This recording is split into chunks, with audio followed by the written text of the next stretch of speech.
Welcome to Coach Hayes Football and the team. That's right. If you're here, that means you want to become a team member, and here's how you do it. Simply join up. There are 3 tiers. The first tier is the player tier. On this tier, you get to use special emojis as well as you will get member shoutouts. The second tier is the coach tier. Now, here's where you get prioritized in the comment section on live streams, discounted merchandise. You also will receive access to early videos and private videos. The third tier is the coordinators tier. This tier right here is where it gets really exciting. You get to skip the phone lines and be next automatically. Also, you can join me on the screen, right, during the live streams. You get to come on the screen and talk your talk. Also, we'll be watching some games together. So you'll get specialized and private links in order to watch the games with Coach live. Just a quick note, the higher the tier, you also get the perks that go below it. That's really exciting. So not only that you get the perks for that tier, but you get the ones that follow underneath as well. So don't hesitate. Go ahead, hit that join button, become part of the team with Coach Hayes, and become a player, coach, or coordinator. And I'm telling you, we're going to have a great time this season.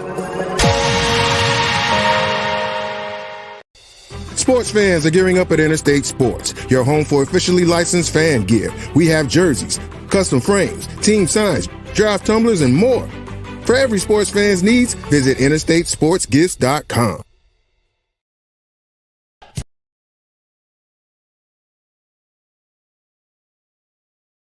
Take it back, take it back, take it back, take it back, slide, slide, slide, slide, slide, slide, slide, slide, slide, you finna go live, slide, you finna go live, slide, you finna go live, slide, I like you got some skate, skate on, skate, I like you got on some skate, I like you got on some skate, I like you got on some skate, I like you got on some skate, I like you got on some skate.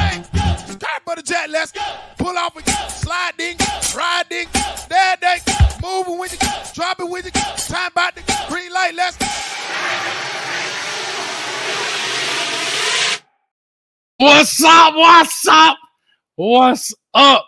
I need everybody in the building to give a thumbs up. Let me know everything looks good, sounds good. We finna make this thing happen off in here right now for 8 hours straight. I need a thumbs up before I keep going to make sure y'all can hear me and I ain't talking to doggone cyberspace because Coach is here for it tonight. I'm here for it. Talk to me. What a thumbs up at? That's what I need. I need a thumbs up. There it is, Pac-Man. I appreciate it. T. Hines in the building, the producer. Here it go. It's about to go down right now. This is the U-Tube Takeover, the 3rd annual.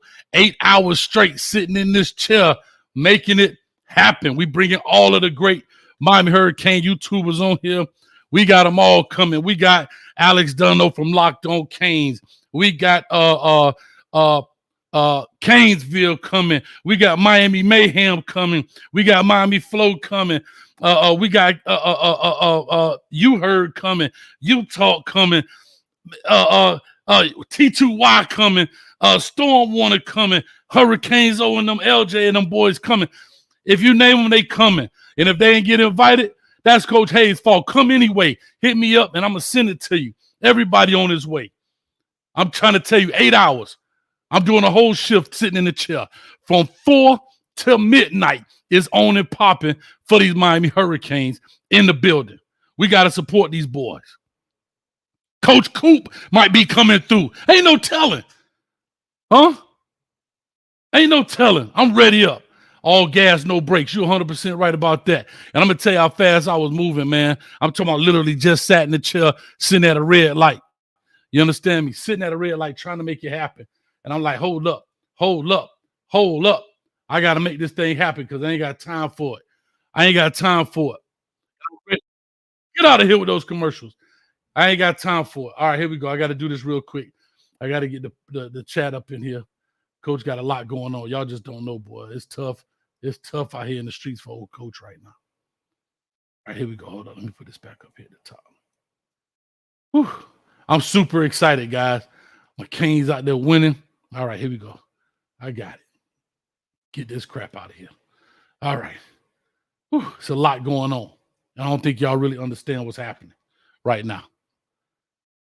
This is the 8-hour show We ready to rock and roll. My beloved Miami Hurricanes are taking on Texas A&M to Saturday at 3:30. Coach, why are you doing it today and not Friday? Well, first of all, slap yourself because I want to. Second of all, because Coach will be traveling on Friday to the game. That's why. So we finna make it happen, man. I'm ready to rock and roll in this deal. Woo. Uh-oh, Susie Pink. Week 2, me and you, Coach, let's go. Susie Pink is referring not to a dance contest, but to the college fantasy draft contest. Oh, that's right. Oh, that's right, Susie Pink. You might be Susie Black and Blue by the time I finish, because you better put them up. Put them up. Finna knock you out the box, Rick. Knock him out, Rick. All right, 4:30, we got Alex Dunno coming on from Locked On Canes, man. The dude drops videos every day, all day. Jen Ron. Man, Jen Ron, I'm hot with you, bro. You supposed to be my man, 50 grand. I sent you a link. You ain't respond. Hit the link anyway and come on in. If y'all don't know, that's my man. He's in charge of the Canes Unfiltered over there on the Twitter Spaces. Matter of fact, y'all spam him up in the chat. Say, we want John. We want John. That's what I want right there. Susie Pink, don't hit me in the eye. Please don't hit me in the eye. All right. Real quick, let me talk to a couple of people about this membership. You guys saw that. Chi-Town Kane said, Coach, I tried to become a member. It didn't work. Maybe because you have an iPhone. For some reason, all my iPhone users, Apple, the U-Tube app and Apple don't like each other, for whatever reason. So if you're an iPhone, Apple product user, you have to go through Safari, log on that way, and you become it's very simple. All right. As well as I think you can go in the chat and find out. That's 1. 2. All right. That's when it comes to that. You want to become a member, make it happen. All right. That's what I'm talking about. So I appreciate that, Chi-Town King. Second, you see right here, look, right here. Interstate Sports is the sponsor for today's show. Anything you need from sports memorabilia, check him out. All right. If you don't see something that you may want, call him on the phone. Go to the website. The phone number is right there at the bottom. It's a 912 area code. Check him out. His name is Trevor. He a true Cane fan. He sell all things. All 32 NFL teams. I don't know, a bunch of college programs, military stuff. But if you see something that's not up there, call him. Call him. And he said he'll beat any price. That's what he said to me. He might call in today. I don't know. But one thing I do know, if he has it, you got it. And if he doesn't have it, he going to get it. So you'll have it. Hope that makes sense. Hope that makes sense. Also, where my real Cane fans at? Coach got products in his thing, man. Coach even got coffee up in here. The Insane Ibis, you see it. The Insane Ibis in the building. Right there, that caramel. What else we got in the building? Poor little Timmy, he got his own coffee. That breakfast blend for you soft coffee drinkers, right? We got that blue chip. You want to be a real blue chip status player, go in and do it. And I seen Rob, the man media, baby, them Colorado Buffalo. Well, I got some for them too. I got that Brazen Buffalo in the building. Go get you some of that. Hey, best part of waking up is Coach Hayes in your cup. That's what I'm talking about, baby. And I'm in the building. I'm ready to rock and roll. I am ready to rock and roll. Also, the cane juice. Coach got one more thing. The cane juice is here, y'all. The cane juice is here. And it will be at the tailgate. So you better find me. I don't know what lot I'm going to be in, but the cane juice is here. You hear it. The cane juice, and it's biting. And it's biting. 16 ounces of straight. Ooh, wait. That's what I got in my cup right now. The cane juice biting. I told you, if it's in the red cup, it's going to be biting.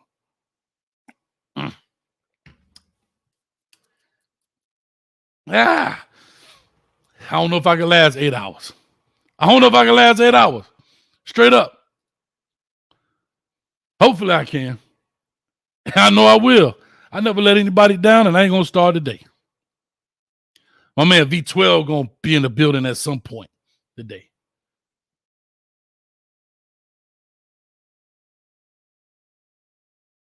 All right, let me do a little roll call here before 4:30 here. It gets quick. All right, let me talk to a couple of people. First one in the building was King Pac-Man. Let's go. Shaw, look at that. Garrick Johnson in the building is a new member. I'm loving it. Shad, Shard, excuse me. Hey, baby, this is what I've been waiting for like a kid on Christmas. Well, unwrap your gifts, baby. Unwrap your gifts. Been looking forward to this show. I'm loving it. Canes forever. Let's go. Shout out to all my Miami Hurricanes fan. We got this. I'm telling you. Fred, what's up with you, baby? Coach Hayes, what's good, bro? I'm good. I'm ready to happen. There go Jen Wright to get on it, man. Where is this dude at? Where is this dude at? We want John. That's the dude that runs the Canes Unfiltered. Get him on the show. We got to support these Canes in all aspects. All right, let me see here. There we go. Bishop. He's a member. You see that little symbol right there? Or if you see it green in the chat, that means he is a member. Who else is a member? King David in the building is a member. Slide. That cane juice ready. And it's biting.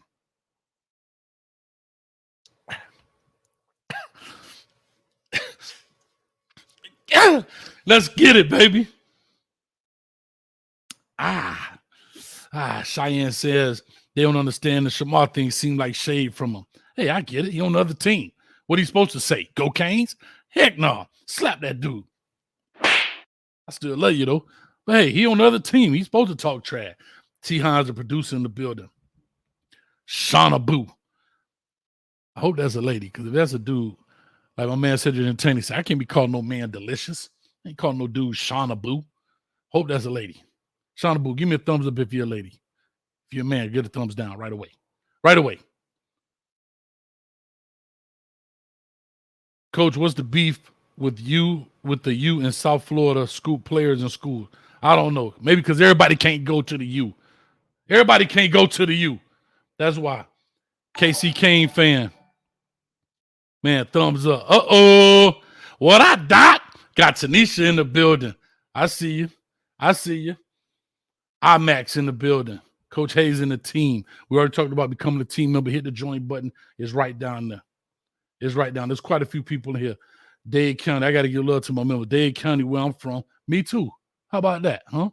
I don't know about no Miami-Dade. We from Dade. Born and raised in the county of Dade. Huh? And Carroll City ain't Miami Gardens. Huh? They just call it Miami Gardens so they could get a mayor. It's Carroll City. Get that straight. Rob the Man Media. Baby. Please say the baby. All right. I got to go through some of these, y'all. I'm sorry. I got to move fast. Sharks Outfit, another member in the building. Love it. Hit that like button. And here we go. Garrett Johnson. Let's clap it up for him. Uh-oh. Got to find it. Let's clap it up for the newest member.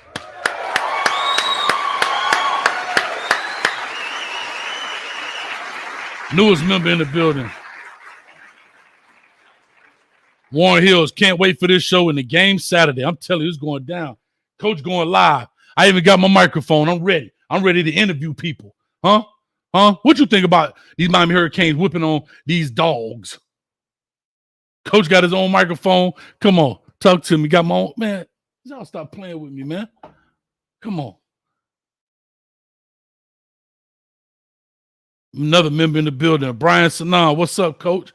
What's going on with you? Whew. I'm super excited. Catfish Gene for the 1999. That cane juice biting is all about the U. Hey, and I'm gonna have some cane juice shirts too. It's biting, Catfish Gene. Where you been, man? I ain't seen you in a while. Appreciate that, don't know. Thank you. So I gotta, hey, $20. I gotta give it up for you.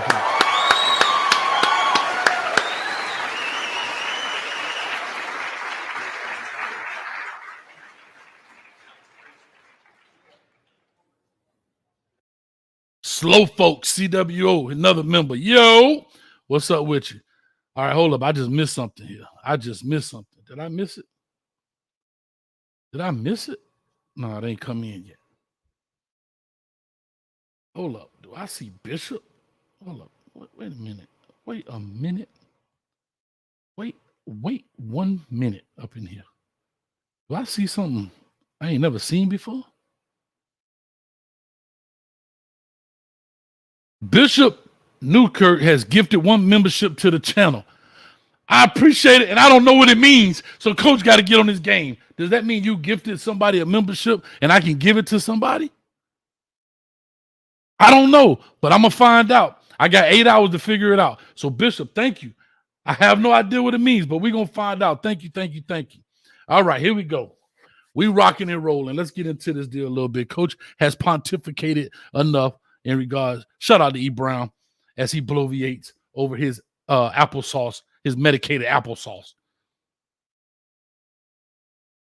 Butterfly 88. I hear you, Butterfly. Go get you some of that brazen buffalo, Butterfly. Huh? Because we know the real. Going to get the real is the insane ibis. We got coffee on deck. All that stuff, information is in the description. Hold up. Did you give another one, Bishop?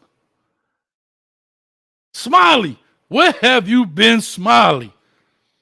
See, y'all think Coach be forgetting about this stuff. I don't forget. I don't forget. I just look like this. Let's put the women and children to bed and go looking for dinner. On two, ready, burn! Woo!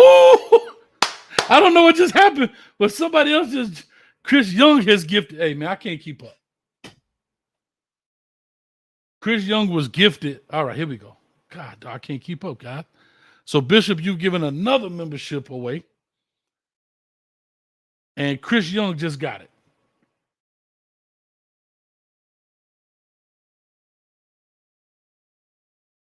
Catfish Gene, 19. I won't be able to get through the show if we keep going like this. Trust me, I ain't complaining. I'm just trying to figure it out.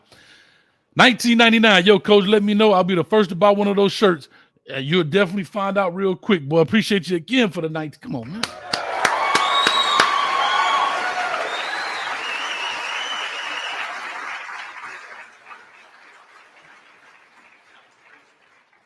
Susie Pink is now a member. Falconer, where have you been, Falconer X? It used to be Falconer X. I guess TRX now for the 305. You know, every time you do it, I got to put it up there. Whew. I can't keep up, y'all. Y'all showing nothing but love, man. Nothing but love. Again, what's up? What's good? What's up? All right, I'm trying to get to it. Miami has a big game in front of them. A big game in front of them come Saturday, 3:30. 3:30 kickoff against the Texas A&M Lassies. That's what I call them. Their mascot is the Aggies, but they got a little lassie. And you know what we're going to do to that dog. We're going to shave him down, and send him back to Aggie land bald-headed. I can't wait till my guests come on here. 196 people in the building in the middle of the day. Oh, God. Coach Carter's a new member. We ain't going to get through the show. I'll tell you. Clap it up. Coach Carter.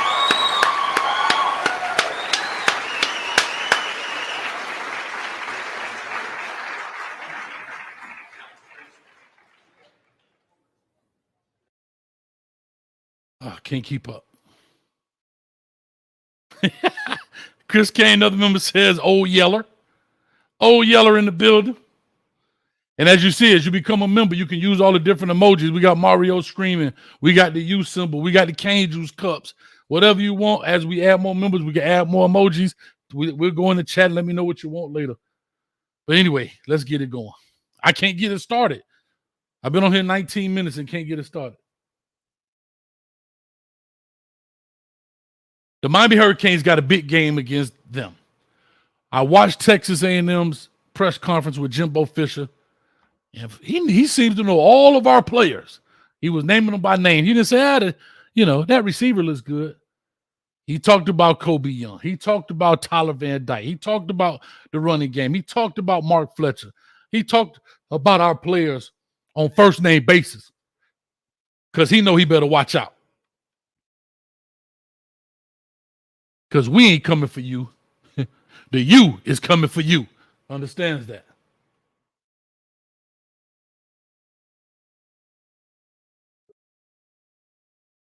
We got Falconer X on here for another 305. Wish it was a night game, but ABC 3:30 p.m. works for me. Man, can I tell you something? I don't care if we play at 3:30 in the morning. Coach going to be there, fair and square, with my cane juice in my hand and my brand new shoe on, steel toe shoe, to kick some butt with. Real quick here. In the back. Coach Carter for the $20. I said, hey, yo, let's get it, Coach. I'm ready. Thank man, look, another dub. You got to clap up the dubs. We got to clap up the $20 deals.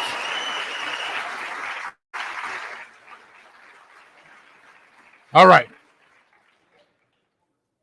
Like I said, we got a lot going on. We got a star-studded guest lineup. All of the top Miami Hurricane YouTubers in the building. And I'm going to kick this thing off with, I'm going to say, one of the most knowledgeable, most consistent daily, drops daily, maybe 2-3 times a day. Hell, I don't know. But it's always informative, always giving you the lowdown, always giving you the lockdown. But he's always locked on to the Canes. Big shout out to my man, Alex Dono, in the building. What's up with you, baby? Hey, Coach Y'all Hayes, clap thank it you up, so much. Alex Dono. I am nothing if not consistent. And by the way, Coach, and you know I've been watching your stuff for years. The good, bad, the ugly, the film reviews. Those are some of the most informative things. And every time I watch one of those, I'm like, man, I wish I could watch the game with Coach Hayes' eyes, because you always see things that I don't. So I always appreciate that insight. Oh, man. Well, I appreciate it, man. Like I say, I mean, you know, you do something for 20 years, you look at it in a different light, like most people, you know. I have a tendency not to watch the ball anymore. I guess that's just through the years of doing something. But you're 100% right, man. I appreciate it, and that's man. good, by the way. And that's something that I always try to do when it's Miami playing. I don't do this for every team, but you know, the first time I watch a game live. I'm always watching the ball, right? But then I try to go back and I watch a second time, and I'm watching either the line of scrimmage, or there's certain players I really wanted to look at to see, did they really do as good or as not so good as I thought they did. So I always try to get that in the second viewing, but the first viewing, my eyes are just on that ball the whole time. I love it. Man, we got all kind of stuff going on here today, man. Listen, these Cane fans are showing up and showing out, man. Let me do this real quick. I got Falcon X with another. Love the Canes being 4.5 underdogs, I guess. Pay better as dogs. I love it, man. Hey, that's how I feel about it. And like I said, we got new members in here. Fred in the building is a new member to the channel. Alex, let's talk about this. Last time we were on together, I believe was the last U-Tube Takeover, man. Didn't work out as we planned, right? No. Very good game, very close game. What do you think now? What do you think now coming in this year after you had a chance not just to see the spring? We already know that, Coach Cristobal kind of good at the staff, made some significant changes on the roster, come in the spring, just kind of leading up to all of this, what you've been hearing, because, my man, you are literally locked on and locked in on the Canes, and so you know what's going on. You go out to the practice and so forth. What makes this team different? Well, for one thing, if we just talk, because obviously there's on the field and there's off the field stuff, but there's more self-awareness, right? Because we've had a number of conversations with players, leading up to the season, even after the first game where they looked really good against Miami, Ohio. But Tyler Van Dyke said something yesterday talking about, when they went up against Texas A&M last year, they were 2-0 at that time. They were feeling confident. They had no idea 5-7 was coming. Whereas this year, they know what it's like to go 5-7, right? I think that last year there was a lot of hype behind Miami last year, which turned out to be unfortunately unwarranted hype last season. Maybe they were subconsciously just reading too many of their press clippings, believing in themselves a little bit too much without having gone through the adversity. So I thought Van Dyke spelled it out pretty well yesterday that they understand they can't just show up and win football games, that there's so much more that goes into it. So I appreciate the self-awareness that they have in that locker room now. But then listen, and that's an obvious thing on the field, right? Looks completely different on the offensive line. And that, to me, that's the biggest difference, right? When you're talking about a guy moving human beings the way that Matt Lee does, who I thought was tremendous. And man, Inez Cooper, now that he's added more quickness, the guy is a human wrecking ball blocking down the field, and Javion Cohen and young CeCe and Jalen Rivers, I think, is going to be really good at left tackle. We'll see what happens with Zion Nelson down the road, but I think Rivers can hold that spot down. And they're not the only ones. And we see what's coming, Coach Hayes, like what's coming from some of these young freshmen. And some of these guys are going to play a bigger role this year than others. Obviously, we're seeing people like CC and Ruben Bain who are playing bigger roles right now, but there's so much more speed and so much more size from these young guys. I like the way that they're pushing some of these veterans to be better. So it's a very different team. I think Miami and Texas A&M are both really, really different teams from last year. So I can't really take a whole lot out of what happened in that game last year because I think both of these teams have gotten a lot better. Yeah, they have. I mean, you see a guy like Evan Stewart kind of step up and take, I forget number six name from last year, but you still see Anaya Smith coming back. Yeah. You know, he suffered an injury that kind of got him out early, but he did play against us. But Evan Stewart kind of emerges as that new number 6. I forget his name. Forgive me. The cane juice is biting as always. But I will say this. Connor Weigman, did I say it right? He's coming in. It didn't look too bad, and we have to get to the football. And I think that's something that we did extremely well against Miami of Ohio. And I know it was Miami of Ohio, but at the end of the day, we did get to the football extremely well. And I've always said this: if you want to play good team defense, you got to get to the ball as a team. He has to be hit numerous times. Don't leave, at some point you got to make one-on-one tackles. We all know that. That's the game. But especially when it comes to the run game, it needs to at least at minimum be 5 of whatever your team color jersey is. For us, will be orange over white. So it needs to be orange jerseys all over that dude when he's finished. You understand what I'm saying? When he's running the ball. Let's talk about this a little bit because, like I said, there's a lot of information out there. Tyler Van Dyke, there was a lot of hoopla about him going to Alabama and so forth.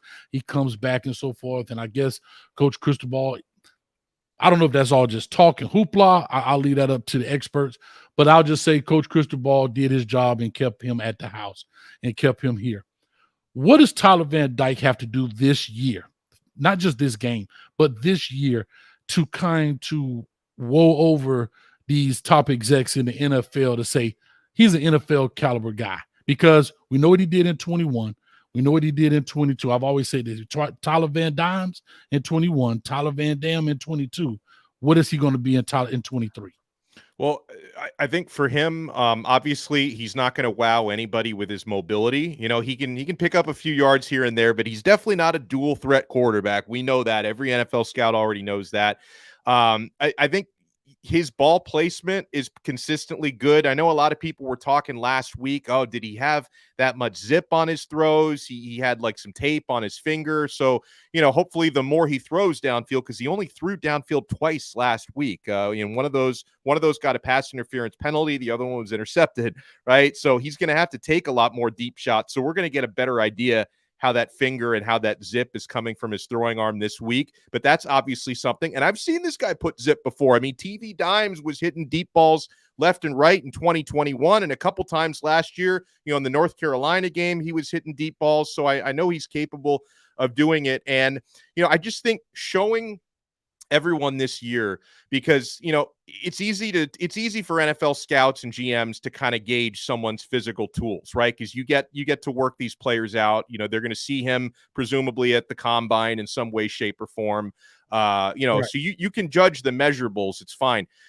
He's really got to show he can be a general in this new offense, because last year, for as long as he played, he was injured a lot of last year, but the offense, not only him, was completely discombobulated for the most part last year. So I thought that he did show good command and generalship, and we came to find out he did, check out of a lot of plays. So he's showing kind of his intelligence for running that offense.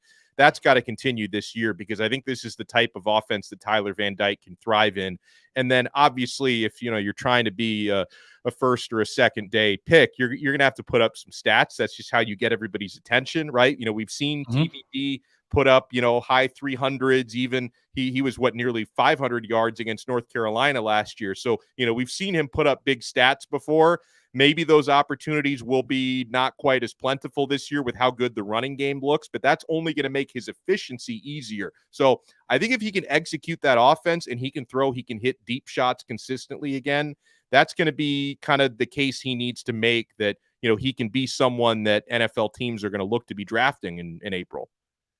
Definitely. And you know what's funny? You brought up something about his mobility and moving in the pocket. And I remember when he first kind of came on the scene after De'Aaron King gets hurt. And I can't find this anywhere. Like, I wish I had a way to archive certain things so I could like go right to it. I need to hire a team of people, but I don't have hiring team money. But here's what I'm gonna say. I remember people talking about him being on his track team in Connecticut and he could run and he was on the 4x1. Am I right or wrong? Did you remember hearing this? Yeah, and he's a multi-sport athlete. I don't know if he pitched or what he played. If he pitched, then maybe he doesn't come into play. But I know he was a high-level baseball player as well in high school. So this is a multi-sport athlete.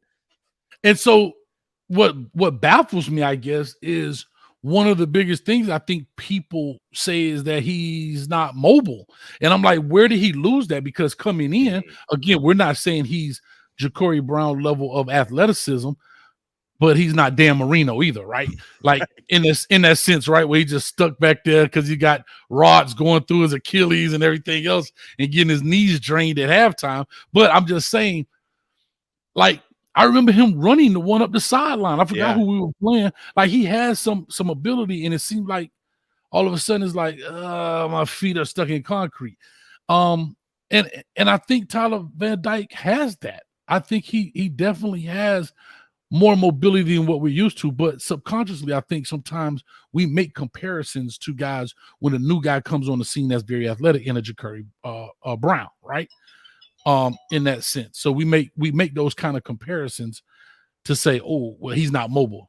He's not as mobile as Ja'Cory Brown, but I believe he can move around in that sense. And I wish, what play was that? I believe it was the one where he threw the interception. He could have taken off up the gut or he could have pulled some. Now, I don't know if they, of course, they may not want to take that risk against the Miami of Ohio whenever they weren't really in any danger of losing the game. But I do think they can do some things with him. Now, is he going to take it 60, 70? Probably not.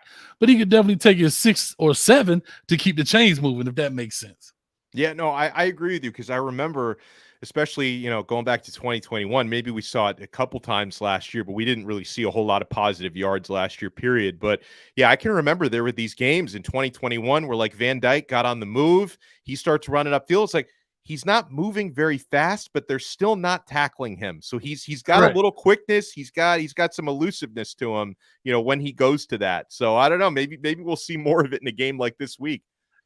Yeah, he's gonna have to, right? Because they're gonna send their lassies. I don't know, they're dogs. They're gonna send those puppies after him. And he's got to be able not to get nipped at the heels, right? When it comes to that. You remember riding through the neighborhoods as a kid and the dog go chase you on the bike, and everybody was scared of him clipping that ankle and you tip over. I've got caught a couple times, a couple scars to prove that, boy. And that's when you stop wearing those corduroys outside the play. A lot of people don't know that. That's old school there, baby. Because as soon as you fall and you bust a hole in them things, Alex, they become play clothes. If you ask me, for those that remember, go back to those days. But anyway, as I look at this, and we're going to talk a little, maybe some coaching changes here too. Yeah.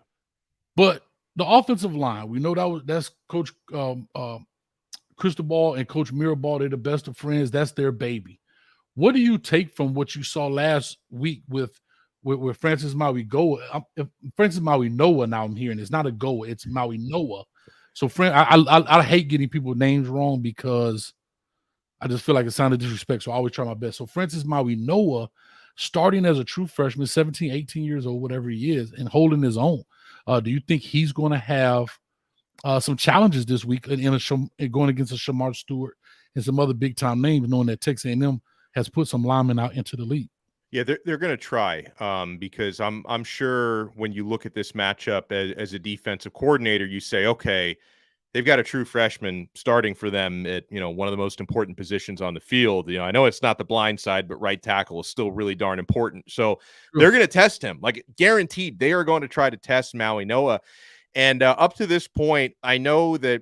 Really, the first day that he showed up for off-season workouts, he blew away the coaches. I mean, physical maturity for a guy his age. I mean, he's a true freshman, but he's 6'5", 6'6", about 345 pounds. So he's not lacking the physical maturity. And, Coach Mirabal has been gushing since the spring about just how quickly CC picks everything up, and he's got great instincts and intelligence for the position. So honestly, I think that what I would be most concerned about with him, this week and in some of the other big games this year, and it's good that this is a home game because being at the 12th man would be a whole different thing, is just how amped up he gets, right? Because, he committed at least one penalty last week that I'm sure he would like to have back. And, there's going to be some freshman mistakes. I think he was he was better in run blocking than he graded out in pass protection last week. And there's going to be a bigger test this week. So I just think, to me, when you've got, and he played high level high school ball at IMG Academy, that's big boy football he was playing, but still, you're playing in front of college crowds against consistently the best athletes you've ever faced in your life, right? When you start playing the A&Ms and when you play the Florida States of the world, right? It's a whole different animal for him. So just him not having that experience, right? I worry about potential for mental mistakes. I mean, I shouldn't even say I worry about it, but it's a question mark. Potential mental mistakes, potential penalties he might pick up if he's too amped. But I'm curious to see how he stacks up, Coach Hayes, because again, you mentioned a guy like Shamar Stewart. Texas A&M is going to try to test him because they're going to say, hey, on the other side, I know Jalen Rivers may not have been like the guy everyone penciled in to be the full-time left tackle starter, but he's been around forever. Like, Jalen Rivers is so experienced, and, the interior of that O-line is pretty experienced. The right side is less experienced than the left side. So I think they're going to be trying to attack that right side of Miami's O-line, and I can't wait to see how CC does. Yeah, I'm super excited for him, like I say, and that's one position that is very hard to start at. And a lot of it is typically because of strength, right? You're a big guy, but you still haven't built the correct strength, right? You may have the size, you may have the measurables, but just because you're benching, 325, 25 times, yes, you're strong, but how do you use your strength? How do you know how to counter some of these moves? See, a lot of guys think that, or people rather, I shouldn't say guys, but people think that O-line, D-line are just two people pushing each other back and forth. Like, it's kind of, they look at it like sumo wrestling, but believe it or not, sumo wrestling has a lot of technique and fundamentals to it as well. And so I said all that to say is, when you see guys like the Bosa brothers, when they came and played, and the Chase Youngs, and these big time players, they come with a toolbox full of tools for different scenarios. And a young offensive lineman doesn't know how to combat that all the time. And that becomes an issue. But like I say, he's very smart. I guess they've really been kind of grooming him to understand those type of things, man. And so that's what's been great about that. Let me ask you from an O-line perspective, before I got to ask you one quick question I thought was pretty cool. But before we do that, talk to me about the O-line in general. As you see Matt Lee coming in, right? Coming in from UCF right here where I'm in Orlando. He's coming from there. You see Big 73, Inez Cooper, right? Kind of body shaped, formed his body a little bit different. He's pulling around the corner, laying some lumber out there on some cat. What do you think about the O-line in general, and what do they have to do in order to win this game? Well, first of all, Inez Cooper looks like a completely different person. I mean, he was around 400 pounds last year, and he's trimmed down. He's still gigantic, but he's like trimmed down to like 348, which that's a lot of weight for him to lose, but he looks more sculpted. He still seems to have the same strength because he was mauling people last week, but he's so much quicker, pulling, getting downfield. And honestly, like, I know if you go by the Pro Football Focus grades and all that, technically speaking, the best addition Miami made was Javion Cohen, because he's the guy who had like the crazy grades starting for Bama. But and no disrespect to Javion, because he's fantastic, but I think Matt Lee is the guy who's the most important addition, because he's the field general. I mean, the communication he has with Tyler Van Dyke, his signals, just how much that young man enjoys getting upfield and just knocking people on their butts. I think Lee, to me, he's just, I don't know, the type of complete center we haven't had in many years. I mean, any Canes fan can pick their favorite center from 15, 20, 25 years ago. If you want to go back to like the Rombergs and the KC Joneses of the world, if you want to go back like 40 years to my guy Don Bailey Jr., whatever you want to do, I feel like we haven't had a center like this in a long time with Matt Lee. And, obviously there's not a whole lot to say about Javion Cohen because he's just so solid. But, I'll definitely throw a shout out to Jalen Rivers as well, I know that some people were a little bit concerned because, he's the type of guy, he can play literally all five positions on the offensive line at a pretty high level. But a lot of people are like, as the starting left tackle, I'm not sure how much are we going to miss Zion. We'll find out this week and beyond when the games get tougher. But I can tell you, Jalen Rivers, he is so mentally locked into that left tackle spot now because I think he's understood now for quite some time. There's a chance that, we may not see Zion for however much longer.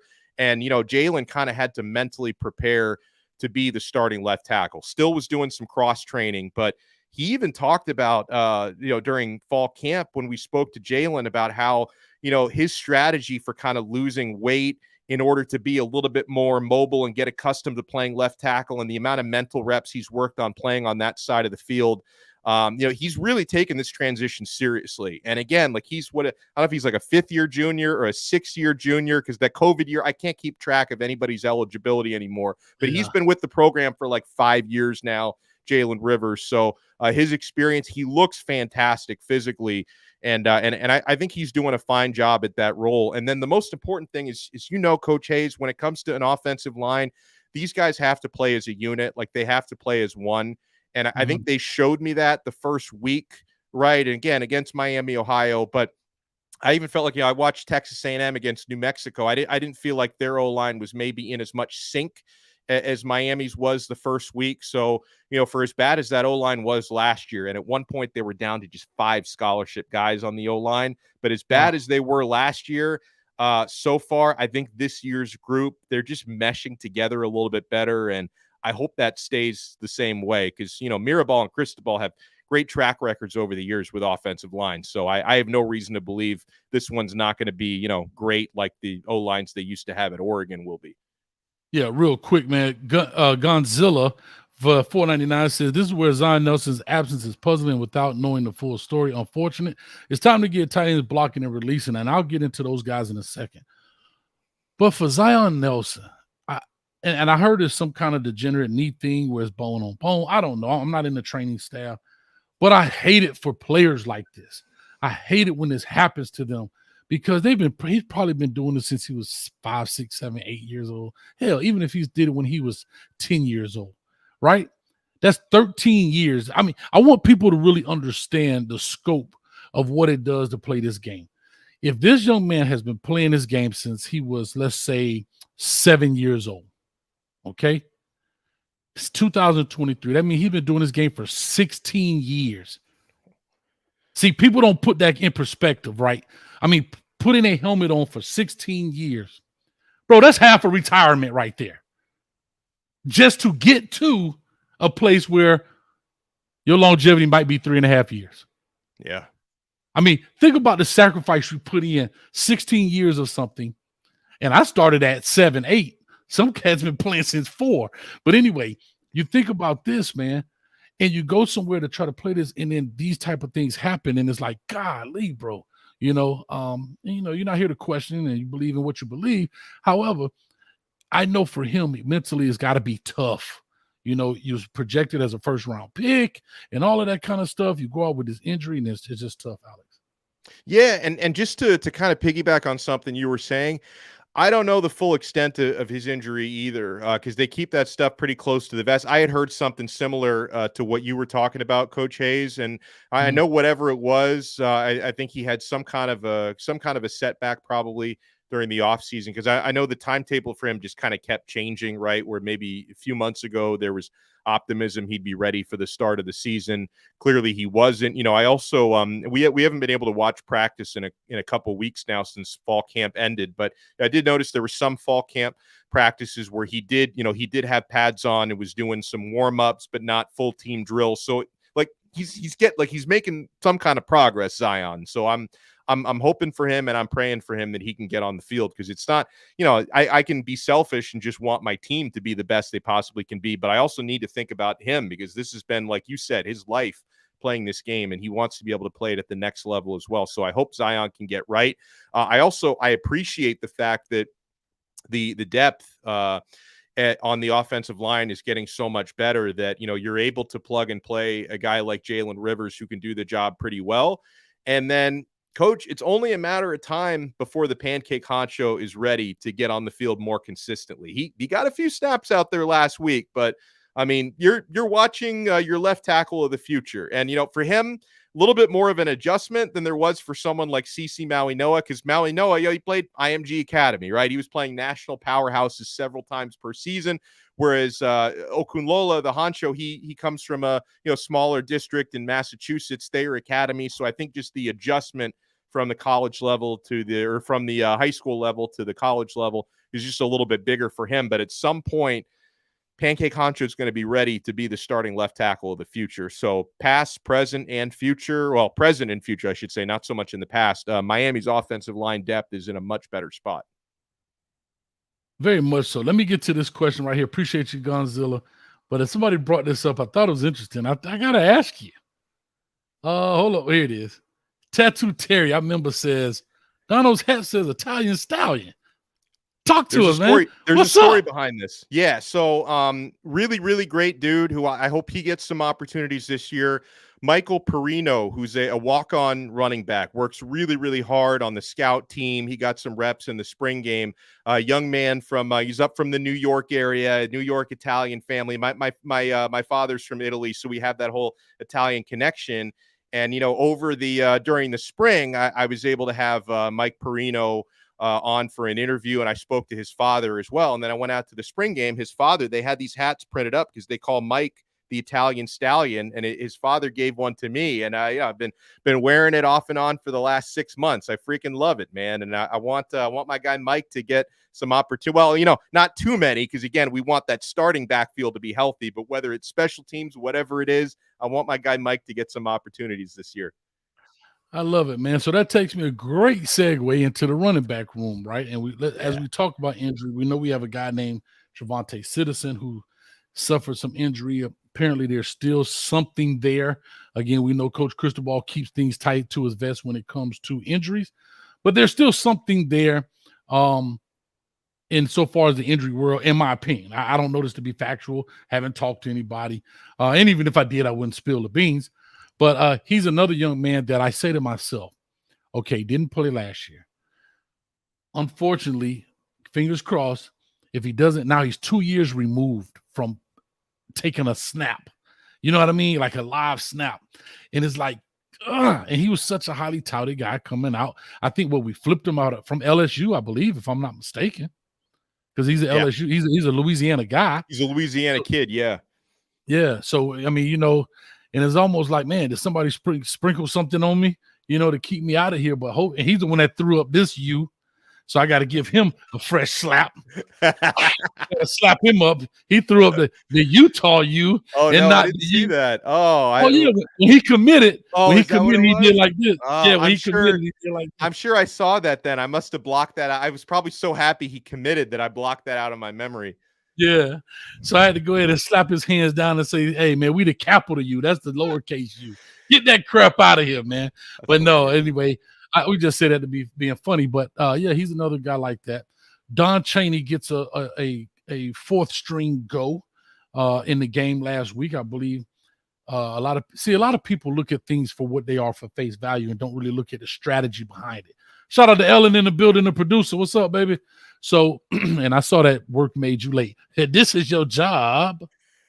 I'm just messing with you, Ellen. I'm just messing with you. Hey, Coach can't pay what you're making, so I got you. But anyway, he's a guy who's come off injury.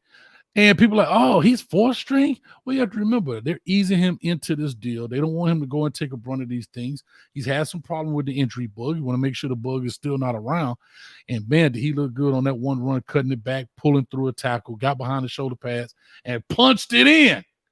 What's your thoughts on him and those two guys in particular? Well, first things first, I have a hard time even saying who the best running back on the team is. I think that's how deep and kind of equal it is. But you hit the nail on the head with Chaney. I mean, he's been working his way back. Basically, been 2 years this young man hasn't played football, and it's not only that. Like, okay, being technically the fourth stringer last week. First of all, let's not get too caught up on the depth chart and who comes in when, because Cristobal is always going to be pretty secretive with that stuff, and that's the sort of thing that could change week to week. And guess what? With how well Chaney played, he could earn himself a lot more reps and earlier reps in the future. But Also, like the fact that he was the fourth guy to come in at running back, I think that's also a testament to how deep this backfield is right now. Knock on wood, if these guys can all stay healthy. And like you mentioned, Trevante Citizen, at some point this year, I believe he's going to be ready to play. I don't know if that's going to be October, November, whenever it is, but at some point, Trevante Citizen, according to the current timetable, I believe is going to be ready, to get some game reps this year. Probably will be enough maybe to keep a red shirt so he could have an injury year or red shirt. He could still have 4 years of eligibility after this, but Mark Fletcher, he's the guy to me that I think is going to have the highest upward trajectory this year, the freshman out of American Heritage, because, he had a sensational debut last week, 76 yards and a touchdown. He's physical. And the fact that he's so big and the fact that he played such high level high school football, I think he's going to be consistently on the field more quickly than a lot of freshman backs, because I think they can, for the most part, trust him in pass protection. I know that's one of the biggest things. How much a true freshman running back is going to play really depends on how much you can trust them in pass pro. And so we'll know more about that with Fletcher, but I've only heard good reviews about that. Henry Parrish is the guy who's got the experience. And I think the fans dog that dude a little bit too much. Like, I don't know. I feel like a lot of fans are like, Parrish, he's not so. All the other backs are better than Parrish. He played really well last week, and he broke some ankles on that touchdown that he scored. And he's the experienced guy. He's in his fourth or fifth year in college. But then the guy that Coach Hayes, the guy that impressed me most with the fall camp practices I was able to watch was the young man who transferred from Nebraska, A.J. Allen. Like, that guy, I know he's the only one who didn't score a touchdown last week, but that guy is a complete back. Like, he's not as big as Fletcher, but he's probably a little quicker than Fletcher. Like, he's not as experienced as Henry Parrish, but he maybe has better vision and cuts than some of the other run. Like, I think this A.J. Allen guy is going to be dynamite this year. And what I love so much about, because right now it's a 4-man rotation, right? We're yet to see Christopher Johnson play. I'm sure his time is going to come at certain points. We're obviously yet to see Trevante Citizen play. Hopefully he's healthy at some point this year. But the fact that right now Miami's got 4 guys that they can basically rotate evenly, because that's what they did last week. 9 carries, 9 carries, 9 carries, 8 carries. And I appreciate Ellen. I appreciate the shout out down there. I love it. To be able to keep fresh legs on the field at running back without really hurting your quality, because to me, these are all starting caliber guys at a lot of programs, right? To be able to rotate like that behind, a bigger, nastier offensive line, I can't wait to see how that wears down some defenses. And going up against the Aggies, they're, puppies, dogs, whatever they are, they've got a lot of former 5 stars on their defensive line. Going up against a talented group like that, I think it's going to be a really big test this week. Yeah, and you know how I look at it, Alex. Real quick, let everybody know we got Alex Dunn here from Locked On Canes. If you're under a rock for whatever reason, you don't know who this guy is. The producer, Ellen, has just put the information there in the chat. All you gotta do is click that link, go hit subscribe, and come right back. You won't miss it. But like I said, man, you hit some things on the head. And what's funny is all of our running backs kind of seem to complement one another in whether it's size versus agility, size and skill, vision versus it's kind of like, Rubik's Cube is all mixed up, but it's a big deal, right? And I look at Henry Parrish. You brought up a great point. I think one thing about our Cane fans, and I don't know where they get I don't know why we dog guys so much, because everybody's not Edgerrin James, or everybody's not Clinton Portis, everybody's not, but Henry Parrish was probably our most consistent and reliable running back. If he was hurt, I never knew it. I think he was actually, and that's the thing. Yeah. Like he was if he was dinged up, we don't know it. I don't think he had the fumble rooskies. No. I mean, people get mad because it's running back. Them people got 11 people playing too. And so I don't know why we turn on people so fast. And one thing about, I will say this, and I hate to be this guy, but I'm just this guy, is that the Cane fans are wanting the new shiny toy. And here's the sad part about it. The new shiny toy comes in the form of a freshman. And then when the season comes, remember that he's a freshman. Very rare they get on the field, and then they go back after they dog a dude and want him to be this guy. Like, I don't understand. Like, it's like they skipped the process and everything. It's the microwave generation at its best. And I just don't understand. Like, The guy didn't give up the ball. He ran hard. He got behind his pads. He did this. He did that. And then you go look at a guy like Mark Fletcher. I mean, bro, this guy's coming into college. 6'2", 225? 6'3", something like that, 225? Yeah. That was a big time flip from Ohio State, man. Because if Ohio State got him, I'd have been pissed. Yeah. Well, and not only that, after, because when he decommitted from Ohio State, Florida, they thought they were getting him. Like he went on a visit to Gainesville shortly after he decommitted from Ohio State. So it's like, obviously, I hate to lose anybody to Ohio State, but I also hate to lose anybody to Florida. So I'm glad that young man's a Cane. Yeah, definitely. And here, let's look at it. Now, let's look at the loyalty, right? Let's look at the Henry Parrish loyalty. He didn't dip. He came in with another coach. Even though he's from the crib, he came in with Kevin Smith from Ole Miss. He didn't jump ship, right? Whether they wanted him or not, he didn't jump ship. He had the right to go and do what he wanted. He stayed, and he's producing. I mean, sometimes guys like we can't have these guys that we want to perform for us, but then badmouth them at the same time when they really haven't done anything to badmouth. Like I used to get on about Zach McCloud, and now my man, the underdog king, is Corey Flagg. Mm-hmm. If they are cancerous off the field, always getting arrested, doing foolishness and crap, man, dog them out. I get it, right? But these guys are playing ball, making plays, may not be what we think they should be, but you don't have to kick the horse while he's down. You think that kid doesn't understand that? So anyway, I just want to get off my soapbox when it comes to that. Well, and I wanted to say something about because you were talking about the new toys. I can sometimes fall into that trap as well. Like just like kind of thinking about the new toys and not so much about the guys who have been here already. Because before fall camp started, I was and I still am, excited about adding guys like Shamar Kirk and Tyler Harrell to the receiving room, right? And I think they can both play a big role this year, right? But one of my initial thoughts was when those guys came in, I'm thinking, I think one of these guys is going to beat out Jacoby George for a starting spot. Like I was really hot on that tip, but then you know what? Camp starts. Jacoby George has a great camp. He keeps his starting spot. And it just it teaches you a lesson that sometimes maybe you don't appreciate the guys who were here last year. And last year, by the way, was a really tough year for Jacoby George. He was injured for a while. He was suspended early in the year, so we didn't really get a chance to see what he could do. So people maybe forgotten how good of a freshman year George had the season before that when he was catching all those deep balls from Van Dyke. I think people forgot about that because last year was a tough year for him. Because I noticed Coach Hayes. Van Dyke didn't go deep a lot last year, but every time he did, Jacoby George was the guy on the other end of that, right? I think that's who it was intended to when he threw the interception. That was who was intended to when they got the pass interference penalty. And there was one play Van Dyke completed a longer ball to George that was called back for a holding, so that didn't stay on the stat sheet. But he seems to be, I think, a bigger player and a big play threat than people think. No, you're 100% right. Now that brings me into the wide receiver room, and I want to say something.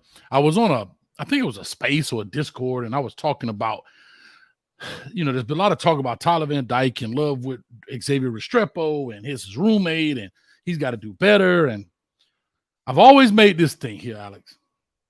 I've always said this is like a bar fight. Now, Alex, I love you like to play, cousin. But if we're in a bar and it's me, V12, and you, I'm gonna look to V12 first because that's my. I know you. I get it, and I hope you throwing blows with me. But I'm looking for V12 because we go back to hallways and skipping school. Like, you know what I'm saying? Like that's what it is. And so I make that example to say this very same thing. And I don't think a lot of people see. We look at a lot of surface level stuff. I believe there's only 2 wide receivers on this staff that came in with Tyler Van Dyke, and that's X and Reddy. Yeah, that's right. If you really think about who came into class with Tyler Van Dyke, it's Xavier Restrepo, who was, if I'm not mistaken, the lowest ranked recruit or commit or signee in that class at this 3-star, and Michael Reddy. Everyone else has left at some point. I may be wrong, maybe 1 or 2, but not a significant starter. I'll put it that way, or contributor. And that's not a shade on them. I'm just making an illustration here. So I say all that to say, back to my bar fight. Who's been with me from the beginning? Me and V12 been rocking since we were skipping chemistry. It's subconsciously, that's where I'm going. Also, he's productive. Like, I'm just saying what he's going through, and he's going to give me like Anita Baker, baby, give me everything you got. Give you the best I got, Alex. So I understand that. And that's what I always say about wide receivers. If I am one of those new guys coming in, if I'm Kobe Young, hey, Coach Cristobal, what room they live? 304? Okay. I go get my blow-up bed, and I'm sleeping right between their beds. Yeah, no, Because it is a chemistry thing. It's a trust thing. Everybody has their guy. Everybody has their. It's very few quarterbacks that don't do that. When they get in trouble, they know who they should be throwing to, but for some reason, I know where my, you know what I'm saying, my treasure chest is. And so I said all that to say, because I want to go into this receiver room. There are a lot of new faces. Tyler Van Dyke has had some issues with dropsies where, yeah, he's taking some flack for throwing something wrong, but then when they hit him in the hand, they drop the ball. But at the end of the day, that still falls on him as incomplete, right? That stat doesn't hurt a receiver as much as it hurts a quarterback, right? Because you see receiver stats says, he has 7 catches for 110 yards. And you say he had 7 out of 15 catches. Quarterback stats go, right? 12 for 32 for 175, no touchdowns, no interceptions. So, I mean, these guys get into these numbers. They know what it is. How do you feel about that receiver room as it comes in? And Tyler Van Dyke, as he surveys the field out of the huddle, what are you thinking? Just whatever, how you look at it. What do you think about this room? Does he look to Kobe Young, which I think he started to build that trust with Kobe Young when he caught that ball up top. He's like, I think I got another one. Let me try it again. Oh, that dude can go. Let me try it again. Does he have that same trust as he has with X and the rest of those guys? Well, yeah, I think so, because there's a couple things with Tyler and Colby Young. I think it's absolutely there.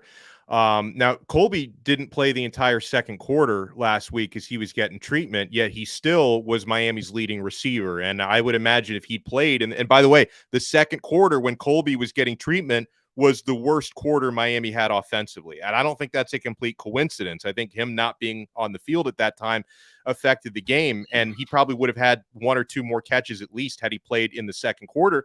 And then even going back to last year, there was couple of games. It was the Virginia Tech game when Van Dyke and Colby Young, it was a crazy, maybe X didn't play in that game. I can't recall who missed what games, but Tyler and Colby Young were building a great connection. Virginia Tech game and into the Duke game before Van Dyke got injured. And then TVD basically didn't play for the rest of the year. So in the limited opportunities that Van Dyke and Young have had together, they've had, maybe not quite as much chemistry as Van Dyke and X have, but something in that neighborhood. So I think Colby is going to be another one of those guys.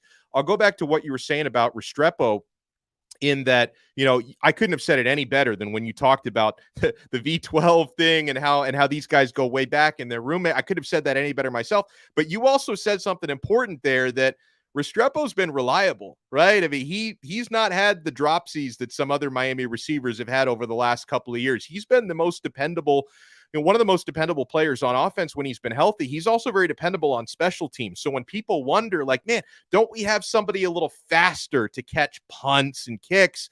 Maybe, but we saw what happened, last year when Tyreek Stevenson had to field a big punt against Texas A&M. He muffed it, right? And how terrible that can be to a team in a close game. So they trust Restrepo on special teams. They trust him on offense. Back to Colby Young really quick, not only about the chemistry on the field, but that's another one who's transformed his body. I mean, Young came in from junior college last year. He was just, he's very tall. He's still 6'5". He didn't shrink, but he shrank horizontally, not vertically. But I think he realized after playing Power 5 ball and ACC ball last year, I want to get a little trimmer and a little faster. So he did that. He cut down on his weight. You saw what he did with that screen, taking it 44 yards. He looked pretty quick on that play. So I like the way that he's transformed himself. I've already talked about Jacoby George, so I don't have to circle back to that. I think he's going to be an important target this year. And then we'll see how much more we see Coach Hayes, because there's some other guys. Tyler Harrell only had 1 catch last week. He's going to be your speed threat because he runs that 4.24. He's going to be so important stretching the field this year. I want to see more of Harrell. I definitely want to see more of Shamar Kirk. He probably going to be similar to Young from last year, because it took Young a few weeks, coming out of junior college to kind of make that transition before he started getting playing time. I think for Shamar Kirk, it might be the same thing. I think maybe in October, we'll start to see a little bit more of him. And then Ray Joseph, he got a handful of snaps last week, and he got a catch or two. It's only a matter of time before Ray is, he's going to be the next Roscoe Parrish or the next Santana Moss here. I think he can have that sort of an impact, because Ray is so fast and he's so hard to tackle. In fact, Coach Hayes, I think I was watching a video of you way back when Ray committed to Miami. I remember watching you breaking down his film and how this guy bounces off tackles like he's a pinball or something, like going back to his days at Miami Edison. So I can't wait to see him doing more work out there. Yeah, and to bring him up, I just saw somebody said that Ray needs to play more than X. Well, here's the beauty of it. You can have more than one wide receiver out there. Why do we have to substitute one for the other? Right? In the sense of the scheme, you can always interchange these guys. And here's the deal. I get it. X is not sexy, right? In the sense of the route running, but you got to get somebody to move the chains. And he is the most consistent. I remember Bobby Knight saying this. I'm not a basketball guy, but I love sports. I remember Bobby Knight saying, I'd rather know that a guy's going to give me 10 every night than 25 one night, 6 one night, 35, 4. He says, you know why? Because when the game starts, I know I'm already up by 10. That's because I know he's going to give me 10 right now. I know I'm getting 10. So right now, when the tip off, it's 10-0. That's how he looked at it in that sense. And I'm not saying that Ray's that sporadic. I was just talking about a guy like X. Don't take first downs off the field. This dude dove on his shoulder in a spring game for a football. I was at the house like, what the hell are you doing? Because he's just wired like that. You know what I mean? And so you have to be what it is. And here's the beauty of it. It's one football, but you can have several guys. You can package guys this and other. But one thing about Seven, he knows how to get open. He will catch the tough ball. He catch the easy ball. He very rarely drops the ball. I would love to see his percentage of whatever his dropsies are versus, contested passes. They got that stat somewhere. Trust me, because on a Saturday, these guys do you know every third down when the moon is on its lunar eclipse, he catches, they come with all kind of wild stats. You know what I'm saying, Alex? So they have that stat somewhere. We just don't have it. But anyhow, let's talk quickly about, because we haven't even gotten to defense, and I know time is going here. I already got guys here in the back, which is fine. No rush. We here to midnight, baby. I got nothing but time. By the way, I respect that. I respect that because what is it? 4:30 to or 4 to midnight is what you're doing. 4 to 12. That's 8 hours. Wow.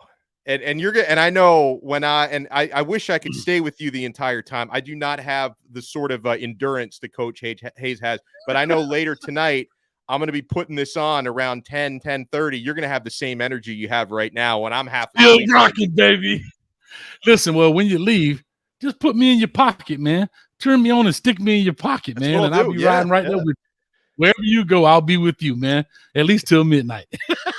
That's how I look at it. Let's talk this, man. We didn't see an Arroyo showing, right? His father calls into the show. I would say frequently. Father calls in here and there. He likes to watch the show, and I'm not sure if he does other, but I guarantee he watches other shows. And he was talking about his son being, good to go and ready to rock, and everybody was thinking it's time, but we didn't see an Arroyo showing. We saw a lot more McCormick, who is the, I want to say, 8th year Oregon transfer, if I'm not mistaken, who did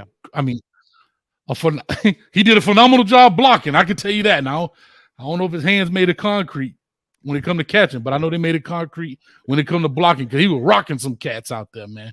He was rocking some cats out there. And so I say all that to say, what does our tight end room look like? What does a Jaleel Skinner look like in this scheme of things? Kind of getting pushed down in the sense I'm thinking. You have quite a few guys. You got the Riley Williams kid who's, young. You got Arroyo who's grown and kind of transformed his body as well. McCormick comes in and quite a few other guys. Yeah, so with Jaleel Skinner, I guess maybe he's not like in the best graces of coaches right now. I think they want him to put on a little bit more weight to play tight end the way that they expect their guys to play. That's just my guess because he wasn't used last week. He wasn't injured, according to Cristobal, who said he's not hurt. And I can remember a couple weeks ago, Shannon Dawson, the OC, talking about how he's got to put on more weight. So I'm guessing that's probably why we haven't seen Jaleel Skinner yet. But he's basically kind of a hybrid wide receiver tight end at this point, and he's 6'6". So I'd love to see them find a way to get him on the field catching some balls because he could just be another weapon for you. And then with Arroyo, it's hard for me to make a prediction for this Saturday because we kind of heard Mario said something similar this Monday, which was the last time we spoke to Mario. And, every week he's asked about Arroyo and his health. And, he basically said, like, he's close. We're hoping to get him back. We're feeling pretty good today. But, it's not a guarantee. Like, coach didn't give a guarantee one way or the other. So Arroyo may end up being, I think it was probably a game time decision type situation last week. It may end up being one of those this week, but if Arroyo can play, that can be a big boost to Miami's offense. But, with the rest of the tight end room, you hit the nail on the head with Cam McCormick. I mean, 8th-year senior who is, he's just a grown man. Like, he's like a 24, 25-year-old guy playing with 20, 21-year-olds. Like, he's such a good blocker. I don't think his hands are great. 17, 18, Maui knows. Right. Yeah, exactly. And yeah, listen, I don't think we're going to see, just based on his history and based on what I've seen from McCormick, great blocker, basically an extra offensive tackle. I don't think we're going to see him catching too many passes. But then, man, the guy that I'm especially bullish on is young Riley Williams, number 88, because he already looks like, when he arrived, he already looked like a college athlete. I mean, I may screw up his weight, but I know his height. He's 6'5". I think he's in like the 240, 245 range, something like, maybe even 250. Like, again, I can't remember his weight, but the young man is built. And then coach, when I was watching the first couple of fall camp practices, I can remember watching some really, really big dude catching these passes, these deep throws, and just looking so smooth and fluid. I checked the number. I'm like, wow, that's the freshman. That's number 88, Riley Williams. So this, someday, I don't know how much of an impact he's going to have this year. He looked pretty good when he caught an 18-yard ball last week. But again, like in the big games like this one, I don't know how much playing time he's going to get, but I think Riley Williams is going to be the future. I also think Jackson Carver, the other freshman, is really good. He's really tall. I think he's even taller than Williams. I think he's 6'6". So I think there's definitely some potential. I think Carver is a little more raw because he's only been playing football for a few years, because he was like a hockey and lacrosse player before he started playing football. But he's going to be really good eventually. Riley is a little bit more polished right now.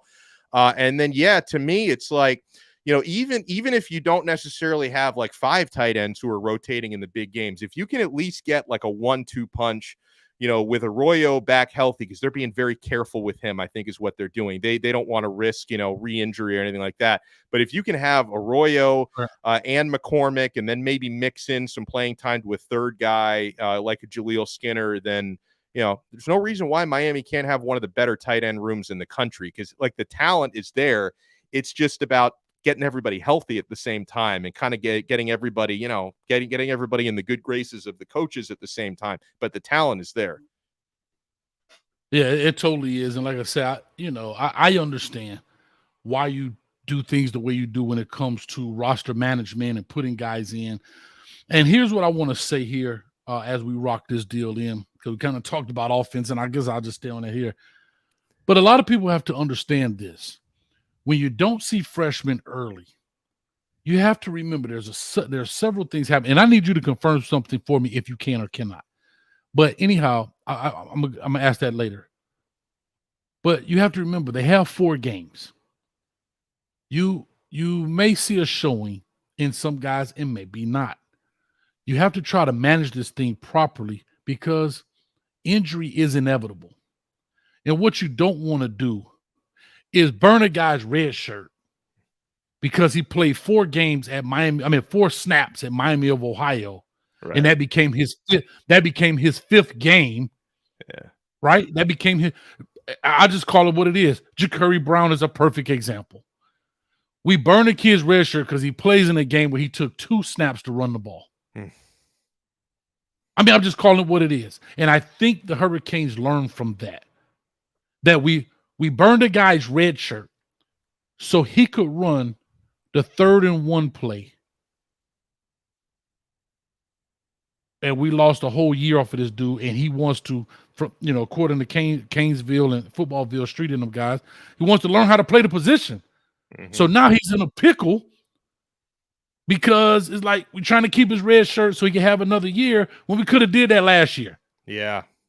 And if you're going to play me, play me. Don't play with me.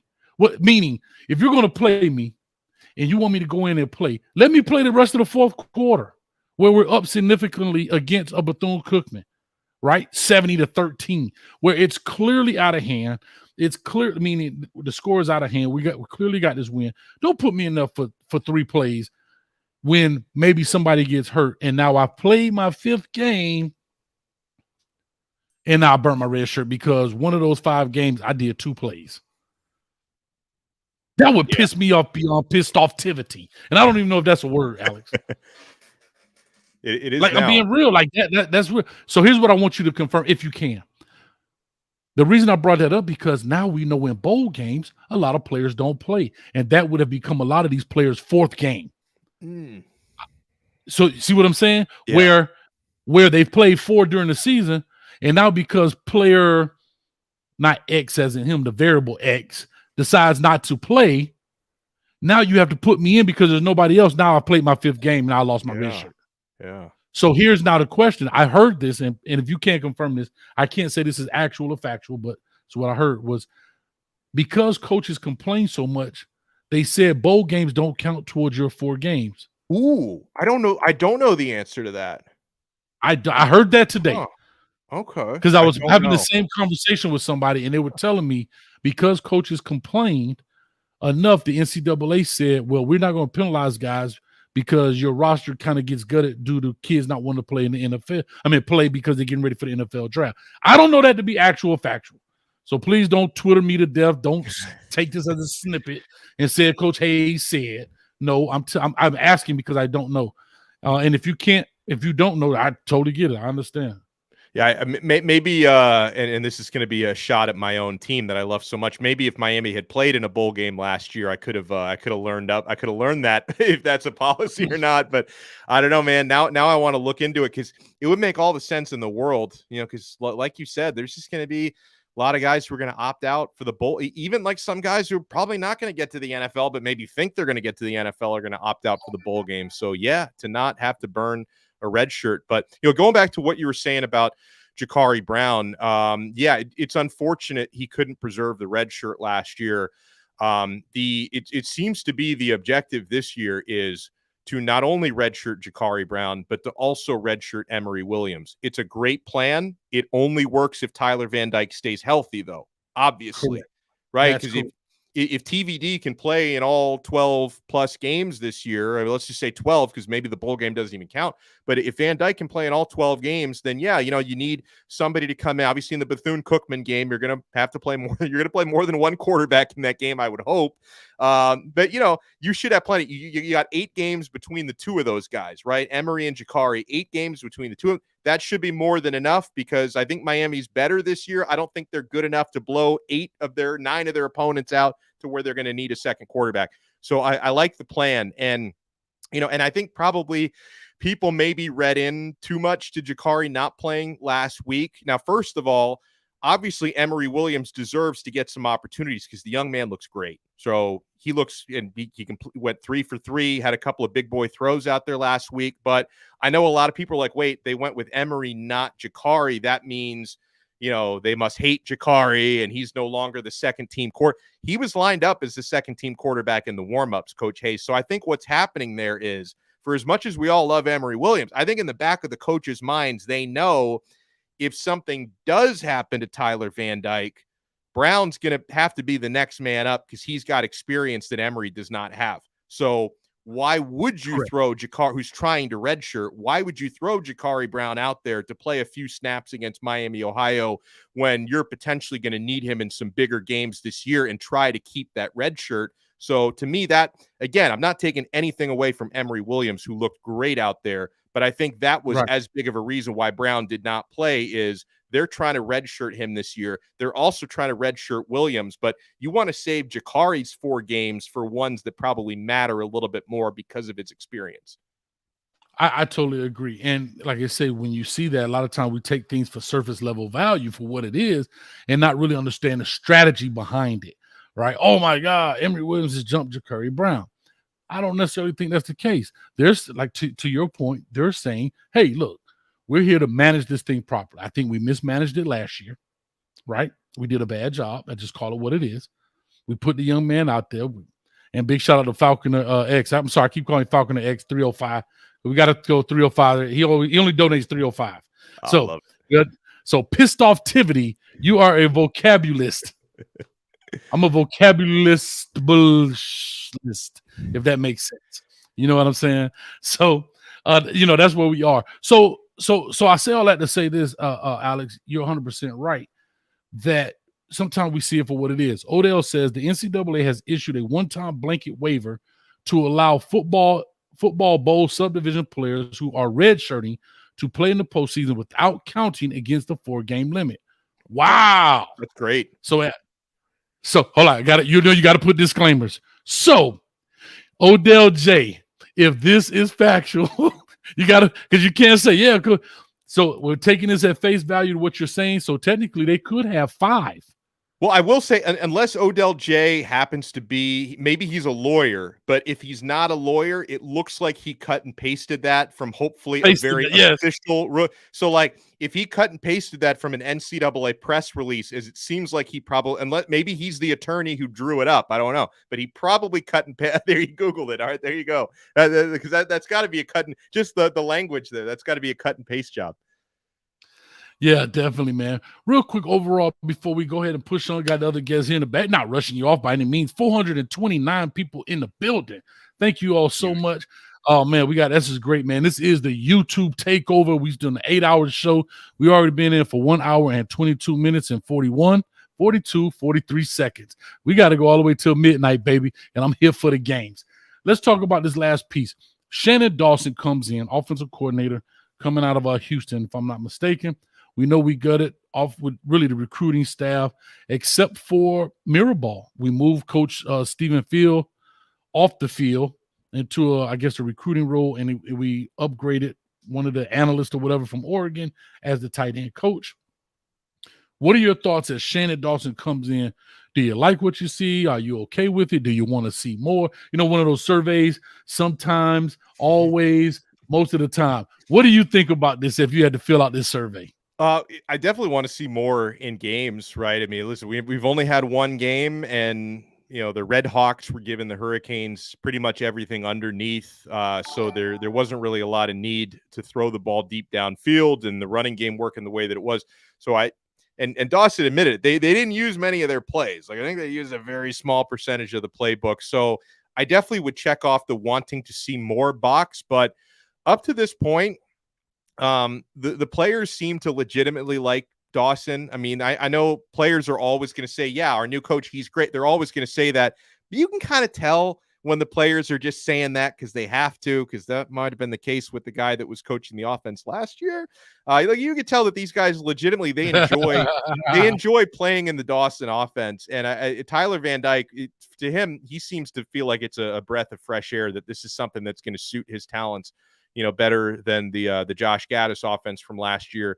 I think in the case of Dawson, we're seeing him adapt a little bit because, he comes from that air raid coaching tree, because everyone thinks about, he's an air raid guy. They're going to throw it 75, 80% of their downs, right? He's never had In the different spots he's been in. I don't think he's ever had a running back stable like the one he has. And I don't think he's had an offensive line with these types of characteristics to open up holes in the running game. And he works for Mario Cristobal. So they're going to expect to run the ball quite a bit. So I think what you're trying to see here is with Dawson, kind of the perfect marriage between spice up the passing game and the route trees and give your quarterbacks a breath of fresh air with air raid passing principles, but also incorporate a power running game into that. So I think that's the sort of balance that they're trying to find. And honestly, I can't talk about the good that Dawson is doing without talking about the good that Kevin Beard is doing, because when it comes to that receiver room, hopefully coming to life this year, to have what they have with KB, they didn't drop a single pass last week, which was unheard of 2 years ago from Miami's offense. I see the work that Coach Beard does in the wide receiver room during practice. So I also think, it starts with Dawson, but the chemistry that Dawson has with Kevin Beard and with Tim Harris Jr. and Mirabal and Coach Woodle, the tight ends coach, that to me, they got to work in harmony. And Dawson seems like a guy who's well-liked and easy to work with. And I like what his offense should look like. I hope we see more of it in the next couple weeks. Definitely, man. And it's been super exciting. I said this I said this before. And Kevin Beard, I'm just playing, man. You got a set of hands. But I said, if Kevin Beard, you lied to me. You said we're going vertical, dog. You lied to me, man. I said if they didn't go vertical in the first 3 plays, I'm jumping the fence. Number 9 got to talk to me. And I was talking to Lance Leggett, and he's 9 as well, right? I say, man, you better call your number sake and let them know. Let them know, Lance. Let them know Coach Hayes ain't happy. You said go vertical, and we ain't doing that. Joaquin said dominate. Hey, Joaquin said go vertical. Hey, Kevin Beard said go vertical, and we ain't doing that. But no, I'm just having a good time with it, man. Listen, Alex, this has been so much fun, brother. Man, people are loving this collab. I found out some other stuff we could definitely talk on the back end about how both channels can work. Shout out to AO for that information. Well, and the next time we get together, whether it's your channel or mine, the next time we get together, we got to talk about the defense, because I know, and I geek out to the offense, so I know we spent a lot of time on that. Next time we'll talk defense. And the funny thing, that was my goal, but it goes to show you how fast an hour can go. That means I only got 7 left. Right? That's how I'm looking at this thing. That's how I'm pacing myself. I'm like, okay, that's an hour. All right. Now let's get down. I got 7 left, dog. So that's how I'm pacing myself. But they have this thing now. I guess we both can go live together at the same time on each other's channel. I've never actually used. We should do that next time. I totally forget about it because I use StreamYard as well for my shows. We can go live. Yeah. We got to do that next time, Coach Hayes. I've never used that feature before. Yeah, AO was telling me about it, man. He was hitting me up. I was rushing, trying to get here at 4. I'm at the red light. I'm trying to click. He's like, yeah, Coach, if you click this button. I'm like, yeah, let's get it. So we definitely can make it happen, man. We definitely can make it happen. But I appreciate it, man, as always, man. Real quick, let people know where they can find you. Of course, Ellen, the producer, has done a great job putting your info up. But let the people know where they can find you, when you put your stuff out. If they're not a subscriber, matter of fact, here, slap them. That crap out of here. Go subscribe, man. Talk to the people. Well, shout out to Ellen doing a better job promoting my stuff than I usually do. But yeah, you could check out YouTube channel, Locked On Canes. Also the audio channels. We're on Apple Podcasts, Spotify, Google, anywhere you get your podcast. Just search Locked On Canes. You can do the audio version or the video version on YouTube. And follow us on Twitter or X or whatever we call it at Locked On Canes. And that's where you can find me. All the stuff we do is on there. And Coach Hayes, keep up the great work, man. Hopefully after this week, your good, bad, and ugly is just like good, great, and awesome, that there's no bad and ugly this week. I like that. Good, great, and awesome. Because, somebody hit me up and says, Coach, why you got 2 negatives and 1 positive? I'm like, man, I was just trying to stay within the theme of Clint Eastwood. Like, relax. Yeah, right. But you know what I mean? They were like, that's two negatives and 1 positive. I think that was LP, if I'm not mistaken. But yeah, man, that just keep it with it. The reason I brought that up, because that's how we actually used to break down film with the players. Hear the good plays, the bad plays. And that's how, when you go in the room, it's easy to say, hey, these are good plays. That does include great plays, touchdowns, good blocking. And then the bad plays are like little things that we can tweak. And then ugly plays are just catastrophic failures. That's how you broke it down. Because you can't go through all 85 plays with every, all day long. You don't have that much time to, the half yard run up the gut where nobody did anything, that kind of stuff. But man, I appreciate it, man. Let me push on and let me get these guys rocking, man. Thank you, Alex, as always, man. The Locked On Canes. Love it. Thank you. See ya. Yes, sir. All right, we're coming up next with my guys from Hurricane Zone 1219 off in here with LJ. But right quick before I get that started, I do want to say this. We have our sponsor for the day is Interstate Sports. I want you to understand anything you have to do when it comes to sports memorabilia. Yes, our beloved Hurricanes. Yes. He got a bunch of that stuff. But all 32 NFL teams, a bunch of college stuff. You can go check it out. The information is in the description as well. All right, go check him out. Make sure that you call if you don't see something that you like, or if you see something else at another store and he got a better price, call him. It's a 912 area code. All the information, look at it, pops up right on time. Right there. Best memorabilia store in the land. He ships. My man E. Brown bought something. Got it in 2 days. In 2 days. Right? Come on. Talk to him. Talk to him. It's worth it. And real quick, let me go ahead and give him his shout out right here for this hour break. Sports fans are gearing up at Interstate Sports, your home for officially licensed fan gear. We have jerseys, custom frames, team signs, draft tumblers, and more. For every sports fan's needs, visit interstatesportsgifts.com. Y'all almost caught me. I was reading up the cane juice. Yeah, you can't get me. I was reading up the cane juice. Anyway, real quick, man, round of applause, man, to our next guest up in here. What's up, fellas? We rocking and rolling. What's up?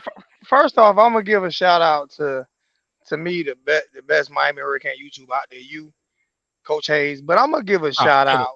I'm gonna give a shout out to Ellen, Miss Ellen, for making you who you are. She awesome. Because she awesome, is dog. Freaking awesome.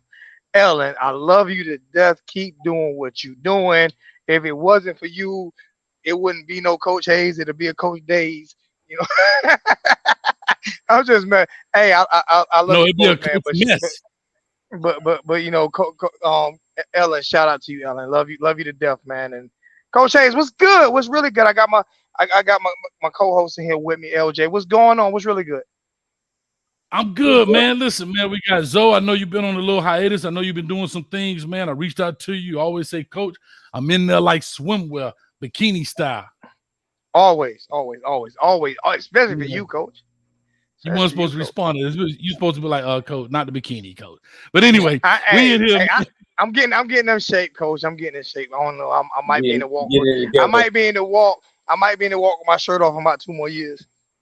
I see you. Speaking of shirts, what's up with this Miami jersey, man? We need a little better look at that, man. Let me see that. Let me see a little better look. And I see you got your man cave there. Yeah, I got my man cave up. I sent LJ turnover chain should be to him between 2 and 5 business days. The last one I got, I shipped that today. And I'm still rocking my turnover chain. And hopefully maybe one day Mario will bring it back. Big Cuban links. So here's what I say, man. Hey, man, Andrew Davis says good to see Zoe back. That's good, man. I want to say this real quick. I like that man cave back there, but you might need to spruce it up with my man from Interstate Sports. You know what, man? I promise Savannah, you. Georgia. I promise you. Savannah, Georgia. You send me his number. He gets all my business from now on. Nobody else gets my business. No Canes wear. He gets my business from here on out. Oh, wow. Now on. So you send me his number. I don't need no promotion. It's in the chat. I don't need him. He gets my business. First off, I'm just gonna say this, and I don't want nobody to take this the wrong way. I support black business. I support black business because at the end of the day, if we don't support us, nobody supports us. So I support black business. But he's white, though, But his is. But I know. But I mean, I'm looking at. I was just teasing. He a brother from the Bahamas. I know. We already talked on the phone. We already talked on the phone about it. I support black business, but I do love his. I do love the way everything he has it set up. he's my number one guy to get my stuff from now. So he definitely gets my business. Nah, he got some good stuff, man. Listen, he got the floaty helmets. And here's the thing. He's a hurricane dude, right? And I'm saying this because it's funny. He's in Savannah, Georgia. So of course you know you in Georgia country, right? Yeah. But the dude got big shout out to Chris Caines, who actually introduced us, because he came in there and told him about me. He plays this show in his store for 10 hours a day. That's all that plays on TV is Coach Hayes football, man. And so I love it, man. So we had to get it going. And Canes support those who support. I mean, Canes, where I got a lava lamp that don't work anymore, and I called them to ask them. I just bought it, and I called them to ask them, can they help me out with it? And they told me no. So it is what it is. There it is. Well, my man ain't playing with. Let's get into this deal, dog. Let's get into this deal. What's in that cup? You got some cane juice? Got some cane juice, man. I didn't get no cane. I drunk before I got on because I didn't know if we were allowed to have cane juice today. So I took me a shot before I came on. But I might go get me another shot of cane juice. Coach got products. I still got the bottle you sent me. I still got the bottle you gave me. Bro, this the cane juice right here. It's gonna be on sale at the tailgate. Texas A&M. I still got the bottle you gave me, though. I'm good. I don't know if you're a coffee drinker, though. Oh, I drink my coffee. Look at that. We got Insane Ibis. We got our own coffee, baby. Oh, there you go. Come on, stop playing with it. We got our own. It's called Insane Ibis. We got poor little Timmy. That's a little light for you, my brother. You know what I'm saying? You on the Wesley Snipes vibe. You know what I'm saying? And LJ is in charge. We got our shirts getting made this year. LJ got somebody, and they're fired. They're going to be fired. So the shirts will be done this year. And we got cane juice shirt. Y'all gonna see the cane juice shirt on deck at the tailgate. I'm gonna be loose, dog. Loose. Also, if you want to become a member, go ahead and hit the join button for all my Apple users. Ellen will put it right there in the chat. All my Apple users, if you go through the YouTube app, for some reason those two don't talk. They don't like each other. Maybe YouTube app was messing with the iPhone girl and he got mad. I don't know, but you got to go through Safari now in order to get there, right? It's a Google Apple thing. It's an Android Apple thing. That's all it is. They beefing with each other. You know they always beef with each other. Yeah, everybody got beef. All right, and so we got beef right too with these lassies up in here. Let's talk Texas A&M lassies, right? Because we're gonna shave them dogs. You ever seen a bald head lassie? I've never seen one, but I'm ready to see what LJ sent me a video the other day of, you know what I'm saying, one of the Miami high school players, you know, talking a little trash, and I'm ready to kick a little A, you know, when it comes to that. Let's all right, so here we go. Let's get this thing rocking, man. Texas A&M, we know we went in their house last year. It was a little close, right?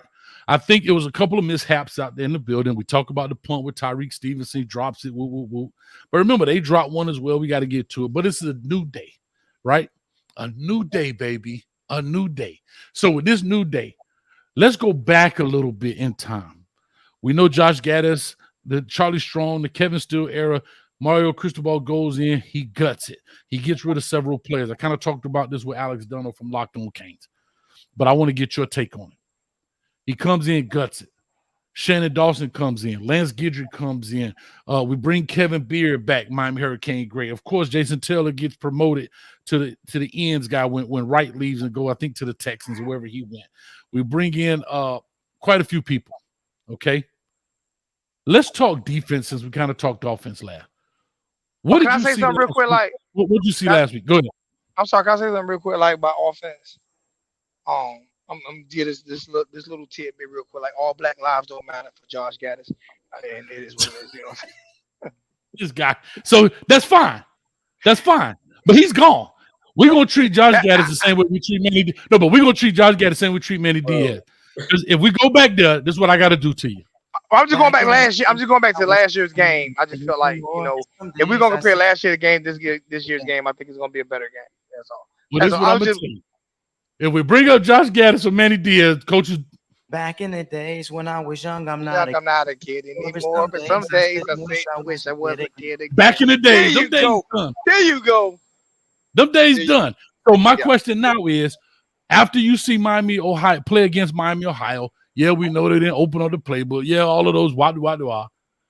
As you guys do these hurricane things, what is your take on? I start off with you, LJ, because you got that beautiful flag floating behind you back there. You see it?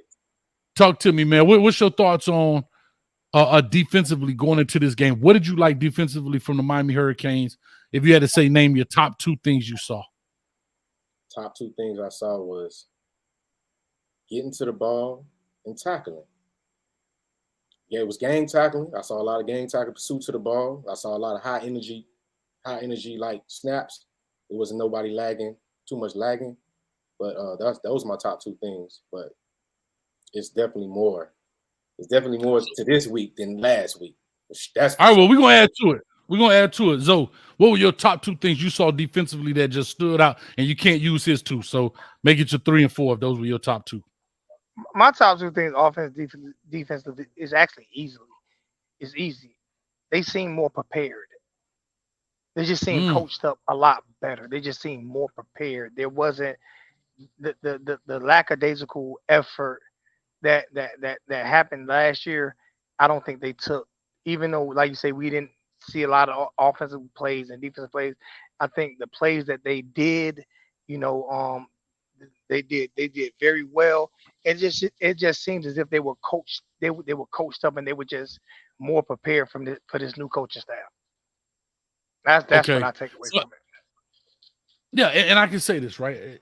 Simplicity creates quickness. I don't know if you remember this. We were on a show way back. Maybe it was the Staple Gang show. I'm not sure. Coach was on that cane juice. It was biting extra hard with a Y. But I remember saying this, and I remember giving this example, talking about how you play fast. And I asked you, I don't know if you remember this. Do you think you could beat Usain Bolt in a race? Yeah, I remember that. I remember that question. Go ahead. The answer was hell to the no. Right. But then I said, well, what happens, though, if I gave y'all a math problem before you could start running? Your math problem is 2 plus 4. His math problem is x plus 2 over y to the 3rd power. Yeah. Again, I'm the analogy king. I said that to say, if you make the math simple, meaning the snap of the ball, pregame snap, all of that stuff, I can react faster. Even though this guy may move faster than me if we were just in a head-to-head race. But if I can slow the game down, make it 2 plus 2 out there, instead of trigonometry or calculus, I can play faster. Yeah. And that was the same thing I was trying to say. And I think our guys are now 2 plus 2ing out there. Simple doesn't mean sorry. Simple means I got these guys playing at a high level, quick, fast. They know what the checks are. 2 plus 2 is 4. 3 plus 3 is 6. Simple math. Well, if he's a half a yard from the inside of the hash, I check this. But if he's 3/4 a yard from the hash, then that's trigonometry, dog. And I think we're playing simple, therefore simple plays fast. LJ, would you agree with that? I agree. It's just on the front end though. Like this 4-2-5 is two ends, is the front end and the back end. And the front end, I like what I'm seeing on the front end. Tell you that. Front 7, I like what I'm seeing. Sometimes it's like it's still confusion going on. Even though we played against Miami of Ohio. I thought they was gonna be better than that, but we got some things we gotta work. We got some things on defense we got to work out this week. I'll tell you that. So talk to me. What are those things? I'm just going. I know we don't go for last year, this year, but you only can gauge from what you've seen from teams and stuff like that. And I went through to the first game with Bethune-Cookman. We all seen the other games. I didn't see a lot of mistakes in this game. I seen some. I didn't really see any missed tackles. Mike can count a few. I didn't really see any missed tackles. I think we're gonna have to get better. It's a week by week basis. We're definitely gonna have to get better. But I just feel like from what I saw from week 1, man. Like, to be honest with you, that's what I was expecting to see last year. And I just feel like they're like you said. I think they made it a lot more simple for the players. And another thing is, I think that people get this air raid as a misconception of it's just a passing offense. When if you go look at the history of the air raid, there have been a lot of 1,000 yards rushers in this offense, in the air raid offense. It spreads the field out. Running backs are able to see the field better. Plus, it takes a linebacker out of the equation because they can't run. Definitely can't run a 3-4, but they can't run a traditional 4-3. And a lot of teams are going to be with the talent that we have. A lot of teams are going to be especially in ACC this year, are going to be a little bit more confused, in my opinion, just because the field is spread, and you take away that traditional defense that most teams in the Power 5 conference run. They're not, and so like the young man last show said, you have an air raid offense with an offensive line that LJ put me on to all summer long. Yeah, with that type of offensive line, I think it's definitely a way to succeed. I think it's gonna. I think good things. I think good things from when I watched last game. Not great things, but I believe in good. I believe in this season being game to game. I think it looks like it's going to be a lot better. Yeah, and how I look at it, right? I'll just say this. Somebody said one missed tackle, and I know that. God, Leah, slap yourself, Hayes. God damn, that hurt. Slap me too. Slap me too. Because I don't remember. And slap me for what about. Here's what I'm gonna say. Okay, hold on. LJ, stick your chin out just a little bit. Stick your chin out just a little bit, LJ. You know I'm about to say something. All right, here's what I will say. And this is why I slap myself. I'm scared to even say this. A missed tackle ain't bad if all your homies still around there. So hold on, let me clarify. Football and athleticism is on 1,000 different level right now, right? The athleticism of these players, as big as they are, as whatever as they are, right? I mean, you got guys out there, like you say, the Gronkowskis, and I don't go into the NFL, but we got big body guys who are doing little body things, right? And for the defense, especially in open field tackling, it's not easy, bro. This dude's got, like, you ever try to do a one-on-one tackling drill with the cones 10 yards apart? You ever seen a coach? Think about it. Have you ever seen a coach do that drill? No. Why? Because the offense is going to always win that. So they bring the cones within at least 5 yards. Well, sometimes when you get a little swing route to the running back out there late, he's one-on-one out there with maybe a nickel or a wheel or whatever, strong safety. And if the homies ain't hurry up and get to the ball, those cones stay wide. Those cones get smaller as bodies start coming, right? And so I say that to say, if you get caught up and miss, I'm okay with that, long as the cavalry is on its way, and it's got to be, as soon as you miss, the cavalry's got to be there. That's how you negate big plays, and that's what people have to understand. That's how you negate those things.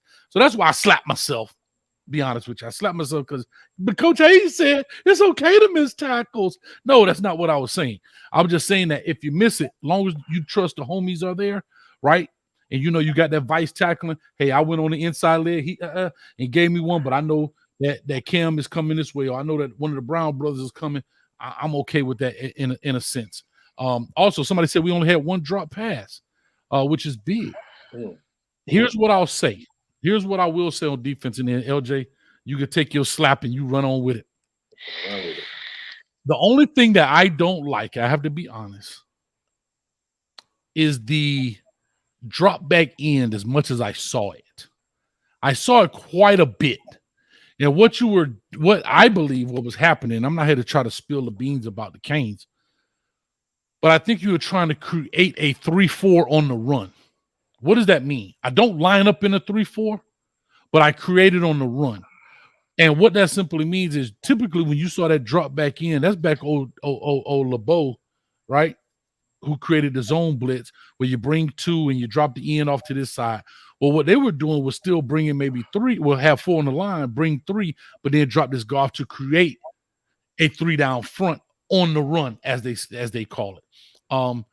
And we had a lot of overload. We had sometimes 4 guys covering just 2, but we were shallow on the other side, one-on-one there. And I think as you go, people will pay attention. And I know that I'm gonna trust that Lance Guidry gets that fixed. You know, a lot of guys were spot dropping, like we saw the Nigel Kelly where he spot dropped. He did his job, but he had to realize this guy sitting in my zone, I got to now attach to him. He just got such a long arm, he stuck it out there and deflected the ball, got the PBU. But that's not understanding. It's two guys, one guy cleared out. I got this guy, he's in my zone. It's a lot of nuances to that stuff. And that's where I think we can get in some trouble if we live and die by that. LJ. I totally agree with that, man. I don't really like I only feel like certain players that's on our roster defensively should be dropping anyway. I saw the freshman Jaden Wayne drop when he got in, and he just looked uncomfortable. It didn't look natural at all. I'm like, he trying to backpedal, and then he's like so stiff, like, but he athletic. He's a 4-star player. Jaden Wayne, he already got the size to play or whatever. It's just about the coaching. And I really feel like when he rushed the passer, he looked way better going to get the quarterback as opposed to trying to drop him back in coverage. They had one particular play where we blew a coverage. If this is Texas A&M, that's a touchdown. We played against Miami of Ohio. It was a play where they had a tight end to the short side with a receiver, 2 to the top.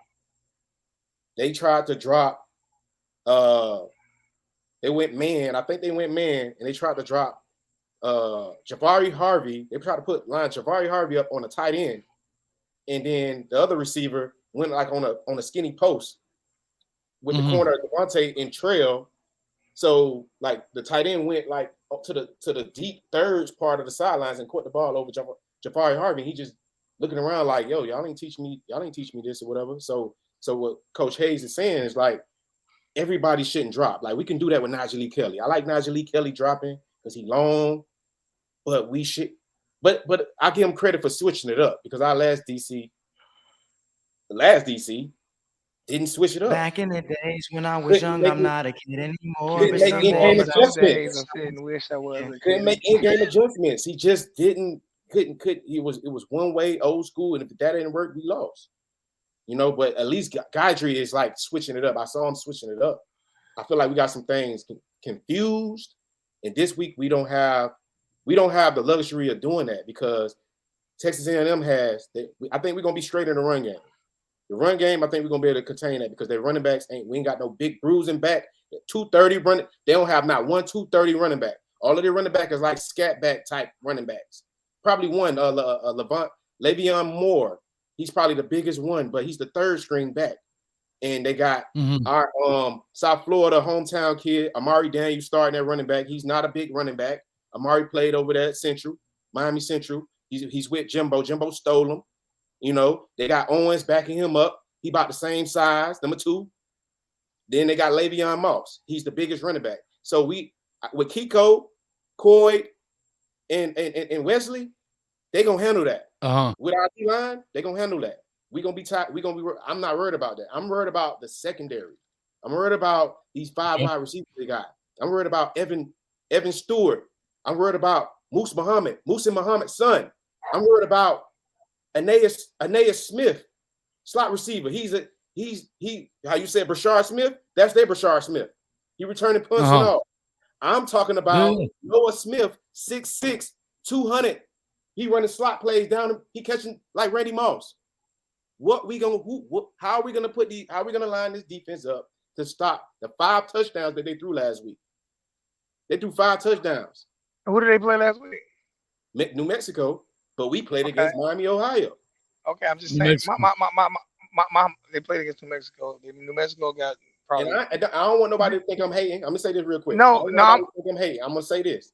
This is where I think we got a problem at. I saw the start lineup. I've been looking for the start lineup for the longest, the depth chart. It didn't come out to the game. And then I saw who was starting. Well, we starting Darryl Porter at one field side corner. And then we're starting Jaden Davis at the other corner. And we got Takori Couch as the striker.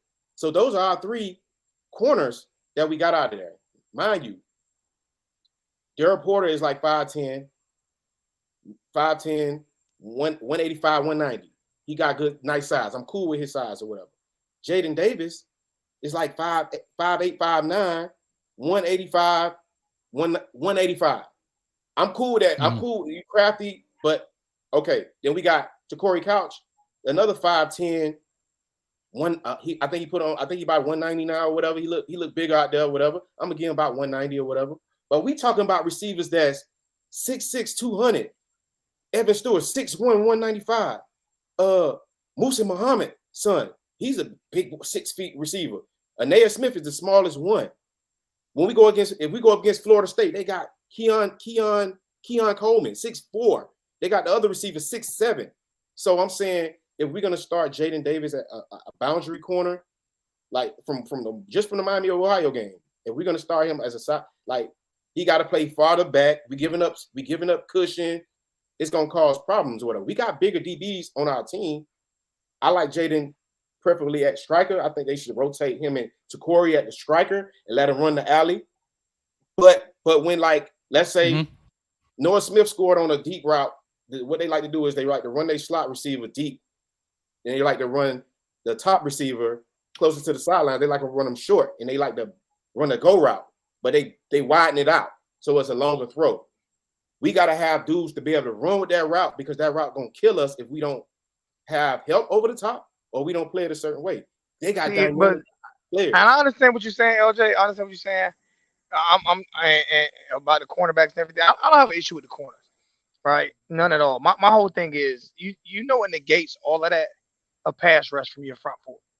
You have to get that. That's what negates all that. You know what I'm saying? Because there aren't a lot of 6'1", 6'2" cornerbacks in football. There are not a lot of 6 foot cornerbacks. So typically when you play cornerback, you're going to be 5'9", 5'10", maybe 5'11". And you have to be athletic and be able to run with those guys, and that's what that's for. But at the same time, with those 50-50 balls, that's where you get kind of scringy with it. But if those guys can jump and cover, I'm okay with it. You negate that with a pass rush. You negate that with not letting with not having to blitz every play and dominate with your front four. And that's what great teams do. Great teams dominate, and we have a front four that I feel like we can dominate again. We can dominate without blitzing as much. So to me is the key to it's easy to say the key to the football game is in the trenches, but definitely the key to this football game coming up is can our front four not let that quarterback sit back there and pick us apart because he's not mobile. It's not like we're playing against a mobile quarterback.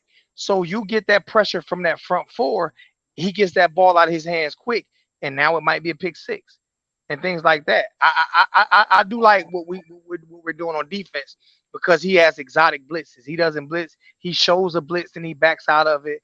You know what I'm saying? Then he'll blitz.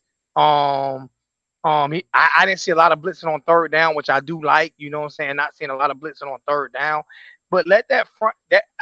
I think that they have the confidence in our front four. Like I said, it's not like we're playing against a mobile quarterback. If that front four can get to the quarterback, it's gonna be a long day for Texas A&M. Period. I don't care if they got 6'9" receivers. I don't care if LeBron James playing out there. Like if that front four, I truly, and I know Coach played back in the days, but I truly believe that the way we win football games is not just by cornerback. If our front four can create pressure without having to blitz, I believe we have a chance to win every game. Okay, look. If our front four can dominate, it starts there.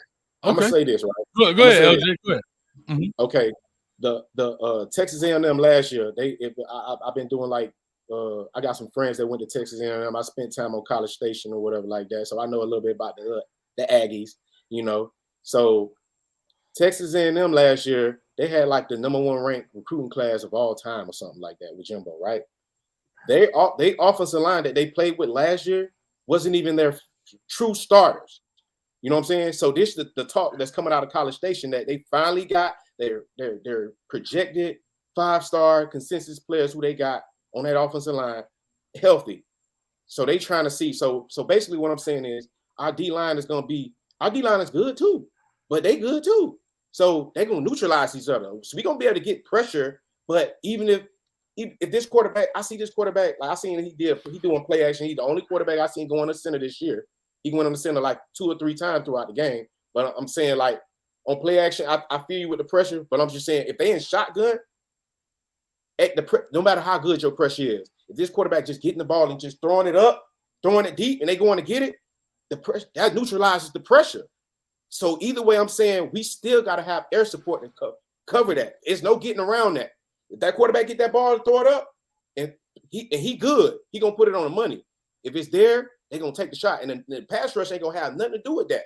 No matter how good you is, I don't care what defense in. Every creator if Tom Brady get the ball out before I agree with that. It neutralizes. Yeah, no, I agree with that. Right, we gotta cover it no matter what. Right, I agree with that. You can dink and dunk your way, but you can't dink and dunk your way through. I totally get that. Right. Here's what to both of you guys make very, very good points. Right, in the sense of what Zoe was saying to say, look, bro, if we can create pressure and get these offline throws without bringing an extra guy, leaves another guy in coverage, right, which is great. However, the flip side is to LJ's point is how do you negate that is throwing it fast, quick, and early, right? So you got to have a perfect balance. And as I look at this stuff, Connor Wakeman was 18 to 23, 236, 5 touchdowns. I mean, he only, threw the ball 23 times in the game. Cool, right? But here's what they did. And again, I understand it was New Mexico, and I'm cool with that. I understand it was New Mexico. I think we have to understand from a defensive perspective how they're going to attack us. Are they going to attack us on the ground or through the air? As I look at it, again, it was New Mexico. They beat them 52-10. But there was an even distribution between the top 3 running backs. All of them only got 7 carries, 51 yards, 6 carries, 26, 7 carries, 25, and Reuben Owens, right? And then again, Connor Wakeman carried a couple of them. But receiving, Evan Stewart is, of course, they're clear and leader when it comes to the receiving game down the field. You got to stop him in some sense, right? There are some guys that you can double, but then there's also some guys that you can leave one-on-one. I think we can cover. Now, I 2 people that I say don't let beat us. Evan Stewart, number 1, and number 0, Anaya Smith. Those 2 dudes can't beat us. If you're going to beat me, you're going to beat me with Amari Daniels. Noah Smith. Yeah, but I'm not worried about receiver. Yeah, if you go to Noah Smith, what I'm saying is I'm going to eliminate that pass game. And I'm going to see right now because I think we're built more to stop the run than the pass. That's how I feel. I feel we fit good to stop the run. So if we're built to stop the run, then let's play to our strength. Let's take away their top 2 dudes. Let's see if Noah Smith is that real dude, and we're going to eliminate your run game, right? Your ground effect. That's how I look at it. And when you do throw the ball, Connor Wakeman has to be offline. He can't sit back there and sprinkle ahead the ball.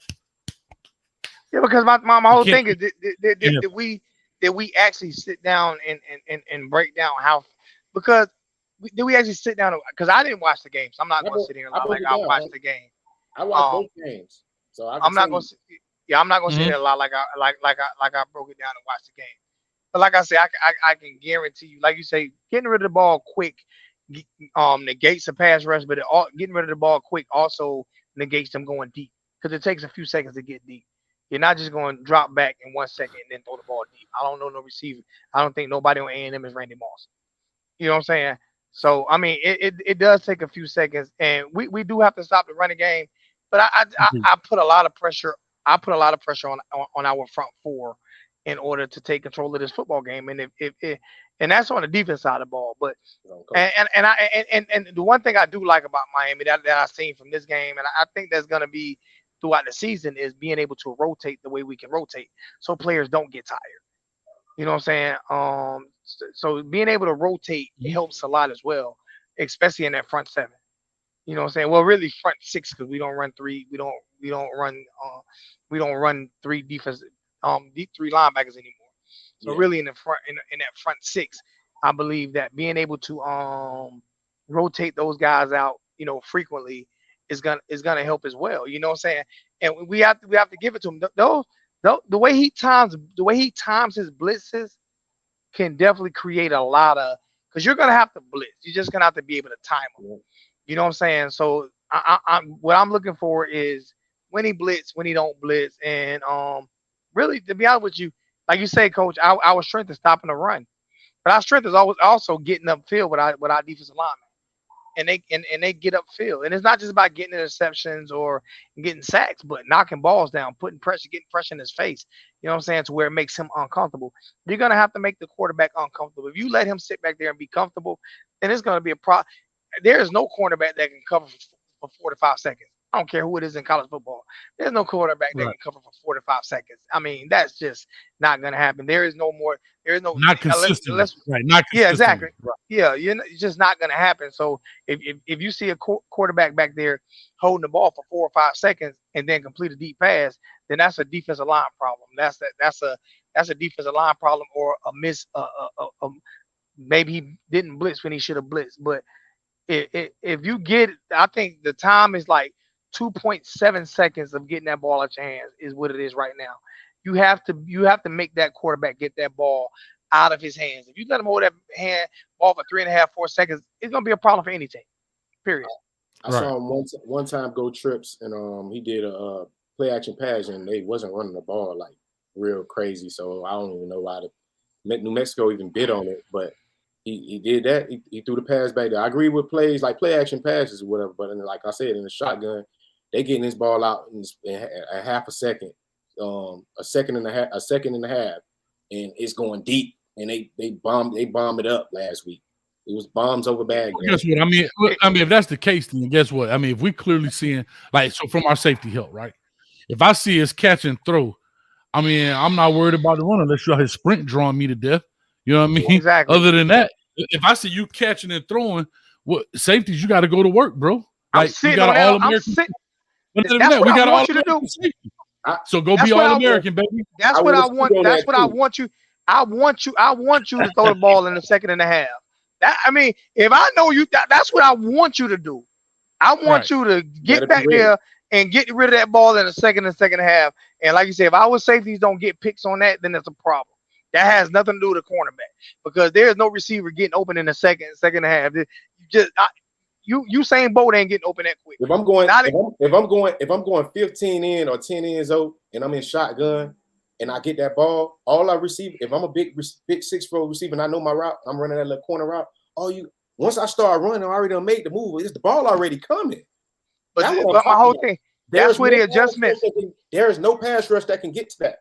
But answer this question: What cornerback in the country could cover something like that? Yeah, but we're not talking about the pass rush. Hold on, guy. But no, you saying that you said that it's not the pass rush we're talking about. We're now talking about if you are catch and throw. If you're quick gaming it, right? If you catching and throwing,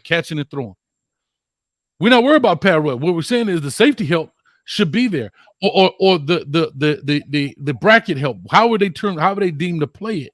What I'm saying, you're not play action and you're not RPOing us. You saying catch and throw. If you do catch it, you better be getting tackled right away. Yeah, that's all. That's all how I'm looking at it. Mm-hmm. And the thing I like about the 4-man front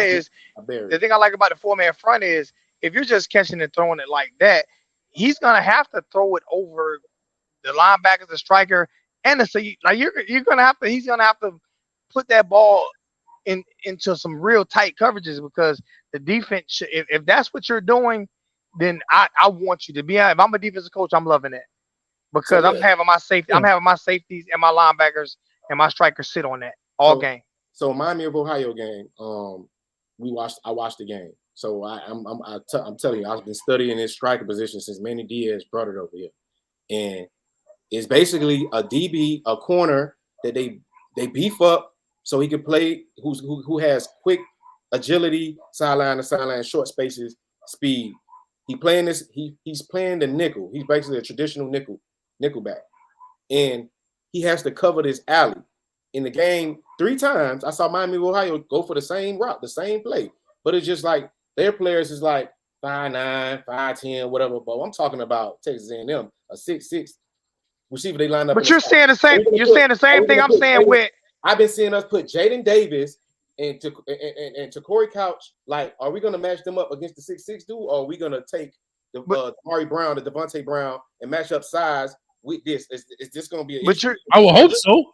I'll be honest. I will hope. That's what I'm saying. But you're saying exact thing I'm saying. Like I said, they played against New Mexico They're playing. They're playing against different talent levels. You know what I'm saying? Both of these teams didn't play no world beaters last week. Exactly.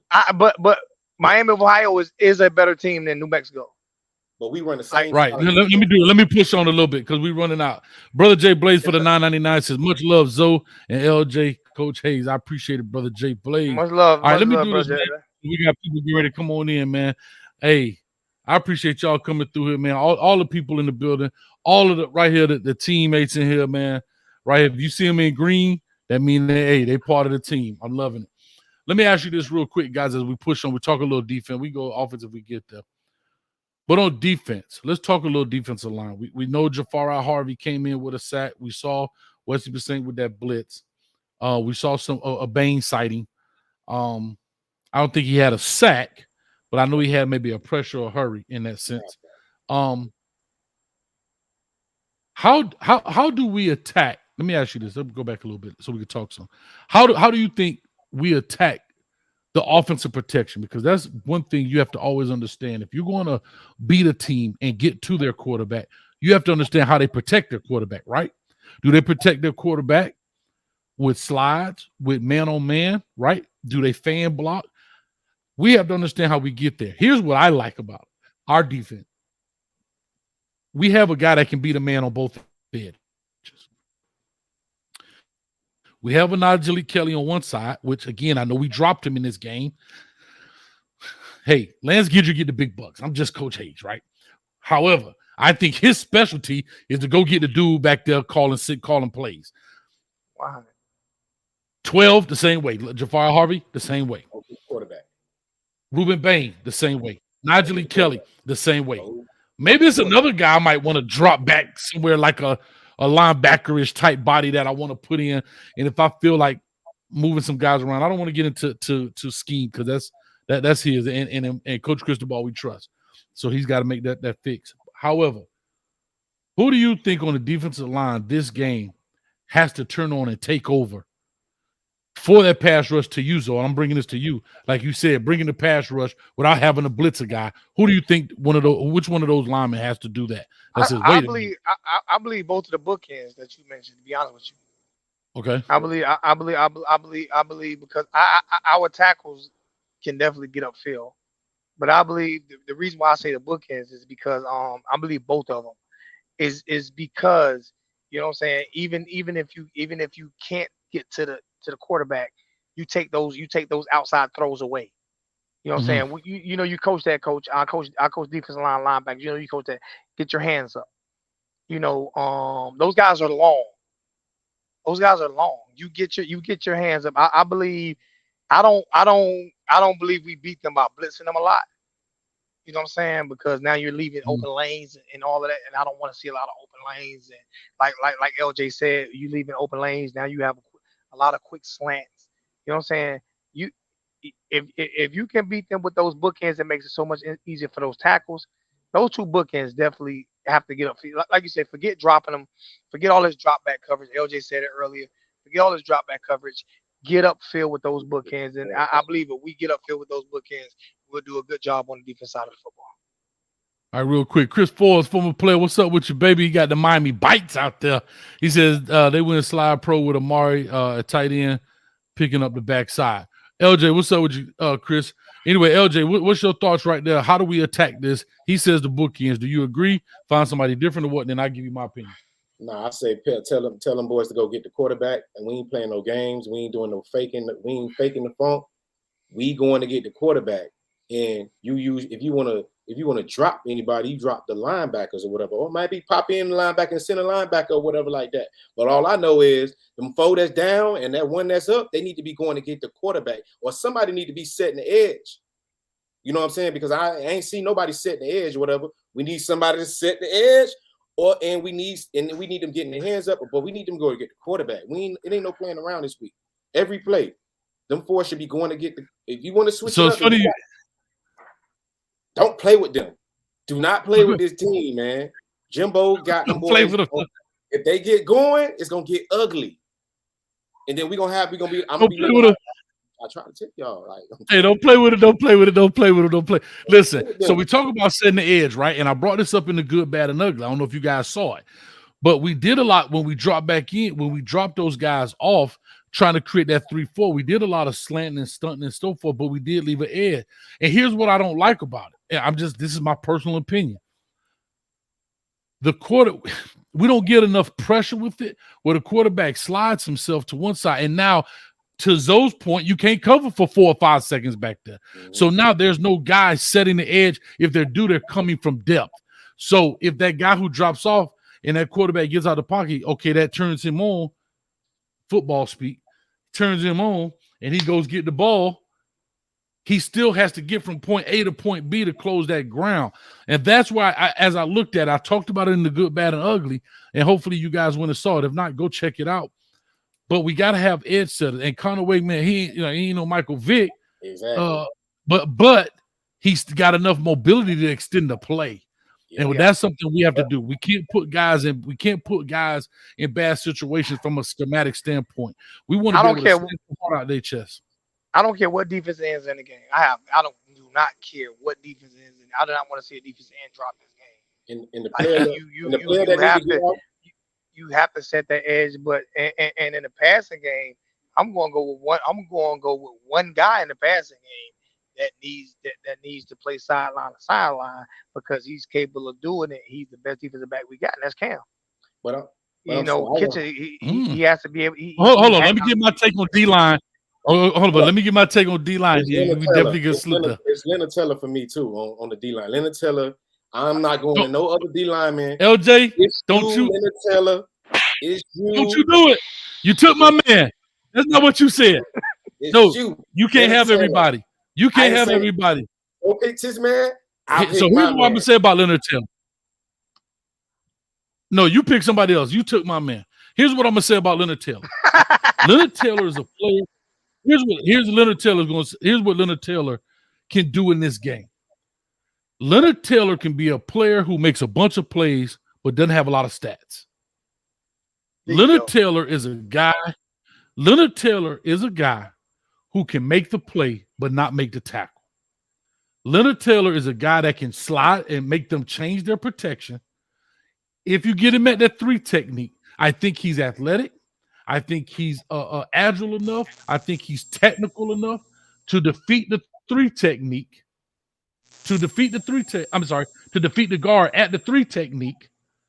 Okay? I know we got some other guy, Harrison Hunt, and them guy. Put them in the middle. Let them take on the double team. But here's what happens. You only get but so many blockers. If we go down with 4 and they got 5, and you have to double Leonard Taylor, then it's one-on-one for those ends. Therefore, they look like the heroes, but Leonard Taylor is the guy who makes the play. See, a lot of people don't understand that. I agree with you. A lot of people don't understand that those ends make that quarterback step up in the pocket, and that's how those defensive tackles get those plays.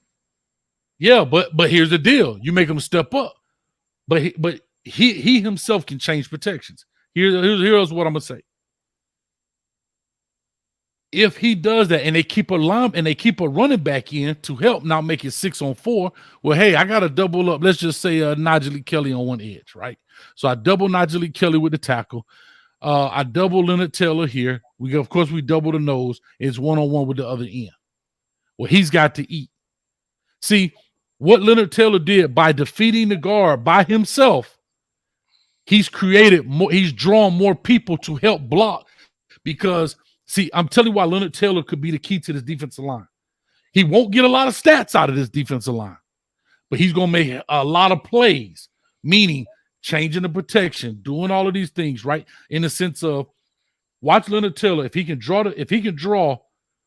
the double team, right, with the guard and tackle, and he slide protected, guard tackle take on LT, the running back. If we get a running back on Najee Kelly or running back on Ruben Bain, that should be a W right there for us. I mean, a win in that play.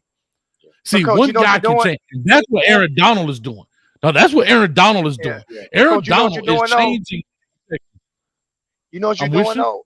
You know what you're doing, though? And I agree with you 100%. You know what you're doing, though, Coach?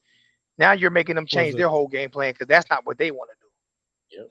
Correct. So now when you bringing in all of this help, when you bring in all of this help, because this defensive line is making you bring in all this help.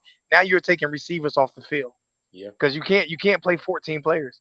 You only can play 11. Correct. So that should make it easier. Even if they bring it in and we don't get as much pressure as we did, it should make it easier for our defensive backs, because now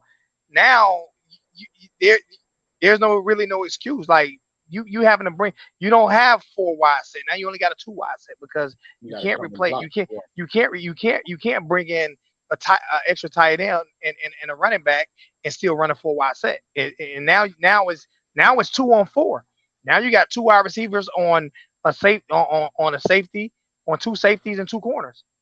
So now you're playing into the hand that I want you to play into. And all because one guy dominates the position. Exactly. And that's what's exactly. Key. So if you bring a tight end in, that's fine. If you bring a tight end, you got to eliminate a wide receiver or a running back, one of the skill guys. Well, that's fine. Okay. I'll take Ruben Bain then. I'll take Ruben Bain. Yeah, I'll take Ruben Bain. Because if Leonard Taylor killing like that, then Ruben Bain, he gonna eat, right? So that's my point. I just want to make sure. Leonard Taylor is the chef. He's the chef. But Ruben Bain and the ends are the waiters. They bring you the meal. But I'm Leonard Taylor back there cooking that work, baby. Yep. Huh? So we can all agree and the way to slow this high-powered offense down is that front 4. Yeah, because look, you think about it. If they in shotgun and they hiking the ball, the person who gonna see it, who's right there is the defensive tackle, right? So they should be shooting up first before an end can even look across and see the ball going, right? And my whole thing is, I know you said something about the offensive line. Their offensive line is improving.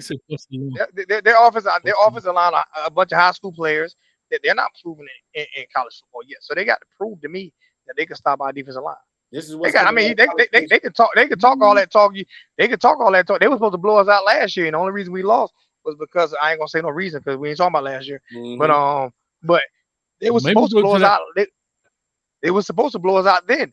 So they got these offensive linemen got to prove to me. And like I said, I think we have a great. We got 7 or 8 rotational defensive linemen. Yeah. So you're gonna get tired of blocking all of those guys, man. Yeah, Coach Hayes, but Coach Hayes, what I'm saying about the secondary, Coach Hayes, Cam Kitchens. We have the numbers on the defense. It's just we have to play the right players. We have to mix it. We got to mix and match. We got to mix and match. We can't. If something happens and they get in the red zone and they throw a fade route, we can't have Jaden Davis on Noah Smith. We can't. I mean, probably for one play, maybe, right? Noah Thomas. Noah Thomas. Yeah, that's his name. Noah Thomas. Or we gonna put Jaden Davis on because Jaden Davis is our starting field side corner right now. So let me go back to ask you this real quick. They got to guard us. They got to guard us too, though. They got to guard us. They defense got to guard us too. Go like prime time. Hold on, real quick. We gonna go back and forth. We ain't gonna play no defense. Hey, Sterile Daryl, man. Check this out. Sterile Daryl, just cruising in my baby mama Altima, listening to Coach Hayes. Y'all clap it up for Sterile Daryl in the building. But I tell you, hey, first time that dude called in my show, he told my coach, I'm in the bathroom stall at the strip club, coach, in California. Oh, Lord. So shout out to Sterile Daryl. Oh, Lord. Hey, this show get a little wild. That's all I'm gonna say. Anyway, I know we got kids listening. The sun's still up, so we're gonna make it happen. Let me talk about this as I wait on our next guest to pop on in. So here's what I'll say. Let's talk this right quick. Linebackers. My dog Corey Flagg out there. I told you he's number 11. You know why he's number 11, Zoe? Zoe, do you know why Corey Flagg is number 11? You gotta tell me, Coach. You gotta break it down. LJ, do you know why Corey Flagg is number 11? I don't know. Because he's number 1 twice. That's why he number 11. He the best thing smoking for these Canes. That's what I'm talking about. Corey Flagg, # underdog king, Coach Hayes. I could just sit back here and listen to this debate right here, boy. LJ is biting his tongue. We finna get it on by this one. No, we finna get it on. Corey Flagg let Kiko and Wesley Bissane go out there first because he been there before. And he said, y'all go ahead and y'all go out there first.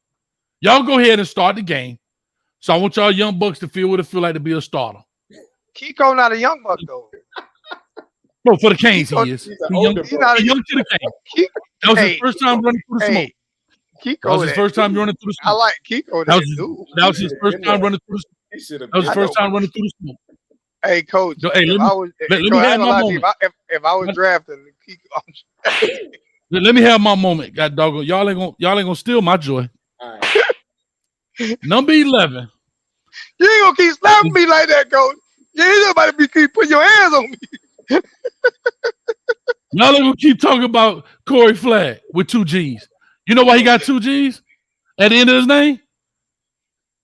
Because he a gangster twice. See what I'm saying? This young man right here, y'all gonna So he stop number playing one with- twice, and he a double gangster.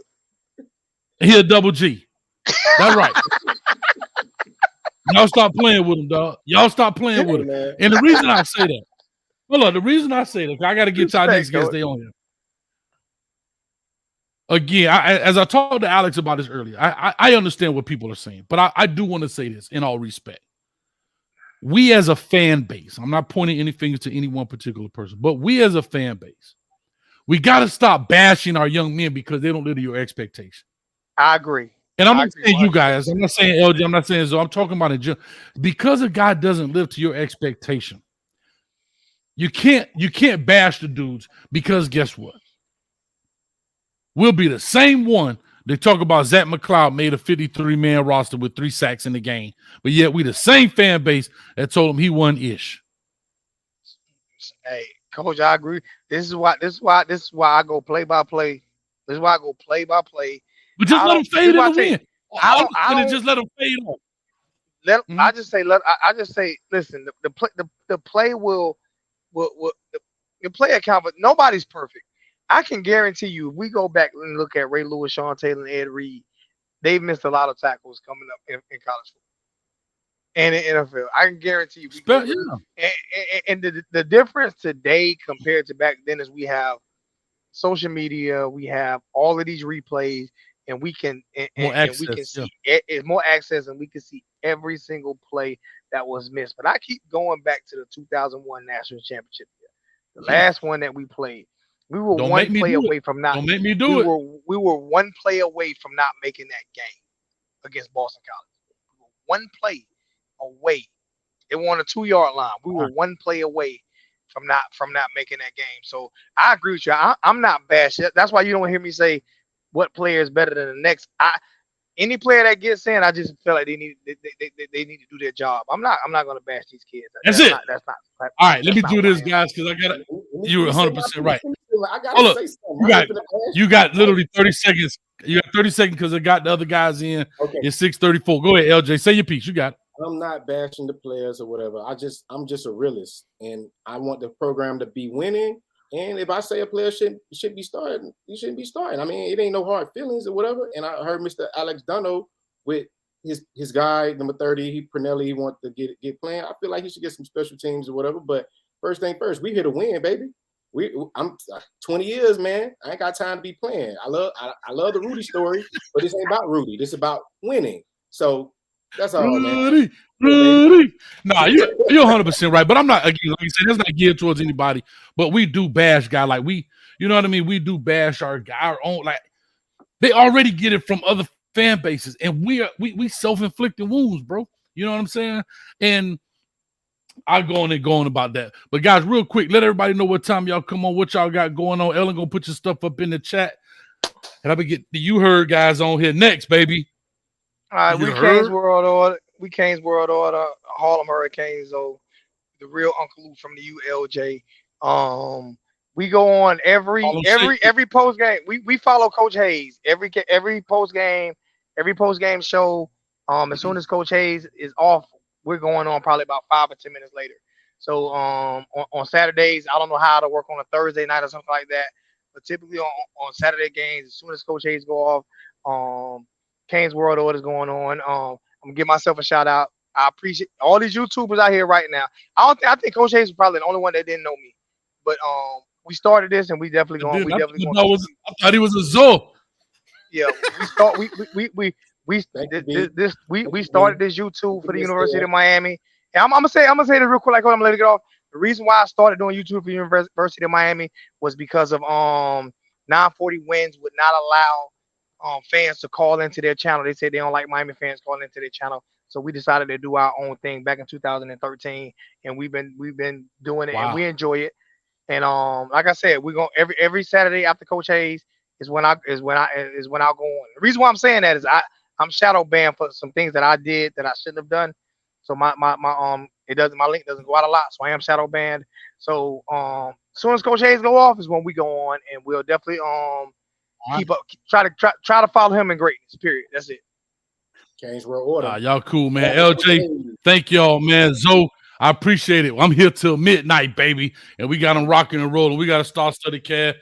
There you go. We've had Alex Dunno from Locked On Kane. We got Zoe and LJ from Hurricane Zoe 1219 in the building. Coming up next, we got You Heard off in the building, my man Joe and Ben. Let me get this thing rocking. I appreciate y'all boys as always, man. Got to give love to our sponsor. Like I said, Interstate Sports Gifts, man, is sponsoring this show today. Anything you got to do with it come to your sports memorabilia for your man cave.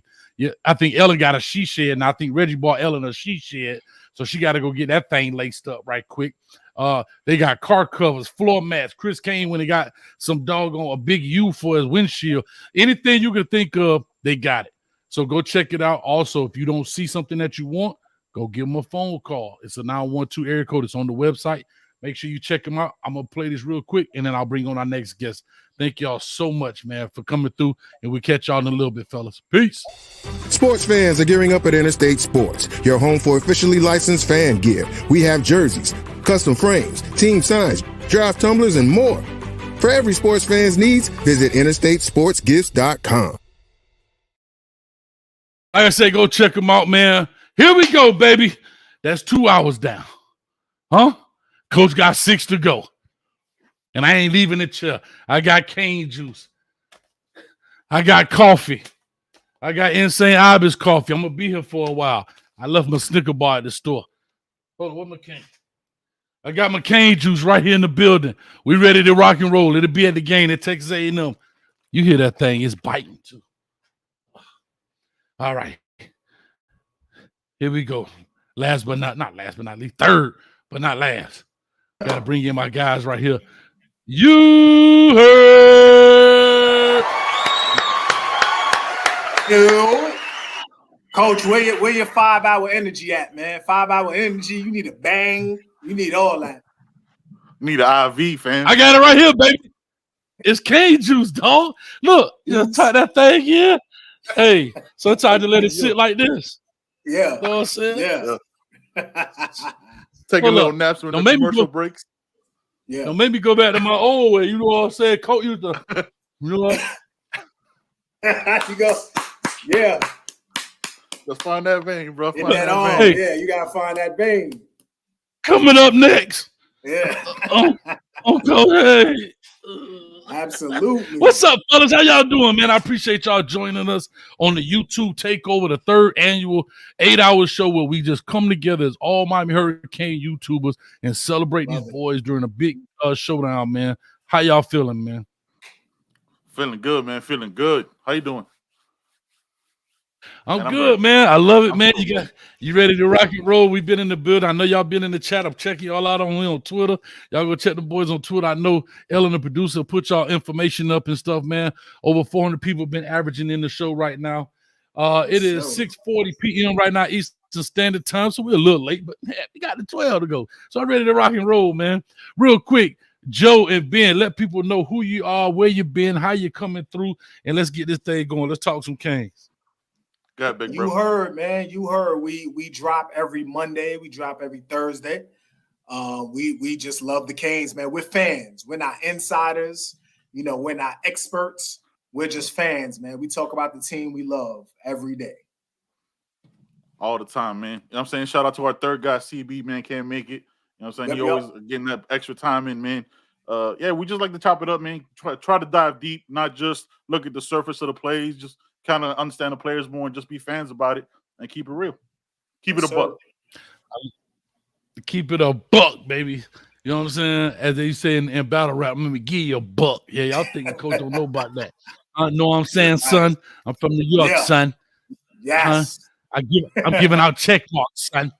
Anyway, now I went to school in Virginia. I had a lot of shout out to my dog Rollo in the building, old New Yorker. But anyway, he probably watching. Let's get into this Canes, man. You guys have been Cane fans for quite some time. What's your thoughts, man? Is the 20-year? The 20-year drought over? What's up? Y'all talk to me. I'll go with you, Ben. Since you down there at the bottom, you hoodied up like you in Alaska right now. Like you ready to put some work in. I'm strapped in, man. I'm strapped in, coach. That's all that is, man. Look, I'm strapped in. Yeah. I got, the 20 years is a thing, but my big brother Joe right there has been helping me through my PTSD with it. You know what I mean? I try to lock in on year over year. This year, I think Friday helped me a lot, man, because it looked like a professional team. It looked like a team that was prepared, and I wasn't prepared for that because going into that game, I was nervous, but I was like, oh, damn, we could just show up and be ready. That's the thing that could just happen. Like, that didn't happen before. You go back to, like, Central Michigan, App State, all these teams that shouldn't be on the field with us, hanging around 2 points away. So, yeah, I'm feeling a lot better. You know what I'm saying? And obviously talking through with my boy Joe and, all the guests we have on, you start to learn different perspectives and you start to see you're not the only one and there's different ways to look at things. Yeah, Coach. You're 100% right, man. Joe, talk to us, man. What's your thoughts, man, on this deal of the 20-year over? What's up? Yeah, I think we're on the way, man. I see the vision. We're definitely not there yet. We all got PTSD, man, but I see the vision. You know firsthand, football is football, and it's always been football. You got to be able to run the ball. You got to be able to protect the quarterback. You got to be able to stop the run, and you got to be able to get to the quarterback.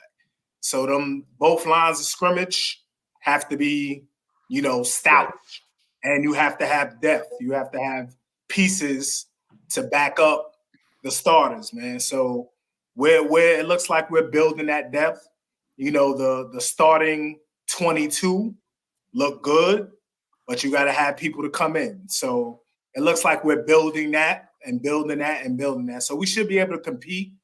And until we get those building blocks, I think that's when we'll be back. I agree with that, right? So of course we know you guys were in the back.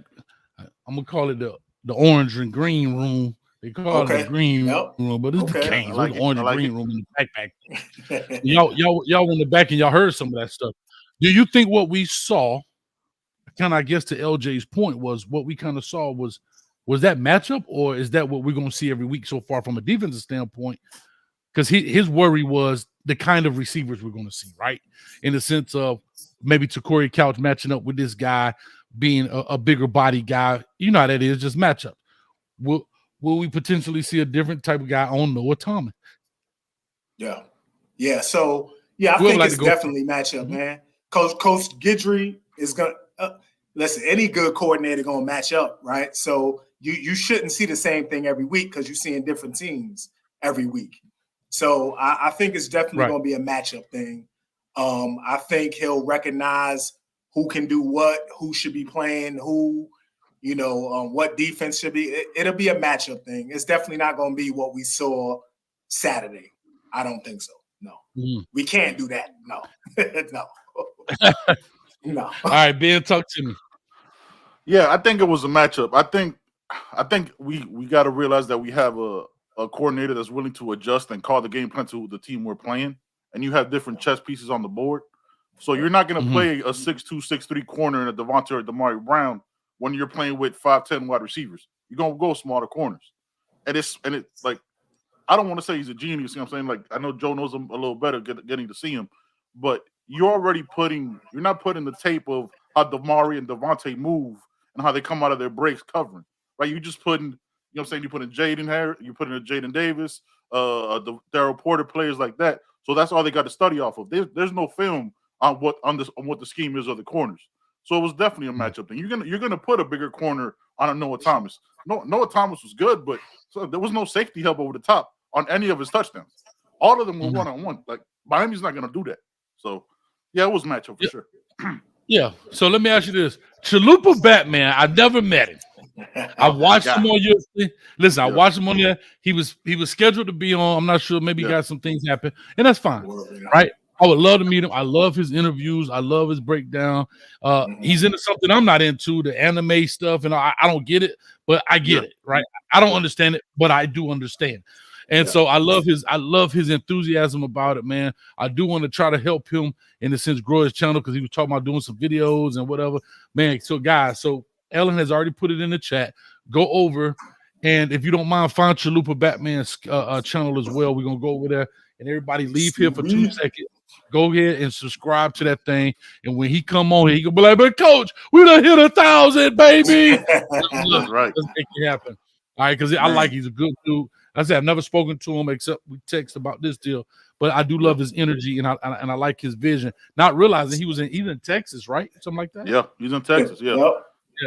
Yeah, he's in Texas. So that's great. That's great because you know somebody's not on your side when they say, "Is that Eastern Standard, Coach?" Like, Right. Yeah. And they'd be like, "Is that Eastern?" I'm like, okay, where is he from? Yeah, we have to adjust our times because you know what I'm saying when we have him on the show. That's why we only have him on Sundays. You know what I'm saying? He got a job he got to do. So his time doesn't ever line up with us for Wednesdays. Well, man, CB Chalupa Batman is one of, I'm saying, me and Joe noticed that earlier. I was like, bro, this is one of them guys, man. Like, his energy is infectious. He always comes in and kills it.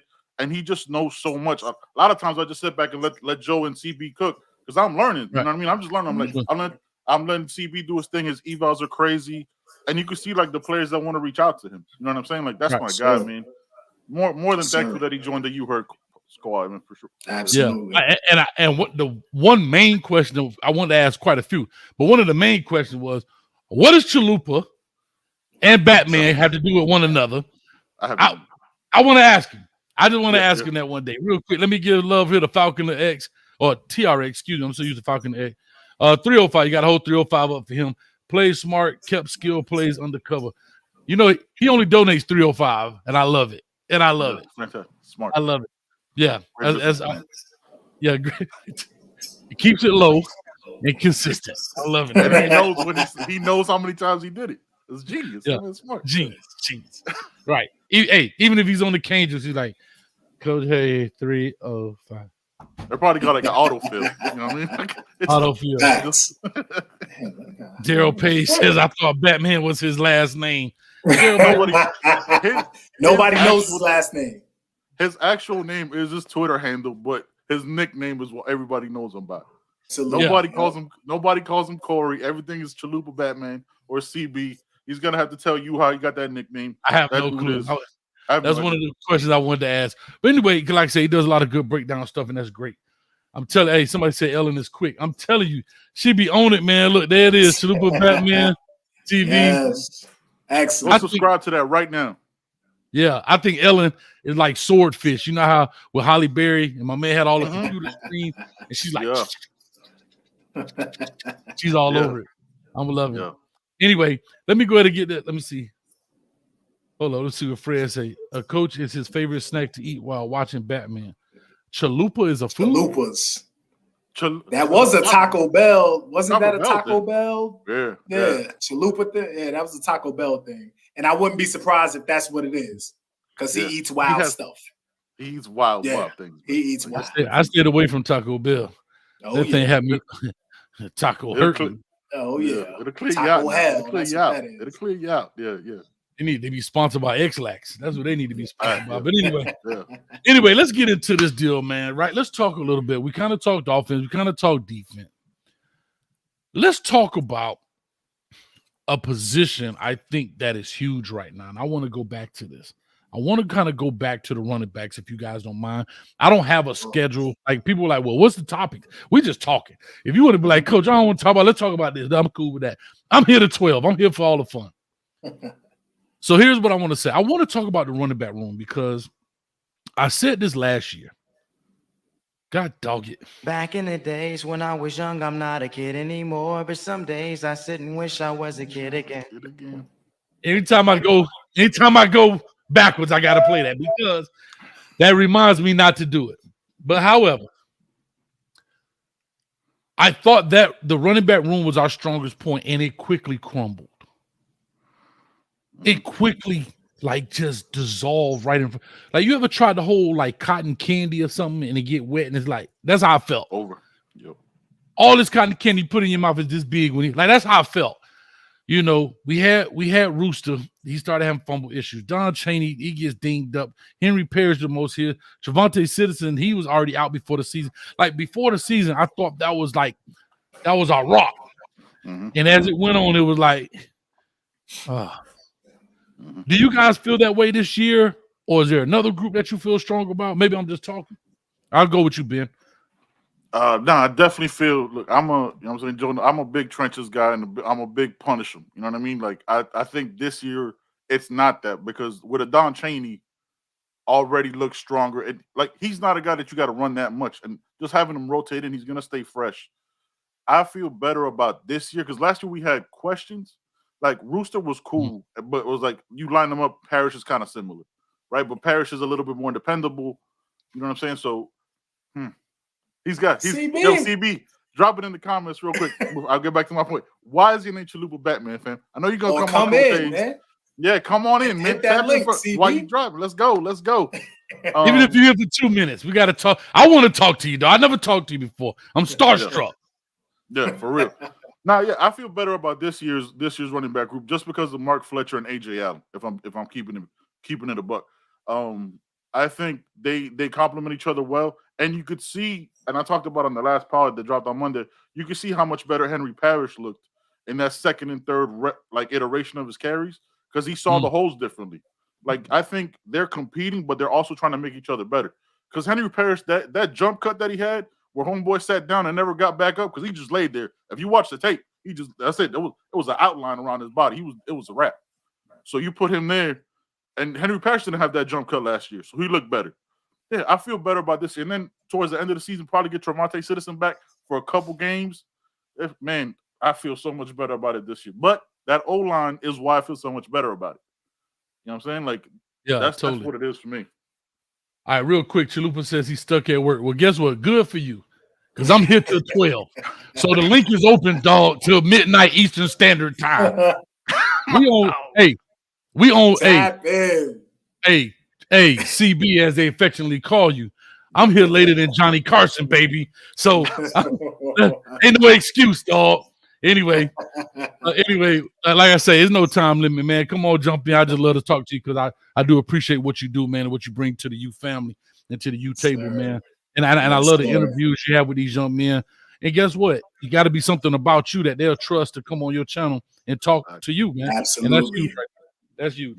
But anyway, so Joe, talk to me, man. Your thoughts. As I brought up the running back room, do you feel the same way, or do you kind of like Ben and say, "Hey, man, look, we got to look at the line," or what? Yeah, I feel the same way, man. The running back room is strong. I think this is 2023, man. You got to have a stable. You can't have one running back rushing the ball 43 times, man. He gonna die out there, man. You got to have a stable.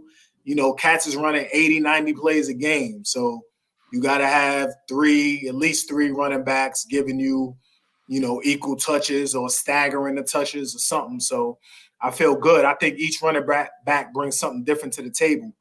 Henry Parrish, Chaney, AJ Allen, Fletch, they all bring something different to the table, man. So I feel real good about that room. We definitely gonna see as the season goes on. Saturday, I'm forward to Saturday, man, because I really want to see what's going on. I really want to see what's going on. Well, yeah. Saturday. So here's what's funny, right, about this game. When you talk about this a little bit. Yeah. And let me see here. What was the big game? LSU, right? LSU was a big game. And we talk about pitch count. We use a baseball term in regards to football about these players. Uh-oh, am I losing somebody? Okay, we good. So here's what's funny about this, right? As I look at this deal, I'm trying to see something right quick. We talk about rotation of 3 or 4 players and so forth and so on. Mm-hmm.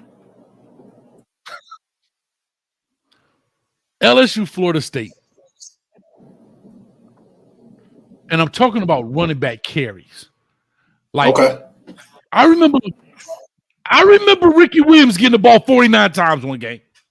Absolutely. Absolutely. Yeah. Absolutely. Maybe I'm mad. So when people were mad that he was smoking weed instead of going to Martini Mondays at Iguanas, because the man is so sore. He needed a sweet Chiba. He needed a Malone spliff. He needed a spliff that he put behind his ear. He came out the locker room like this. Coach, I'm finna go get high, because you ran me 49 times. Absolutely. Right? Yep. Now we're talking about, I just want to bring something because I think this is very interesting. What was the highest amount of carries in an LSU game? Who do you think? What number do you think was the total amount of carries? I think from probably one player. the quarterback. From one player. The whole on both teams, on both sides? No. Yeah, both sides, but one player. Who you think had the most carries? Shit, I'm gonna say the quarterback from LSU. Yeah, JT. Yeah, Daniels, yeah. He I'm had, gonna say him. listen, he had 15, but that's what he did. But their starting running backs, everybody else had 4 carries each. Right. Yeah. That's crazy. How are you beat up? Here go Florida State. The reason I brought it up because it was a big time game. It wasn't like where it was overwhelming with talent. We talking about they have to fight. On Florida State, Trey Benson had 12 carries. The next dude had Jordan. The quarterback had 7. The next running back, Rodney Hill, had 5. I'm sorry, Toafili had 6. Rodney Hill had 5. What I'm saying is, bro, nobody should be hurt. Right. With 5 carries, dog. Right. Right. Facts. Yeah. Trey Benson had 12. Ricky Williams had 39, dog. Right? And they're not playing the same type of football. It ain't the same eye back, smash mouth, downhill. This is perimeter play, off the edge. Give it to me, baby. Like, the reason I'm laughing is because it's not more physical, but it's less contact. But everybody talking about, oh my God, there's so many carries on my body.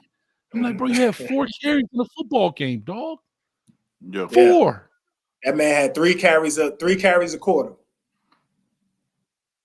That's Bro, crazy. you had if you had 4 carries, I mean you carried the ball one time every 15 minutes. Every quarter. That doesn't even make sense. I mean, and I use that as bananas. Yeah. And I use that as a big game because I knew that the majority of the starters would play the majority of the game, right? Until it became a blowout there in the fourth quarter. But we know up until the end of the third quarter, it was 17-24. So it was a very close game. I'm just saying that the reason I bring that up, and let's go back to Miami football, was to say we got a rotation of 3 guys we know. We know we're going to get a dose of Henry Parrish. We know we're going to get Mark Fletcher, and we know we're going to get some Don Chaney in there as well as AJ Allen. I always want to call him. I always want to call him a Jai. That's what I want to say, but AJ Allen. In that sense, Dolphins running back in the day. Yeah. Exactly. Everybody's fresh. So I think that's our bread and butter. I really feel that way, man. I think our receivers, and we can slide to receivers, but I really think our receivers can make plays, and somebody gonna kill me for this, and I'm gonna ask you guys. What you about to say? Cut my camera off of this. So who do y'all protection? So who do y'all think? I'm in witness protection. So who do y'all think? Who do y'all think the difference maker is as a wide receiver right now? Want me to take it, man? And that right there answers my question. No, that answers my question, though. But that answers my question. Believe it or not. Okay, go ahead. Go ahead, Joe. You saying right now, but I really think Kobe Young is the guy potential to me. No potential. No potential. Okay. You're talking about right now. The guy. After the first game. Yeah. You're the defensive coordinator for Texas A&M. Who scares you from the receiver room? Scares me. Nobody scares me. No. Scares me. Nobody scares me. Scared. And I think that's a problem. Because watch this. You Miami, you're the defensive coordinator now for University of Miami. Who scares you at Texas A&M? Both of them. Evan Stewart. More Thomas. Both of them to me. Yeah. See how fast y'all answer that? And those are the things right now. Those are the things that Miami has to answer. Those are the things that have to be solidified, meaning that somebody has to emerge. And that's what didn't happen last year. No one really emerged. I think Kobe Young did second half because he got more opportunities. But something like Evan Stewart, like sugar honey iced tea, number one, make sure, and number zero, because number zero got track speed, if I'm not mistaken, right? Ain't he the track runner, dude, or was that the other guy six? Yeah. A chain. No, that was a chain. A chain was a track chain guy. last year. Oh, that he Yeah. gone. He Chain got was a Dolphins track now. Yeah. Yeah. So that's what we need from the Canes, especially from the passing, is we need who is the guy that's going to emerge as the threat. Now, potentially, who is that guy now? Now I'm asking, potentially, who is that guy? Kobe Young. Kobe Young? Kobe Young. Yeah, I think so. I think because he's turned into more of a complete receiver. I think last year he was just a go-get-it receiver. You throw it up to him, he'll go get it. I think that's all he really knew last year. I think this year he's more of a complete receiver. He can run routes. He can separate a little bit, and he can still go get it. I think he's the guy. Also, he's a big dude. What, he's like 6'5"? 6'4", 6'5", like yeah. 215, 205, like 205, 210 around there. And you also got to give him credit. One thing I always talk about with Joe, right, is he dedicated himself to his craft. Like he slimmed down, got quicker, worked on it in the offseason. This regular season stuff doesn't matter if they're not putting in work in the offseason. So you saw the difference in 1 year. He's like, I got to get better at all of this. When was the last time we saw that? Like, how many times have we seen receivers just always be the same all 4 years?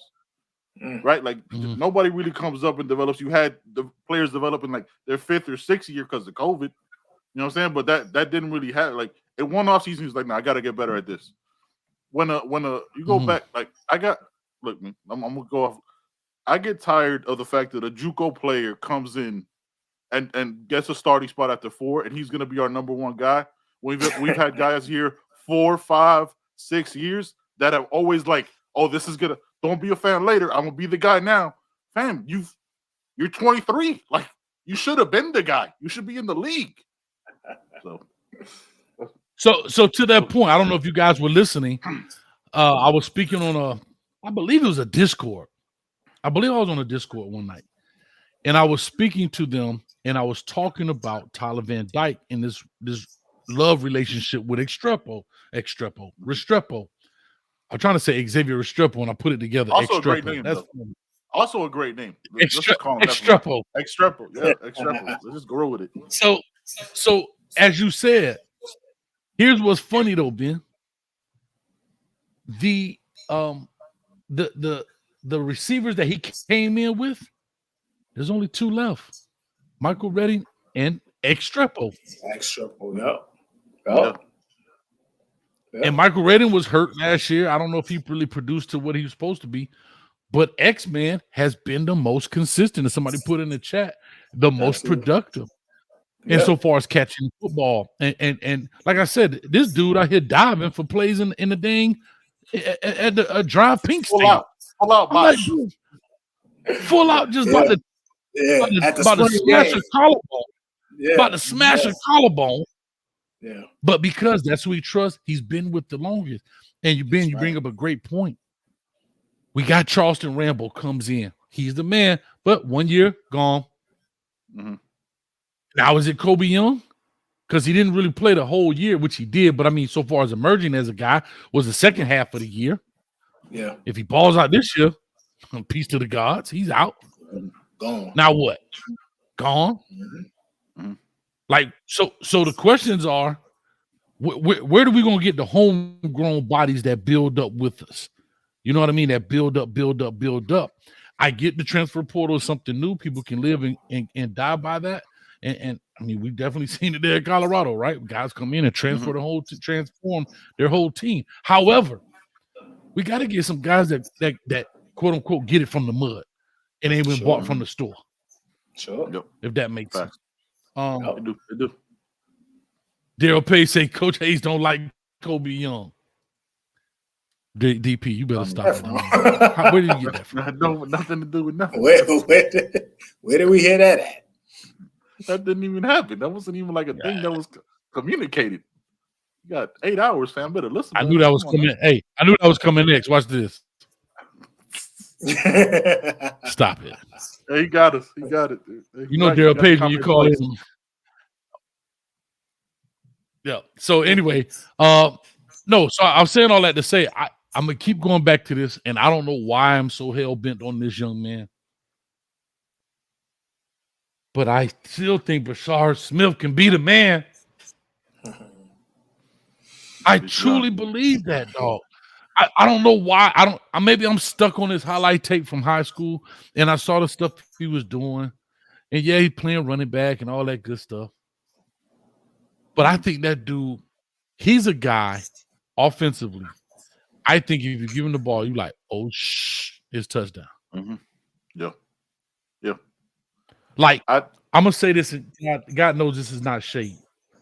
But when Restrepo came back and made that tough catch coming back to the ball, remember that last week? Yeah. Absolutely. Mm-hmm. Raise your hand if you're sure, if you see a touchdown in your mind. I didn't. I'm not even. I was like, first down. Yeah. And that's the guy we need. We need the guy that's like, he catch that, you be like, oh, when he made that break outside, you like touchdown. Hey, you like this touchdown. Yeah. I know exactly what you're saying, Coach, man. We've been talking about it, man. And where's the guy who gonna take the 5-yarder and take it 80 yards, man? Where's that guy? Where's that guy? I know exactly what you're saying. We've been missing it. Yeah. I'm guilty, Hurricane Millie. I am guilty. You stuck on Brashard's potential, coach. I'm guilty, dog, because I see it in him. I see it in him. Yes, I know it was Central Connecticut, Southeastern State, or whatever it was we was playing. But when he caught that ball and hit that gas, bro. Yeah. Bro. Yeah. Because he has the ability to make you miss. He can accelerate quickly, and he's got long-term speed. And he's a thick guy. Last person was Amon Richards, who did that. Ready to go. Yeah. Go ahead, man. Yeah, you 100% right. We talked about it too. It's like there's a safety net, right? That's safe, and it's like a blanket. You know what I'm saying? Like a weighted blanket. It feels good, but you knew on that thing when like the whole defense was all over the place. You knew he was gonna get tackled. No shade, no nothing. If that's Brashard or Ray or receiver Robbie, you know what I'm saying, to differentiate him from his twin, there's a difference there in the twitching and the movement.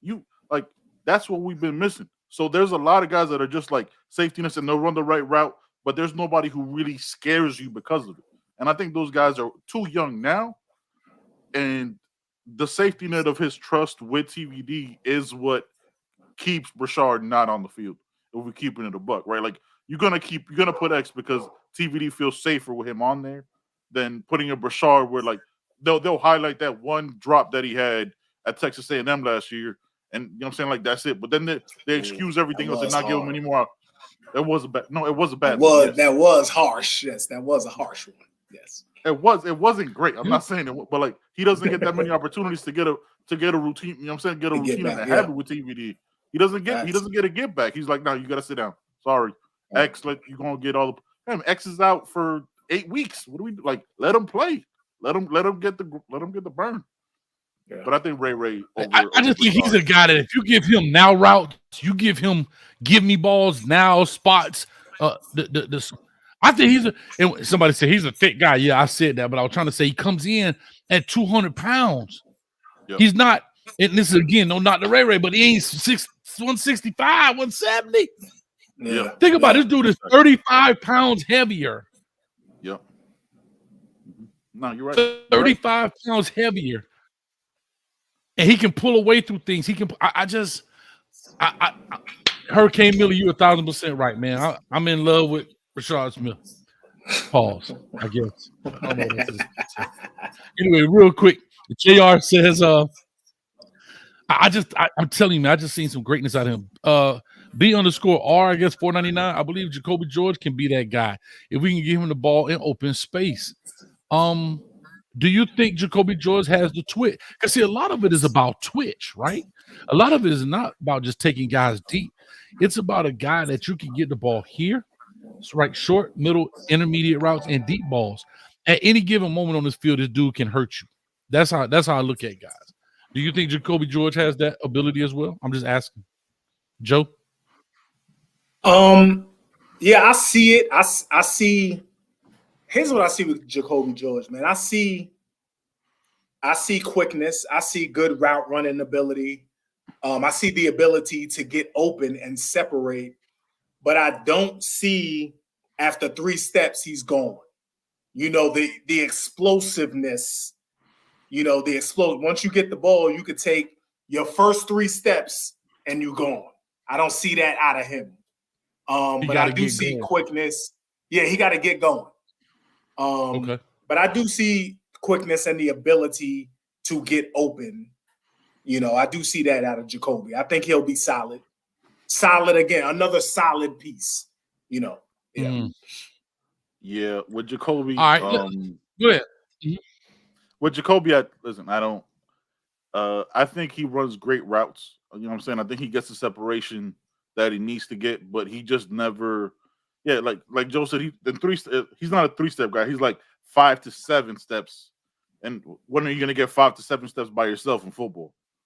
You know what I'm saying? Like there's going to be somebody there eventually. Like it just takes a little longer. Like he'll run a quick route and break you because I've seen it. Saw it at Kings Fest. Saw he'll run some nice routes and compete for the ball, but just never has that like take the top off and hasn't shown it, right? He'll do a deep pass, but he'll fall. You know what I'm saying? Doesn't keep his feet if he's wide open. You know what I'm saying? Like just there's little things that have just never gone together. And I hope the best for the young man. I really do. I root for every single person that wears that jersey, man. I don't ever knock it, but it's just always been something. It's just always that just doesn't get him to be the guy that he could be. But his route running, I'll never disrespect or in any way because he can run a route clean. Like you don't know where he's going. He ran like a crazy out at Kings Fest and he caught it on the sideline, but he didn't keep his feet in and extend the play. You know what I'm saying? He kind of just faded out of bounds, didn't have the body control to stop himself and try to make some other moves. Yeah, and to that point, right? People talked about Rambo, and Rambo did great for the Hurricanes, right? That's another guy that comes into the program, spends a year, and he's out. What I think hurt Rambo is he didn't convert 79 catches into touchdowns. He had 1,200 yards receiving and 6 touchdowns, I think, on the season, something like that. Yeah, against very bad teams. Yeah. You know, hell, you got wide receivers out here. Hell, let me go back here. You got dudes up here that had 4 touchdowns in one game. Like, you know what I'm saying? This dude got 7 over a season with 1,200 yards. So just on a, you know, sometimes stats are misleading, but stats do tell the story sometimes.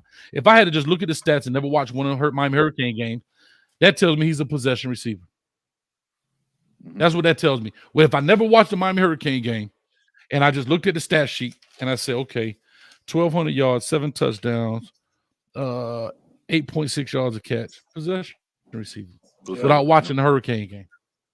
Yep. Does the NFL need possession receiver? Again, I don't care about NFL. That's on them. I'm just talking about why it didn't translate to NFL in that sense.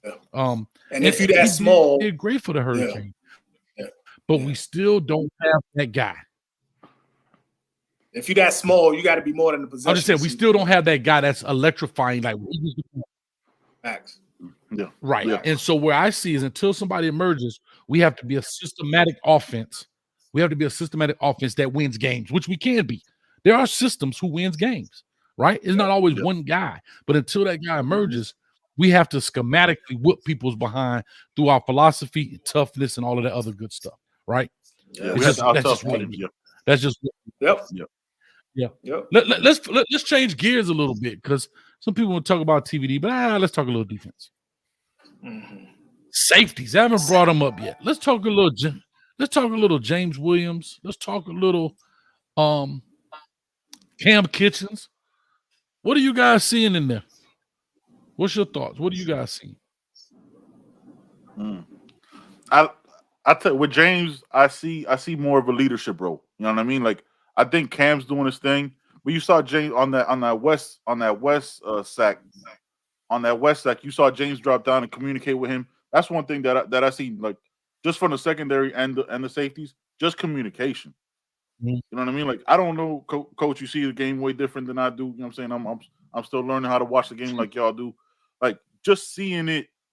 I don't remember communication last year. I remember like pointing fingers after the fact. I don't remember like that much communication from the safeties. Cam is the you know what I'm saying, unquestioned leader of that group. But James is taking more of a positive role in that he's a quiet guy by all accounts, right? But he's taking more of a positive, you know what I'm saying, speaking up more and being more of a leader and keeping everybody focused. So and let's give it up for Cam for those hits. You know what I'm saying? That he wasn't quite delivering last year, just laying out. And then hey man, this is gonna be different.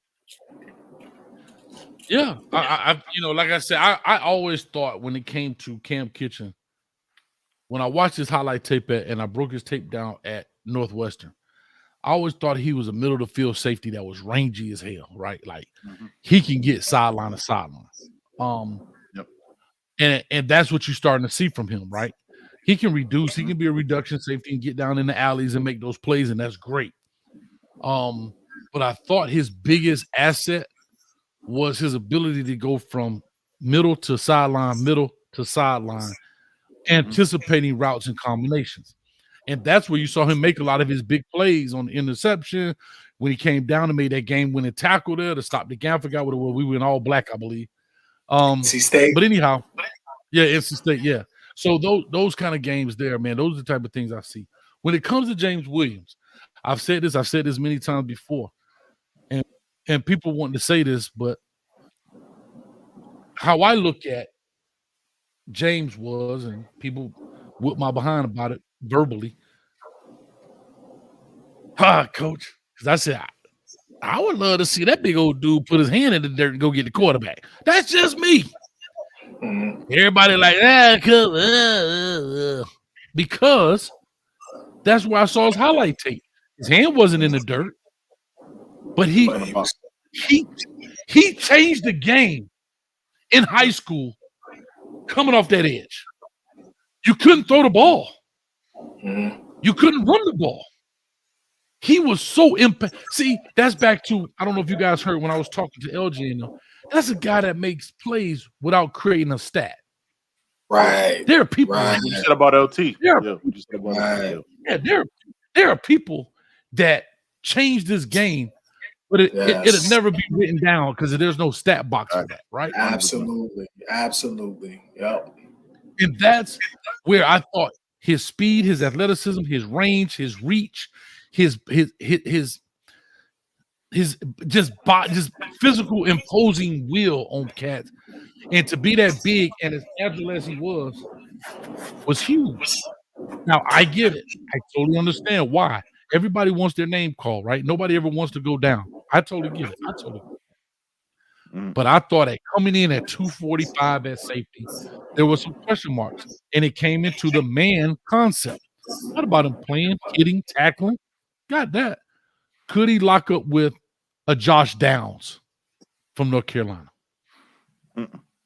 Could he lock up with? I'm just saying, these are the questions that had to be answered because these offensive coordinators are smart. They're going to find a way to manipulate you and get what they want through formation and motion. And we saw that. Remember, I think that's when James actually hurt his shoulder. They went motion in, it came right back out and ran the quick out. They dumped it off. He tried to make the tackle on the sideline thing, ended up hurting his shoulder. That's what I knew was probably going to happen to him because it takes some twitchiness in there. And he's a guy that can run, but he builds up that speed as he gets going. Does that make sense what I'm saying? Yeah. 100%. Yeah. So now you see him, quote unquote, playing linebacker. You might see him coming off the edge quite a bit. That would be this would be the game to do it, right? This would be the game to do it, right? Like you talk about LT, you know what I'm saying, not doing some domination, but not showing up in the stat line. You put James, you know what I'm saying, you put James down in the box in a Markeith or Jaden Harris to kind of back that up. You know what I'm saying? You put him next to a Kiko, or you know what I'm saying, swap that, like that could be that. I mean that this has got to be the game to do it because the O-line for Texas A&M, if we want to get into that, is not what people think it is. You know what I'm saying? Like I watched that A&M game. There's moments to be had in this game that could completely change what this game is going to be. And if you put a James Williams, you know what I'm saying, in that box as coach, you watch the tape, you see what he can do down there. It's different. Here you get really stank with it, Joe. This is how you get stank. You ready? Absolutely. Leonard Taylor. Okay. Reuben Bain. Okay. And James coming off his head. Now you can mix and match with the twist. You can't overzone. Like you can't slide to that. No. To the side. And then you got Najee holding the ground over here with a Wesley Basaint holding the air. Bro, you can only block, but like there's only but so much blocking you can do in this deal. Mm-hmm. Yep. See, this is when you start getting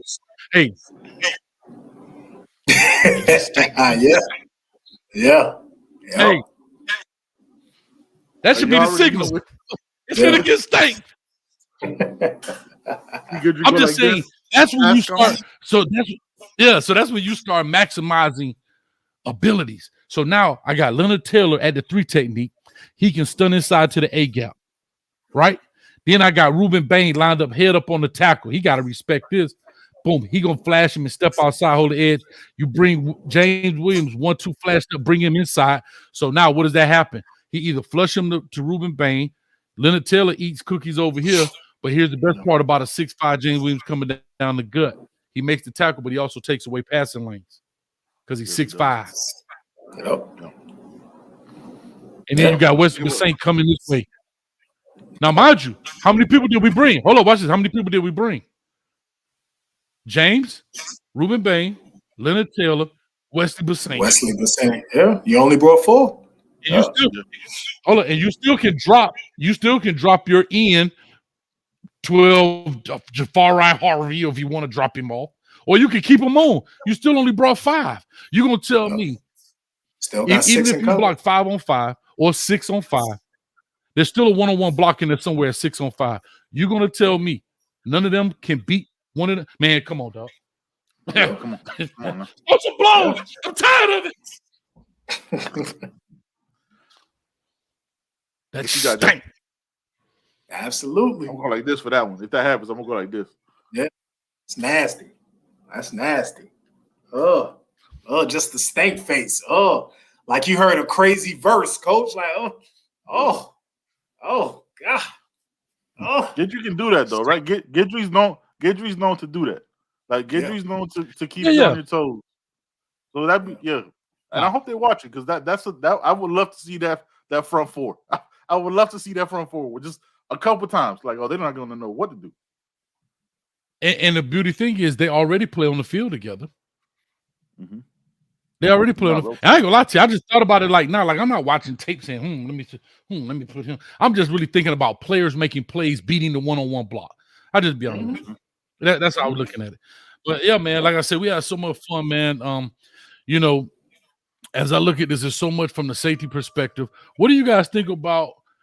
I think it's Corey Couch playing in nickel. I believe we're seeing some Jaden Harris, Jaden Davis playing some Jaden Davis playing some of this the nickel star striker, whatever y'all want to call it.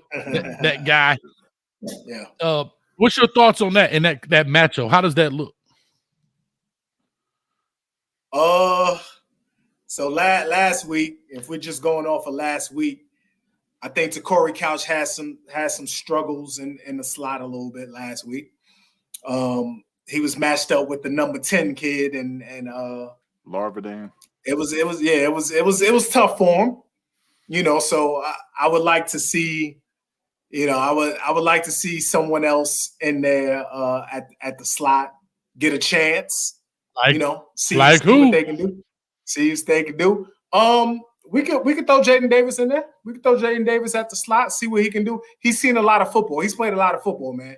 He played at Oklahoma, man. He played at a high level. He played in the conference where all they do is throw the ball. You know what I mean? They throw the ball 9,000 times, man. So what is a gig 'em? That's right. That's facts. Yeah, man. A thumb in the rear. Oh! Hey, when you get hit, you say, "Hey, did he giggle? Yeah, he gigged him." Hey, that's what they say. Did he giggle? Yeah, he gigged him. He gigged him. He gigged him good. He gigged him good. Straight Paul. Yeah, man. that slot, man. I like to see Jay Anyway. Davis in there, man. See what he can do out on that slot, man. Yeah, definitely, man. Like I say, and the Brown brothers. We haven't talked about them. Man. We got my man coming up. We got them. I almost call it old school, the average Kane fan, but they're now the Miami Mayhem. Them boys coming up next. Yeah. Shout out to the guys, man. Yes. Hey, Lex, man. Yeah. Yep. Yeah, man, they ready to rock and roll. But I do want to say this: the Brown brothers, I thought they played well. I thought they started for some reason. Maybe somebody said they didn't start. I was having so hard trying to keep up with these. Yeah, I felt like it was DP. Was it? It was DP. It was DP and Jaden and Davis on the field. Yeah. On the field, but didn't they come in at one point? Didn't the Brown brothers come in and play together? Yeah. They got snaps. Yeah. Yeah, they got. Are they snaps 7 together. and 6? 7 and 6? Are they 7 and 6? Devontae 7. I think Damari 6. Yeah. They got so many. Yeah. They changed jersey numbers and they had like their spring I was numbers so weren't the confused. same as their fall numbers. I was so lost. I was like, "Who is this?" I got to go down to my phone. I felt like, what am I? What? I can't missing plays. It was wild. Yeah. You got to watch the game with a doggone sheet. All right, here we go. Yeah, That's how I felt for at the real. spring game. I was so lost at the spring Absolutely. game, bro. I was like, I'm done. I can't keep up, man. I don't even think the announcer was calling names. He was like number 0 on the tackle. He was like, I don't know the dudes anymore, man. Yeah, facts. Yeah, he was like, I don't know the dudes anymore. But no, definitely, man. We had a lot of fun with this, man. Yes, like I sir. say, this is an 8-hour show. It's only 7:30. I've been on for 3 hours and 20 minutes. Coach got about 4.5, 5 minutes. I got to get that cane juice in my system. But we're going to rock and roll, man. We're having a good time. 4.5 hours, not minutes. You thinking minutes? That's it ain't gonna feel like. Oh, I said minutes. I'm already delusional. Oh, guess what? I'm gonna go. I'm not getting out this chair. Y'all be surprised what goes on behind this camera. That's all I'm gonna say. Don't look at the clock. Hey, I got Don't one of look them at the golf clock, clubs. baby. I got one of them golf clubs, if y'all know what I'm talking about, the golf club deal. Especially with all this cane juice I'm consuming. Y'all see my name there. It's Coach Hayes, cane juice consumer. And we in the building, man. We having a good time with it. But I'm super excited. Will you guys be at the game? Yes, sir. Yes, sir. Absolutely. We'll be in the building. All right, man. I have no idea where I'm going to be, but come find us. We're doing a pregame show at 1:30. We're going to have the cane juice on deck out there. Man, y'all come check us out. We'll be live at 1:30. Y'all, hey, Coach already got the microphone ready. So, Joe, what do you think before the You know what I'm saying? Yeah, Ben, Hey, talk Coach, to you your got- boy. You got to do the delay. Huh? You got to do the delay. You got to do the delay every time they call you and like, yes, hi guys, yes, this is Coach Hayes. Yes, this is his channel. Hey Ben, hey Joe, how do you? You got to do the. Oh, well, you got to do that delay. You got to That do the little head rock. nod. Yes. Yeah. Yeah. Oh, yes. You're 100% right. The winds are up to 185 miles per hour. We just saw an old lady blowing down the street here. Just wanted to let you, oh my gosh, I almost got hit by a stop sign. Just to let you know the hurricanes are killing it out here. And back to you to the studio, Ben. Yes. Gotta do that head nod. That head nod come through crucial. Oh man. Hey, real quick, have y'all ever seen him with the country dude that was in Georgia and the bug flew in his mouth? Talk about it He all like, the time, brother. "Sorry." All the We time. talk about it all the time. This Bro, country, he was like- this country. He said, Oh man. he said, all right, here in Savannah, Georgia, if you'll get me out this country. Changed completely. I My hate this favorite, Oh, country. yeah. Oh. my favorite is the dude in like loving Wyoming with it. the buffalo. He's like looking to the side, like all of a sudden these buffaloes come through. Like I gotta get the hell up out of here. He just walked off, just looking to the side. I love it. Real quick, man, let people know what time you come on, what time you guys get it rocking. Like I say, man, with your times and all that good stuff. And we're definitely gonna push it on. Like I say, LMV has already put in, the producers has already put your stuff in in the thing. Hopefully everybody runs over, hit the subscribe button. Y'all go hit Chalupa Batman's channel too. We got to get him to 1,000. Yeah, man. Let's get Chalupa Batman to 1,000, man. That's the third member of the podcast. We drop every Monday and Thursday. Record the day before, man. Just what I'm saying. Just try to give you the perspective, man. You heard pod everywhere you get your podcast. Check out our YouTube channel, man. We're up to like 1,180 subscribers, man. We just like to cook, man. We like to have fun, man. You know what I'm saying? Everything got to be so serious, man. We don't got to argue about everything, man. That's how we do, man. It's that You Heard podcast. It's my big brother right there. I love it. Joe, anything? No, man. Get out to the game, man. Please. Enjoy the game. Texas A&M, you on the clock, baby. Let's go. Let's go. I love it, man. All right, before I get to our next guest, man, we got the Miami Mayhem. It might go nuts up in here in a few seconds.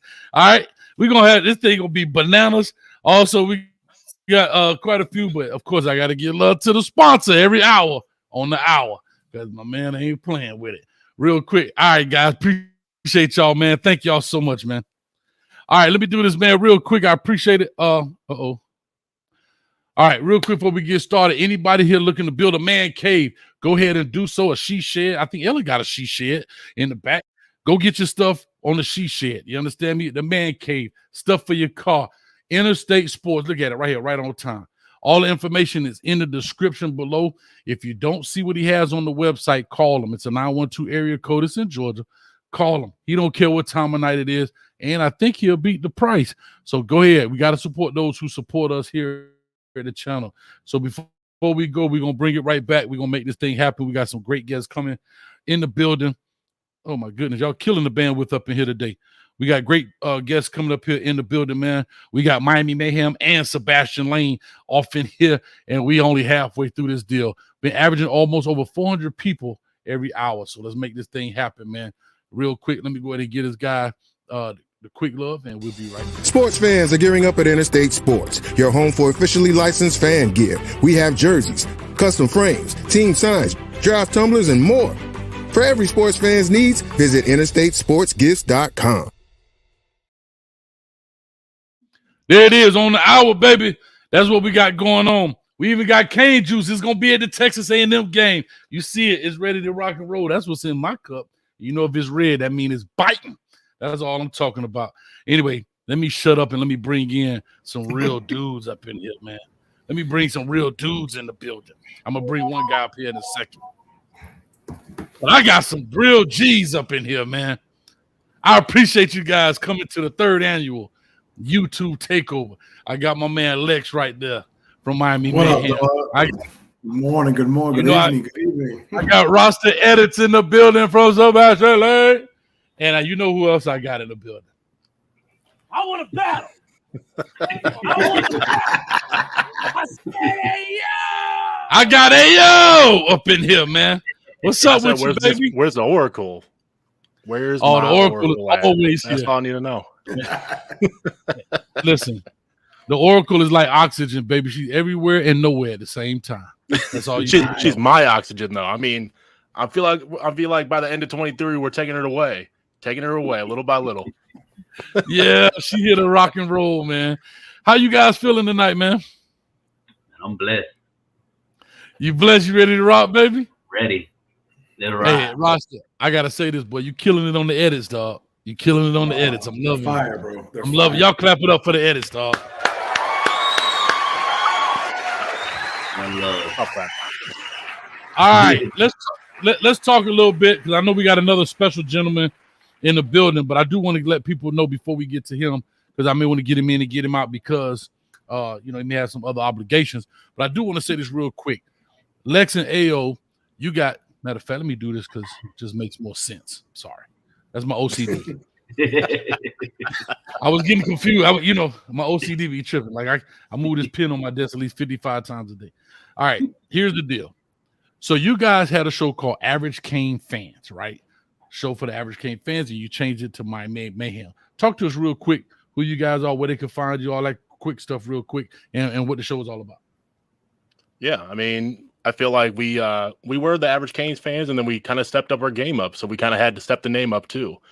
We do everything that's kind of behind the scenes. Everything that goes on the field has a reason why it kind of goes on. So we kind of look at it a little differently than than the X's and O's or the recruiting side. We look at stuff that kind of plays into it. So we look at, like, for us coming up will be for the stadium talk, is why can't we fill up the stands? We will be addressing that for sure. But we also have fun with it too. Like, we had a man cave show that our dear friend right over here, boom, bingo, Coach Hayes was a part of, where we look at, the tattoo show. We have a tailgating show on Saturdays, a little bit different than everybody else's, where this guy up here is actually at the tailgate and I'm right here at home. So we're going to be having a little bit of a best of both worlds. So we'll be doing a Cane's juice, or I like to call Cane's concoction, because I'm not going to take Coach Hayes' word.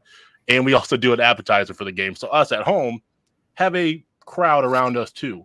I mean, like we kind of mentioned before, like, we want to step up the game because we want to unify the fan base. Not everything is going to be just what you see on the field is what you get. There's a lot of different variables that go into it, and we kind of address it as a fan's perspective. I totally agree. Lex, anything? Yeah, we started the show, about a year and 4 months ago, and we just wanted to bring something, because there is no way that we wanted to get into like what Rasta and Dave do. That's just what Rasta and Dave do is like the GOATs, you know what I'm saying? And their interviews and how they get everybody involved. But we wanted to get the fans involved, and we wanted to bring a different aspect in. I'll tell you right now, we've learned from everybody on the Flow channels. We've learned from you, Coach, and it's been it's fun, guys. I'll tell you right now, Rasta and AO and myself did the tailgate show for opening day, and it was fun because there's a lot of people that can't attend the game and have no clue what's going on because you can only see what's played on TV. And that just what makes it a different experience. We were able to put the Cane Walk on there. We had Canes fans, all sorts of Canes fans showing their gold grills. It was just, you got to see what Miami was all about. Yes, everybody remembers the gold grill guy. And, but it shows. Is that the tall gentleman? Yes. And it just shows. Sees me at every game. He's like, Coach, I love what you do. And he's, he's the most polite guy in the world. Oh, no, great guy. I met him 2 years ago, and now he hangs out. And it just shows the type of people and family that the Canes name brings together. So it's and I appreciate all everybody here in the chats, man. Without your support, and Coach Hayes, Russell, without your support and help either, me and AO couldn't do this. So absolutely. Definitely, man. And I'm going to push this on here as well. Now, Ross, talk to us about your show, Sebastian Lane. I love the name, actually, man, because it's not Canes, right? You go straight to the mascot with it. Yeah, I mean, we cover basically recruiting. That's kind of what Mine and Dave's niche has been. We've been doing it for a little over 10 years. Now doing a pod for like 3 years. But we basically bring kids on, and we're not media. We're not insiders. We're not here to try to hound the kid on where's his decision and what he wants to do and stuff. We bring a different side, getting more to know a kid. Because everybody always reads the articles. I want to hear it out of a young man's mouth, so people don't sit here and say, "Oh man, that kid just wants to say whatever," or "Oh, it's just BS." No, you get to see it from him. You get to hear it from him, and you also get to dig into the kid's lifestyle. Not just what he is on the football field, but we go talk to him about what he does off the field. That's right. A lot of people only see what a guy does on the football field. So we like to dig in and get basically the fans, not even just Miami fans. I mean, we do any recruit. We bring them on, and now we're not live anymore. We're doing pre-recorded shows, but we pump out 2-3 shows a week now. So we get, more and more guys on. Obviously it's season time now. So me and David started doing our pre-shows. So every game day in the morning, 8 a.m. will be our pre-game shows for the week. So like this week will be A&M, obviously it drops Saturday at 8 a.m.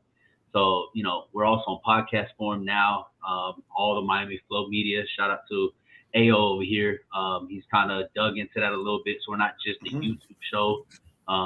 So, we're just branching out, man. My guy couldn't make it tonight. He's stuck at work. But, that's pretty much all we do, bro. Live, breathe, eat, sleep, recruiting. Nah, that's what it's all about. And to that point, man, that's what I love about this show. Well, this is what I love about the Hurricane YouTubers. There's some overlap, but for the majority of us, we all have our own niche, right? We all touch different things. And if you're a Hurricane fan, you get to cover it across the board, right? Like I said, there's some overlap, but everybody has their own lane and everybody does their own kind of thing. And I think everybody definitely respects each other. And that's why I really want to do this U-Tube Takeover, this 8-hour show, so we all can come in here, support the Miami Hurricanes, basically like a marathon, bro. You know what I mean? Saying, look, man, I'm willing to sit in this chair for 8 hours. I need you to kick some butt for 3. That's all I'm saying, my man. That's all I'm really saying to you. That's all I'm saying. If I'm willing to sit here for 3 hours and do some things that most people won't do, just know the camera don't see it all. Right. Then I need you to kick some butt for 3. That's all I'm saying. That's it. I ain't saying no more, no less. And real quick, man, I tell people, hey, we got coffee here. We call it the Insane Ibis. Oh, we selling our own coffee, dog.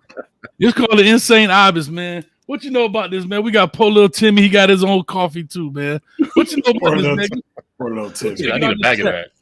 I'm trying to. Hey, it's in the chat, man. Go check it out. The blue chip coffee, man. It gets stronger. We even got some of that Brazen Buffalo. Y'all know I do a little Buffalo stuff. That's perfect. That's perfect for Iowa up there, Brazen Buffalo.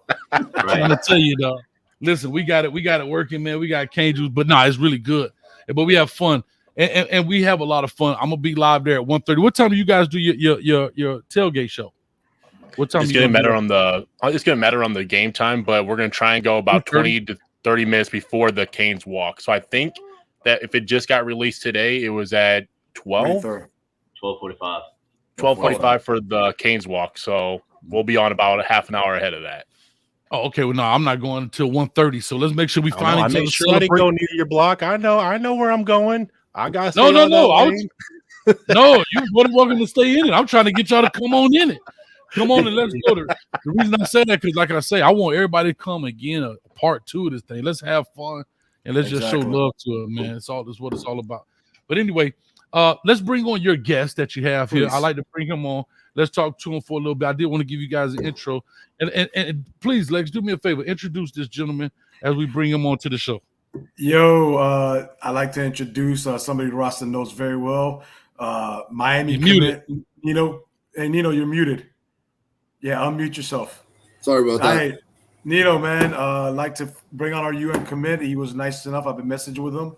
Take about a couple minutes to say hi and everything because we know he has school and we told him it's a priority. But, man, thank you for coming on, bro. How you doing? I'm good. Thanks for having me on here. Yeah, man. Take the time over here. We got Miami got it's a big game. Just talk to us, man. What's the feeling going into this Saturday? What do you want to see? I mean, after how the offensive line dominated Miami last week, 250 rushing yards, if they can do the same thing against the Aggies, I think we'll be in a good spot. Yeah, definitely, man. Well, Nino, it's a pleasure having you on. Tell the people a little bit about you. What position you play? How did your recruiting? Just quickly, how does that go? What's your status? All of that kind of stuff. Yeah, so my name is Nino, obviously. I'm from Toronto, Ontario, so up north. I played prep school ball here in Connecticut. And then I was at a camp in June, just on vacation, and I figured why not go to the Miami camp? And I kind of balled out, and the coaches really, really liked me and stuff. And then a couple months later, after I was committed to Harvard, they offered me, and I committed about a week later. And that's now. What position are you playing, Nino? What position are you playing? I'm a center. Okay, love it. Yeah. I love it, man. So I want to let the people know. He said I balled out. I love it. Very honest too as well. I did it. I did that. That was me. That was you. Well, Nino, to me, people say, some people say the quarterback's the most important position on a team, on both sides of the ball. Then you have your most important, linebacker on defense. I've always stated, man, I think the center is the most important. You touch the ball 100% of the game. Sometimes you put in a running back at the QB position, so he's not touching the ball every single snap. You are. You got to make the reads. Congratulations on just being accepted to like a school like Harvard. I mean, that shows that you're putting the work in the books, which is a student athlete first. So much respect to you and your family for helping you get to that level, man. So, I mean, we're all happy we can't wait. We've heard some great things about you. We just can't wait to get you on campus, bro, and start rocking and rolling. What do you think, Rasta? Yeah, I mean, obviously I've talked to him a few times and stuff. let them know who you are on a football field. You know, like I know you're from Canada, so a lot of people don't really realize the ball that goes on up there. There's some guys that come out of there. One of our most famous, offensive lineman, Brett Romberg. Who are you on a football field? You know, what type of player are you? I would say I'm a very like cerebral player. Like I have a good kind of football IQ. And so obviously playing the center position, that's very important. So I'm kind of the guy that likes to put my teammates in good positions with obviously like play calls and stuff like that, front alignments, and just making sure that everything's like good for the offensive line and the quarterback. Because I figure if we're all in the best position, then we can all just kind of do our best. So that's the kind of player I am. Very like intellectual on the football field, kind of thinking things through. Yeah. Nah, for sure. What type of mentor relationship do you currently have, or if you do have one, with Matt Lee, the current center? Yeah, I've spoken to him a couple times. Obviously, he's one of the best centers in the country.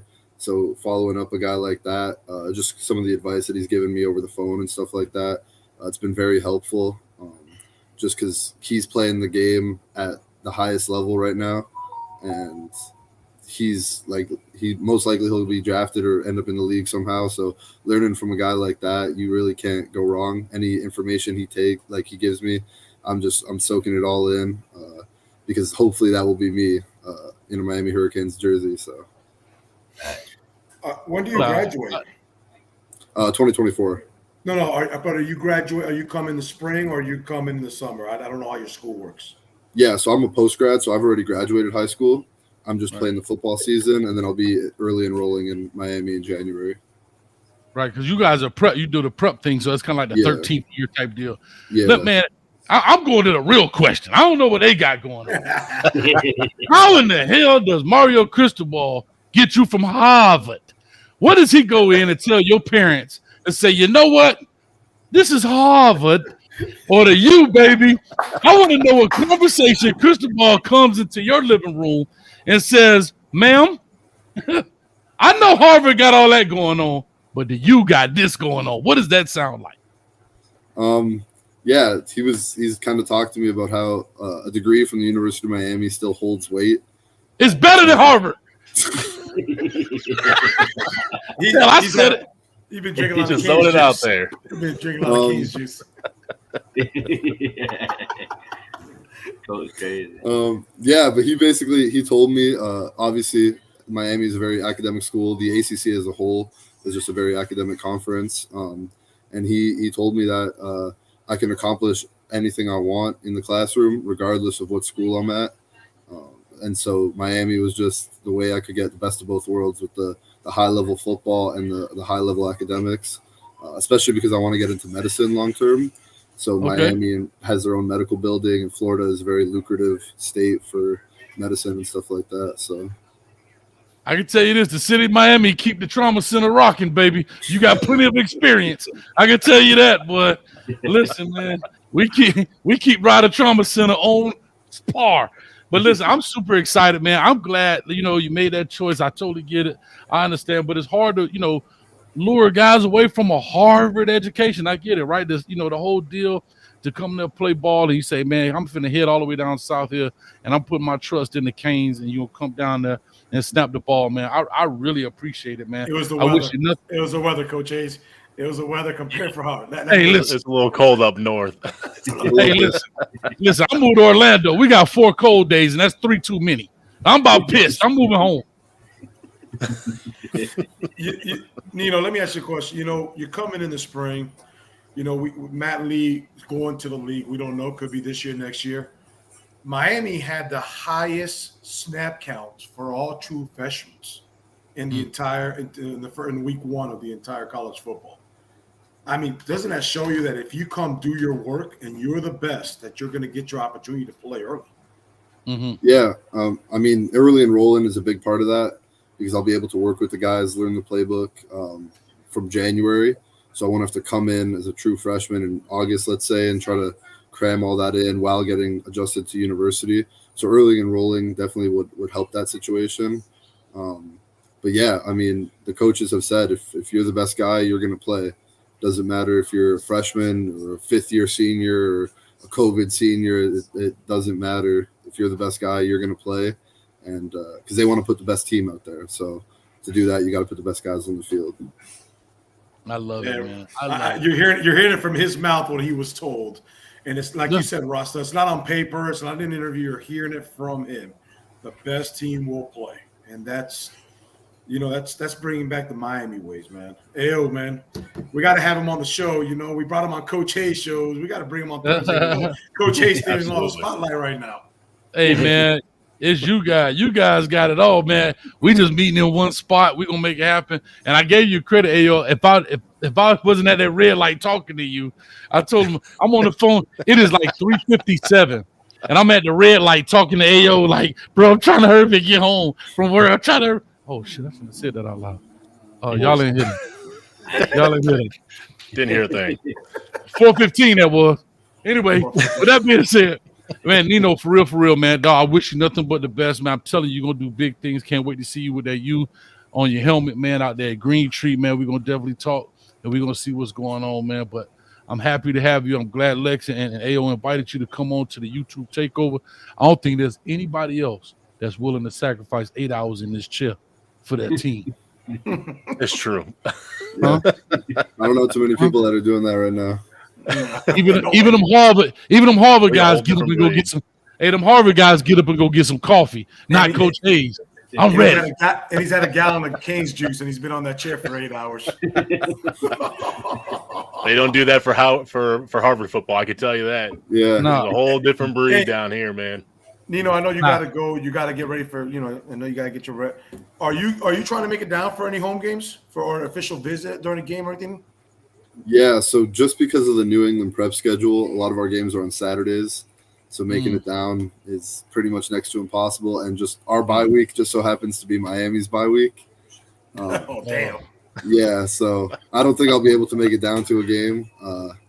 But I'm excited to watch from my dorm room and kind of see how the boys are doing. I love it, man.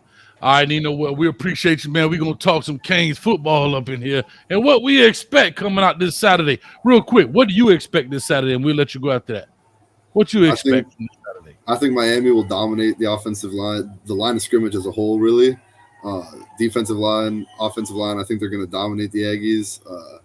I really don't see how they can stop the powered offense that we've kind of built this year with Tyler Van Dyke back there, and then obviously the slew of running backs that we have. So I'm excited to see the show that they put up. I love it, man. Well, I appreciate you, man. Let's get into some adult conversation. Thank you, Nino. We appreciate it, bro. Yeah. We'll be staying in contact, all right? Yeah, for sure. Thank you, guys. Thanks, man. Anytime, brother. All right, man. That's awesome, man. Lex, appreciate you for inviting the young man. Let's break this deal down. You guys look at it from a Canes perspective. Roster looks at it from a recruiting perspective. I want to be able to match the two. Here's what I'm looking at. Roster, what is it that Cane fans look for in recruiting? Ooh, come on, talk to me. I mean, obviously, as a fan, they go straight to recruiting rankings. Like the one thing that jumps off everybody's mind, it's a 5-star. And I get it. Not everybody can sit down, break down film. There's a lot of them that can. Don't get me wrong. I mean, South Florida, there is a walking intelligence across, the landline down here. But I mean, as a fan, you want obviously the top players, but what I love is our staff doesn't care about that. We had a staff here before who did. That was their main focus was, just rankings and I want a top class, instead of evaluating it. And like when you evaluate, you're not just evaluating what the kid's talent is, his speed, his height, his size. You're evaluating is he a culture fit? What does he do in the classroom? Is he going to church on Sundays with mom or grandma? You're evaluating a lot. So as a fan, we don't really care about that. We just care about what he does on Saturday. Well, good thing that coaches really care about these kids because as you just see, Nino was a 0-star with Harvard, Yale, and some of the other dudes. That dude's elite, like as a center. To me, he's one of the top centers in the country. So, awesome. I understand the fan side, but sometimes we got to kind of trigger our expectations because Miami's never been built off 5 stars. And I'll ask you flip this to you guys as well, to Ayo and Lex. In saying that, right? when fans, we all know fans kind of overdo it. Everybody gets caught up, and we both, all of us, including this guy right here, we speak out both sides of our neck, right? Talking out the side of our neck. We happy when the 5-star fits our narrative, but when it doesn't, this is what it is. But here's what I want to ask about the fans, from the fans' perspective, and Rasta as well. These are the kind of guys that Coach Cristobal and his staff have to find in order to secure the Shamar Stewarts down the road, the Brandon Enos's, the Jeremiah Smiths down the road, the top guys in our backyard. Because, and I bring that up to say these are the kind of guys we have to find and win ball games with before we can just say, hey, I'm getting this top dude that's in our backyard. See, a lot of fans want to say, well, it's Miami. They should want to come to here. Well, it's hard for me to put my trust in a 5-17, and I'm the #1 recruit in the nation. Bingo. What's your thoughts on that, fellas? Lex or Ale? I guess I'll go first. All right, so that guy's a brick in a foundation. You can't build anything without a solid foundation. When a type like that, when Nico comes in, that type of mind doesn't get rattled in a game. That doesn't take the highs and the lows and gets, well, we've seen it with previous 5 stars and 4 stars where if things ain't going my way, you've already mentally beat me out of the game, where you saw the give up on the sideline. You know, even if you go back this year, you can't tell me that you didn't see the defeat on LSU's face before the game was over. See, we have to have the foundation being built first. We have to have that kind of culture where guys can look to their left and right and see Warriors next to them that ain't going to get wavered, where we can keep that gas when we are up 28 and we don't have to worry about starters coming back into the game, where that's the part we need right now. Then we're able to have that kind of culture built, like you said, where we get a Shamar Stewart, we get someone that's kind of more, the talent might be extremely high, but they might have to have a little bit of wrangling in on that, you know, where we can keep them in the game a little bit better. And we have those type of players where we don't have to worry about because the culture is set. And you kind of heard Cam and a couple of the other leaders say in these last weeks, we know exactly what we're here to do. Like, we're locked in. And you hear that repeated over and over and over again is we're ready. We're ready to work. You know, and that's a testament to what we didn't hear years ago, where it was a blame game or, well, they came out and did some stuff we didn't think they were going to do. We're prepared. And that's what guys like Nico want to see, is a prepared team that's going to go into a fight, is going to win the fight, and isn't going to get rattled before by a name, you know, where you're playing Texas A&M, oh no, or you're playing Alabama, oh no, why we put them on the schedule at the very beginning? No, old Miami team said, we want anybody. Whoever wants it, we got them. We'll go to your house. We'll beat you in your own house. We can come here. You don't want to come here. Do what you want to do. But to get to that culture, you got to get to those you got to get those bricks. 100%, man. And what basically, you know, what AO just said is, I want a recruit that wants to be here. You know, Miami's always going to get a couple of 5 stars. We're going to get our 4 stars. We're going to have our 3 stars. Those 3 stars that want to be here, that want to compete, create depth, and some of them become monsters. Why do I want a 5-star that, you know, hey, mom said, I want you to stay home? Well, you know, you decide to leave and come to Miami, you're 8 states away, and then you transfer after 1 year. Why do you want that in our house? People say, hey, we need to get all these players. These players, their families don't want them, and people are going to stay by their parents a lot of the time. So, you know, to me, is if a recruit wants to be here, that's who I want to cheer on. That's who I want. They're going to stick to that culture. They know what they're getting, just like AO said, and they're not going to cry about it. Because I like the way Nino talked. The way Nino talked, look, the guy's going to Harvard. It could have gone to Harvard. You know he's smart. He plays. He has the size. He's already prepping. He's already thinking 12 months down the road. Who said he doesn't come in here and compete for somebody's starting spot? That's what you want, man. And the culture's been set. Even with the transfer portal, it is my belief that for Mario to really turn it around 100%, he still needs another year or two. Because unfortunately, this is Miami. You just can't do what Colorado did and get rid of 80 players and bring 80 new ones. It doesn't work like that here. So give him, you know, we got to give him another year or two. But We're still going. yeah. Hey, but we're still going 15-0, baby. You just don't know it yet. We're not losing. We're not losing. You got to believe. Gotta believe. Huh? Why show up to a game thinking you're going to lose a game, coach? Be honest. No, and here's what I tell people, right? What coach in their right mind is going to go and tell anybody that they're going to lose a game? I don't care if they got 100 poor little Timmies on their team.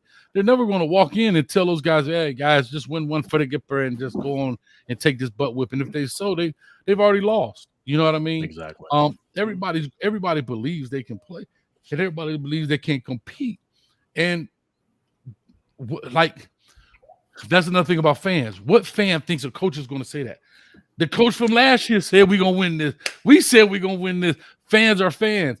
But people have to understand no coach is going to walk in and say, hey, we're going to fail, guys. Like, who says that? You know? Now, they may talk about things they did, why they fail, but you're never walking in and say, hey, man, listen, let's go in here. Let's win 2 games, and we're 100% better than we were last year. Like, where does that make, like, where in competitive anything, sport, business, life, does that make any sense? You know what I'm saying? So anyway, that's just what it is, man. But no, you guys are 100% right. I have another guest in the back that slipped in here, and I got to bring him in. Y'all clap it up. First time me and Chalupa got, man. Chalupa. Batman. I'm loving it. I don't think that's ever happened before. That was dope. Well, guess what, Chalupa? I know what an onomatopoeia is too because of that TV show, Batman. Believe it or not. And for those that don't know what it is, go Google it. But anyway, man, great meeting you, brother. First time I've seen you on the shows. Love your breakdowns. Love your energy. I love what you do. I love the interviews that you do, man. First time having a chance to talk to you, but I've been watching you from afar for quite a bit, man. And like I said, hope the people jumped over there and we're going to get you to 1,000, man. Thank you, Coach Hayes. It's an honor to be on this channel. I gotta pinch myself for a bit to be completely honest with you. Let's keep it a buck. When Coach Hayes told me that he liked something I did, I was like, Joe and Ben could tell you I hit the You Heard chat. I was like, hey, y'all see that tweet? Like, oh man, no, I love it, bro. I support any and everything, man. Like, because you know what? I love the fact that everybody can be who they want to be. Like I say, I don't understand anime, but I understand anime, meaning I understand why people love it. It's just not but I watch this stuff, man, and you got to, man, I love it. It's just, you know, hey, man, I'm an old dude, bro. Just let it go. Hey, man. Hey, anime for everybody. The way I say it is I'm passionate about people being passionate about things. If you're passionate about something, like, I'm here for it. If you like light bulbs, go ahead and talk my face off about light bulbs. I may not retain the information, but you know what I mean? Like, I'm here for the conversation nonetheless. You know? He said light bulbs. I have 100 things people that got came through your hobbies, head. bro. People was got thinking, like, hey, can I be honest? It's a 2-turner. You only got to turn First this one thing twice. came to me. It was 3 things came to me: halogen, LED, and dimmers. That's the first 3 things came to mind. Somebody in the comments right now, like, oh, he don't even know there's 5 type of dimmers. Like, he's somebody going off right now in the see, just be pulling up. I'm ready for it. If love it, man. Passionate about something, I'm here for it. Well, let's talk some ball, then. Everybody, let's get on to it. Man. We had Nino on the building, man, and he's the head of the Carter up there in Canada, making sure that we're gonna make it happen, man. But let's talk some ball, man. We've talked offense with Alex Delano. We talked defense over there with You Heard and those guys, and Hurricane Zoe and everybody else. I just want to talk. What is it that the Canes have to overcome tomorrow? And this conversation can go left, right, up, down, around the corner, whatever. I don't care. But what is it that the Canes have to do? Like, and I guess I'll go clockwise with. I'll go Lex and finish off with Chalupa Batman. What do the Canes have to do to get over this hump and Mario Cristobal getting a signature win? We look at Deion Sanders already got a signature win. We look at what Duke is doing in a pro. I mean, the fact that I'm saying Duke hurts it hurts all the muscles right in here. Like, that hurts all of this. Like, my sinuses get cramped. Like, all this is bad. Boys got beat by Hoopers. Yeah, and so do we. Like, that's the problem. Yeah, we did too. Like, bro, Like we got to pitch the ball 95 times to beat the Hoopers. Like that bothers me, and we're the U. Yeah. So I say all that to say, what does Coach Cristobal have to do? Not just Saturday, but Saturday does kick off a great signature win. In order to get that signature win, Lex. I think he just has to make sure that the team believes. I'm going to keep it very simple, guys.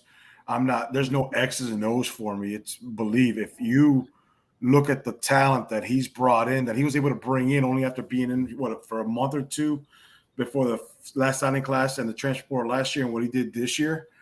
If you look at the talent, we can match up with everybody on our schedule. You know, we talked about culture change before Chalupa got here that AO mentioned. You've got the right culture. You've got the right players. From what we're seeing, it looks like the scheme finally fits our players. So now the players are having fun. It's fun to hit somebody in the mouth. It's fun to throw touchdowns. It's fun to win. So to me, guys, I'm going to go the old school route, believe. If Mario keeps the team believing they can win every game, you have no clue how far we can go this year. A lot farther than people think. Let's go. Hey, yo. That's actually a really solid answer. You know, I worked on that. I was thinking about it for that like was 2 solid. minutes. That's solid. Yeah, that was solid. That was extremely solid. It kind of took what I was going to say, but I like that.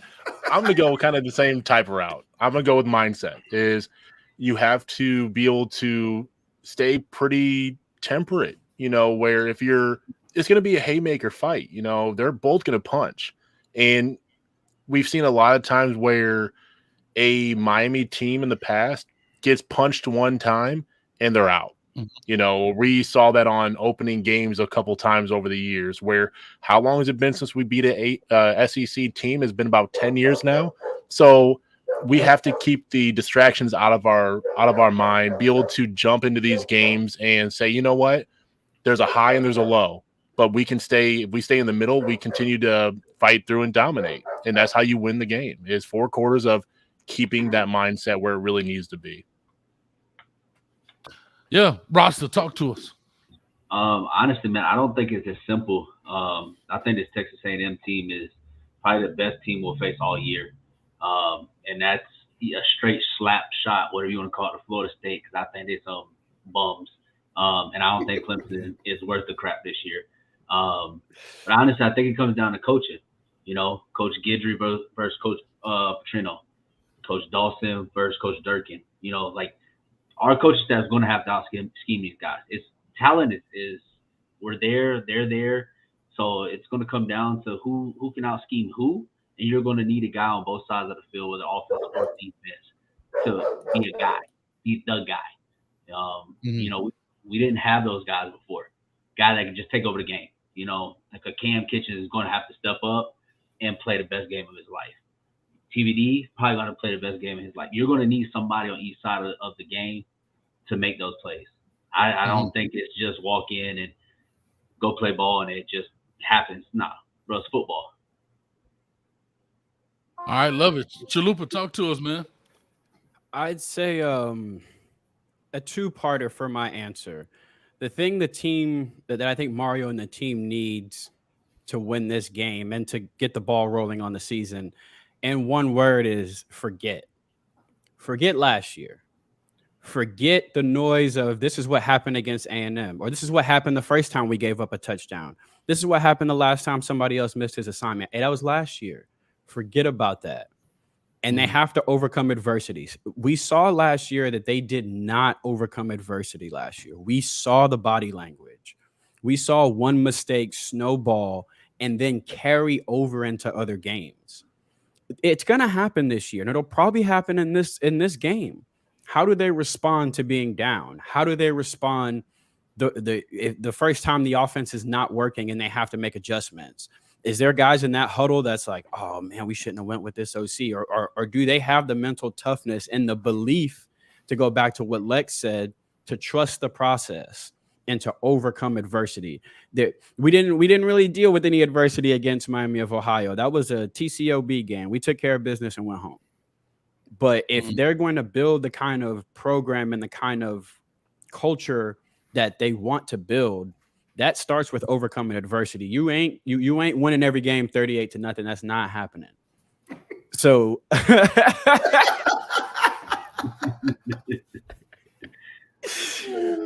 so I'd say adversity. They got to overcome adversity. It's going to happen in this game. At some point, TVD is going to be out of rhythm. The offense will look bad. Do their heads get down? At some point, somebody's going to blow an assignment. Do the leaders go over to them and say, "You'll get them next time"? Or do people on the sideline start whispering to each other, "Not again. God damn it." Right. It's adversity. How do you deal with that? A championship winning and championship culture is not built through just the experiences you get when you walk somebody. It's built through adversity. It's how do you respond? I want to see this team respond this year. My theme for this year is show them who we are. Everybody has an idea on this Miami Hurricanes team. We don't know the identity of this Miami Hurricanes team yet because it's 2 brand new offensive or 2 new coordinators and 40 new football players.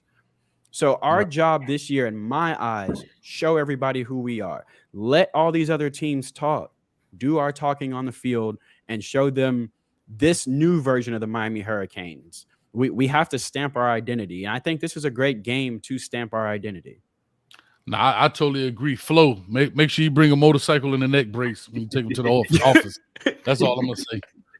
I'll leave that at that. But to your point, I think everybody touched on it. But it's one word I think we have not said. Maybe we did. I don't know. But this has to be a team effort. I said this clearly in my mind. We talked about it previously. I don't think there is one individual on our offense who is a standout. I think I always go back to the Voltron. Check me out now, Chalupa. Let's go. We stronger together, right? Right? We're stronger as a unit and we build up this big thing. But individually, we are who we are. Let's call it what it is. You got X-Man. He's good in his own right. Keep the chains moving. You got Kobe Young right now that shows he can make a big play. But is he this, that, and the other? Jacoby George can run a route. Maybe he can make a guy miss. But there are a lot of question marks. But if you put it together as a team effort, I do think it can work. TVD, can he make the right throws and protect the ball as a quarterback? Don't be careless with the rock. You understand? Running backs, you got to make the hard runs. Like all of these facets have to fit together. We don't have a Reggie Bush to say, I know I'm going back, but we don't have a guy that, man, here and just and man, did you see what Peter Warwick just did? Like, we don't have that guy right now. A lot of teams don't have those kind of guys. No, I agree. That's a whole different breed.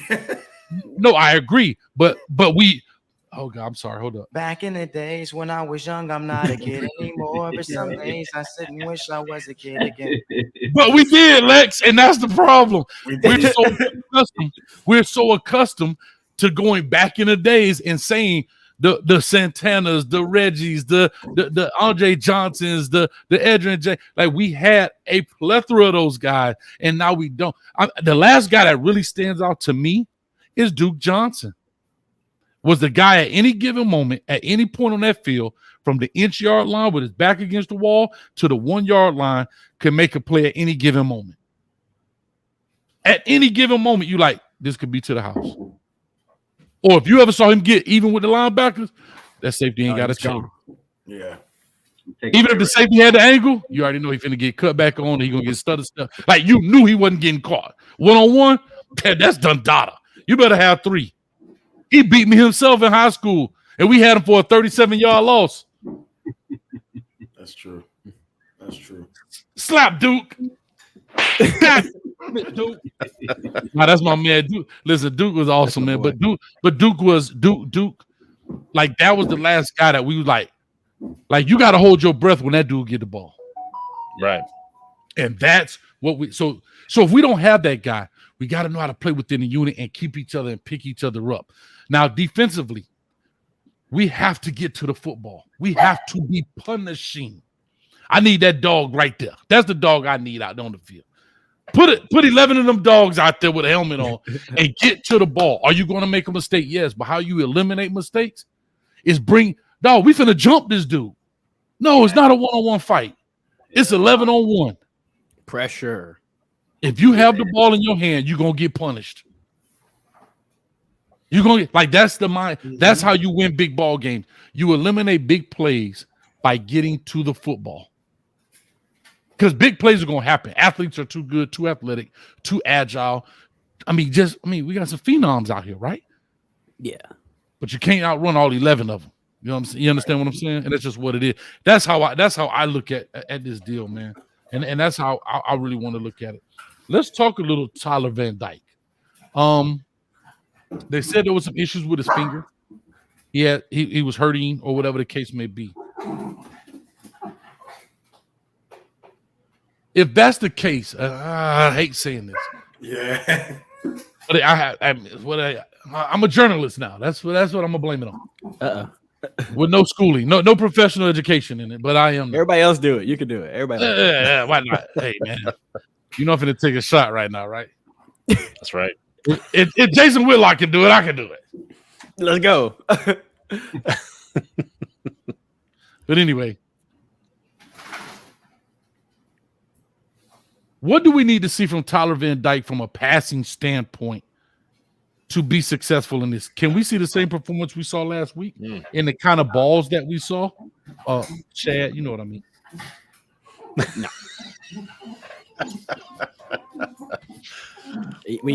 The ball placement needs to be better, more zip on the ball. Obviously, it's obviously hard to throw a football with the splint he had on his finger, but the ball placement, the zip needs to be better.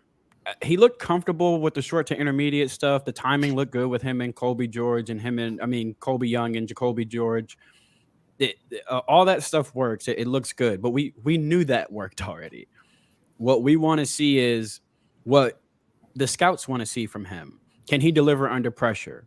Can he make the tight window throws? The ball placement, late being a half second late. Like, we can't have that anymore. We definitely can't have you being late and then throwing a lollipop.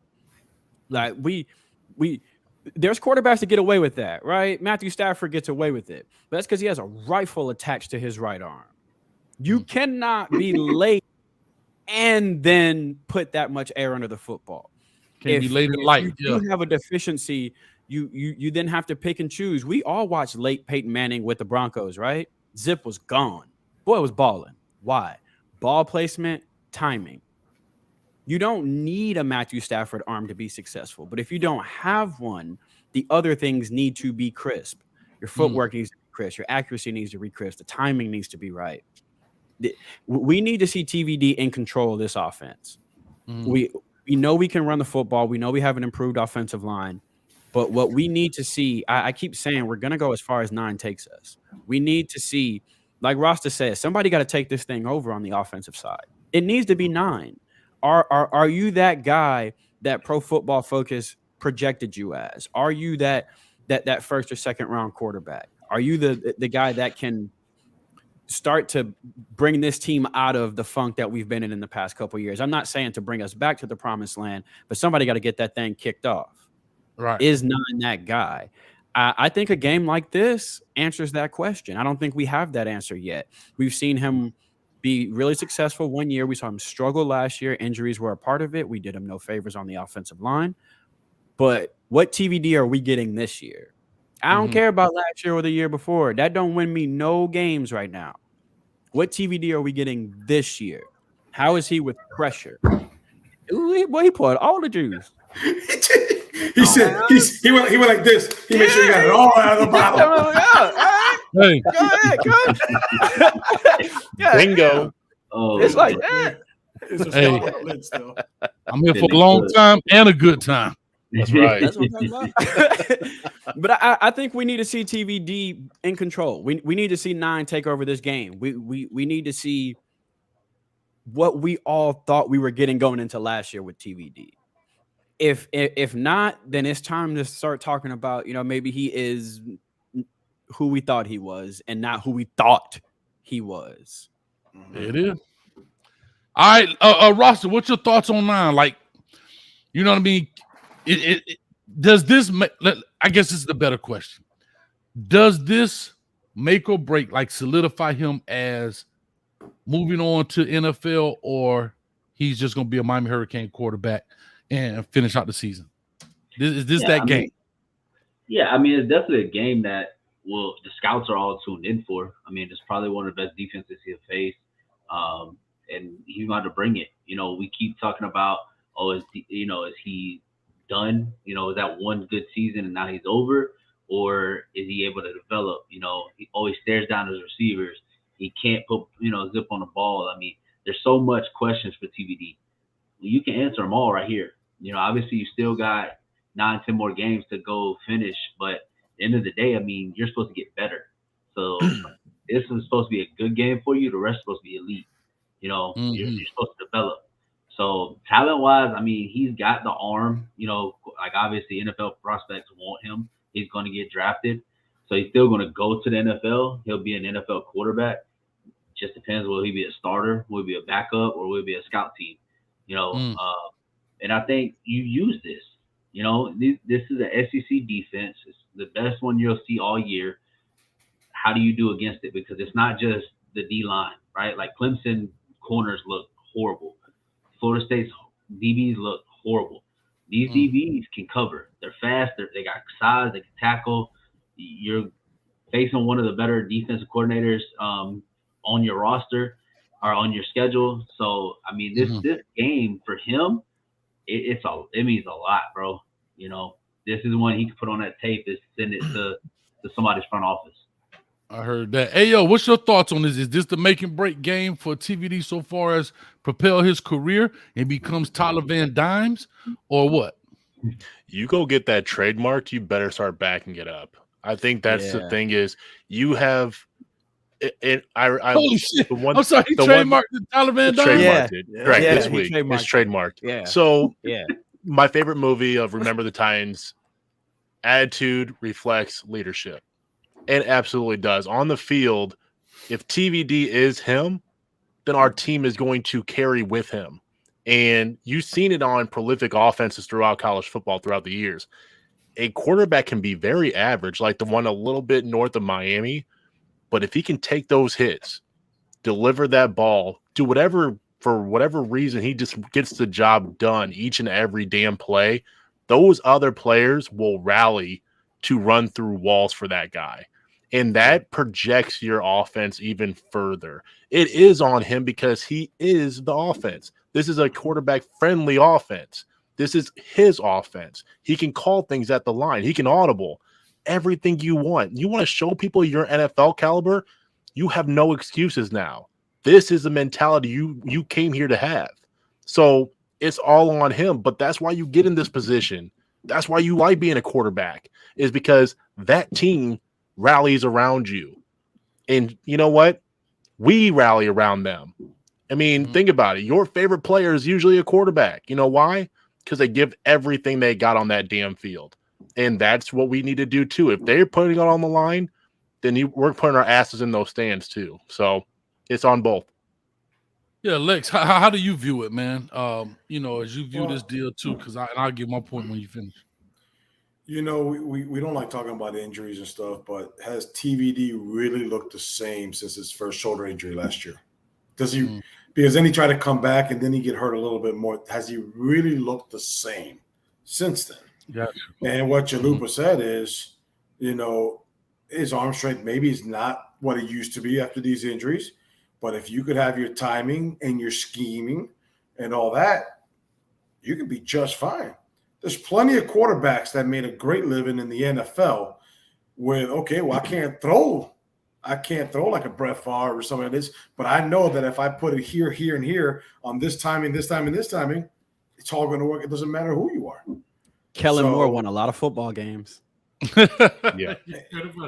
He's won a ton of them. He's won a ton of them. He's made a nice little career out of himself. So, you know, to me, is when we talk about TVD, I always compare it to when he got hurt. Unfortunately, he is now maybe I'm seeing it wrong. You just haven't seen that. Maybe he has the arm strength, but that zip, that little rocket that he had when he had came and filled in for King when he got hurt. Remember when he filled in, and we all thought we got a Heisman Trophy winner. You know, well, it just hasn't been the same since then, and this game will define it. this game, and we have the old coordinator to help him scheme for this. So right. So here's what I'll say. Here's what I'll say about TVD. And thanks, Lex. You brought up a great way to lead into it without having to go back. The Tyler Van Dyke that I believe that we saw during the Eric King era was the carefree, hey, I'm coming in. There's no pressure. I'm just a dude. Nothing to lose. But I'm here. What I'm saying is, I'm just the guy behind the king. Like De'Aaron King came in here, was on magazine covers. He had the crown on his head. He's sitting in the chair. He got the first NIL deal. He was a hunk with junk or college junk hunks or whatever the crowd was. Like this dude. So Tyler Van Dyke was clearly in the shadows of all of that. Right. No reporter wanted. No, yeah, he's just Tyler. Right. To your point, right. Nobody wanted to talk to him. Matter of fact, who's number 9? Is that your new tight end? Like, I'm just saying in their mind, right? They're not paying him any attention. So now when it's almost like the movie Varsity Blues, right? The guy sitting there doing his homework. Oh, you want me to play? Okay. And he comes in. There's no expectations on him. So he's playing free. Now he comes in after being Tyler Van Dimes. He comes in, he finds his footing, and now the pressure comes, right? See, some guys fold under this, right? You see guys who got a lot of talent, but they can't handle the everyday. Now here come the agents, right? The dude with the suit on and the Mercedes with the slick back hair. Here comes the interviews, the media presence, the a lot of guys can't handle. Now the pressure, the burden is real heavy. And I don't know if here's where the question for me answers. Athletically, I think he can do it. I think he understands football, but can he handle the pressure? That's the question for me. Not the pressure of the game. Can he handle the pressure of being the man? And this right here is going to make, he knows this makes or breaks him from a career standpoint of, like you said, being a high draft pick, middle of the road draft pick, or a journeyman in the NFL if he gets a chance. He's definitely going to get a cup of coffee in the NFL. We know that. Mm-hmm. But how long? And this game right here would determine that. That's what I believe. This game right here will determine where he stands with the pressure of, because at the end of the day, if you want to play quarterback, no, you can't be a quarterback and can't lead. It doesn't work. Yeah, it don't work that way. Synonymous. It's like calling a general a follower. Right. Quarterback is synonymous with general, right? Like you can't call it. The general can't be a follower. Like he leads the troops. Yeah. Right. A zebra don't lead lions. There you go. It ain't gonna ever happen. So to that effect, that's where we are right now, man. To that effect, that's how I see Tyler Van Dyke right now. This will solidify his career in college and his future in the NFL. This is my opinion only of how he plays in this game, because the pressure is here, regardless of the ACC and all of that stuff. I know it's a non-conference game, but at the end of the day, do you go out here? Do you lay an egg? Because he's already got this on his back. Everybody says whether he did or didn't. Oh, he chucked it in. Remember when it wasn't working? He just went and took himself out the game. Like there's a lot last year that didn't work in his favor. Yes. Mm-hmm. Yep. So he's got he's got the Tyler Van Dimes year, Tyler Van Dam year, and now we had Tyler Van. Now we have Tyler Van. That's where we are right now. Is he going to be dime or damn? Or doubt? Yeah. Or doubt. And that's how I look at it. That's why that show me who you are. That's my theme. You show him. Coach Guidry has a chip on his shoulder, right? Because everyone's telling him, "Oh, you did that at Marshall."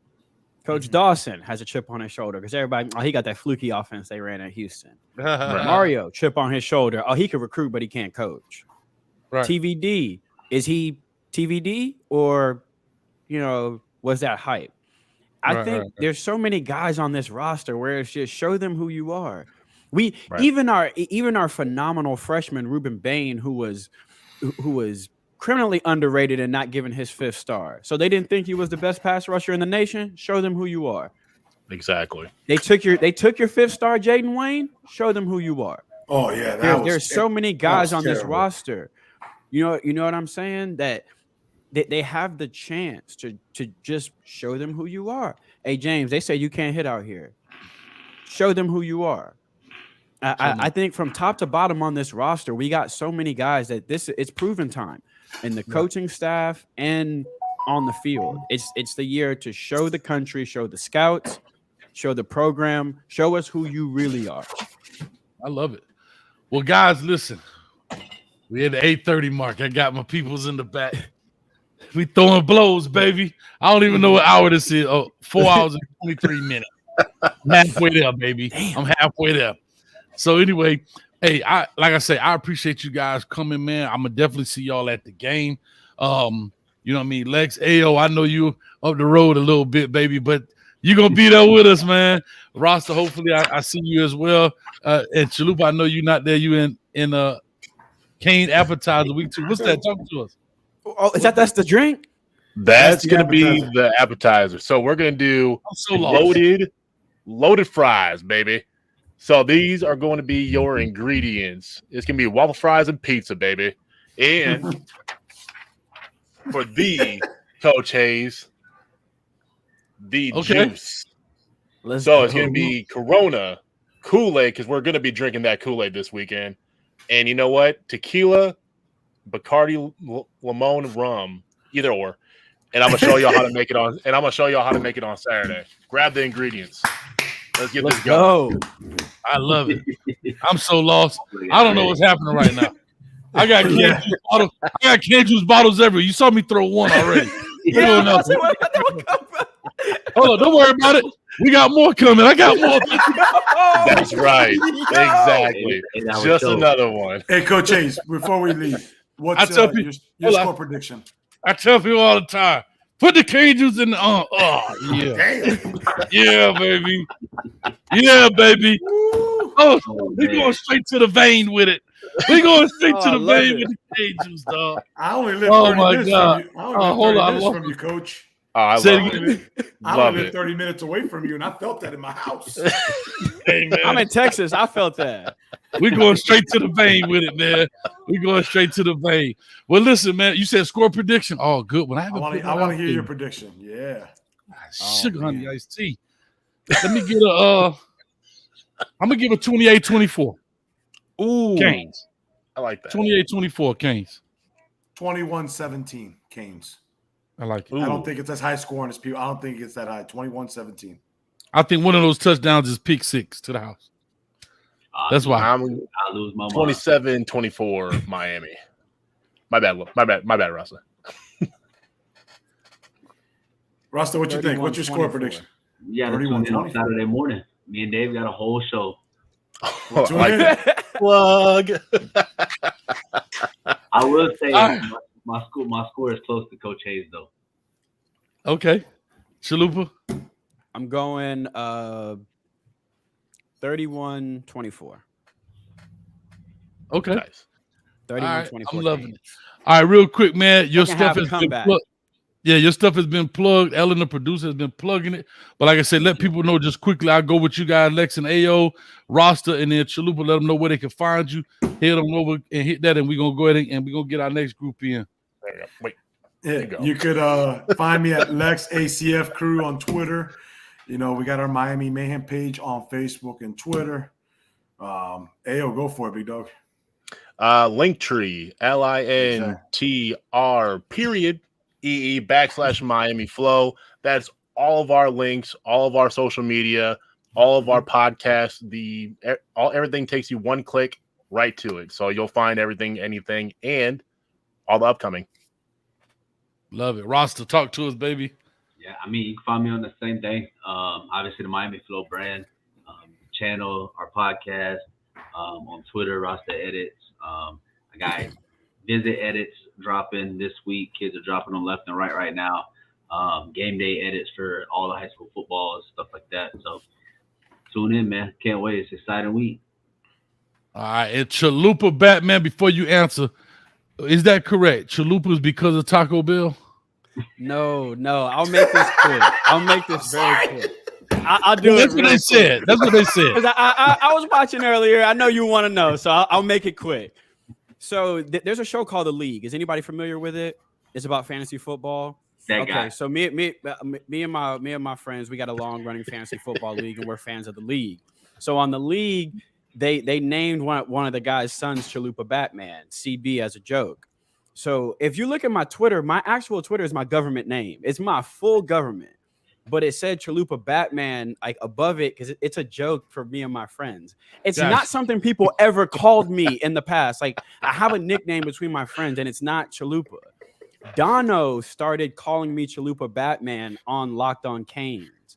Gotcha. And because he started, when I started doing evals and stuff, Dono's the first one to like put me out there and tell people like go follow him. And he just bypassed the government name and just started calling me Chalupa Batman. So I can't escape it now because people don't even know who Corey is. So now I'm just Chalupa. Corey is no more. My dad thinks it's hilarious. Corey Yeah, doesn't Corey exist. Corey gone. Yeah, Chalupa is here to stay. But you can find me. So I run the Twitter for the You Heard Pod at You Heard Pod. Episodes drop Mondays and Thursdays. I'm usually on the Monday episode. Contributor to All Hurricanes. I write and do podcasting for them. So check me out on All Hurricanes. Usually do Locked On Canes every other Saturday. Check me out on there. And I've got my own YouTube channel as well. If you just search Chalupa Batman on YouTube, as hilarious as it sounds, you'll find me or a really, really funny video. But most likely me. I do huddle watch alongs with recruits and football players. So Nino Francavilla, I had him on the channel. We watched their films together and I asked them questions. We chop it up, have a lot of fun. So I do a lot of those. I've had most of the Canes recruits on the channel. So if you search Chalupa Batman, it'll come up. I love it, man. Well, listen, I used to do them too called WRE Lives. That's why I responded to you. And boy, thank you for that, by the way, Coach. Because I was when that happened, I didn't know what happened. I was just like, I don't know, maybe somebody snitched on me. And thank Coach Hayes was nice enough to respond to me and tell me what happened, and not just what happened, how to fix it in the future. That's the one thing I love about a lot of the guys in Canes media, like Miami Mayhem and Raw. I say it every time anybody asks me. Rasta is like 90% of my how'd you find that recruit, CB? Like if Rasta retweeted like, that's how there's no formula. Like Mario don't DM me. Rasta knows everybody. So if Rasta says Rasta the GOAT. I watch him. I've Rasta been on the like GOAT. 30 of these things, and I say this every time, and people still be like, oh, you plugged in. You know every kid. I don't. I know them now because Rasta knew them. I had a kid on my channel the other day, Mantrez Walker. You know how I found Mantrez Walker? Rasta told me to watch him. So shout out to guys like Rasta, Miami Mayhem, Flo, Coach Hayes, the community that we have as with the content creators. Like I just started this, and it's all you guys that push the stuff I make, and is why I get to say I'm a YouTuber now. I guess it's all of you guys. So from the bottom of my heart, thank everybody, man. Coop, AO, Lex, the entire Miami Flow brand, like they're all dope. Coach Hayes, NMD, like the whole Canes YouTube situation. I gotta get in contact with NMD. Listen, I can't get in contact with NMD for nothing, man. I can't get in contact with the guy, man. He's supposed to be on here tonight too. Everybody go at. Listen, everybody go at him right now and tell him to DM me, and I'll send him the link, and he come on whenever. I love it, man. I'm doing this right now. Do it. I got to run. I got the other guys in the back. It is that time. The clock on the wall said that's all, dog. But y'all can stay if you like. But I got to do my little sports intro. I appreciate y'all. I definitely see those that's going to be at the game. I see you at the game, definitely, man. But I appreciate this here. Appreciate you guys. As always. All right, here we go. Quick pull up here, man. Got to give out our sponsor today, InterstateSportsGifts.com. If you're looking to build yourself a she shed, a man cave, decorate your car, they even got onesies for babies up in that joint. And if you're looking for something that they don't have on the website, call them. His name is Trevor. He said he'll search high and low, far and wide for it, and give you the best price available, probably lower than everybody else. And guess what? It comes very fast. Everybody knows E. Brown. E. Brown ordered something from him. Took him 2 days to get it. 2 days. And he got his stuff right there. We got to support those who support us. I tell people that all the time, man. Support those who support us, and he supports us. Anything you're looking for, I don't care if it's bobbleheads, floating helmets.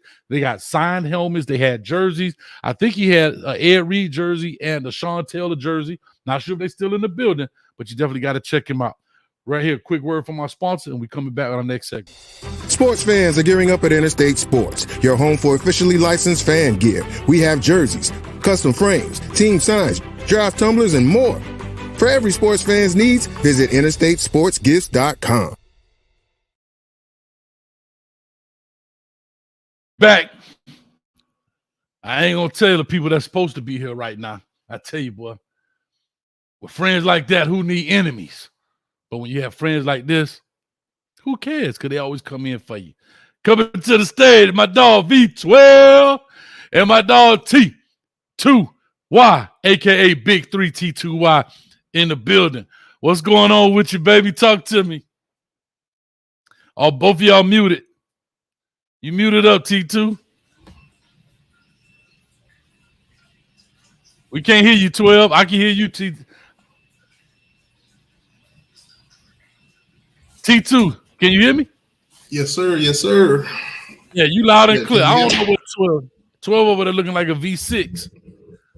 Listen, before I even say anything, I just want to let all the Texas A&M fans know we want the smoke.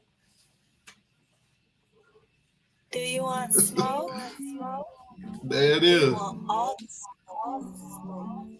I'm loving it. That boy ready to puff pass off in here. Listen, man, I don't know what Canesville and them boys at. They're supposed to be up in here right now. They not in the building, but look at T2. I came in an hour early, so I'm loving it, dog. Man, I've been here all day, man. All day. I'm loving it, man. I appreciate y'all, man, for coming in. Listen, man, Chalupa Batman, he been hitting the doggone NMD, man. I've been trying to get up with this dude, man. But anyway, listen, man, I don't know what V12, but he'll be back. We up in this joint. We got almost 300 people. We've been rocking with almost 400 this entire show right now. I'm at the 4 hour and 35 minute mark. I think B12 got one of them truck driver them things. You know, they walk around with them Bluetooth. Hey, truck driver Bluetooth. Hey. Man, them things expensive too, man. I got a homeboy drive truck, man. Them things expensive as I don't know what, man. I don't know what my dog on that Cricket Wireless out there. But listen, man, T2, I noticed that you've broadened your brand a little bit to the big three, and I get it. I appreciate it. I totally understand. Are you gonna be at the Texas A&M game? Of course, of course. All right. Can't miss it. So all right. I can't Gotta miss come it. check it out. Gotta come check it out. We got that cane juice gonna be on deck. That cane juice gonna be on deck. Look, we bottled up. We ready. Got the safety tab and all. We ready to rock, baby. Okay. We ready to rock. You know what I'm saying? So listen, we got that going. We got all kind of stuff going on. But anyhow, I ain't got no cane juice, but I got a little Minute Maid. You got to get that cane juice, baby. Put it in the cup and let that thing bite. Yeah, I got the Minute Maid, not the one in the soda bottle, but the one in the little carton. They hit different. Hey, that's what they say, boy. Hey, you'd be surprised what a Minute Maid, if you understand me. Anyway, I'm gonna leave that alone. You know how the show get crazy after a while, man. We had the 4 hour and 36 minute mark, man. We've been rocking. I've been sitting in this chair, and I ain't scared of nobody. I got about 3 hours and 15 minutes left. Let's talk Miami Hurricane football, man. What's your take just overall right now as we wait for the next person to come on in? Just overall about your Canes. I don't care, wherever you want to start. All right, so I guess we could go to the first game then. Okay. Tyler Van Dyke. Let's start with him.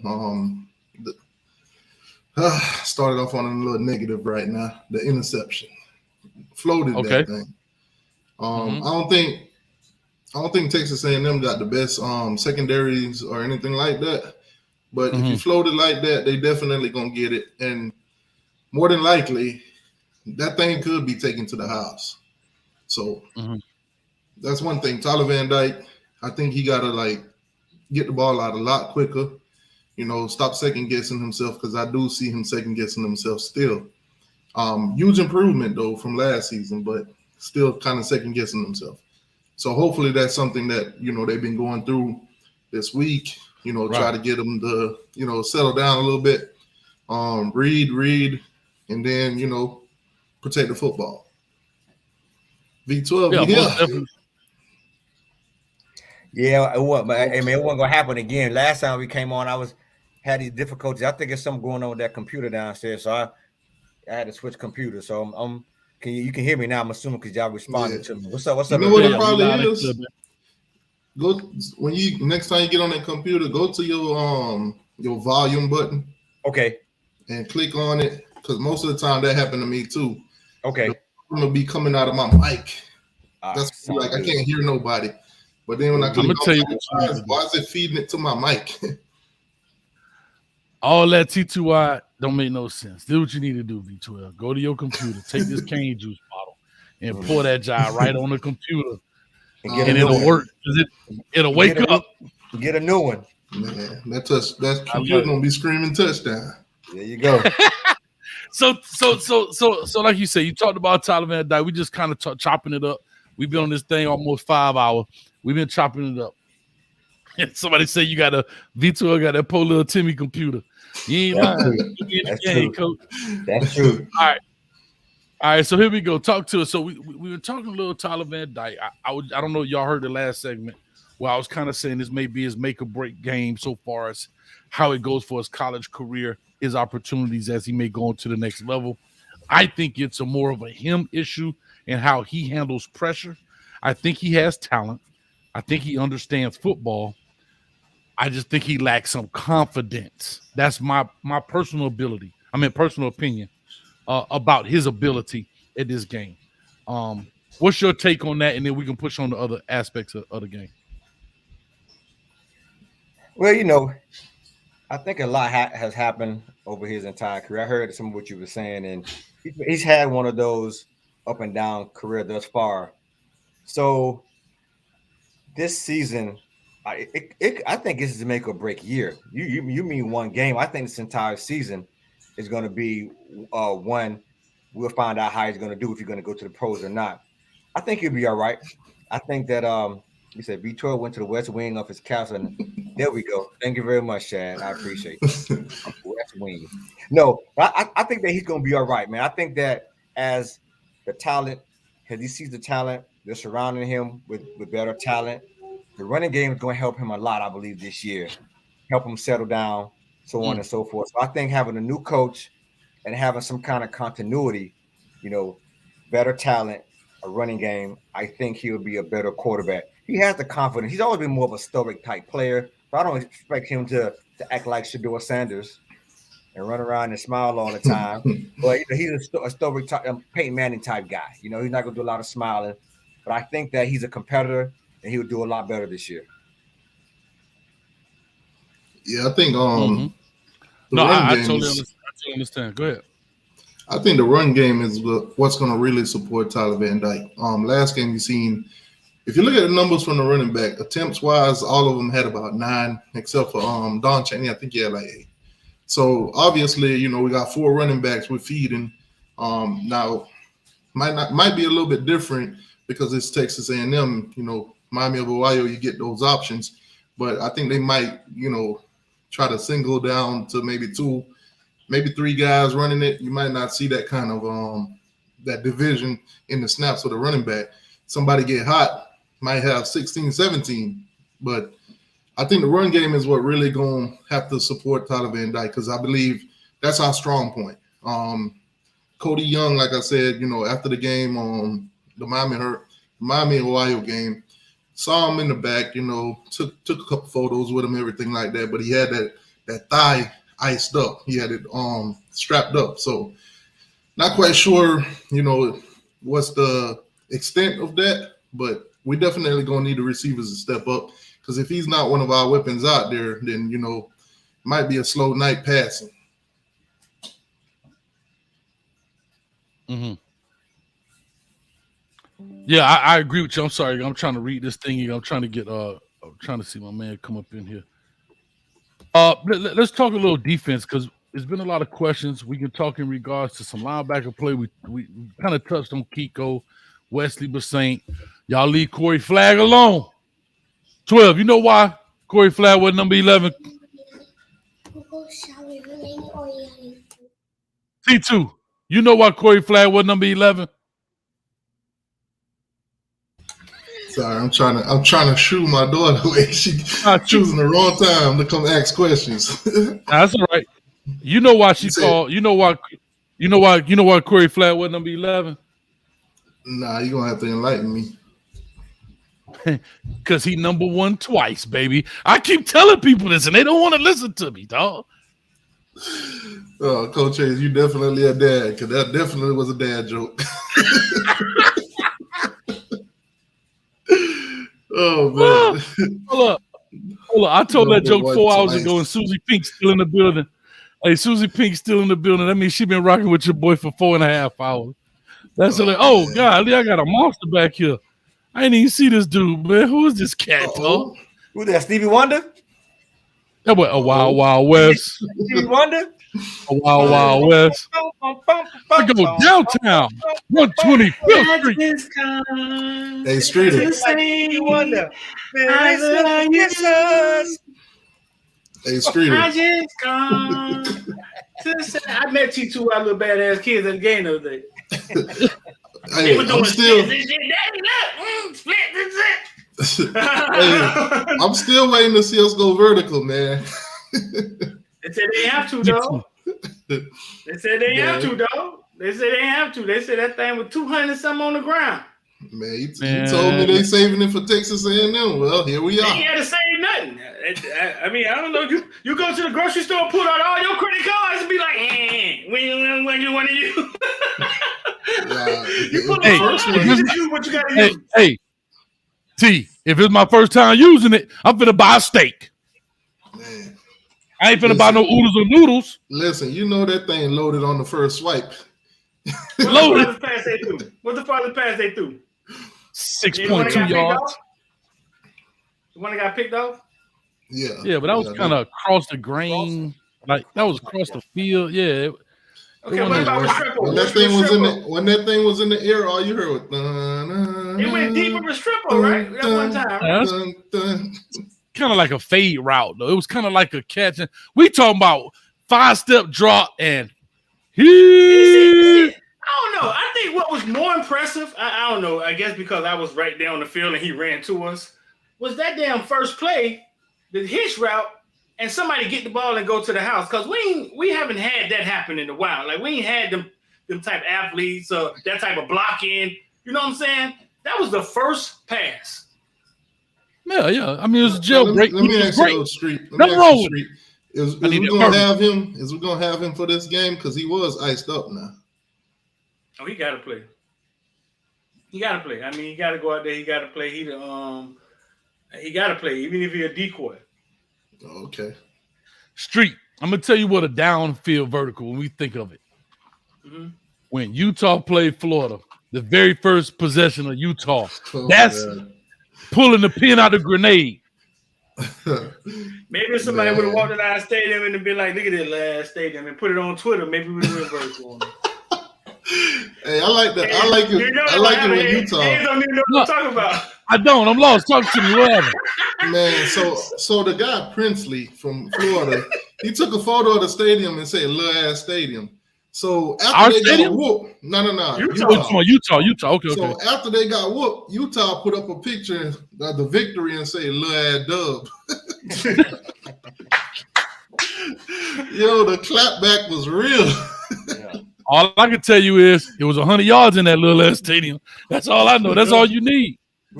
That's all you need. They went up top on them big time. Yeah, they did. Shut them down. Big time. First play. All right, let's get into this deal, man. Because I thought Caneville was gonna let me down, but they'll never let me down. They just let me. I know, man. We had people scheduled, man. I don't know where they at. Dairy Queen somewhere. Man, them boys over there. Them boys doing something else. But anyway, listen. Let's talk about this. We done talked about everything. We're gonna go ahead and skin these dogs up. You were at the game, Streeter. Right. Yeah. You at the game too. You at the game too, T2Y. So I'm gonna get both of y'all perspective. Being there You were on the field, right, Street? You be on the field, right, from the media side of it. Yeah, for the most part, I be on Okay. the field. Yeah. Here's what I want to hear. Atmosphere. What was the atmosphere like, T2, from a in the stands perspective, being amongst the fans, unlike the holy one down there, Streeter, So when you're amongst the common folk, I'm just teasing. But when you're amongst the fans, what was the feeling of the game? Were there excitement? Was it like, man, this just Miami, Ohio? What was that like? Oh, it was excited. They was into it. It's like when you look at the stadium from on TV, it might look a little damp, a little empty and all that. But when you inside of there, that little damp and little stadium, whatever you want to call it, it get loud. It get loud and they get into it. So just imagine if it's full. I probably need some earmuffs in there. The energy, especially around halftime-ish when they I think it was fourth quarter actually, when they did the whole Miami club scene, turned out the lights, everybody had their phone. That place was lit, man. That place was lit. I think if you're a fan that like live close to it, you got to go experience it. You got to. You got to. Now, Street, your perspective. Go ahead. No, I was gonna say your perspective. Both of you guys, like, it's like looking at a picture, right? Two people look at the same picture, got different opinion. You now being on the field, did you feel the energy being maybe the sideline? I know you get a chance to kind of walk around. What was that energy like compared to being? I go back some, but let's just say last year's games when it wasn't going so well. What was that energy like? I mean, I think the first game you always have energy. Like you always have energy. Then and they're making explosive plays. So I mean, it's almost like the team fuels the crowd. It's like our crowd don't come to fuel the team unless it's Florida State. So them making explosive plays, you know what I'm saying? I think adds energy into the state, into the actual stands. I mean, but I want to say something, bro. Like when I go across the country and I look at these stadiums and I see these different places, right, between the hedges, and you hear ESPN talk about these like Death Valley, right? None of those stadiums look like what the Hurricanes play in. None of them. Not even close. You know what I'm saying? It's not even close. And I think that's something we have to embrace. Like, I know it's not the Hurricane Stadium, but what y'all really be asking for, you know what I'm saying? I got some Jordans, man. Just can I get some Jumpmans? That's what y'all be asking for, a smaller, something less. Because when I walk around the stadium and you got passes and you can see everybody, the people with money, how they enjoy the game, how they watch the game in these suites. Some of them in a club. You know what I'm saying? There's an arcade for kids with all little miniature arcades in that stadium. There's nothing like that anywhere else in the country. See, a lot of people. So here's the thing. If you haven't been to the game, most people don't realize that some of those seats that you see out there empty, people are actually in the back sitting down eating, watching it on the TV. Yeah. Right. No, there's a crowd within the crowd. If you walk around the stadium on the second level, if you got a pass to do it, right? There's a group of people, right, that has paid enough money to be inside of the stadium and not in the crowd.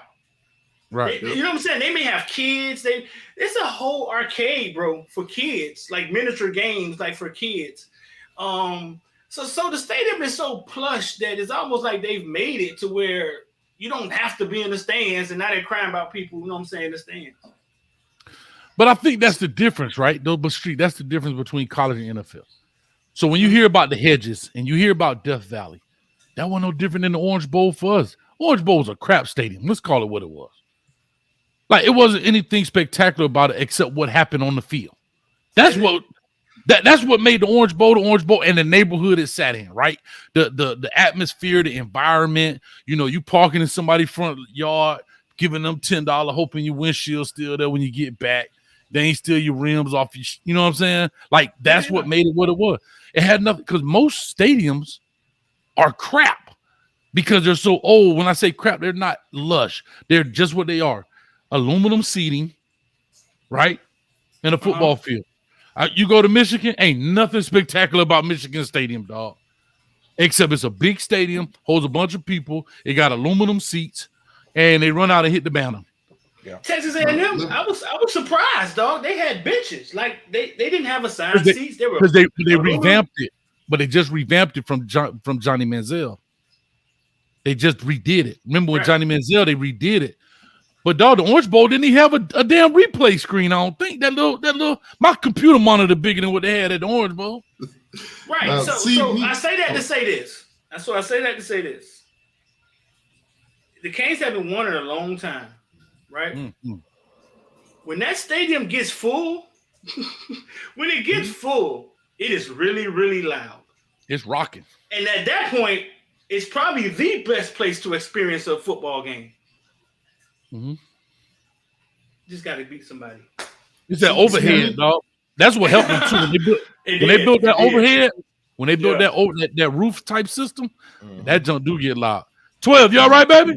I'm here, man. Yeah, well, I could push back a little bit. We got, Tennessee State plays in the nice state-of-the-art stadium too. It's called Nissan Stadium down in Nashville, Tennessee, and it's very, very nice. And we hey, Street, I'm about to hit him with it, Street. I'm about to hit him with it, Street. I'm about to hit him with it, Street. Hey, I know about how the people with money go, Street, because I've been in that. I'm about to hit him with it, Street. Here it go, last stadium. That's a big one. Nah, but see, when I go to Hard Rock, man, I'm like Michael Jackson in there. I'm a smooth criminal. Because I paid for the 300s, but the whole time. Hey, I don't know what you're talking about. Don't tell a secret, dog. Don't tell a secret. You almost gave her the secret, dog. All right, let me just say this. When you look at my videos and you look from the experience, I'm not gonna say it too much. They're gonna have to take a hint. You're gonna see different angles. That's all I'm gonna say. Hey, old school. They better find some context clues. God dang. Hey, boy, luckily I was quick on my feet, but we almost gave up the goodies. Hey, what you think I did this weekend? Okay. So I ain't the only one on it. God. Man. That thing got nervous. My kids was confused. Say, keep being confused, baby. So when they pull us over, you have no idea what's going on. Hey, listen, that's like me back in the day. I remember my mom was taking me on the bus. Used to catch the Greyhound Trailways. And if you were under 5, you get to ride for free. Right? So she'd take me to the thing. And she'd be like, oh, if he's under 5, yeah, he's 4. No, I'm not, mama. I'm 5 years old. Done messed up the free ticket for the old girl. You know what I'm saying? Speaking of ticket. I ain't want to mess it up. But anyway. Can I diss StubHub real quick? Can I diss them real quick? Because I paid for tickets, and I go to the thing, the ticket won't pull up.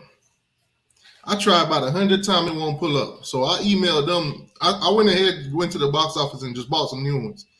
So I went ahead and emailed them, like, why I didn't get my tickets? Couldn't get in the game. Or the person that bought it before you didn't send it. So I'm like, what the heck? Shouldn't y'all, this is something that y'all should get done before the game? I'm like, man, I was so pissed because we waited an extra 20 minutes just to get in there. So StubHub, count your days. Give me 20% off.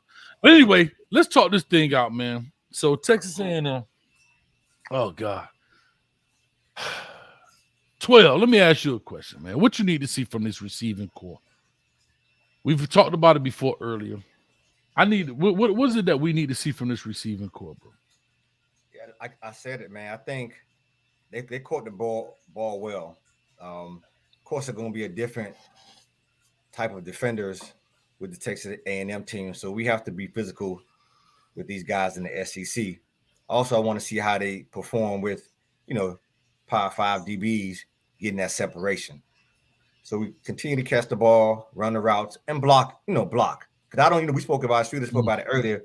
I'm not sure how many of those 40-yard screenplays you're gonna get against Texas A&M. I mean, that's a solid defense. So we're gonna have to go ahead and get the tight ends more involved as well, but also stretch the field, so we can get the underneath digs. And I want to see a lot more crossing routes too. Some more rubs. They free up the receivers, so when they get the ball, they can bang it down the field. I love it, and I like the fact you brought the tight ends, right? Because we know we didn't see a sighting from Arroyo. We talked about that a little bit earlier. Street, any information on maybe Arroyo White didn't play last week, or will he be playing this week, or what? Not to really, if he the secrets wasn't. He wasn't even dressed. Yeah, he wasn't even dressed. But then we didn't see Skinner either, right? They didn't use no tight ends, but the big guy that blocked, right? That's the only guy I saw. I didn't see. No, they did. Riley Williams was out there for a play. Yeah, Riley went out there. Yeah, he was out there for a few plays. Yeah, it was the world thing. We just saw before the game he wasn't dressed. You know what I'm saying? I had heard why. I can't remember why he wasn't playing. But he's healthy though. I know he's healthy. I don't know. He had a decent game against Texas A&M last year, huh? We had a decent catch at least. I know one catch. Yeah, like I say, I don't know why. I know his father calls in here and there on this show, and he said his son was ready to play. Didn't mean anything about injury. Maybe it was something off the field. I don't know. But like you said, there was no other tight ends had significant playing time, but McCormick, which is the 8th year. I think he's his 8th year of college. Mm-hmm. And that boy been in college 8 years, dog. He got his doctor. Is he Dr. McCormick by now? He should be teaching. He probably working in the cafeteria too. Everything. We're doing everything out there in college, man. Rain tickets, man. I told y'all not to park out here. That boy did everything, man, at the campus, dog. So I'm just saying. And here's the funny thing. Do y'all remember? It was the Orange Bowl, I believe. They honored him at the Orange Bowl. I think it was the Tennessee Clemson Orange Bowl. They honored him in the Orange Bowl, and he ended up coming to Miami. I remember seeing, I'm like, who's this old dude? But anyway, something he did. But yeah, I mean, he was blocking his behind off like a grown man should. I mean, he was 25 years old out there, picking on them 17-year-olds. So I totally get it, man. Real quick, I want to change the pace a little bit. I want to bring up Duke for a quick second. Ooh, yes. They've been itching the back of my mind. Yes. And I know this is the Hurricane. I know this is Hurricane Takeover, but every time I bring the word Duke, like, see that right here? Duke, all that cramps up. What is happening? Bro, Duke, how does this guy Mike hold on? Because I want to go back, and I'm sorry. I'm sorry. And I don't want to turn this into nothing, but it's about to be something. Mike Elko comes in, 8-win team last year. First time head coach. Comes in this year, already has him a signature win. That's a signature win for him. Hold on, coach. Let me make it worse. 9 wins. I apologize. 9-win season last year. Comes in, has a signature win. Falcon to TRX, thank you for the 305. What TVD finger splint fake news? I'm sorry, I don't know what's going on. Was TVD's finger splint that fake news? I don't know. He was throwing it like he was hurt. Because some of them balls he should have gave some gusto to, but anyway, I don't know. My question to you about Duke and Mike Elko was really me off. And I heard y'all's story the other day, and I heard X talk about, them dudes out there 25 years old and whatever. Right. But I don't give a dang on doggone about no 25-year-old Duke players. The boy make excuses for everybody but Mario. 12. You lit up when I said Duke. Talk to me, man. Man, Duke, listen, Duke came to play. And that's what we have to realize. Let me just tell you something about the college landscape, man. Back in the day, or not even back in the days, 5 years ago. Back in the days when I was young, I'm not a kid anymore. But some days I sit and wish I was a kid again. What would happen is you see these teams on paper, and people act like they can't be beat, right? We talk about Deion, TCU ranked for what? Right? Ranked for what? Clemson coming here ranked for what? When you have talent, when you have good coaches, you put your players in the best position to win football games. On both sides, there were turnovers, but the quarterback for Duke, he came to play. The running back came to play, and that defense came to play. So Now we don't notice. Duke came to play. I heard an announcer say the other day, they wrote, Dabo Swinney and Clemson's reign may be over. I think it's pretty much done for them. Once the Ugale went, Clemson's going to be probably a middle of the road team moving forward. They may get 9, they may get eight wins, 9 wins, but people know they can be beat now. Dabo Swinney don't have that kryptonite anymore, that armor anymore. They don't have the talent that they used to have, so they can be beat. And Duke is a team that ain't the old Duke. That ain't Grant Hill Duke back in the day. That ain't Grant Hill Duke right there. That's a new Duke. Them boys smart and they ready to play football. Whether they 30 or not, they ready to play. I think one of the biggest. I think one of the biggest issues. I think one of the biggest issue with Clemson is Dabo just too stubborn. The NIL thing, he's not for it. That's one. But the main problem that I think he has, he don't believe in the transfer portal. Your guys are jumping in there, but you don't believe in going in there to get anybody. So basically, you're depending on high school talent to come in and develop while you're losing all your veterans. It's not gonna work. He's I think he's only gotten like 2 players out of the transfer portal since the transfer portal era. So what that tell you, when you losing players, you got to replace them. And the guys that's coming out of high school is not on college level, so he basically pushing himself out. Yeah. I mean, but you said talk about Duke, though. Yeah, but I'm like, Duke, like, where does this guy come from to get 9 W's? You come in, what is this, first game of the season, right? First game of the season? My question, too, is how does he get Al Blaze to play like that? Coaching. Hey, so instruction. No, listen. Clemson, I watched the game with a bunch of Clemson fans. I watched the game with a few people who graduated from Clemson. And when I walked in there, they said, Street, we got 2 white wide receivers. I don't know what's going on at Clemson. And I'm talking about 2 diehard Clemson fans, right? He was running like, back, too. That running back special, though.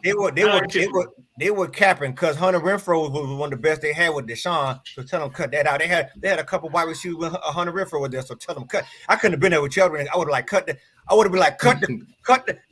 crap cap. Yo, you say Street. We got 2 white wide receivers and then a white running back. And the game commenced to be like the Follies or something. You know what I'm saying? You can't tell who really dominated the game because it was such a messy game. They both were getting to the goal line, giving the other team the ball. Clemson had plenty of chances to take over the game. You know what I'm saying? But they played such a bad game, which you're not used to seeing Clemson play. I think it all started in COVID and Black Lives Matter when Dabo took that stance, bro. Hey, come here. When he took that stance, and I think it's been going downhill from there, dog. I really do. I think it's been headed down. I think it's been headed downhill from there for Dabo, bro. He also lost Venables as well. Venables left. Guru was there. That was big. The defense looked good. That was huge. Venables was the recruiter too, though. He was a recruiter. Yeah, he was. Venables. Listen, Venables was the man on defense, and for a very long time, and he recruited a lot of guys there. And so when he left, to your point, Street, great point. Hey, he took a recruiting and he took the defensive knowledge with him. Also, when Tony Elliott went over to Virginia, they lost a lot of guys on the offense that would probably come there. And then you got this guy, no pun intended, Streeter, but he took over and he looked terrible because they, hired from within. And now, the guy looked great at TCU, so they Lincoln Riley, brother, we about to get him in there. He gonna do what Lincoln Riley does, and we're gonna have this great offense. As of right now, to me, he ain't no Riley. He's just an O'Reilly. And they were so happy about that quarterback too. We love the backup quarterback. Remember, he came in the bowl game, and they was happy. And let's push Lukalele. Let's push him out. You know what I'm saying? They cut the music. They cut the music and said, "Get this DJ up out of here." So let me ask you this about, but let me ask you about DJU. goes to Oregon State, lights it up, has what, 2 runs, 3 passes for the touchdown. Hey man, hey, DJ Ukulele, boy, that ukulele, shit, man. DJ Ukulele. Oh my bad. Ukulele lit it up, bro. Ukulele, though. Anyway, but what I'm saying, he does that. Here's what I think happened to DJU. I'm gonna be honest, and it was hard for him to follow in the footsteps of Sunshine, Trevor Lawrence. It's almost like the guy who gets the job after Nick Saban retires. Oh yeah. I think he got caught. You know, that's true, but he also got caught like in a vicious cycle too, where it was. No, he did. He did. But what I'm saying, when he has one bad game, like this kid, Clay Cubban, they had one bad game, they turned on him immediately. Why? Because for the past 3 years, they've never had a bad game out of Trevor Lawrence. Yeah. Like, think about it. This dude, like, never lost. I think he lost 3 games in his entire life until he went to the NFL. Some crazy. It's been under 10 games. Yeah, something crazy. Burrow. But I think Jaden Daniels came after Joe Burrow, right? I think Jaden Daniels is a decent quarterback at LSU. Wasn't he after Joe Burrow? Yeah, but Joe Burrow did it. Yeah, but Joe Burrow did it 1 year.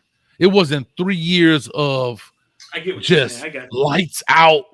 Like 3 years of just like we never had to worry about a quarterback when we had Dan Marino. Right. Like, y'all, incomplete pass. What is incomplete pass? I get what you're saying. Hold on, you said we lost. Right. I get what you're saying. I get what you're saying. It's 30-14. No, we got that. Yeah, like Joe Burrow was just a flash in the pan because there was no expectation, and it was like, oh shoot, we got a team here. But Sunshine come in, and you have to remember, not even that. He also took over after what? They were already winning with the Dak Prescott and the Kelly Bryant. I mean, they were already winning, and he kept it going. And then all of a sudden, you got a bad game. It's like, this dude's trash. Get him out of here. Yep. But we know. So I think it's a part of football ball called leadership, bro. And I think there's some leaders that get in front of a team. Warren Sapp told me today that Deion Sanders had a DJ booth inside the locker room. Mm-hmm. What he played? DJs. Hey, what he boombox? DJs was in the locker room at TCU, bro. He said the music was so loud. Warren Sapp said, I thought them boys wasn't gonna be focused. He said street. They was in there getting ready for that game like they do this every day. So it's probably a DJ at the goddamn. It's probably a DJ when they practice. At practice, they do have one. You don't be in the music playing at the game during the practice. So sometimes there's a part of sports that's emotions. You know what I'm saying? That's leadership. It's a game. Some coaches have a way of making these kids have fun playing the game. You know what I'm saying? Which I think UM defense is experiencing it, and it makes them. You know what I'm saying? Gets them excited to play the game, and we don't talk about that enough. You know, we don't, because that's a huge part of the game. Obviously, motivating kids to go out there and run through a wall for you. Right. Well, we call those kind of coaches players coach, right? Those are the coaches and players like where they have some fun, they have the respect for the coach, they have some fun, and they do it every day. And remember this: leaders lead, and this is what Street is alluding to. Leaders lead, right? Even though Prime was getting all this pushback for how he was doing things, no jerseys, no numbers on the jerseys. The transfer portal, flipping the whole doggone roster. Remember this about Prime. You wouldn't want to talk about old school, but he said it very, very much. I am an old school person. I'm an old school player. This is how I was taught. Now he has injected new things. Give me my theme music, right? Yeah. Give me my, he's having fun because he had the kids with him. He has his sons with him, and so he's made it now the culture. He's bringing out the culture that he had back when he was an all-star and the football. Now it's coming together. Had it at Jackson State as well. So let's not overlook that he had it there. It's now on a bigger stage. And like he said, I'm not changing. He said, I'm gonna do what we do. Here's my thing. You bring in, like they used to call them SEAL Team 6. He has a variety of coaches who are very, very good. Very, very good. They seem to have been gelling over the summer, and they got a big dub. So you have leaders. And I don't know if Dabo is right now an effective leader. It's been going downhill for a while, and we'll see how they bounce back because they got a couple more games. They're gonna play the same way. They got a couple more games. I'm still talking about Duke. Hey, Duke. What you want to say about Duke? They done won 9 games. What you want to say? He came off to a good start. Yeah. No. Here's what I want to say. I'm gonna be very. The reason I brought this you want up. to compare him to Cristobal? Oh, this is what I want to say. You want? Hey, Street. I got my own coffee, Street. That's what y'all need right there. A cup of Timmy's Choice, or you get some of this insane Ibish right here, man. Get you a bag of coffee, man. Insane. Call it the inside, but that thing smell. Hey, get you a bag. Hey, everybody, get you a bag of crotch powder. By Coach Hayes. Get you a pack of beans. Hey, everybody, get you a pack of jockstrap powder. Coach Hayes promoting right now. Jockstrap powder. Where they go your beans at? Where they go the beans at? Lil Haiti. No. Hey, jockstrap powder. Hey. Say you got a plantation over at Hialeah. Check this out. Check this out. We got cane juice too, Streeter. We got cane juice too. We got our own. That boy got products. That's what I'm talking about. I got products. He gonna hit you at the register. He gonna hit you at the register. Mama, I want some insane. Hey, we gonna coffee. We gonna call it. Hey, Coach Hayes P on that thing. Start pulling stuff out. Hey, get your jockstrap powder. Get your jockstrap powder. Here, we got products. That's what I'm talking about. Hey, get your money time. Hey, get your tailbone bedazzled. Get your tailbone bedazzled. Friends like this. Money time. Hold get over your hair price. Boy, we got over your hair price. Insane membrane teeth. See, friends like this, boy, who need enemies? I'm telling you, CW with the anime equal nerd talk. He said it was late. Give E. Brown an hour-long segment. And I believe Rico versus Rico, 499. Let's talk about TVD not going through his reason, always staring on one. Guys, I'm sorry I missed it. I apologize. Hey, Rico, that's my guy, man. I used to work with him. He don't even come give me $4.99 in my live, man. Hey, I know Rico, dog. Damn, Rico. Hey, but let's talk. That's a good point, Coach. Hold on, I want to go back real quick about Duke. The reason I'm saying that, I'm not making an excuse. I mean, a thing. What I want to say is everything that you guys talked about when it came to bringing up Prime and that kind of stuff. My question is that what Mike Elko is doing? We don't get to see it because of he's not putting the social media aspect. But how is he getting Duke to play? That's I guess the question is not why is Dabo not getting Clemson to play.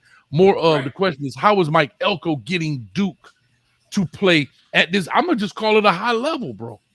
Sometimes it happens, brother. Sometimes it mess you. You have a coach that messes with the team. It's all we talk about coaching all the time.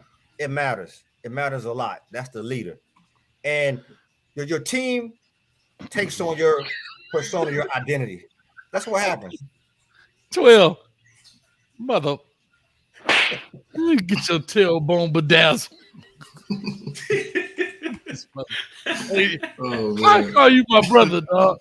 This man talking about. Hey, my brother got products, man. You better leave him alone. That boy got products, dog. Yeah. So no, I mean, he's doing a phenomenal job. You got to give him credit. But guess what though, Coach? Cutcliffe did well too, though. Cutcliffe wasn't a bad coach. Yeah, Duke went to the ACC championship. But Cutcliffe was not a first-year head coach. That's all I'm saying. I'm just saying this guy's figured it out really quick. That's fine. But see, here's my thing. Duke over the years have been progressing steadily, being middle of the road. They were trash early on, middle of the road. Now they're a competitive football team. That's just the bottom line. Players are going to Duke. The transfer portal is here now, and they get all the smart players, right? They get all the smart players. That's Duke. Hey, whether you're 35 or 40, Duke will accept you. Mike Elko don't care about your age. 35 or 40. Yeah. They say Blaze got recruited with Treshawn Bandy. Somebody. They say Blaze, what class Blaze was in? 2013, 14? Bruh. Who recruited Blaze? Randy? But I'm gonna say this, and I'm being honest. I'm tired of our players. It's just like the Dolphins too. I'm tired of our players leaving here, going somewhere else and shine. People talked about Blaze. Blaze around here about did this. Coach Aristide leave Miami, go to Duke. All of a sudden, Hall of Fame damn coach or something. Everybody leave here and become somebody. I remember Chris. Yeah. I remember what was the boy named Chris that left and played Miami, played for Chambers. Chris Chambers played for the Miami Dolphins, got cut on a Tuesday, was playing the following Sunday, had 3 touchdowns. We couldn't get him 3 touchdowns from him. But shout out to Blaze though, because I know when Blaze left Miami, he was hurt, bro. He was heartbroken because it was one of those situations. Yeah, it was one of those situations where it was like, believe it or not, it was kind of like, hey Blaze, what's next for you? Hunko? and it hurt him. You know what I'm saying? So I was happy to see him out there doing this thing. No, I totally agree, another one you could look at on Corey Gaynor. He went to North Carolina and he looked like a special guy. He was the center, right? Or the guard? Yeah. What was the center? Yeah, it came back and beat us. They gave him the game ball. All of this got to stop. All this, if the Miami Hurricane gonna try to get to all of that, got to stop. That's laughing stock shit right there. You know what I'm saying? All that got to go away. You know what I'm saying? I know X want to be in here and be all 100% Kane and man, listen, bro. I saw Florida State play in person the other day, bro. We gotta step. I got them game up, dog. Oh, hold on, Streeter. Hey, Streeter, you tried me too. You know what, Streeter? You tried me too. Hey, I gotta go, man. I was just peeking my head in here, man. Hey, man, it's gonna have a good night. I'm gonna go watch Patrick Mahomes play. Nah, dog, you ain't gotta go nowhere. This man that came to Orlando. Nah, I don't mean nah. This man that came all the way to Orlando, literally 5 minutes from me. Don't even holler at me, dog. Don't worry about it. I'm gonna get some real friends. Don't worry about it. Stay by the stadium. You stay by the stadium. You'll never know. The feelings hurt, dog. He probably gonna meet me at the Jack in the Box or something. You know, light skinned people. I was like, no, you could have. I literally, no. I stay no further. I stay no further than Carroll City is to the Hard Rock. I know when I understand. For 3 years, he never told me what city he stay in. He ain't never said, "Hey, street boy, I stay over here by Universal." You ain't never told me when you coming. The man that came and interview Edrin James. Edrin James stay 2 minutes down the street. This man have been in Orlando. You want a part of that, boy? I interviewed Edrin James 3:00 in the morning. You know I don't sleep. You come on. You want no part of that. Cut it out. You done called me at 3 in the morning. Come on, boy. You know on street. I recharge, boy. You're gonna McCoy right here. Hold on, you're gonna McCoy. Let me plug it in my neck, dog. Got some ready. Nah, but anyway, let's talk, man. Let's say a little bit about this. So we got 10:30. I see my man. I see my next guest coming up in the building. I think Coach Coop gonna show up too, y'all. Miami Flow and them coming. All that stuff too. We got a lot going on. I'm here till 12. Coach got 2.5 hours left. I've been on here for 5 hours and 21 minutes, and I ain't no punk. You understand me? You got one of them astronaut diapers on? Nah, boy, I let that thing ride, boy. Just don't worry about where it's going. Just know it's up out you. That's all you need to know. Hey, when I get this face right here, just know I'm good. That's all you need to know. Oh, man. All right, real quick before I move on. I don't have to move. Y'all can stay if y'all want to stay. It's up to you. But I was going to say score predictions real quick for y'all here at the box. Score predictions. If the Canes can run the ball, dog, I think the Canes can get Texas A&M out, man. If you go look at Texas A&M last 20 years, man, they mediocre team. Oh. It's a mediocre team, dog. They don't won double digits maybe once or twice in the last 20 years. You know what I'm saying? If the Canes run the ball, the Canes can get out that thing, man. 28-24, bro. 28-24. That's what I said. I said the same score. Go ahead, 12. I think that's what I said, 28-24. I think that Texas A&M is overranked. I think based on how we played them last year, we didn't give them our best. They have a better team than last year. Also, we playing at home. I like how we look. The running game seems to be intact. I'm gonna go out on the limb right here. 34-17. W. 34-17. Count it. Boy said we finna show up in the big game. W. All right. W. I'm gonna say 27-21. Texas A&M 3 touchdowns. That's all they get. That's it. 27-21. Two field goals, 3 touchdowns for the Canes. Right. I said 28-24. That's what I said also. You said 28-24 too? Yeah, I said that earlier when they asked earlier. 28-24. 34-17. Yeah, we're gonna see what's up. Bet that. Let my dog Trick say you can bet that. I like my. You can bet that. I'm a dunk. Hey, can I get an RIP right quick? Can I get an RIP right quick? One to my man right here. RIP to V12 right here, and RIP to Susie Pink in my fantasy draft. They go. V12, They did already. I done murdered. Hey, they done data. They did already. V12. Hey, plus I'm the commissioner. Dog, I make the rules. I change the rules. No big deal. I'm always win. But here's what I know. At the end of the day, V12, you my dog, but I gotta put you 6 feet. Susie Pink. What? Susie Pink. Susie. Hey, coach, I won in both leagues. So you gotta, like they say, come see me. Hey, what like the shorty say? Hey, what did shorty say? Streeter, pull up on me. Shout out to that shorty. Pull up on me. Pull up on me. Like the shorty say. Well, I'm here. Yeah, what Dion say, hey, I got some shorties. This how Dion be talking to the crazy. Yeah, I knew when they were shorties. He taught Dion straight Florida. He don't care. I've been coaching since he was 5. Huh? What he say? Y'all think Dion get that done this weekend? Hey, I've been coaching since he was 5. They gonna. Now I tell you what, I got that. We spoke about this earlier on Shooter Show in the beginning. That's a W for them. I didn't have this last game as a W. Nebraska a W for sure. Hey, coach, you see what one game could do? Yeah. They don't change the whole energy on Colorado. Who? Yeah, but Nebraska's so bad. I'm talking about in general, the whole college football. But that's they don't change the whole energy. It went from they gonna win 3 games to now they can win everything. No, I ain't saying that. How many you think they gonna win T2? I ain't saying that. I'm gonna give them 5 or 6. Everybody confused at this point. I'm gonna give them 5 or 6. Guess what? You think Shador only gonna win 5 games throwing that ball like that? I'm gonna give them 5 or 6. Well, he's not gonna always play. He's not gonna always play bad. Yeah, listen. At some point this season, they're gonna have to play some defense. Of course. Here's the thing.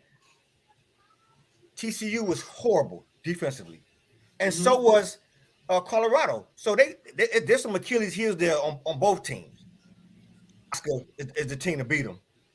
No, I don't think Nebraska. Jeff Sims is terrible. Nebraska, and I hate to say that about just restarting with Matt Rule, ain't it? Yeah, but they got to have Matt Rule. They have Matt Rule. Yeah, so but Jeff Sims is not. Can I be honest with you? Jeff Sims, he's too careless with the football, bro. He's too careless. He does not. Rule got the Metro ball. PCS all in the camera, man. What the hell? Man, that big green, man. Why he coming in? He got the Metro PCS all in the camera with the broken camera. Man, let me get up out of here, man. I don't know what y'all on, man. Oh no, the Texas green. The Texas turned green. Come on now, this is our phone now. Don't do it like that. Ain't no spoons go here.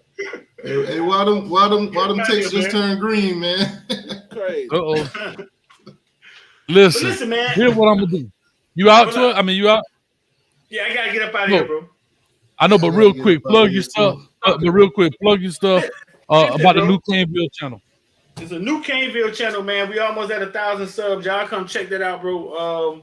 We done separated Caneville from football because it needed its own home. It been needed its own home. Hayes been telling me it needed its own home. Caneville channel needed its own home. You know what I'm saying? So it's separated from the Footballville stuff. So y'all go sub that for us. So when you see the Caneville videos, that's on a new channel. So make sure you sub, hit the alert bell. Make sure you go follow all the Footballville stuff, man. We got a lot of the content out there, new stuff, looks pretty, really, really good. Doing big things, man. I'm moving around. But always gonna be a Cane fan, dog. I appreciate it. Y'all want to see the chat? Hey, you want to see this whole thing going up? Huh? Uh-oh. What's up? It's gonna be a Canes fan. That sounds like you trying to move on. So it sounds like Yeah, because I be in different markets. They see me with the Georgia kids and interviewing. They be like, "Oh, Street a sellout." Nah, bro, Street is trying to get that bread, fool. Okay. Trying to get that money, fool. Trust me, Street. I'm getting the same hate, man, because I done switched it to Big 3 T2Y. They like, oh, he a Florida State fan now. He a Gator fan now. Listen, you call it what you want. Listen, you call it what you want. Listen, the thing say, Coach. But just don't Hayes call me Collect. Don't call me Collect. Don't call me Sean. Don't call me Collect. Bro, it's only business one-on-one. If you're not doing it, dog, then what we talking about? You know what I'm saying? But anyway, I'm gonna say this, man, real quick. You know, we'll be out there. We definitely make it happen. I got my man. Hey, y'all want to see this thing go sideways real quick? Watch this. 3, 2, 1. Who that is? Man. Yeah, Fluff. Out of here, man. Ain't got time for this shit. There you go. I told you it's gonna go top. Hey, see, time for many, man. I ain't got time. That man count millions, man. Oh, man, I'm just teasing. All right. Listen, if y'all gonna stay on, y'all more than welcome. But you know, every hour I gotta give my break to our sponsor, man. Listen, let me ask you this real quick, man. T2Y. Matter of fact, V12. I don't see no Miami stuff on the wall back there. Groove, I don't see no Miami stuff on the wall back there. I just moved into I don't know a what's spot, man. It's coming. I just moved. Well, guess what? We're gonna decorate. We're gonna help you decorate that thing orange and green, and we're gonna do it with InterstateSportsGifts.com. Make sure you check him out. He is a sponsor for this show. I told him we're gonna support him. Hey, support those who support us. What do I mean by that? We have other offers out there, some other places that have stuff, and they respectfully decline. And this gentleman jumped in and said, Coach, I'm a huge Hurricane fan. Although I live in Georgia and I fight these Bulldogs every day. He said, guess what? I got a whole Miami Hurricane shrine in the store. And guess what plays in the store for 10 hours a day? This channel right here. He plays our channel all day, every day. Huge Miami Hurricane fan. Go check him out. So real quick, we're going to take a quick 15-second break. That's all it is. Relax. I got to fill up my cane juice again. We'll be right back to our next segment. Sports fans are gearing up at Interstate Sports, your home for officially licensed fan gear. We have jerseys, custom frames, team signs, draft tumblers, and more. For every sports fan's needs, visit InterstateSportsGifts.com. No, that was painless, dog. Uh-oh, who we got? I love it. Uh-oh, I gotta kick somebody from here. Yeah, I hear that. Who is that doubling up? Are you good? All right, man. Where your boy at, man? I just texted him, trying to see what my boy Black at. Man, that boy in the trunk somewhere. Y'all know I had Groove in the trunk. You out of here, T2? Yeah, it's been a pleasure, but I gotta get ready for work, man. Man, do your thing, man. I gotta get ready. T2, All right, y'all, take it easy, man. See you later. Take care. I'm gonna watch until I fall asleep. I appreciate you, All right, man. y'all. Just don't dream about me, baby. That's all. But you go watch till you go to sleep. That's all I love, man. I'm just playing with you, man. I appreciate it, dog. Thank you, brother. Thank you for coming in and hanging out with us. Give yourself a slap for that one. All right, y'all. God, that hurt. What? I don't think y'all understand how bad those slaps be hurting, boy. Anyway, we riding out. Let me hear you, Groove. Can I hear you? Yeah, I can hear you, big dog. Okay, you good now. It was real low back then. All right, man. So we in here talking about it, man. And I know you've been a guy, been on the Crush Groove, and you know, V12 voted for you. I think you paid him under the table. I don't know. I got him a Bentley. Got him a Bentley. Well, guess what? I am 2.5 hours away from finishing this deal. So we riding. Here's what I want to say to you. We on an 8-hour show for the people just plugging in right now. This is the U-Tube Takeover. This is the 8-hour show where we show nothing but love to the Miami Hurricanes. We invite all of the Miami Hurricane YouTubers on to come on and enjoy. I think I even got my man Steve-O coming in too, man. I'm not sure when he coming. I think Coop's supposed to be coming in. We got Flo and the boy. We got Dang, Jazz and the boy. I'm trying to think. The 6 Green Canes. I was trying not to say his name because I was trying to do the sports show. But anyway, you got a lot of people. We still got a lot more people left to come on the building. And we talking about Miami Hurricanes versus Texas A&M. Groove, what's your thoughts of this? First thing you hear, Miami Hurricanes versus Texas A&M, year 2 for Mario Cristobal. What do the Miami Hurricanes have to do to win? I'm going to ask you that question first. Miami Hurricanes going to have to establish the line of scrimmage, and they're going to have to make them honor the respect the receivers. We gotta be able to back them so they can't be able to stack the box, because we know he wants to run the ball, but we're gonna have to get some shots downfield so you can't stack the box, and they got to play us honest. If Miami is able to make Texas A&M play us honest, I think we'll beat them. You know what I'm saying? And my prediction will be wrong, because like I said, I give you my prediction at the end of the end, but I think we gotta go downfield. We gotta make some plays in the passing game early.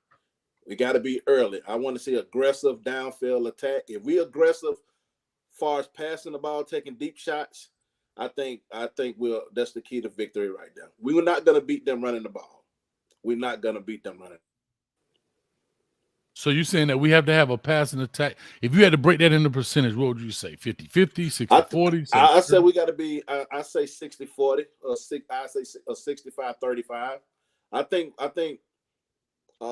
Colorado 65-35 what? Passing to running, like 65% passing to run. Okay. Because I think, like I said, I think Colorado showed the blueprint. You know what I'm saying? Now,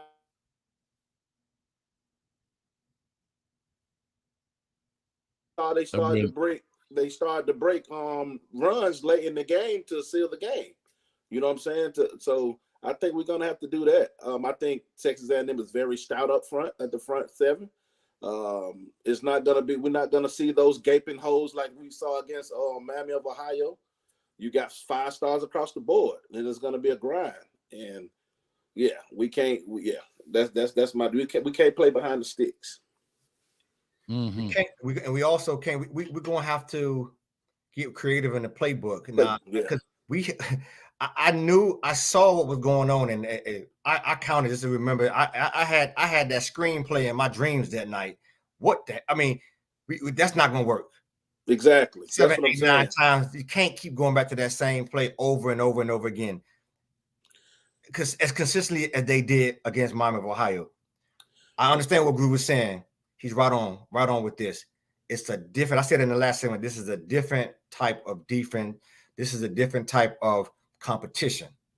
Different type of athlete they play. This is what I'm thinking. We're going to have to make the playbook look a lot different. That's number one. Hey, Shad, shout out to Shad. This is one of Coach Hayes' products. It's the 3rd grade grading pen that you can get on CoachHayesFootball.com. So I'm helping my brother out. All right, that's exactly what it is. Anyway, the tailbone bedazzler. we gotta have them. Crazy. Hey, stop. We gotta have them down. Listen, for me, I said this to Coach the other day. I said, listen, on the coach game, we talk about vertical, right, Groove? Mm-hmm. We gotta take the top off. I'm talking about whether we catch it or not, we have to throw the ball down the field. Just to find out, because if we throw it 10 times, we may catch a couple of them. So we got to throw it down the field, and we got to move that football. We got to move it on offense. That's true. Because like I said, man, we got it. Like, we have to be creative. I just don't want to see go route stuff, entire time. Of course, you want to see some mesh routes, some mesh concepts, I just want to see creativity, man. Scheme some guys open, you know what I'm saying, and build off different plays. The great OCs, they doing one play the first quarter to combo off that play in the fourth quarter for a big play. That's what I want to see. Right. You know what I'm saying? As far as defensive wise, I still have my worries about stopping the run. I think the defense did very well against Miami. I don't know if I'm jumping too far ahead. I don't know if you got any more. If you wanted to segue, we just talking ball, baby.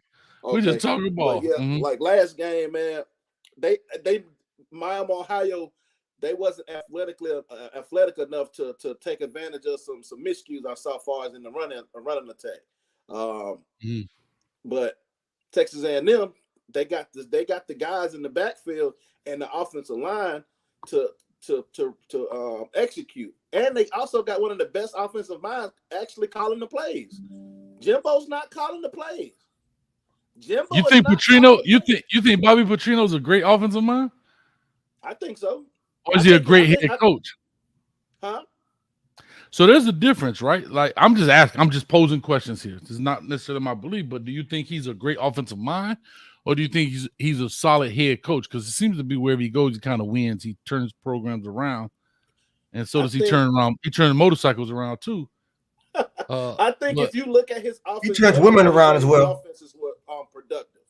I think he. Groove, they say you sound muffled out. What kind of mic you got, Groove? You do sound really low. I'm on an iPad. Hold on. Oh, that's probably why. Let me try to put my headphones. No, I ain't gonna be able to do that. I'm still too low. That sound way better. Whatever you just did sound better. I just took it off the pad. But yeah, like if you really look at it, he's one of those guys that's able to adapt to his talent. Look what he did when he was at Arkansas with Ryan Mallett. You know what I'm saying? It was a whole different scheme than when he was at Louisville with didn't he have Lamar Jackson? I think so. Hey, you might have the mic covered up. Whatever you got, whatever you got the iPad on, the microphone might be on covered up on. It sounds a little bit better to me. What you think, 12? Because it is a little low. Yeah.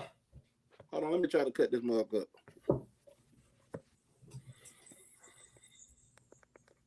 Do it sound better now? Yeah, that sounds louder. Yeah. Yeah. Okay.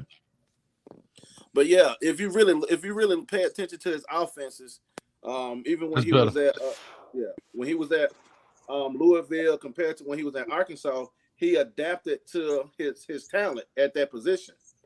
You know what I'm saying? So I think he got some great weapons at Texas A&M that he's going to put in great positions to succeed. And I just hope that we're able to, be able to compete with those guys, because that number 3 they got at receiver, he's a problem. You know what I'm saying? And they got another Miami guy in the backfield. He's not the fastest, but he has great vision, and he ran pretty hard last week, man. And and I seen some stuff was like, okay, they not holding back. They showing creativity, and you can tell there's a different offense from when Jimbo is not that same pro style type. You know what I'm saying? You can tell a Jimbo offense. Mm-hmm. You know what I'm saying? But you most definitely. You didn't get that feel last week. And you can tell they say, okay, we're trying to work out these kinks so we can be, you know what I'm saying, full steam ahead next week when we go into South Florida. And that's what kind of irritated me when I heard Shannon Dawson speak in his press conference saying that, okay, yeah, we was holding some things back, blah, blah, blah, blah, blah. I had plays that I didn't call. I'm like, okay, you got a inferior opponent. This is the time to work on what you need to work on when you got a comfortable lead. You see what I'm saying? But let me give a little pushback. I don't know, but let me give a little pushback. I get that. Here's why I get what he's saying, and I get why he's saying it. However, there are certain things that you can't hide a 9 route, right? You can't hide a go ball. That's not anything to hide. Now, his patterns, right, so far as the concepts. He may not want to reveal.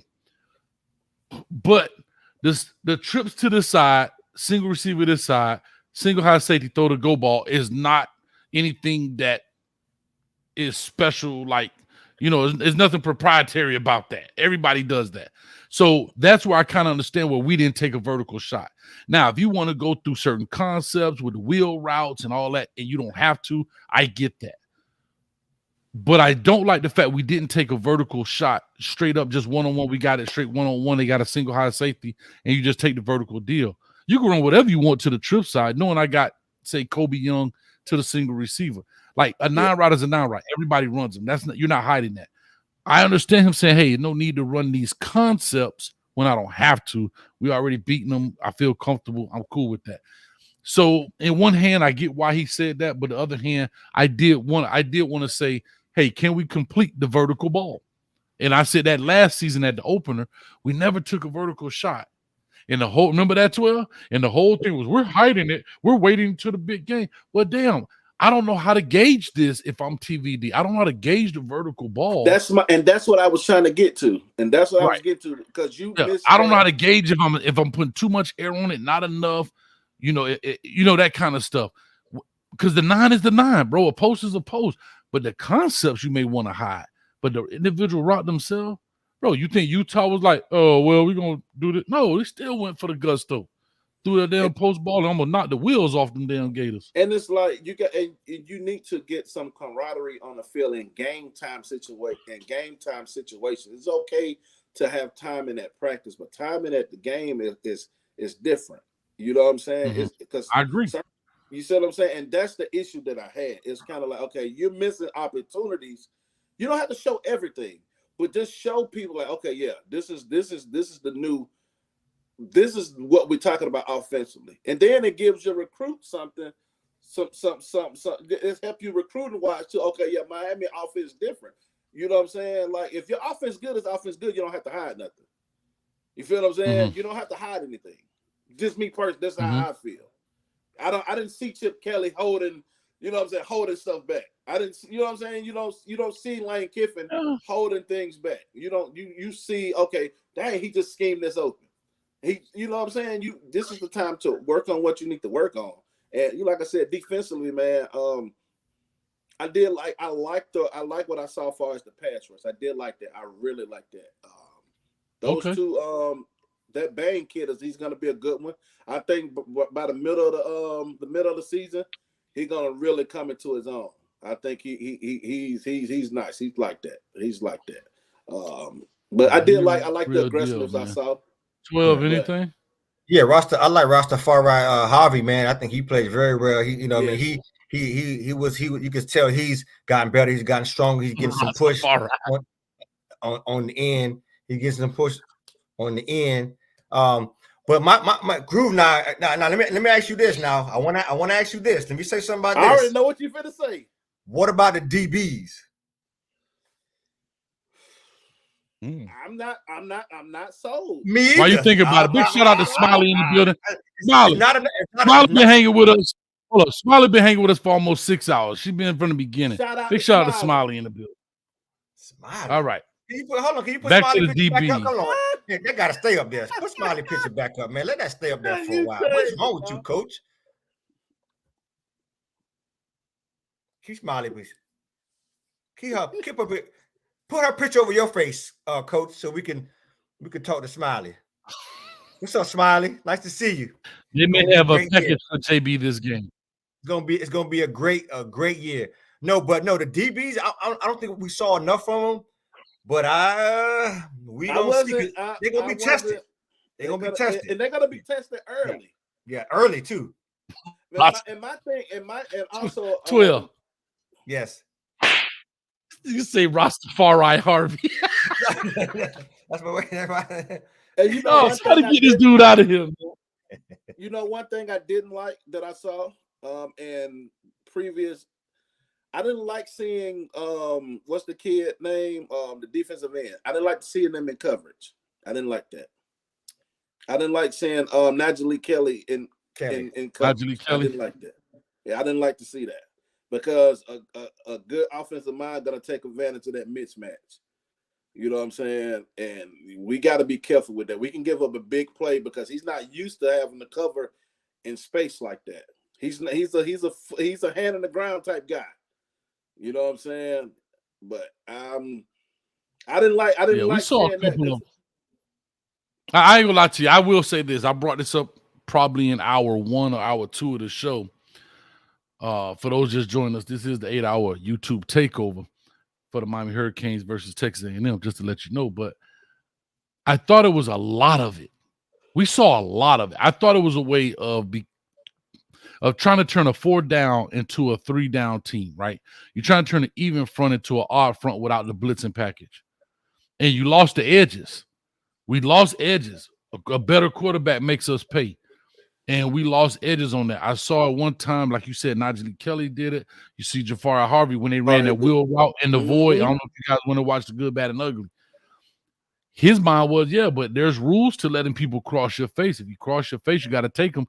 Just because of what I said, there becomes a void as you run off to number one. There's a lot of rules to that. And I don't know if we need every kid doing it. I get it. I understand it. I just think that's something you teach babies and you let them grow into it. What do I mean by teaching the baby? Teaching the young cats that come in your system and let them grow into that, because that's a whole nother animal, bro. Exactly. You start talking about that. I mean, a whole like you talking some like what they call it, all Madden level type stuff. And if you don't get it right, it can get you hurt. Exactly. And that's what scares me about that. I'm like, hold on. We don't need to be doing that. He's best getting after the quarterback. Let him do what he do best. Send him on the blitz. Don't have him in coverage, patting his feet, looking on head on the swivel, trying to see who he got. Let him. That kid is awesome off the edge. Let Kelly, you know what I'm saying, steamroll ahead and get those sacks just like Jafari Harvey. Let them boys do what they do best. You taking away from their skill set, making them drop back in coverage like that. You expose them. You have them out there butt naked like that. Yeah, he just made a good play. Stuck his hand on there on the PBU, but the guy was sitting in the void. And like I don't know if you saw the Good, Bad, and Ugly. If a quarterback drives it in there, it's first down just because he didn't play it properly. He's young at it. This is not a knock to Kelly. This is just a learning curve for him. Exactly. That hopefully they teach that well. But sometimes I'm gonna tell you this. I know it's gonna sound like hate, but it's not. You get too big for your britches. No, we were watching the game in the Champagne Room back there, right? We were watching the Colorado game. For those that was there, they can contest to this. I clearly said these offensive coordinators or these coordinators get in their own way. What's working, they do what? When he threw that very first interception, you're trying to anticipate something that somebody hasn't done yet. It's the same exact thing here on defense. I get it. There's rules to why you do what you're doing. But you can't cover ghost, right? I always remember Coach saying this. I remember Coach Dunn used to tell me this all the time. He said, Coach, what about the 4 verticals? I said, I'm with you. I ain't seen this team run it yet. I'm not going to cover a ghost, right? I'm not going to cover 4 verticals. The team don't run unless it's like prevent or something. But if it's not in their package, I'm going to make the players aware of it. But I'm not going to let 95% of their playbook go to cover 5% of something that they don't hardly do. I'm a bleed to death. You know what I mean? So that's kind of where it is. We got A Black in the building, man, in the back here. Talk to us, baby. What's going on, He was at the Mecca. You all right? What's going on? Going on? You all right? Boy, you look like you at the doing? Mecca, dog. You all right? Good. Yeah, I'm good, man. I'm in South Carolina, yo. This freaking JV game keep getting delayed, weather delay and shit. So now they just cancel it. So I'm just waiting for my son so we can get on the road and get up out of here. All right. Hey, real quick, how much was your ransom, A Black? He said somebody had you in the trunk. My ransom, it wasn't a lot. It didn't break my pockets because I know some people that know some people. You know what I'm saying? So it was a little bit. Huh? Well, notice A Black. I appreciate the ransom you paid for right there for Groove, boy. Hey. You might have got Coach a new truck. That's all I'm gonna say. Look, man, that's my little big brother. You know what I'm saying? So I gotta look out for him. You feel me? He paid that money quick too. It was right there. You know what I'm saying? He said, "Oh, no problem." I got that. He cut the handcuffs off me with the vice. You know what I'm saying? With the wire cutters, and we was, I was out. And we made it happen. All right, real quick, man. Is it okay if I move Smiley's face now or no? We leave her up there? I just wanted someone gave Smiley, someone say Smiley's pictures grown up over the years. So who said that? Go back and you put that up there. They give him a lot of shout outs to Smiley. So I'm gonna leave it there then. No, Anyway, see you later. I mean, that's up to you. Oh, see you later, Smiley. Smiley, no, Smiley. I know she's still in the chat. Put a thumbs up, Smiley. Let me know you still, because she's been riding with us for 6 hours, dog. We've been on here 6 hours, A-Black. That's good. I Yeah, love that. we rocking, baby. All right, real quick, since you just coming on, man, what you need to see from the Miami Hurricanes to take this W, man, on Saturday, man? I need to see execution on the offensive side. I need to see the offensive line establish a new line of scrimmage, a yard or two behind the D line to get this running game going. I think if we get the running game going, that's going to open up everything else. And I also need us to go vertical, stretch the field. You know what I'm saying? Put the pressure on their DBs and see if they can cover, that semi-track team we got out there. So that's what I need to see. I want to see the running game get established. That's going to help open up this passing game. And I would love to see the tight ends get involved in the offense, work in the middle of the field. So it's interesting you bring up tight ends. We've been talking about Arroyo. He didn't play last week. He wasn't even dressed. We didn't see a Skinner sighting. We only saw McCormick, and we saw a late view of Riley Williams. So what's the deal? My bad. That's Sterile Daryl, man. Sterile Daryl said, "Come, I'm still my baby mom." Hey, look at this. Hey, look at the comments. CW. Hey, look at CW, man. CW. I know you from the crib. Hey, man, he's straight from Opalaka. That boy, gotta be straight from Opalaka, man. It's talking like that. Hey, you don't remember this? You go your way, I go my way. You go Yahweh. You go Yahweh. You go Yahweh. Right. Anyway, definitely not a memory of Yahweh. Definitely not that. If anything, I look like.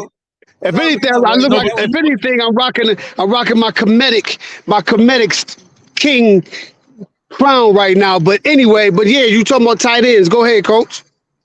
Yeah, so I was just saying from the tight end perspective, like I said, we didn't see an Arroyo sighting. We didn't see a Skinner sighting. We didn't see those things. Do they come to play this weekend? Do they come to say, hey, or how involved should the tight ends be in this week's victory? I think the tight ends is crucial. I think the tight ends are paramount because you want to use them to hold that linebacker or to hold that safety. You know what I mean? To hold that safety, to get behind that safety with deep posts, skinny posts, and stuff like that. And it just adds another element to the offense, something that you want the defense to have to cover the whole field. You know what I'm saying? You want them to have to cover everybody on offense. Running backs, receivers, tight ends, and a tight end we all know is a quarterback's best friend, a safety valve. You know what I'm saying? Look what Kellen Winslow look what he provided for Ken Dorsey and Jeremy Shockey, what they provided. You know what I mean? And we have to get the tight ends involved. We have to. It's crucial. Yeah, big shout out to Shad. He said Coach A is so A-Black that towel. You know why they say that A-Black? So I said, come. So what was that? Hold on. Almost gave away the family secrets, boy. You better tell them you live. You almost gave away the family secrets. Hey, Daddy, the treasure is buried under the third bleacher. Right. He almost gave away the secrets. He can't Real quick. He can't give away a secret at 4.3 speed, man. He can't get away with no secrets. Can't get his speed secret away. Hey, I got to bounce. I can't be on longer, but I want to come up here real quick and holler at y'all, you know what I'm saying? But hey, Groove, I'm going to hit you up later, but got to get ready to get on the road. Be safe, brother. All right, thanks. Man, tell them, keep grinding, baby. Appreciate you, always. Thank you, man. Yes, sir. Look. All right, bro. All right, man, real quick. Dante Colon in the building. Where you been, man? Dante, man, I ain't seen you in a minute. I ain't talked to you in a minute, man. Oh, did I lose V12? I want to get to you about a question about running backs. Go ahead. Reggie A-Black looking like Eddie Murphy from Remember the Time video. Oh, my God, dog. Y'all got too much. All right. Dante Colon got a quick question. He says, question for the panel. Is it better for this game to use the pass to open the run or the run to open the pass? And if it's pass to open the run, do they go deep early or build it up? Yeah. I think me personally, man, when you playing an athletic team like an athletic defense like that, man, I think it bodes. I think it should be okay. We're gonna let them know that we're a threat deep.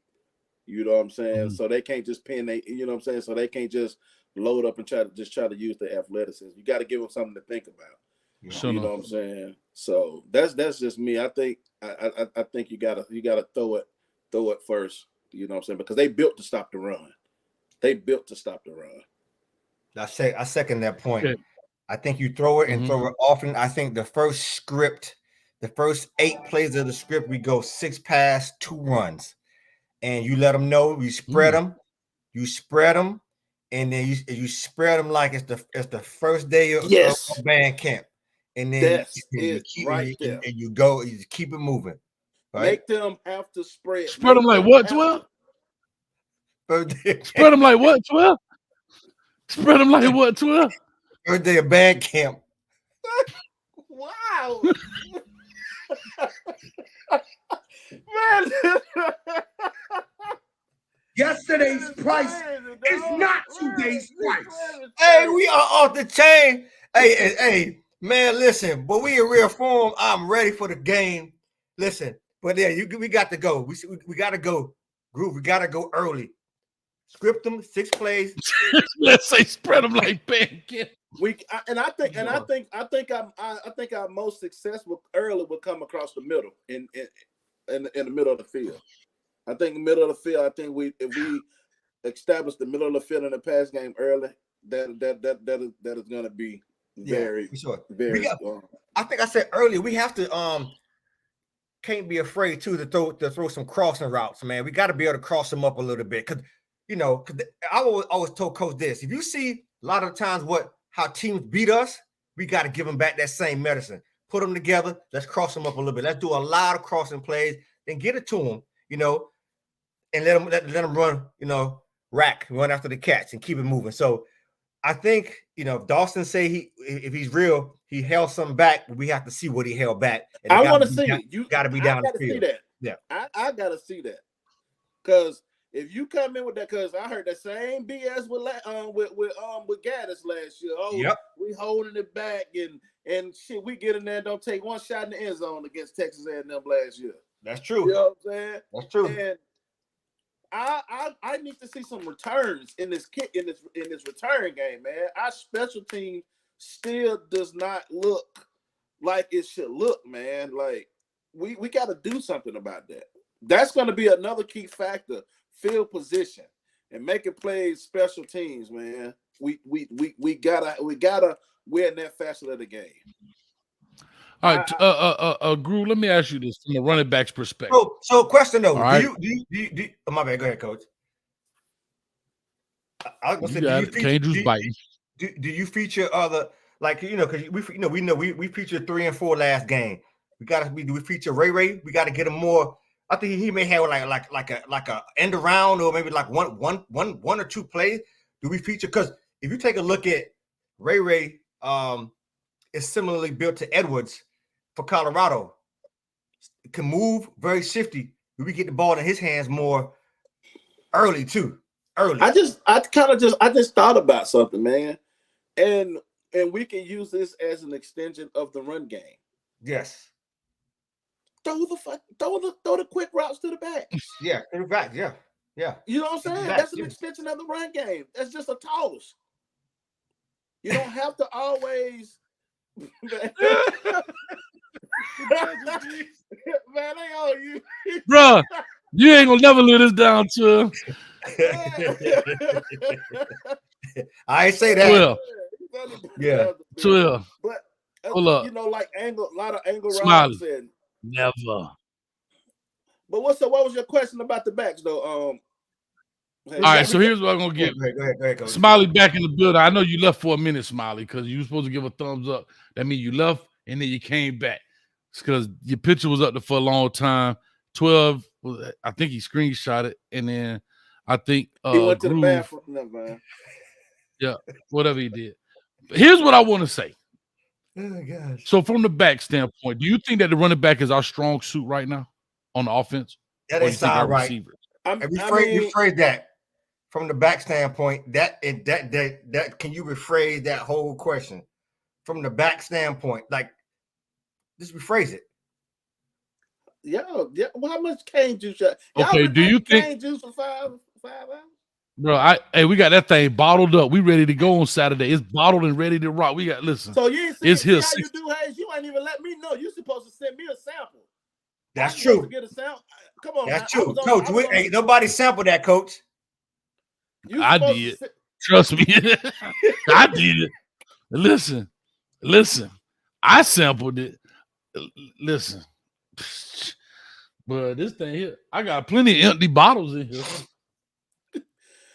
So you saying does the backs look like the best position group for us offensively right now?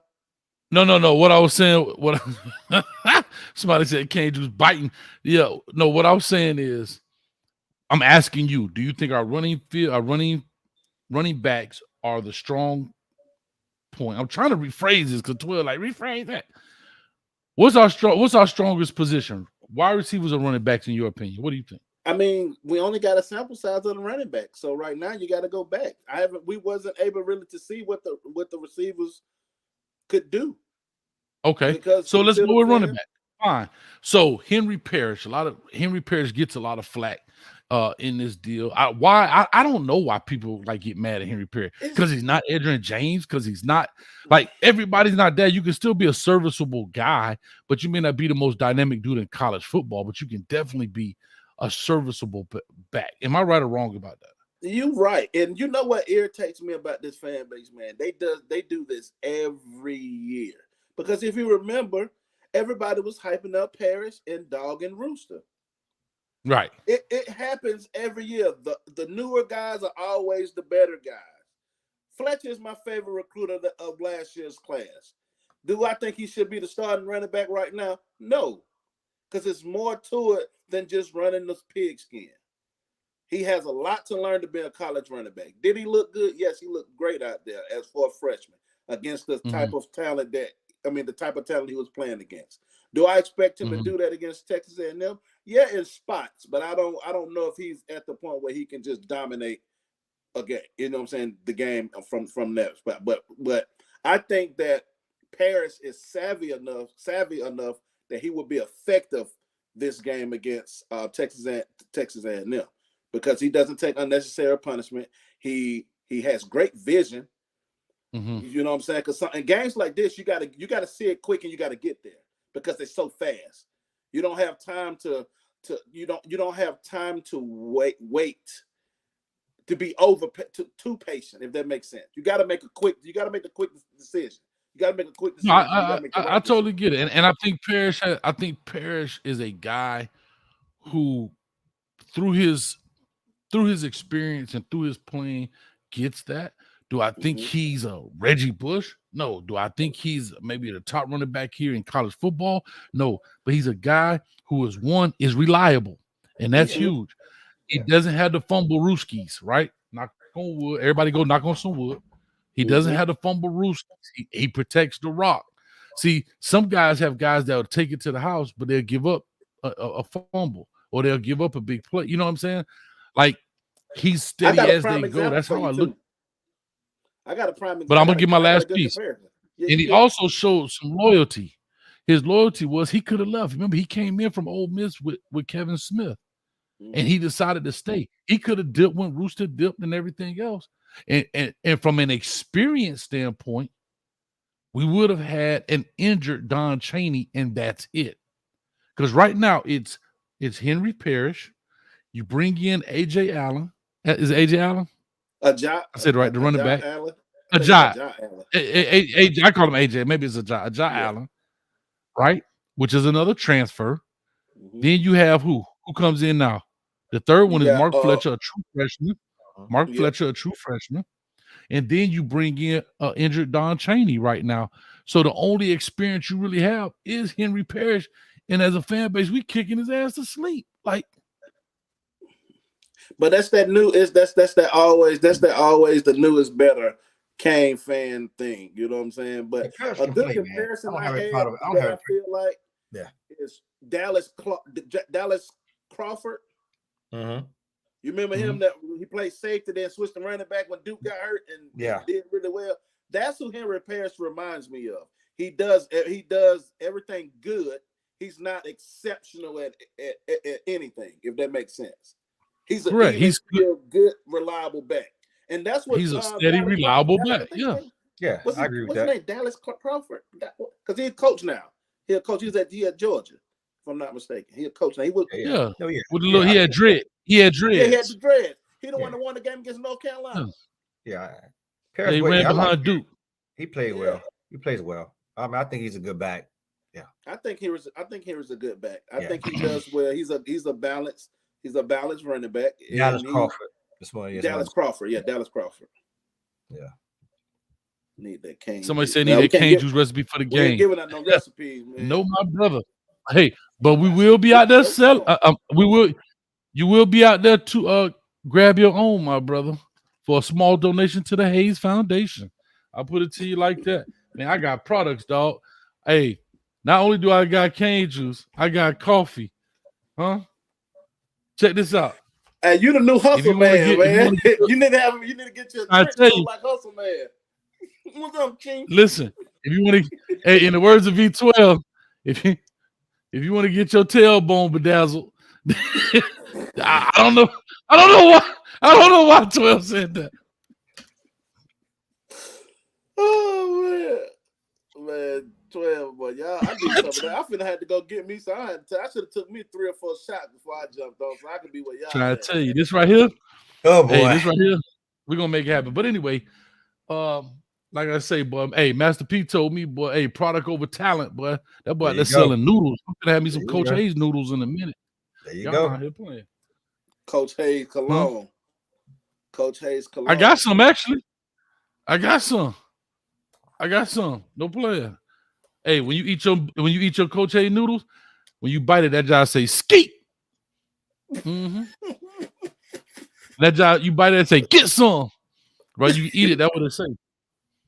Mm-hmm. But anyway, y'all will catch that later on the WREs. But anyway, let's go into this part of this, man. And we haven't really talked about. I meant to talk to Streeter about this a little bit. I guess I'm gonna get messy. I don't really want to, but it's sports. Let's get messy. Pause. And I guess who the perfect person then?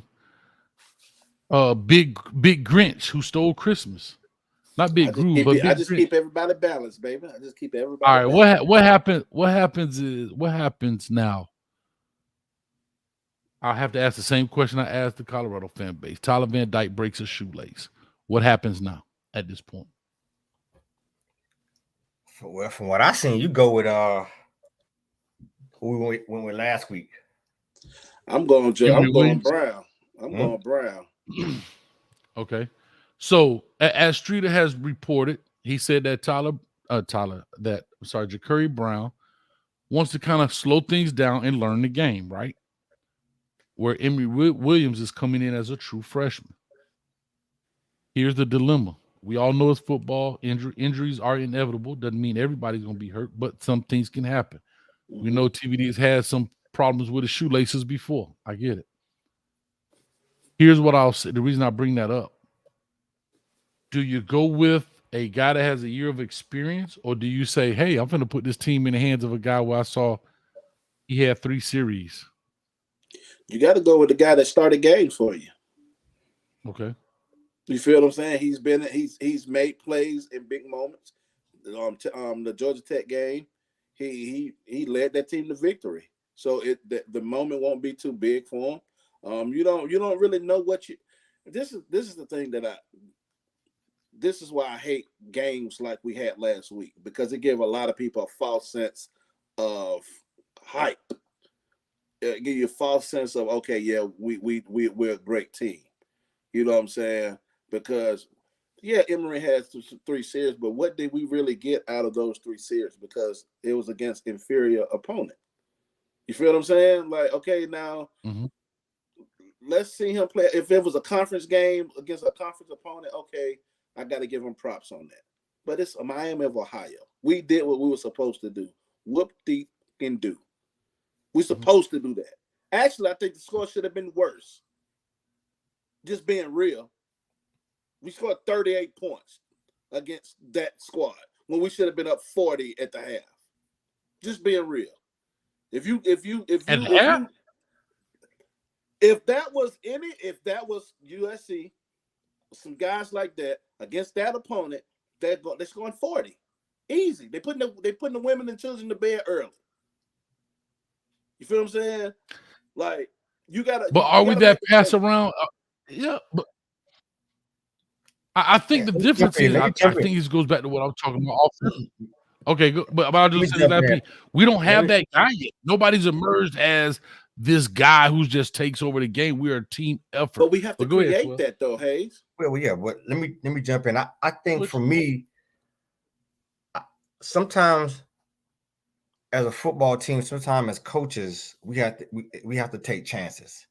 And although JB played last year, I thought he played okay. I mean, I thought he, came in, he did okay. When Emory came in, he just seemed a little bit more fluid to me and how he threw the ball and how he read things. Now, you bring up an interesting viewpoint of saying, well, it's Miami of Ohio, but I think you still have to take that chance with someone of his caliber. Take the opportunity because you have JB backing him up. So why not take that chance with Emory coming off the bench? How he has a different command of the offense that I saw, and how he threw the ball and went through his reads. I think you take that chance, and if it doesn't work, then you bring him back in. But you have to take that chance with him, from my standpoint. When I saw him throw the ball, I was like, wow, it came out a little different. When I saw him in command of the offense, like, wow, this came when I go through the weed. I mean, he looks and he has a really, really big arm, and he appears to be accurate. So I will go with Emory. I'll take a chance on Emory because you never know what you have until. Remember, think about this. I always say this about the Canes. We have to start getting back to. We say this all the time. Why the great coaches are the great coaches. The Nick Sabans. In the national championship game, you're talking about Grande Cojones, the national championship game, he takes out a quarterback who has and brings in an unknown lefty. Hold on. He wasn't unknown now. He wasn't unknown. He was one of the highly rated.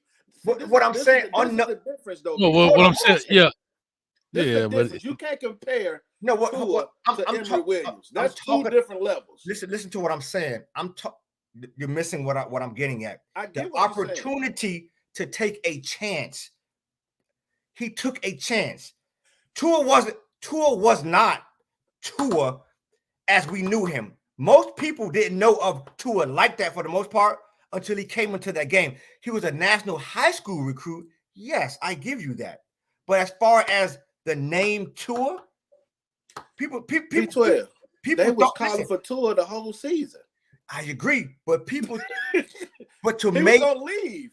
Yeah, but listen, you see what I'm saying? Listen to what I'm saying, Groove. To make that switch in that game took a lot of to make that at halftime, no dog. I get that. That's all I'm saying. So my point is, so my view is this: I'm not trying to compare his talent to Tua's talent. Yeah. I'm saying from a coaching sense, it's more about a coach than it's about Tua and Emory. Gotcha. I get what you're saying. I can get what you say. I did what you said. Because Groove, it's almost like we talking about this is the biggest game. This is the Natty. I totally get. We going to locker room and be like, hey, we go in the locker room and I'll be like, hey, yeah, you out. Hey, you the freshman. Come on. And I'm willing to put Nebraska Hornets that Coach Hayes has for sale for $19.99. I'm selling Nebraska Hornets too. But you can get small, medium, or large, or extra large, depending on what you're feeling like. But what I'm trying to say is that does take some, like, how many guys could survive that if it went south? Do you know how many coaches get fired behind that if it goes south? Yeah. I dig. I mean, you got to think. Al Dolan did it. He did it with Kaya. Yeah, but not in the Natty though. I'm just saying, like he chose. I'm saying he chose the rookie over the veteran guy. You see what I'm saying? He made that decision, and it played out well for us. It played out well. Yeah. It played out was well. nice. You know what I'm saying? But me personally, I still think right now, I think JB still is the better quarterback. I think he's. I'll say this. I'll say this. To your point, the throws that Emory Williams made V12, to your point, I thought were great, but it was only 3 of them, right? And as I look at those 3 passes, I don't think it's enough body of work to say, hey, I'm going to start him over JB. Now, I know there are some backdoor workings about trying to say red shirts and so forth, but let's just take all that out of the picture because I don't really know what's going on with that. But I'm talking about if I was a coach and I had to make a decision, I think personally, yeah, I would have to go with Ja'Cory Brown right now just because of experience. Now, I'm not saying he's not above being put on the bench and we bring the youngster in. But like you say, you throw 3 passes in against Miami Ohio, they look pretty good. But I did notice something about Emory Williams. You notice he throws the ball without the laces? Gotta have some arm strength for that. Yeah, but it also feels different, right? So it's a reason why they throw it with the like. You see them why it's a grip issue, but you got to have some big hands. But it also feels weird. You ever try to throw a ball without the laces? Yeah, it don't feel right. It feels totally weird. So for him to be able to do now, we ain't talking about the now routes. You don't need to get the laces for that. You just here to here. But he throwing them down the middle right there without them. So it's kind of weird. You know what I mean? It's something to just go back and look at when you get a chance. And again, you have to think situation, right? Game's out of control. You know, are they really blitzing them? You know, there's a lot of that variables that go into that, man. You know, what and here's one thing. Remember, he takes a sack in there too now. He takes a sack in that drive, right? He takes a sack in that drive by not getting the ball out, making a decision quickly. See, that plays a different role too. Not knocking him. I'm just saying that's the youth in him as well. So and then them bullets a lot faster with Texas A&M coming in. Yeah, a lot faster bullets. Yeah, it's like Arsenio Hall and doggone and my man. Brrr, pow, pow. Stop shooting that little mother. hey, Miami, Ohio was pow, pow, Texas A&M. Brrr. So yeah, you're 100%, man. You are 100%. Man, it is 10:27. We are an hour and a half away from this thing, boy. I don't know why I keep doing this, man, but I'm gonna keep doing it, man. I'll be punishing myself, but we having a good time with this deal. I love the fact people actually hanging in here. We had the 6 hour and 20-minute mark right now. 341 people in the building still watching. We've been averaging, I think we went under 300 for a few minutes, and it's always been over 300. At the first maybe hour, 2 hours, we was over 400, man. So that's awesome. Everybody coming by. I know I got I think Flo and the boys coming in next. All right, man. Who else is Roll the knot. I may come on on this the deal, man? finale. Can't Who just knows? fight. Yeah, do your thing, man. Yeah, man. Groove as always, my brother. Oh yeah, you know, bro. We'll chop it up Tuesday later. 8. Yes, sir. All right. Yeah. All right, man. Yeah, Flo and the 6 Rings guys coming on next, and I think maybe Sugar Honey Iced Tea. I think Coop may pop on in. I think Coach Coop may pop on in. I don't know where 365 came. It's Steve-O and them boys. I don't know if he popping on in or not. I'm not sure if he popped on in, but yeah, man. But like I say, Groove, man. I appreciate it, man. We having a good time, and is this the right show? Let me mute myself. We doing into this studio. Yeah. I gotta give my. Yeah, I gave him the right link. I want to make sure I gave Steve-O the right link. He had hit me up. So hopefully Steve-O can come on. You know, we love to talk our ball, man. But yeah, Groove, man, let me go ahead and kick this thing off. Cat sit in the background. It's 10:30. We got an hour and a half left of this crazy marathon of foolishness I'm doing right here for the 3rd year in a row. I don't know what the F is wrong with me, but I know what's wrong with you. We need to get this win. That's what I know what's wrong with us. We need to get this win. And I am all prepared. I am all prepared to shave Lassie. I want Lassie shaved down. I want to look like one of them, your Quiero Taco Bell dogs. I want him shaved down. We shaved that Lassie down and send him back to Aggie land looking like something from The Walking Dead. That's all I know. But Groove, I appreciate you, dog. And that cane juice biting, baby. Just know Yes, that we sir. got it ready. Appreciate you, All right, Hayes. anytime, brother. Anytime. All right, now. All right, we pushing on. We got an hour and a half left, man. We got people jumping on in the building, man. Oh, this hour and a half might be pretty cool here, but let me do this really quickly. As we know, we always hit the hour mark. We got to give love to our sponsor for the day, InterstateSportsGifts.com. If you're looking to make a she shed, a man cave, if you want to put some U's on your car, if you want a sun visor, they even got baby onesies off in that thing, man. If you got a little baby and you want to look like a you, go get one, man. Go check out the website. Anything that's on there, holler at him. His name is Trevor. If you don't see something, call him on the phone. Hey, say, man, I'm looking for X, Y, and Z. And trust me, man, say he'll find it. He said his name is Lenny. He got plenty. And if he can't find it, that means you can't get it. That's all he told me. That's all I'm saying. So right there, Ellen has put it in the chat. And real quick, so we take a break, we're going to get into these next set of guys here, man. Let's make it happen. Sports fans are gearing up at Interstate Sports, your home for officially licensed fan gear. We have jerseys, custom frames, team signs, draft tumblers, and more. For every sports fan's needs, visit InterstateSportsGifts.com. Rocket, man, like I say, a big Canes fan. You saw that Hurricane helmet spinning up there. That's the first. He got a whole Hurricane shrine. The dude plays my Coach Hayes football in the show for 10 hours straight. Come on, man. You gotta love this. But without further ado, let me go and get into the next group up in this joint. Coach about done lost his doggone mind, and I don't know why. Let's get these guys up here, man. Let's get a clap it up. Let's clap it up as I bring people on in. We got all type of people in the building. This is what I'm talking about, baby. Flo is going crazy. Fish is going crazy. Giants, John. The whole show is out of control, and Coach still sitting in his chair, but you're like straight steel pancakes, baby. How y'all doing, man? Throw the views up. What's going on? What's going on, fellas? Look at me hanging out with Miami's finest down here. What's going on, fellas? Man, I'm about to be Miami's tired. I don't know why I keep punishing myself, Flo, with this craziness. I do it every year. You keep showing up, Flo. That's why I keep doing it. You ain't told me, man, you losing your mind, bro. I think you're the only one that can pull this off, to be real with you. Man, I'm about nuts as hell, man. My family be like, bro, you stupid. It's dedication, man. It's dedication. I'm here for it, man. I'm here for the fun and games, man. But let's get into it. We are at the 10:30, so we got about an hour and a half left. I've been on here since I think 4:05, something like that. So we've been rocking. I'm sorry, 4:15. Don't tell nobody at the JOB. But anyway, I've been rocking, man, on here. We've talked about all type of things. We don't have any subject matter in particular, like position. We're just talking in general about sports. I've met Batman Chalupa Batman for the first time.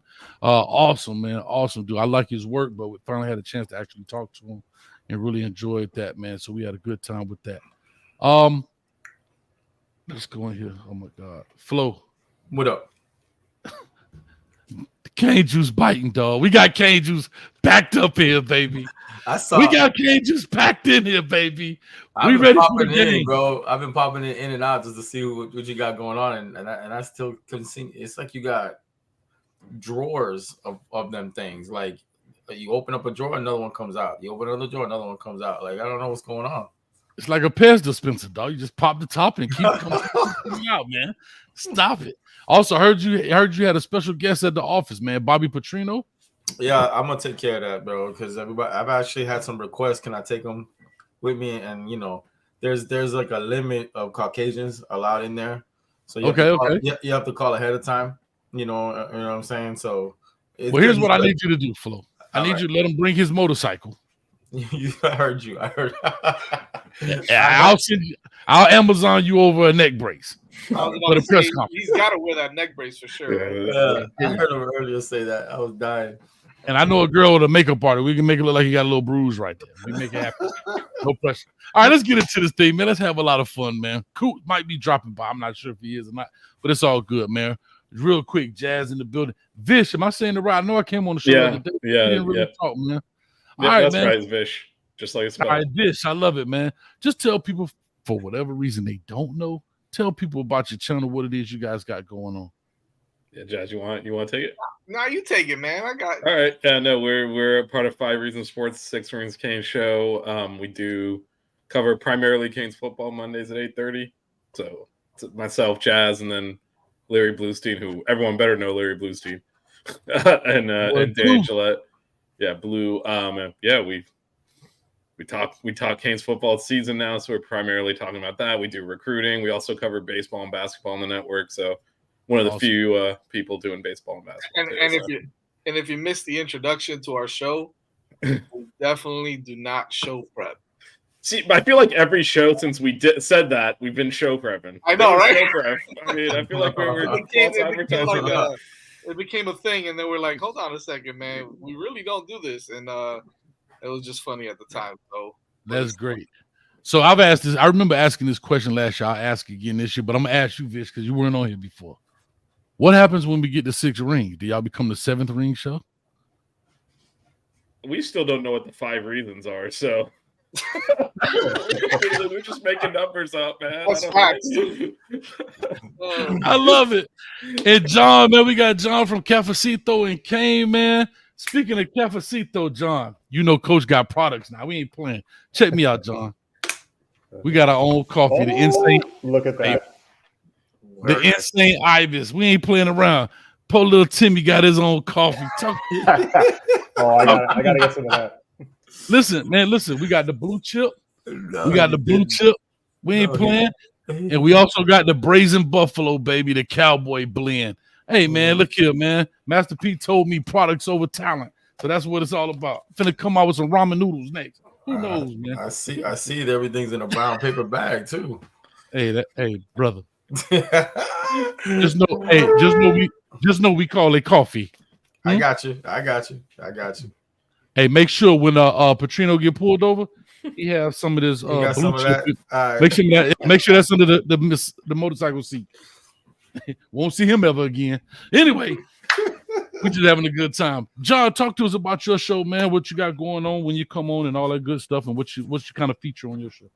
Yeah, so I don't really have a regular schedule. I come on like 2 to 3 times a week. I do live streams. I might do an occasional pre-recorded video. This Saturday, I will be doing the pregame show. The Friday night game last week kind of threw my schedule off, but I normally do a pregame show probably like around 10 a.m. before I head to the game. And yeah, we'll just talk all anything Canes, man. Like it's not limited to football. We talk a little basketball and baseball as well. We have guests on. I've had a few former players in the past. I'm going to try to do that again. I have some of you guys on sometimes, so it's a good time. And apparently, pissing off some Aggie fans. I apparently ruffled some feathers with my last video. Like I said something about their quarterback underthrew some balls, and it was chaos in the comment section. So what? Yeah. Man, give them the business. That's all I know. Give them the business. And like I said, if you got living under a rock, you don't know Team Flow, right? And you know what's funny? Everybody calls him Flow, but it's really what? Caned up, right? Caned up, bro. Yeah. He really caned up, but he's got a whole network of guys now, man. We had your guys on there, the Miami Mayhem and Sebastian Lane, all kind of stuff going on, man. So, man, the people don't know for whatever reason. Talk to them, Flo. Yeah, we got a little channel going on, and we're blessed enough to have a bunch of shows on the channel. Our niche is that all money that comes in, we turn it into NIL deals legally. I always have to say legally because I know some shady stuff out there, and that's kind of our niche. And we all got different things on our show. Like I mean, John and I, we do current events on Sundays and some recruiting and whatever's going on. And then I'm not gonna go through all the shows, but right. Every show's got their thing. Tune in and if you don't like me or John, go see somebody else. Everything y'all do when you look and you view and you donate, it goes to a good cause. It goes to supporting the team. Awesome, man. Well, basically, the Flow team is like the U-Tube Takeover every day. They got a different, and what I love about it, be honest with you, Flo, what I love that you built there is, like you said, you have something for everybody, right? You got guys that talk recruiting, guys that's just talking fan stuff like man caves and tattoos and shit, and you got everything in there. So I love it, man. It's awesome. The Flow motion where you're driving and all that good stuff, man. That one scares me.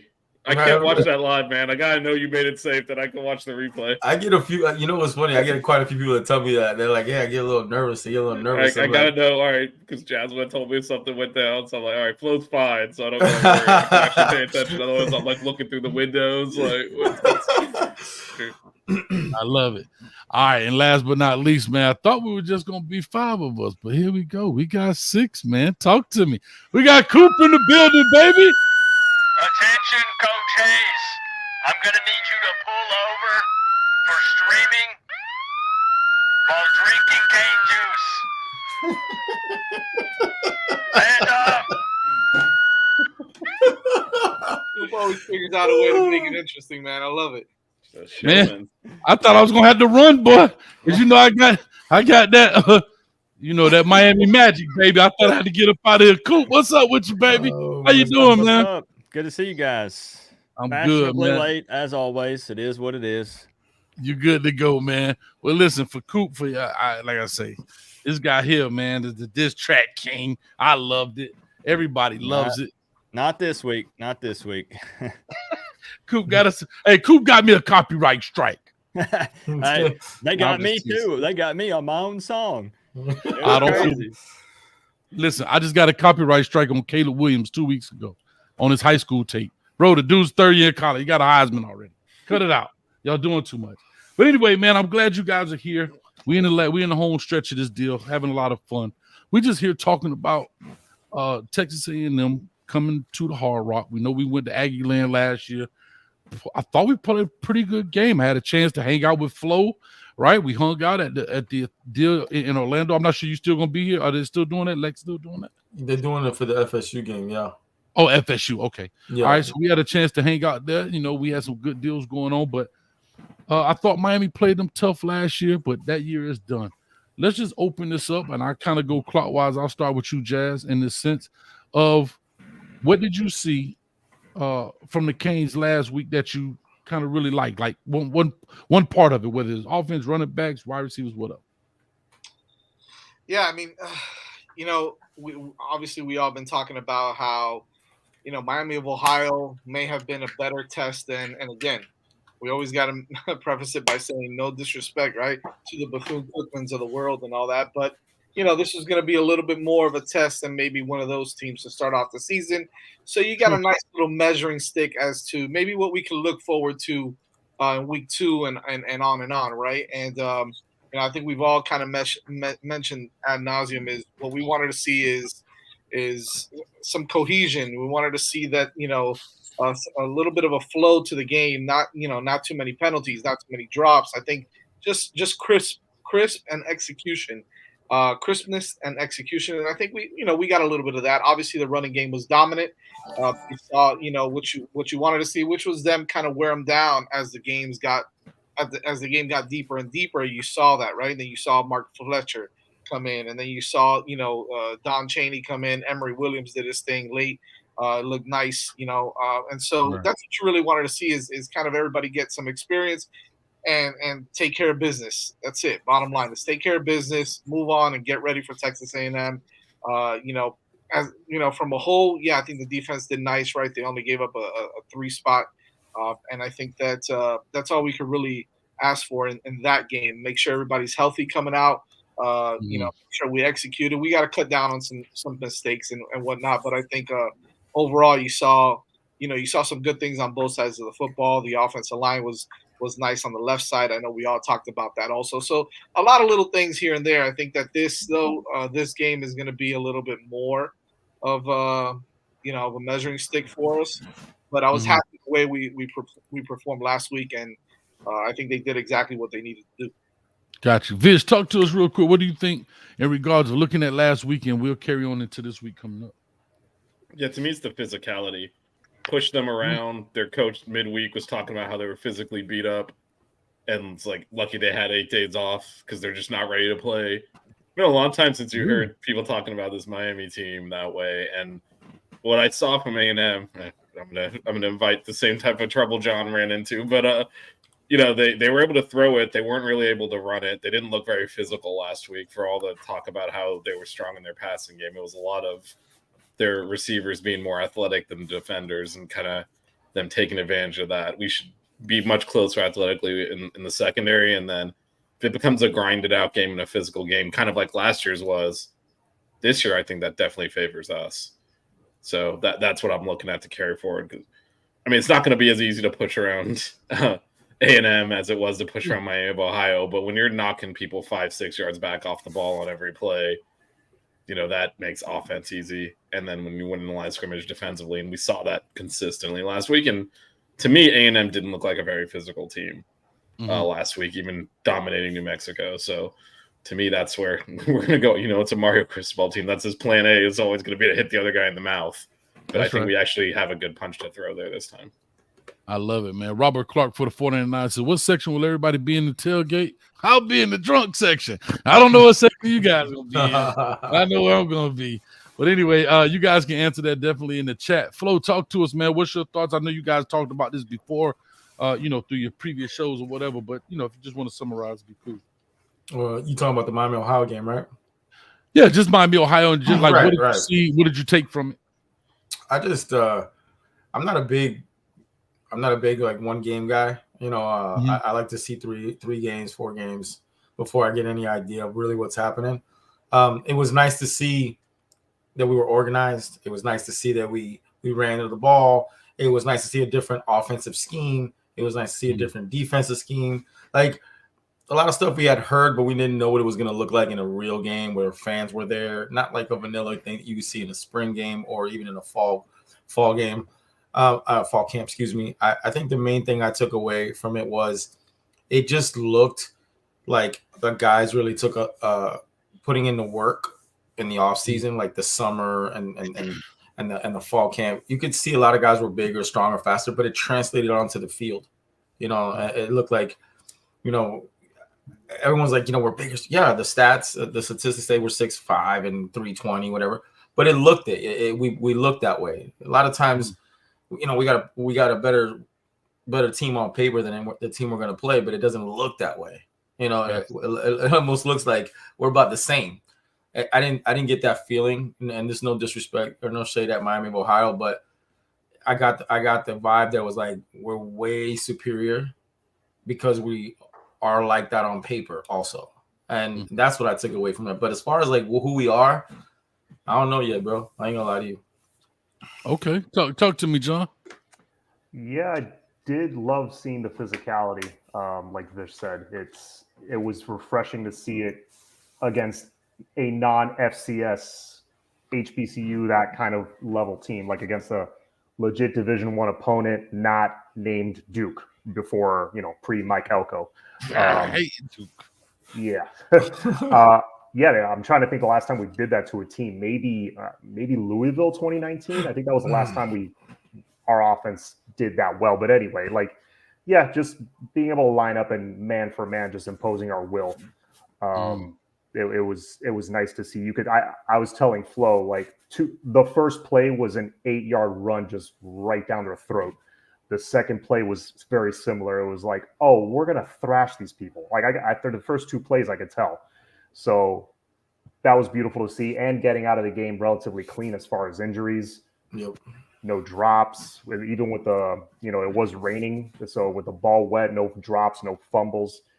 All that was good to see. And yeah, I think people are kind of overestimating Texas A&M's physicality in the trenches and underestimating ours, because while Texas A&M is very talented on the D line, that was the narrative last year, and look what happened.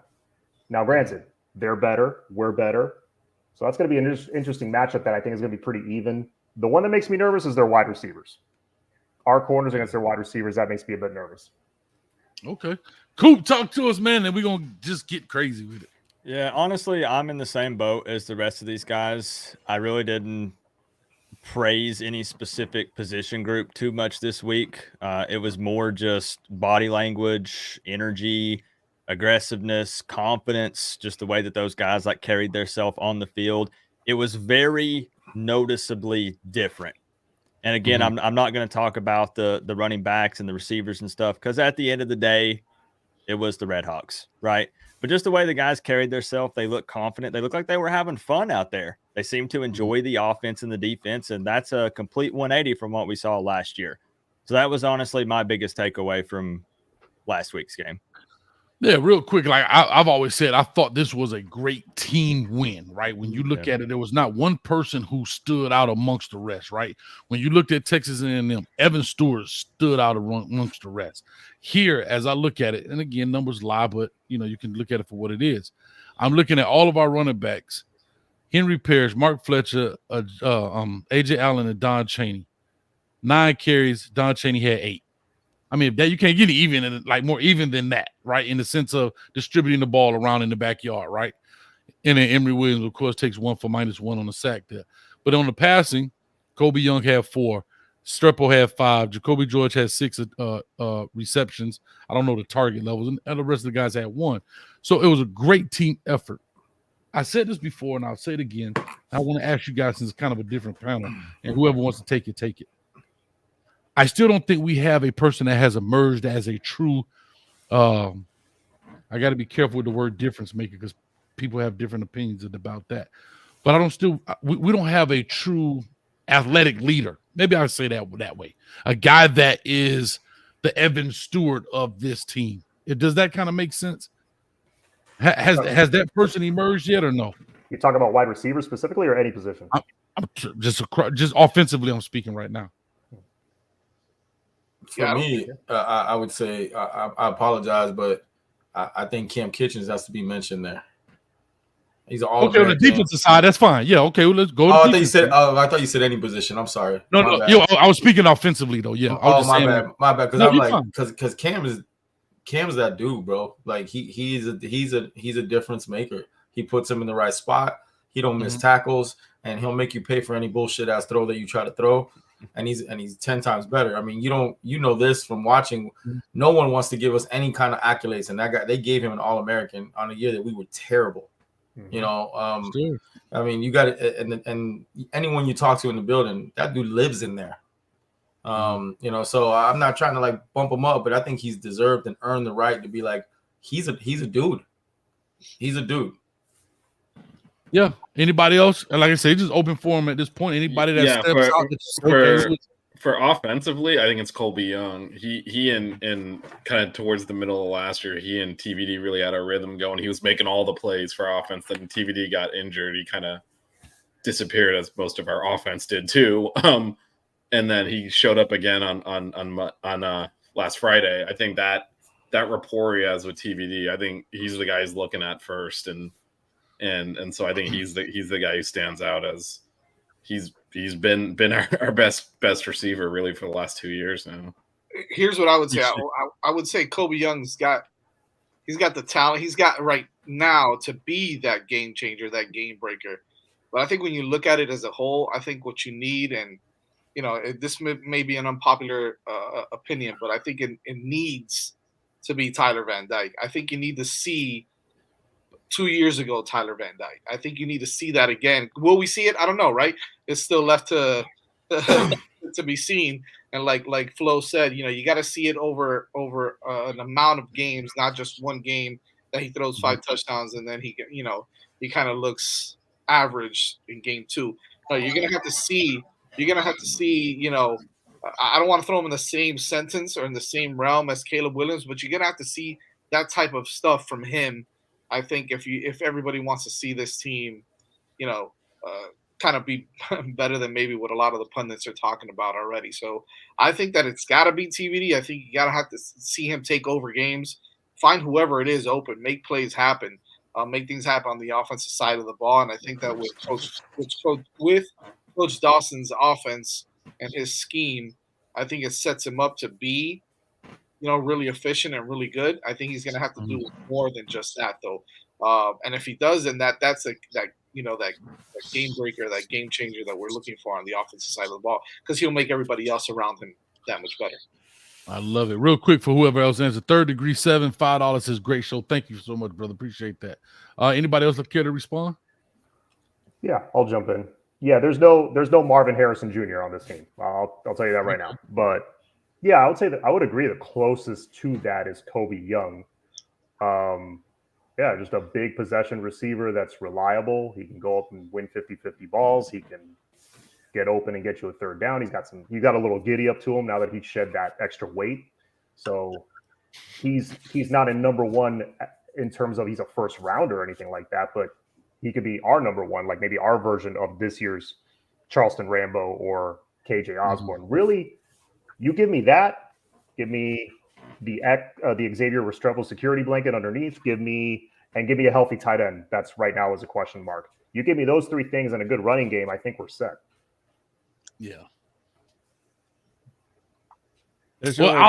Yeah, okay, go ahead. I was literally just going to say there's honestly nothing else that I can add to that. I'm kind of, again, in the same boat here. I really, for me, it's still waiting on someone to emerge to be that level of guy that I'm guessing that you're referring to, right? A receiver that's consistently getting 100+ yards every game, a running back that every time he touches the ball, they're like, hold up, this guy might take it to the house. Doesn't matter where it's at on the field. Not saying that we don't have that guy, but I don't know who I could say confidently is that guy yet. Yeah, and I'll bring it up just as simple as this from a coaching perspective, right? You're going to respect all players, but who scares you? And that's the real question, right? It's not fact. Yeah, I respect Kobe Young. I respect Restrepo. I'm talking about if I was the opposing defensive coordinator. Of course, I respect their talents. I respect what they can do. Yeah, they can score a touchdown, but who scares me? That's who I need to make sure I stop, right? And that's where the question lies. I remember last year, some people saying, yeah, Will Mallory. And I'm like, okay, I mean, I get it. Yeah, but he don't really scare you. And that's who has to emerge. And Jazz, I have to say something, man. You said something big here. You said he has to be that guy. And I thought that was huge. I think that's huge because in the earlier segment, I can't remember at this point because the Canes was biting, but I remember saying this game right here for Tyler Van Dyke, believe this or not, this game right here determines how he moves forward in college and towards his stock. That's just me personally.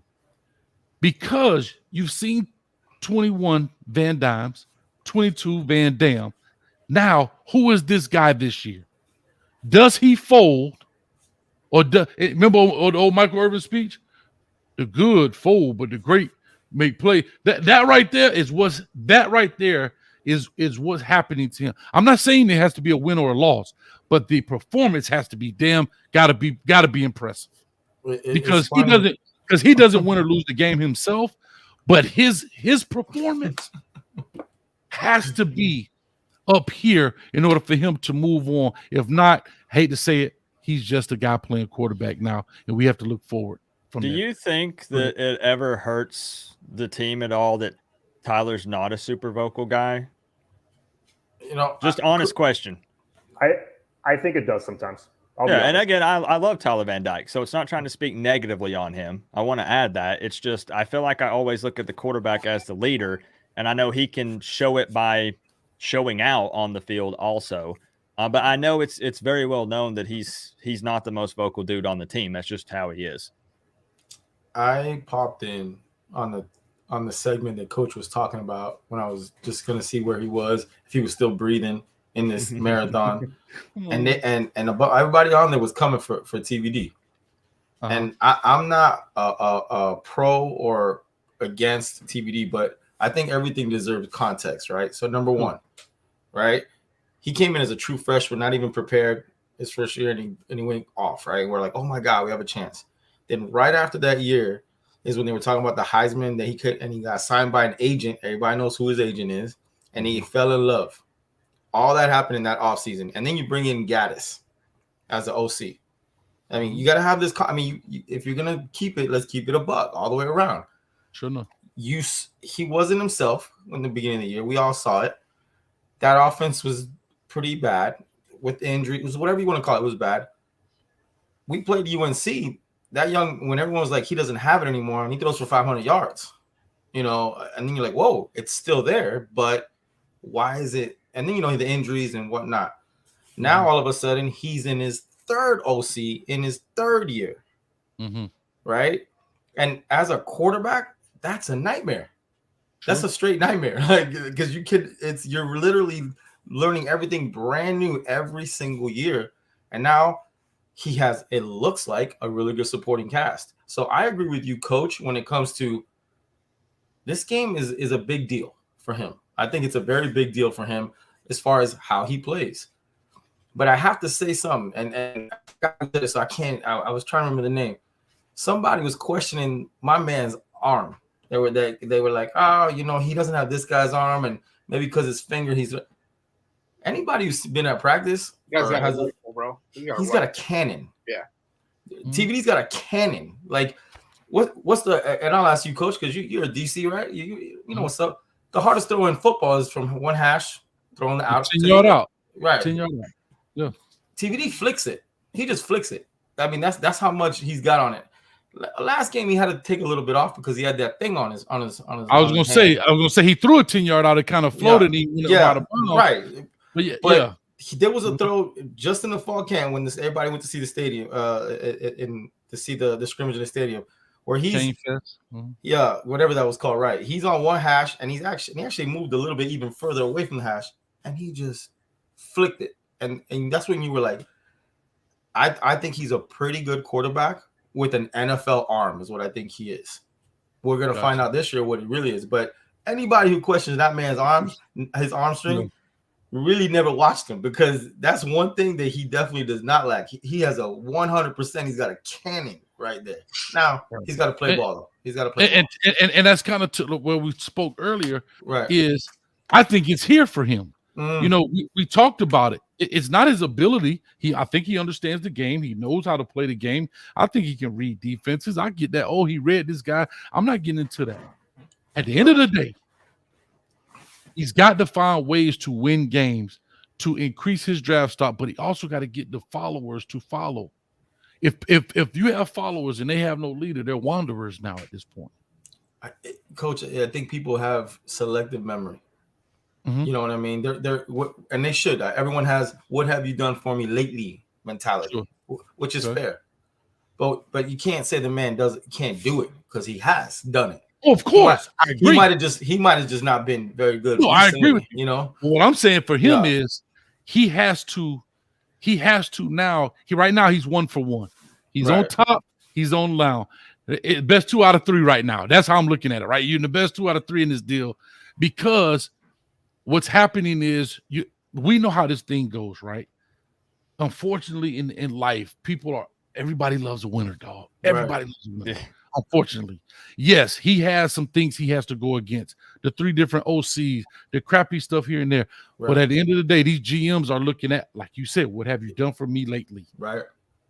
And yes, you have valid points for why you're saying what you're saying, but we all know this Janet Jackson sing that song every day. What have you done for me lately? And that's how GMs work, right? Because guess what the owners are saying to the GM? What have you done for me lately? About picking up these head coaches and hiring these guys. Like, so everybody lives that world. And that's what Tyler Van Dyke has to say, man, put these blinders on. I'm here to perform. Like I said, I'm not here to say he's going to ruin his career if he doesn't win the game. I'm with you. I'm going to say it again. Yeah, there's a lot of people that have selective memory. Can play.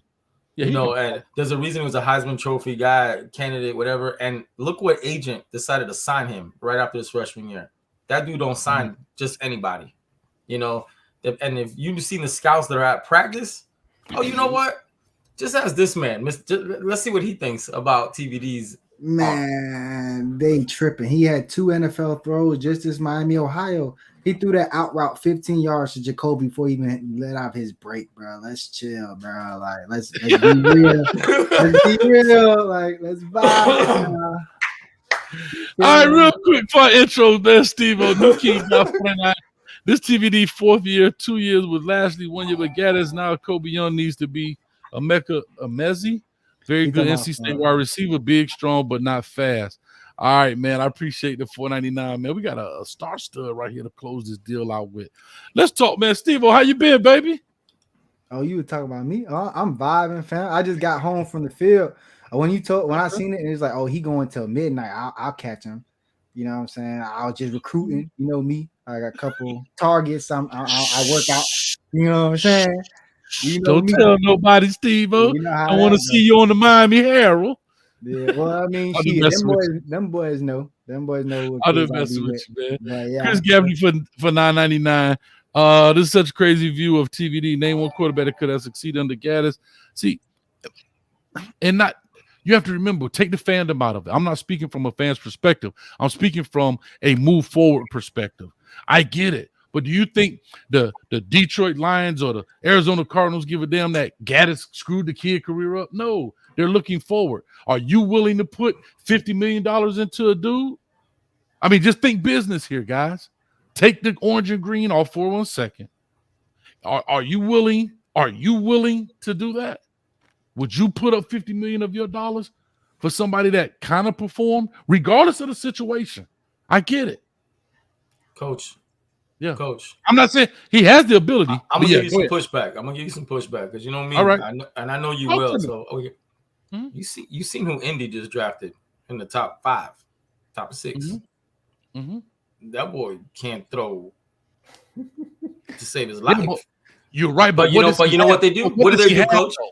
But I was going to go there. But hold up, that's where I was going. But Coach, what do they do? Well, I can fix him because he can at least run, so I can fix him. Every coach in the NFL at the quarterback position, they'll tell I can fix him. Because there's 3 things you can't coach, and you know this in recruiting. What are 3 things you can't coach? Size, speed, and effort. And guess what? Guess what he has? All 3 of size, speed, and ain't said nothing about talent. Like you said, they can fix talent. Right. And Tyler Van Dyke is lacking speed. No, I'm with you. I'm with you on that. So, yeah, you're 100% right. Let's push forward. Let's get everybody involved in this deal. Coach Coop, God doggone it. I need a diss track, and I need it right now. I need it. No, I'm just saying, man. AO in the building. I don't know what's going on here, man. Coach, about $4.99. Someone needs a screenshot. This is so dope. This is what's up. It's all about the U. Man, I appreciate it, man. We just hold the user right quick in case somebody does decide to screenshot it. I was going to screenshot it, but now I'm holding that you up. Don't worry about it. Somebody go back and rewind it later. All right, man. So here's the deal, man. Jimbo Fisher came out in his press conference. He kind of went through our entire roster. Seems to know all of these guys about first name basis, right? He talked about this and that. And I brought this up before. Maybe you guys got some insight about Elijah Arroyo. His father calls into this show sometimes here and there, whatever the case may be. We didn't really see a big tight end sighting this past game except McCormick. I know we saw Riley Williams. Excuse me. We saw Riley Williams a little bit later, but McCormick was the mainstay when it comes to the tight ends. One, if anybody has insight on why is that, and 2, what do the tight ends need to do this week in order to secure a victory for the Canes? I'm not going to touch the injury stuff with Arroyo. I don't know his status. I don't touch that. But there is tight ends that are on the field. That were in that locker room that should play, and they need to get out of their own way. I'm not gonna say any names, but everybody can see, what talented tight end who has everything you could dream of didn't get any snaps versus Miami, Ohio. And if you're at Canes Fest, I was pointing out how, they had to find him to get him in and stuff like that. Like, should never have to have coaches looking for you, running up down the sideline to get you in. Then my coach would have told you, sit your ass down right over there. You know what I'm saying? That just would have been it. So, you don't want to get in? Okay. Like that. I got a better one. Coaches to make you go sit in the stands with your uniform on. Yeah, like I ain't never got size like that, but I've done that before. Yeah, so we need maturity in that room. I think McCormick coming in is the only guy who's really an adult, to be honest with you, in that room, and he just got there. So he a granddaddy, bro. That dude like 26. That dude's more than an adult at this point. Hey, Coop, this dude been in college 8 years, bro.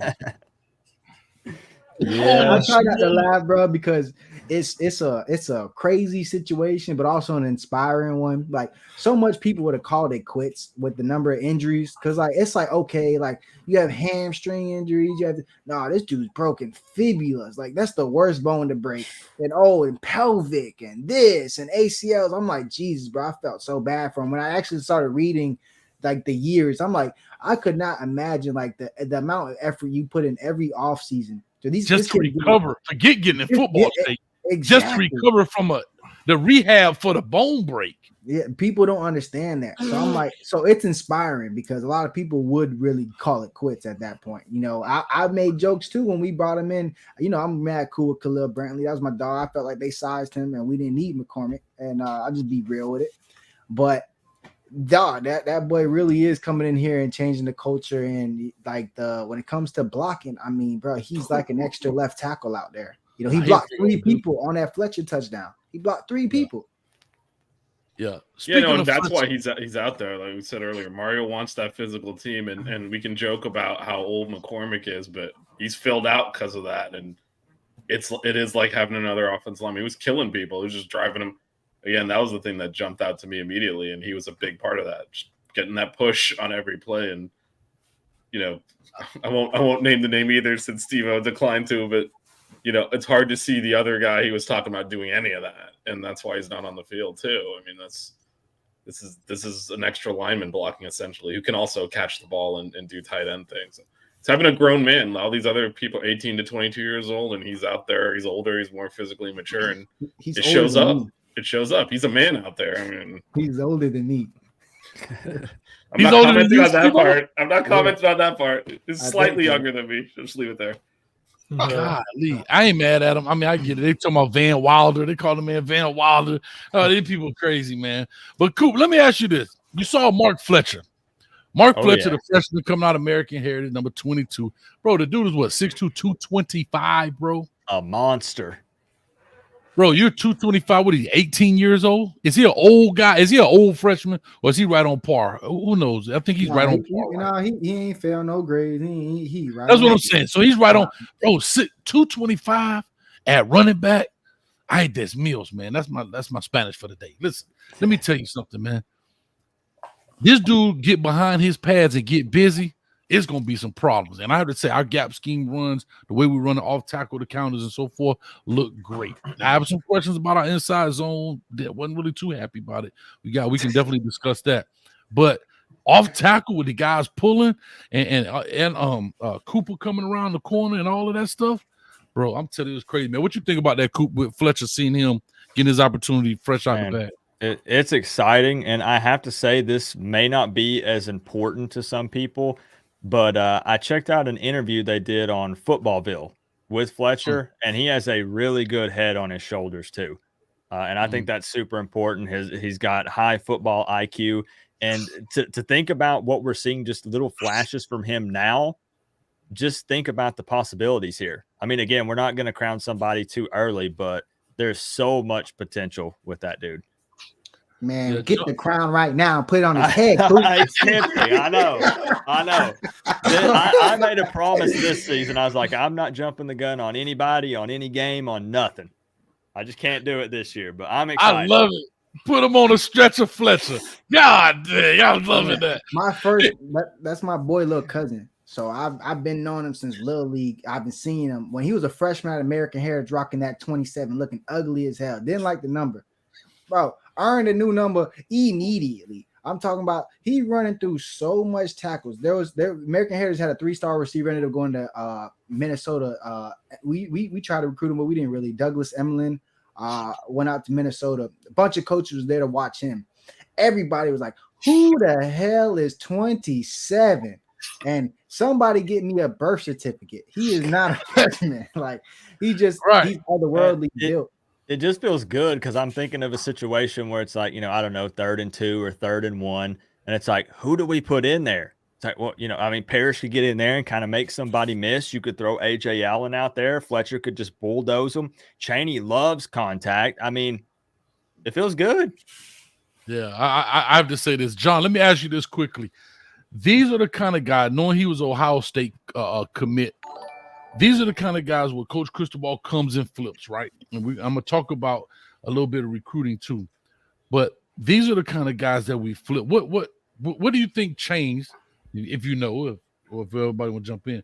What caused him to say, man, I'm leaving that Ohio crap alone. I'm coming back to the crib.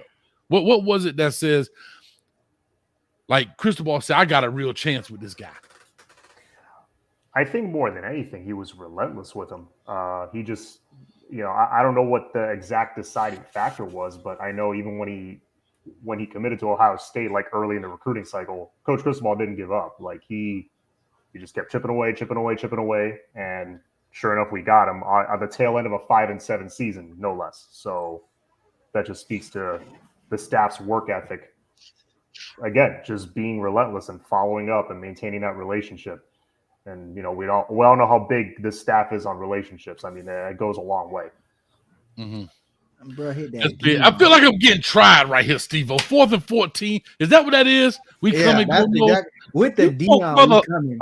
Get your hands out of here with that foolishness. Yo, Coach, you want to check it out? So I know you wanted to see it, but the whole lot slap these them Seminoles and came in here. Somebody come in my house and I wipe their feet on the rug. Hold on, let me make you the big deal. Let me make you the big deal, Jay. Hold on, I'll do this. Coach Someone Slow. got the screenshot. Someone got the screenshot. Look at that. Oh, that's awesome, man. That looks really good. Yep. You gotta put that in our group chat. He just texted me. He's like, "Yo, check this out." So that's tight. There you go, man. Whoever that is, appreciate you, fam. You got it. That's awesome, man. Appreciate it. That's pretty cool. You can put that up on Twitter or whatever we shared about. Have a good time with it. All right, let's go into defense. We talk defense a little bit. James Williams is now in year 3. Who here feels that he's on par or above what do we think is required, or do you think he's played below and it's his time to shine from a defensive perspective? Anybody? Once, twice, 3 times? So? He's played below his standard just because he's supposed to be a walking All-American. Cam has held up his end of the deal, and there's no reason in my mind why James and him shouldn't be. Yeah, they got the accolades. There's the best safety pairing in the ACC, all this stuff. His coverage grade was great, all this stuff going. But the James I know is always the best player on the field. That's the James I know. That's the James I watched, playing. That's the James I see when he's training with TA and Coach Joe and stuff like that. That's the James I know. So his freshman year, he was definitely good. And last year he was decent.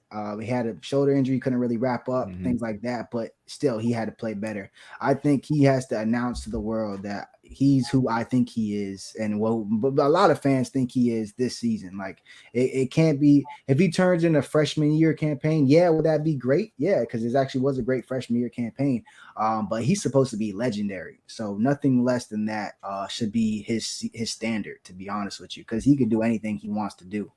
So Vish, do you think him moving closer to the ball helps increase his stock, or do you say, hey, this is something he should have been doing a long time ago, or what? Yeah, no, I think it does increase his stock because it's his versatility. He, as Steve was saying, I mean, he should be all over the field. He should be making plays, just like Cam held up his end of the deal. We also haven't mentioned, Mesidor had a great year last year despite the team being terrible. So there were opportunities for James Williams to flash, and he just hadn't been doing it. And I think this puts him more. We've been talking, I feel like, since he's on campus, he needs to be closer to the line to maximize his ability. And now he's doing it. And I think this defense just suits him better. It's more physical. And he's going to be able to make plays there and still play on the back end, too, because he's got that ability. I think shows full range of skills. So, yeah, this is going to be really useful for him career-wise as well, in addition to helping the team out. Flo, I got a quick question. I brought this up. I don't know if you saw it, if you guys saw it. I said, man, imagine this. And I just really came off my ass with it. I say, imagine Ruben Bain, Leonard Taylor. Who's the other guy I brought up? Ruben Bain, Leonard Taylor. Oh, and James Williams coming off one edge. On the other side, you got Wesley Bassint maybe blitzing. You got Jafari Harvey coming off the edge and Najee Kelly. You can't block all them SOBs, dog. You can't block them all. What does that look like? Flo, I'm about to lose it. Calm me down. Calm me down. Look, bro, I have this video. You're welcome to watch it. I have this thing, it's called Kool-Aid syndrome, and if you get it, there's an antidote. The antidote is just go watch the FSU game, and you get cured like that. You get cured just like that. So if you start getting it, I know the symptoms. The symptoms are you start thinking some crazy stuff.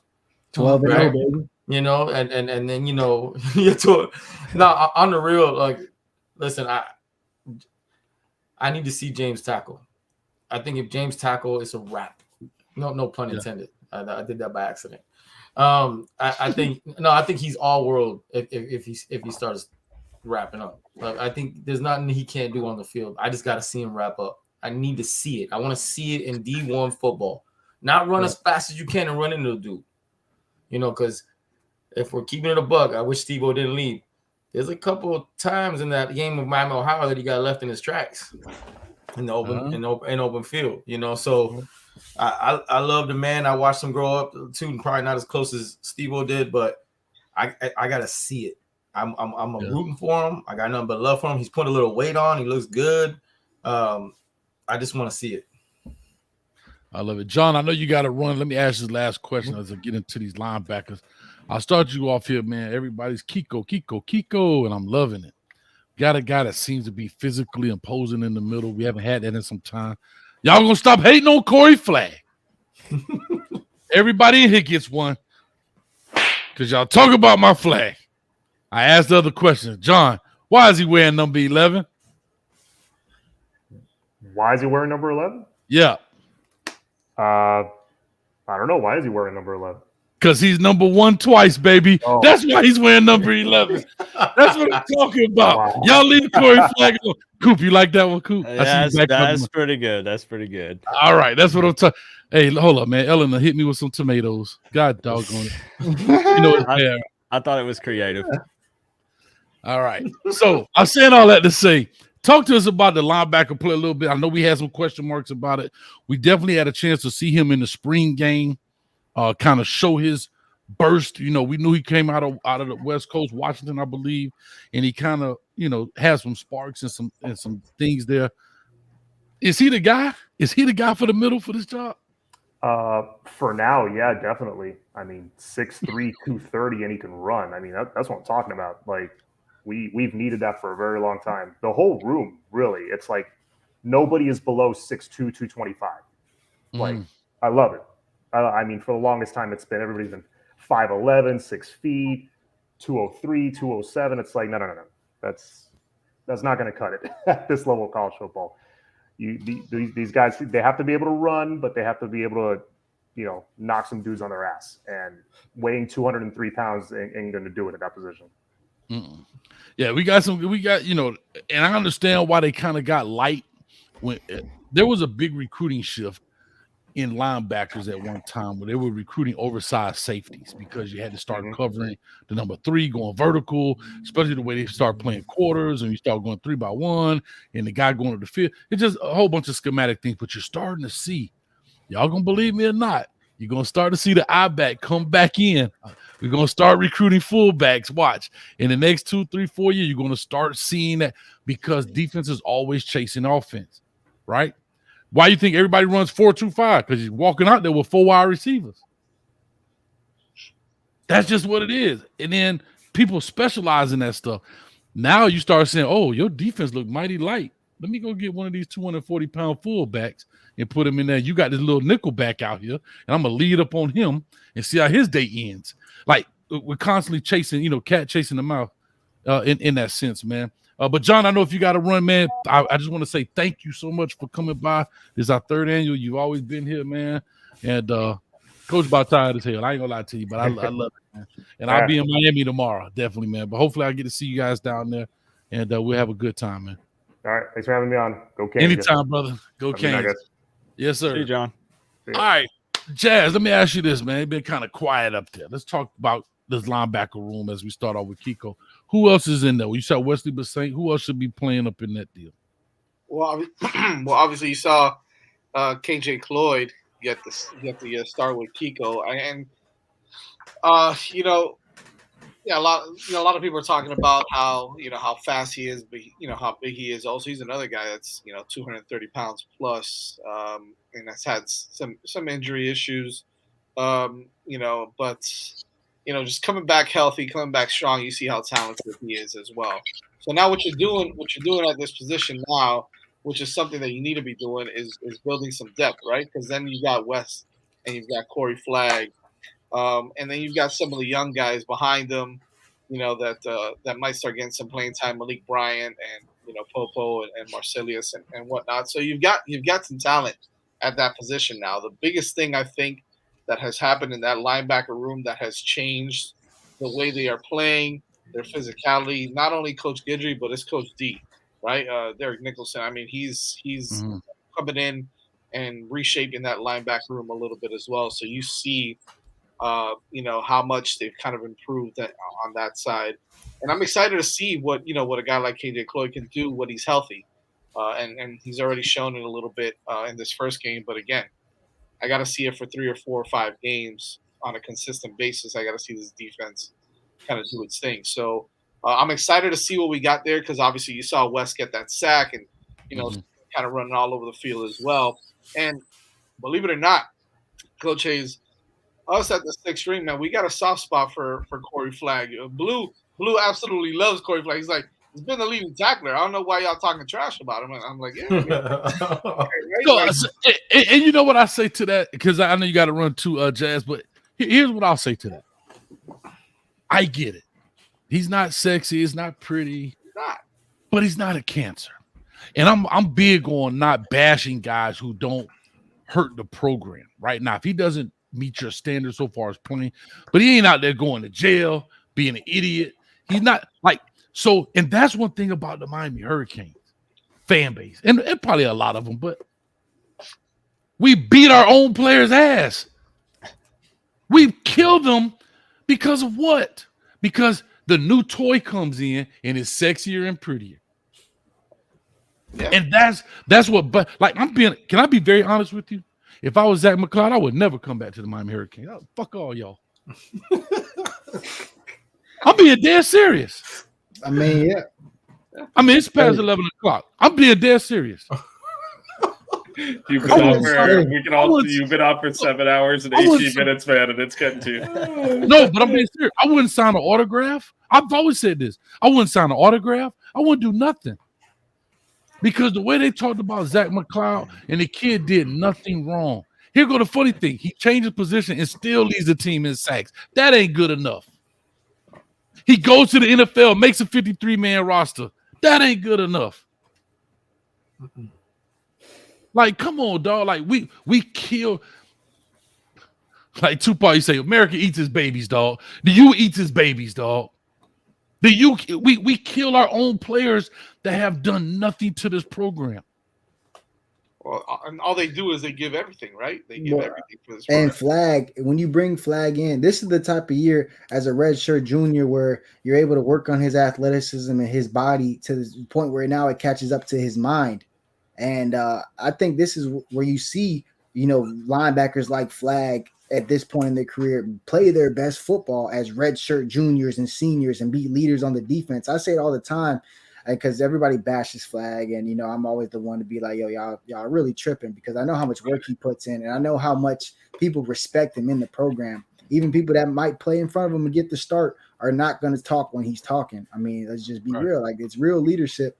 But the physicality and the mental game always mold as you get later in your career. So they should have. He had to play early, and he played well. I mean, bro, we threw him out there versus Clemson, and he was balling. Everybody thought he was the best linebacker we've ever recruited. And then he has a little struggle in space because, hey, now some people got tape on him, and they're going at a freshman. And now, we're going to hate this kid forever. It makes no sense. Yeah. And I had to be honest. I don't like both. I don't like people who talk both sides of the neck, right? I remember the saying this, and I'll let you guys go ahead. We used to blame players for not being developed. Well, we used to blame Manny Diaz for not developing players, but also be mad at the player for not being developed. That shit makes no sense. You're mad at the coach because he don't develop a player, but then you're mad at the kid because he can't make the play. You can't have it both ways, dog. I'm just calling a spade here. But let's go, guys. Anybody next? I'm having fun. I'll just say this. I think Corey Flagg's a nice guy. He's really smart. He's a great leader. But he ain't starting over like 2 guys that are ahead of him that are that do better on the field. And that's not, how's that knocking the man? That's not knocking him. I have nothing but respect. Like Steve said, they love him, and he earned every bit of that respect in there. But that doesn't mean that he's gonna. I have him over Kiko, or I have him over Wes or Cloyd, or I'm not. Let me stop because I'm gonna get in trouble. Like, you got to play and make plays, and right now the Mike in this defense is a spy, and who's he gonna spy? Take your time. I'll wait. Dang, you ain't have to not the music. No. No, but you know what? But Flo, to your point, you said exactly what you should have said, which is perfect. But we got people that are like, man, he sucked. He shouldn't even be playing football. He need to transfer. He shouldn't even be. He should be at Bethune. I'll tell you what, though, and I know I've spoken to Flo about this before. He could probably go to like a MAC school or a group of 5 and probably be the starting linebacker there. And no problem. He'd be productive. He'd get a look, and he'd be a good player. He's smart. He's super smart. He's super smart. So you got to give him credit for that for sure. And you also have to ask this too. What's his route? See, a lot of kids know what they are. They've determined what they are. And now his route may be a coaching role. And he's saying, guess what?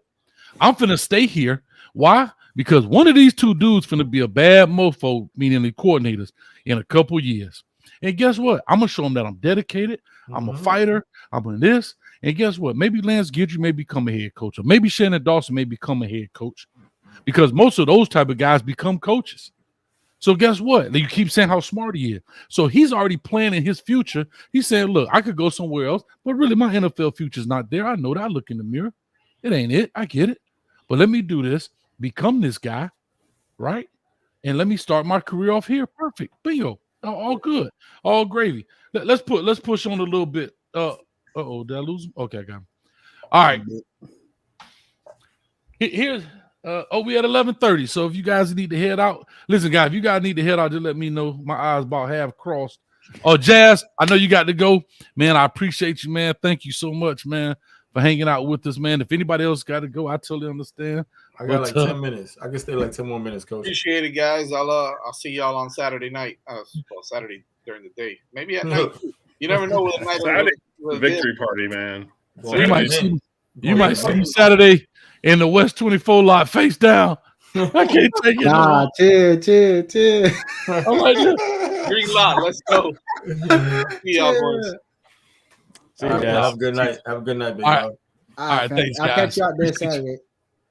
Yeah, appreciate you guys. I think Coop, you stayed with me last year, man, all the way to the end. I think, bro, I'm a night owl. I go to bed at like 4 a.m. So I'm Gucci. I'm good. Yeah, I'm vibing. I was late too, so I'm. I got up at 4 a.m., so I'm a little nutty. I've been up since 4 a.m. and I probably ain't going to bed. I got to edit a video. But listen, I broke down the Elijah Lofton video, so it's coming out tomorrow. Bro, he was doing the little homies dirty, bro. Like I'm sitting there watching that tape, and these are my little homies on Central, and I'm like, oh no. So can I ask a question? Can I ask y'all a quick question before I go on? Did I watch the wrong damn tape? Because this tape only like 3 minutes long. Oh no, I'll send you. I was gonna say I'll send it to you. You talking about Elijah Lofton, right? Yeah, from Bishop my Gordon. Lord. You might be, when I did his review, he got like 3. I looked for all his tapes. The one is like 3 minutes long. He blocking people. He went and caught some dude on like a screen interception. Oh no, It's not a lot of him catching the ball. He doing stop and goes, post head topping. He's pancaking dudes. Yeah, he's running the damn football. Like he's doing everything. He does everything for that team. He plays every position.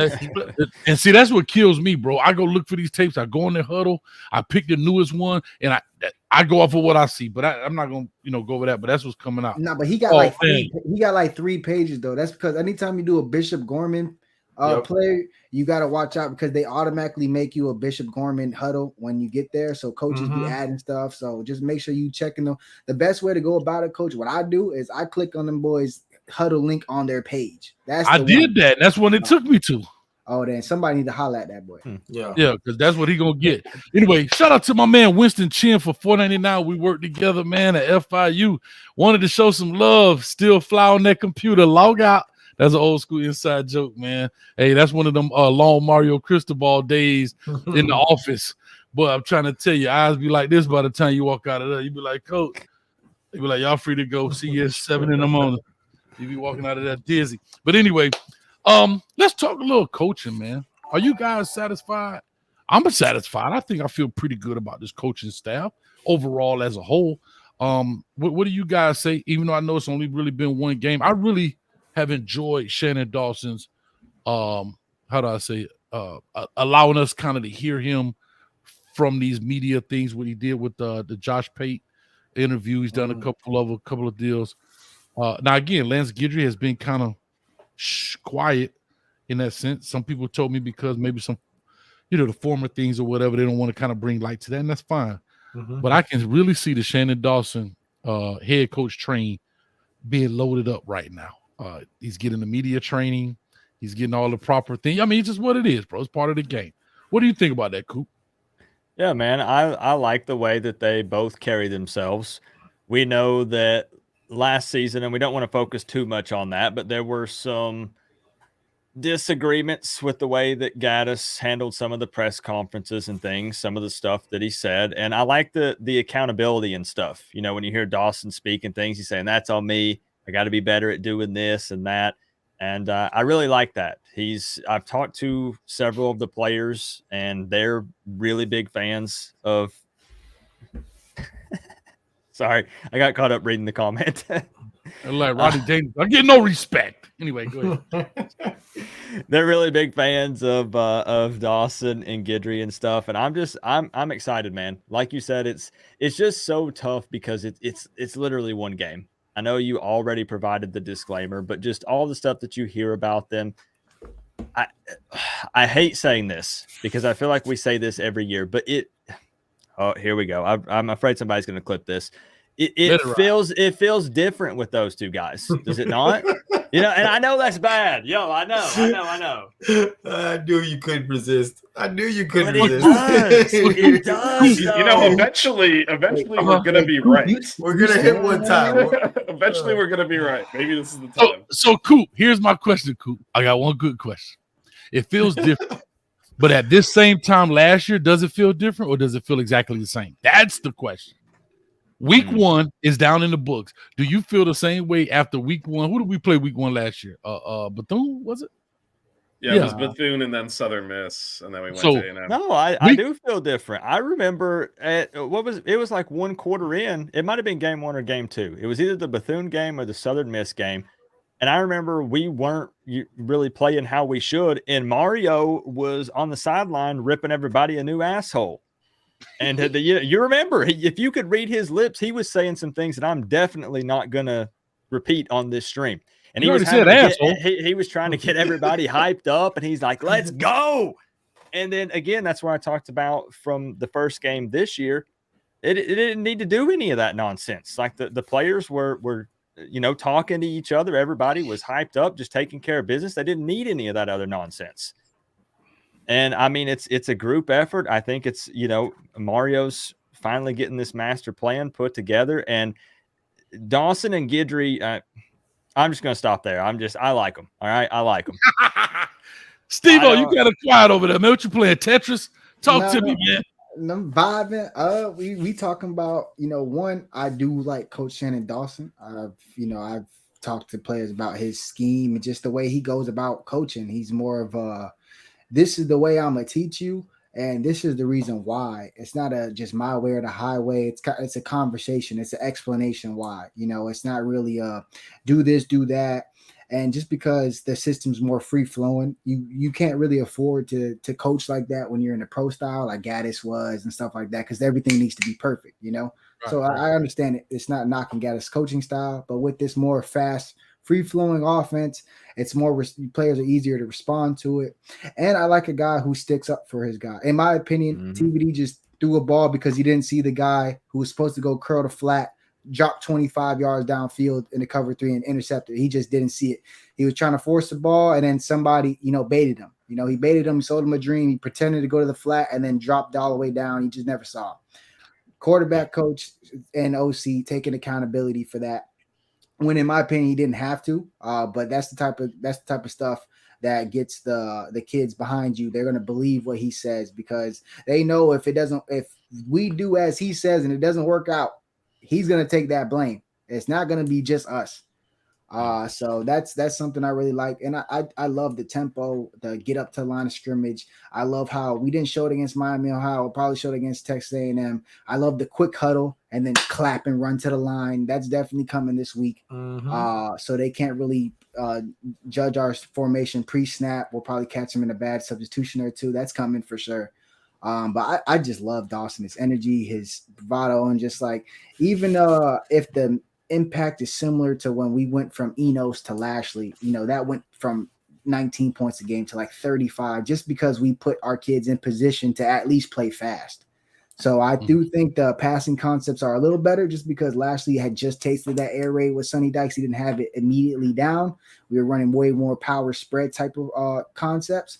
So I think it's going to be all hell for Dawson once this thing gets rolling. And Gudry, I like him. I like a coach who talks like that in an interview. Like you hear when he was talking about, and they asked, like they were basically trying to say, yo, why is Couch getting cooked in the middle? And he's trying to say, bro, he has like 3 run fits responsibilities. Like, he has inside help for a reason. It's supposed to be a catch and tackle. You have to give up something on the defense. And he went in about how the kid was from Louisiana. I like the way he talked. He's smooth. He cool, bro. Like he won me over, to be honest. You don't mess with those Cajuns. When they get worked up. Raging Cajun. And Steve, you know what's funny, man? As we both do breakdowns and stuff, and I did the good, bad, and ugly. I don't know if you saw. Yeah. But I gotta give credit to that dang slot nickel, whatever they call him over there, the star. Maybe he's the Red Hawk. I don't know what the hell they call him. But he played that. Like, we can't take away credit. He played that. Did you see the fact of, he's supposed to be the curl flat, but there was no flat. So what he did was he flipped and found the crosser. Like that. That's some next level. He passed off X. So he saw the concept coming because he passed X Correct. off. He passed X off and he flipped and found. And that's how a lot of people teach crossing routes. And a lot of people give the crosser to the Mike Backer I know we're getting real coachy here, but leverage-wise, you're never – I remember watching Michigan because I remember coaching Devin Bush and had the kid up there in Michigan. I would go to these games, and I'm watching Devin Bush, who, remember, he's a middle linebacker. When we was at Flanagan, this bitch was returning kickoffs, dog. Your middle linebacker is the kick returner, bro. Yeah, we different. Hear what I'm saying. The middle linebacker is the kick returner.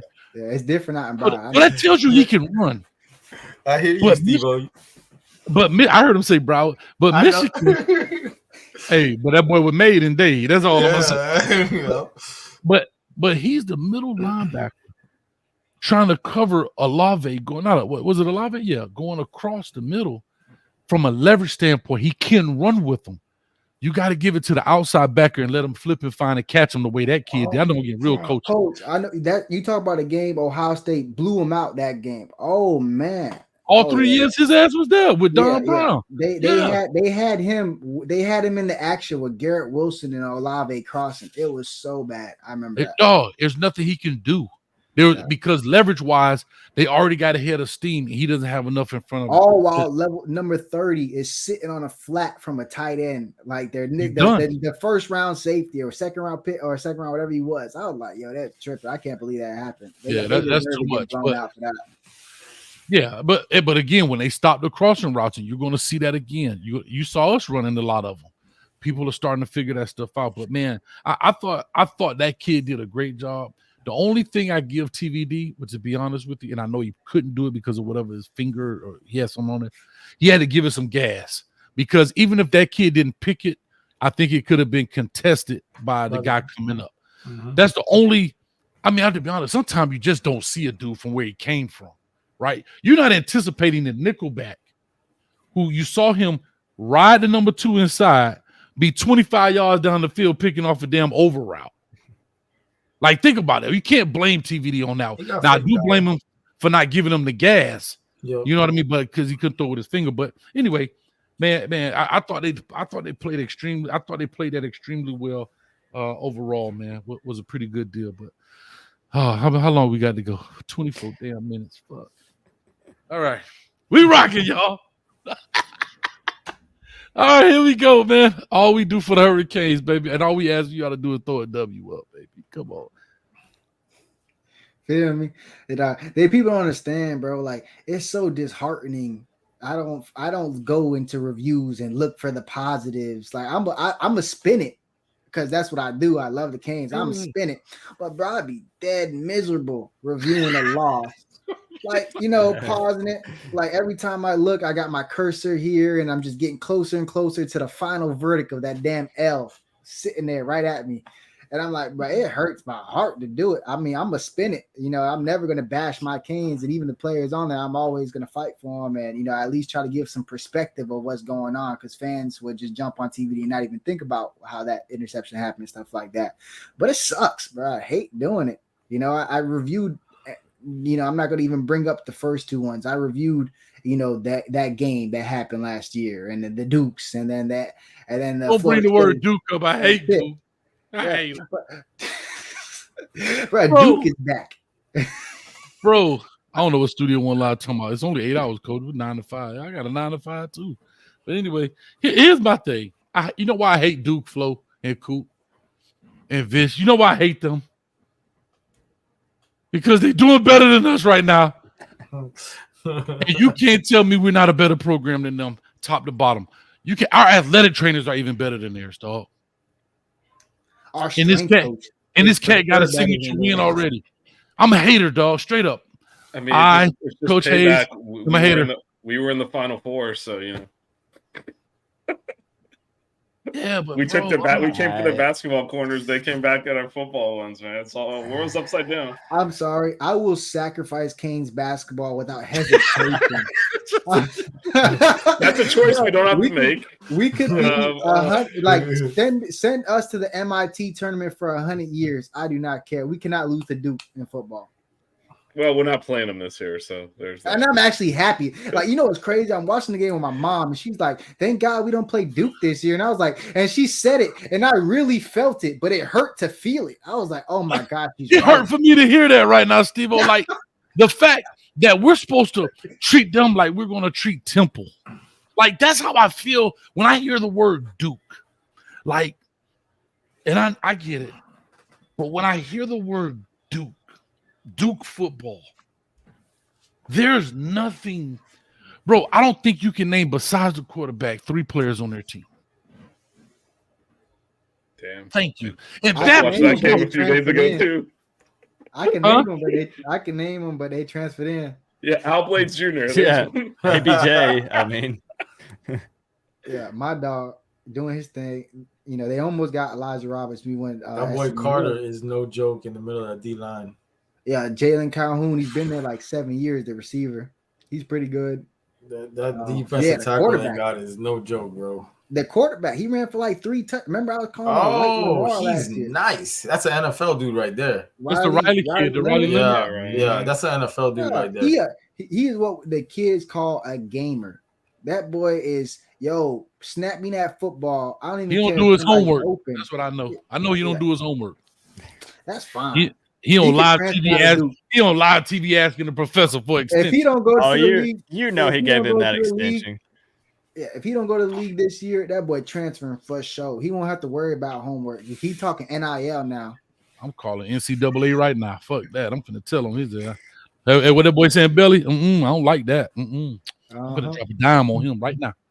Yeah, NCAA, this you? Yeah. Nah, that boy ain't do his homework. He ain't about to do a damn thing. Yeah. Nah, he can't play next week, the week after that, and the week after that. That's right. All right. Call me back if anything changed. All right, bye. All right. I'm making sure he ain't playing no more because I'm tired of it. Bro, I'm just tired of like these no-name programs, bro. Like, these are like the no-name program. I'm not, I am down to Duke because it's Duke, bro.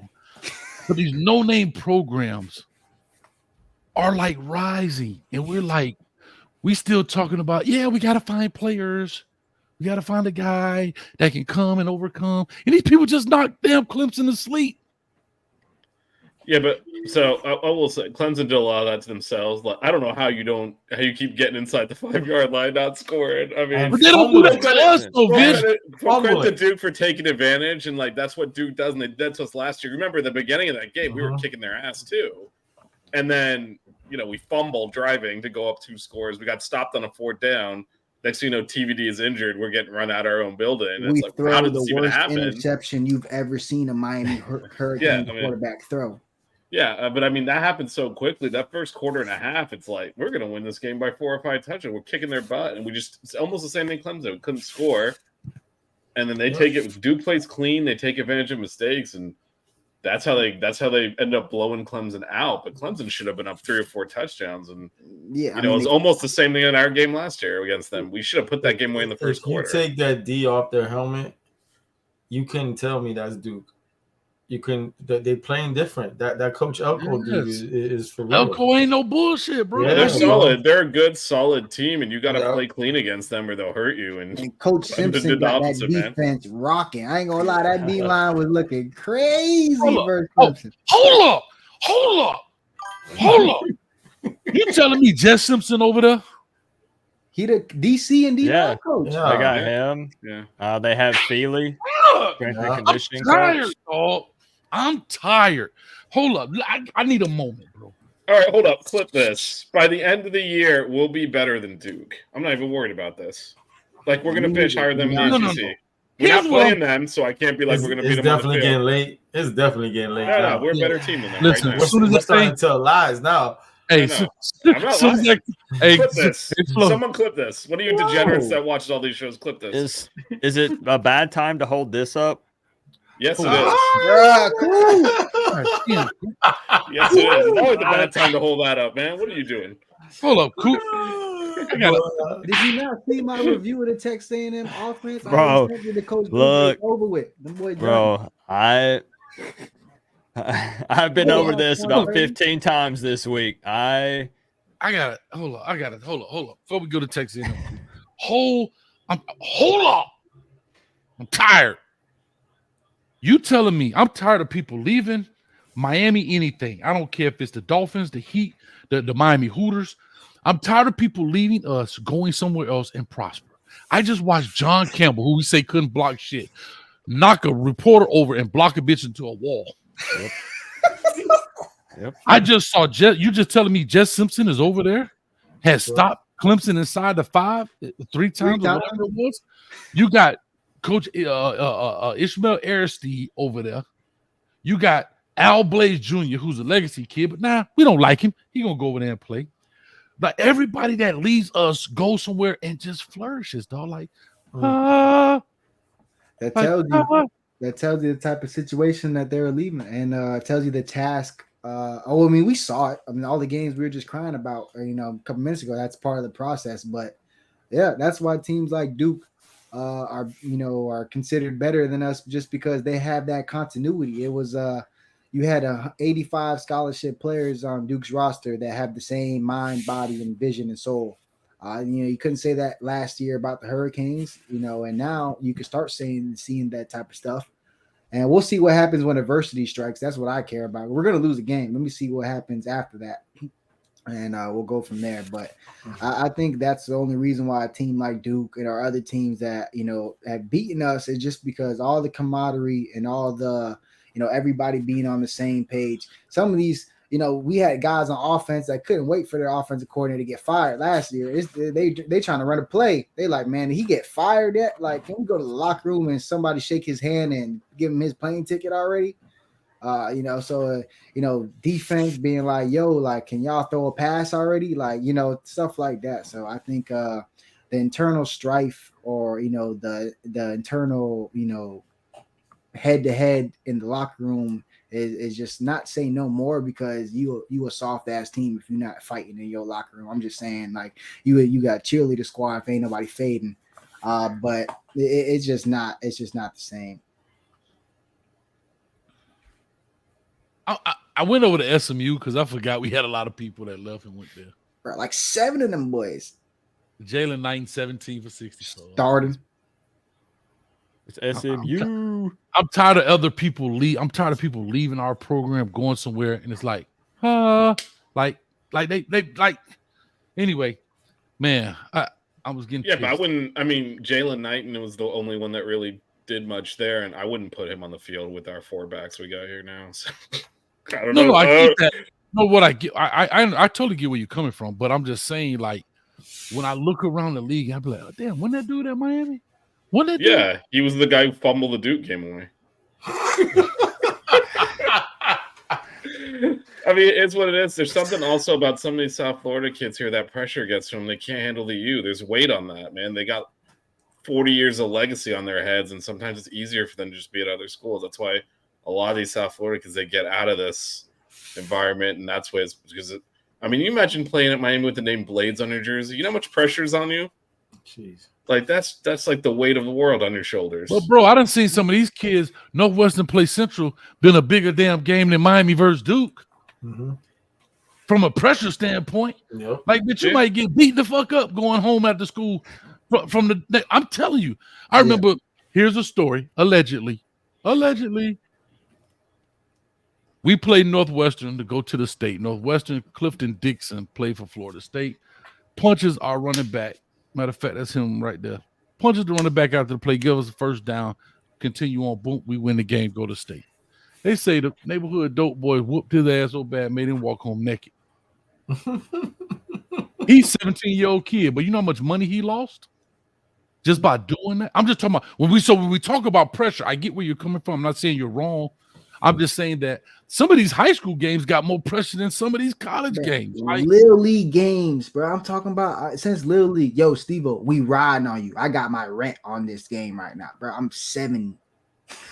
Like, it go like that. That Little League game, bro. Like my 2 Little Leagues got shut down because of the gambling and all that. Like there's more pressure on Little League and high school games because it means so much more. Like it be like that. The crazy class we got from 08, the Ja'Cory Harris, the Aldarius, that whole class. Bro, I used to go and I would travel across county line, and I seen them play plenty of times. And they beat some of our powerhouses over here up north. They beat Ely on us one time. That was pretty bad. I ain't gonna lie. That was part of that was a W of one of the 30 games for Ja'Cory. But bro, people was going up there, bro. I got 10,000 on this game. I got 5,000. This is non-tax money. This is dirty money. On the sideline, like your mama need this light bill, and it ain't going on if y'all lose this game. Like it's over with. The pressure of some of these games, people really don't understand that it get carried away. A real deal. Like, starting from Little League. Like it's bad. Like my homeboy's dad used to run the Fort Lauderdale Hurricanes. Man, they shooting dice in there. They call it man. They doing over and unders in there, bro. There is no pressure like playing down here because it means everything to everybody. No, I see this. Bro, I tell you this. Go ahead, cool. Go ahead. No, you go ahead. Go ahead. No, I'm just saying. I seen a dude. How you gonna rent somebody mama a car for a year? Huh? You better keep playing. We got the car rental for you. Got the rental car for the whole year. Man, but guess what that means? The reason we rented for the whole year, you know why? Because you mess up this week, we taking it back. Ain't like I bought it. Take it back to the Hertz rental car place, and it's done. Like people don't like. I get it, right? It's college is different. We're not trying to do that vision. And I get where you're coming from. You're 100% right. I was just saying, like, some of this stuff is like, bro, it's fucking Duke, bro. Yeah, man. That's the tagline for everything. So it is. It's Steve-O, that's like saying, "Oh, you at the crib, dog?" Like, and I don't, hoping that's Coral Park, bro. Yeah, nah. Like you ain't taking no damn L to Coral Glades, Coral Springs, Coral whatever the hell it is over there. Coral Gables, nobody. Yeah, no. Well, Coral Gables, you might catch an L or two. Don't cross that county line, man. That's like losing the Master Academy, dog. Yeah, most of y'all don't even know what that is. That's my point. Yeah, I just once you put academy on it, and it's not like it's a mad school, dude. Academy, I knew it was bad. Master Academy is Marine and Science Technology. Home of the Makos. Them boys swimming in points. Christ, you better come ready to play some defense. I'm at 9 minutes, guys. I'm telling you, as soon as it crack 8, boy, I'm out here. I appreciate y'all hanging with me, man, for the longest, man. I don't know why I punish me. I feel like one of these marathon runners that's like, you do the crazy marathon, and like at the end of the day, you get like the little, like here, take your little medal, stick it on your chest. That's how I feel. Like this is bullshit. Man, you've been going since 4 p.m. This ain't a marathon, fam. This a triathlon, boy. But anything. Coop, you ain't got no interesting stories? Somebody. We got 9 minutes to talk. I feel like one of the Mr. Beast videos where you got to keep your hand on the plane. You got to keep your hand on the plane to win it. I want to talk about the. I was working all day, so I didn't get to hear like what the overall consensus has been with this Miami Texas A&M game. Like, has it been primarily Miami dubs? Like, what's it? Oh yeah, everybody talking about yeah. I'm we talking cash shit, Coach. Cool. What's up? We is not scared. What about Dono? Last year, Dono predicted an L, and he caught a lot of flack for that, and he was the only one that was right. I'm pretty sure. Can I be honest? I did not ask him. He was the very first guest at 4:30, but I did not ask him. I'm talking about shaving the dog, bro. Like, let's shave Lassie. Like, we win this thing, shave Lassie. If not, you can pluck Sebastian. That's Can I be 100% honest with you? Yeah. These numbers were flipped, and right before I recorded my preview video, I erased them and flipped them this way. So how'd you get to that number? So talk to me. What happened before you? If you could talk about it, I know you don't want to look, because I know, like we ran the ball a lot last week, but we've already talked about it was raining, taking what the defense gives you, all this stuff. I think I could be wrong because we don't really know for sure, but I just think that it's going to be a situation where we feel like we have to come out swinging. Possibly, I mean the Texas A&M D line is going to be a whole different ball game. They're pretty athletic, they're pretty deep. They got some big, strong guys. They got a lot of bodies they can rotate in there, and I think we're gonna have to throw a little more. I think it's going to be a situation to where Bobby Petrino.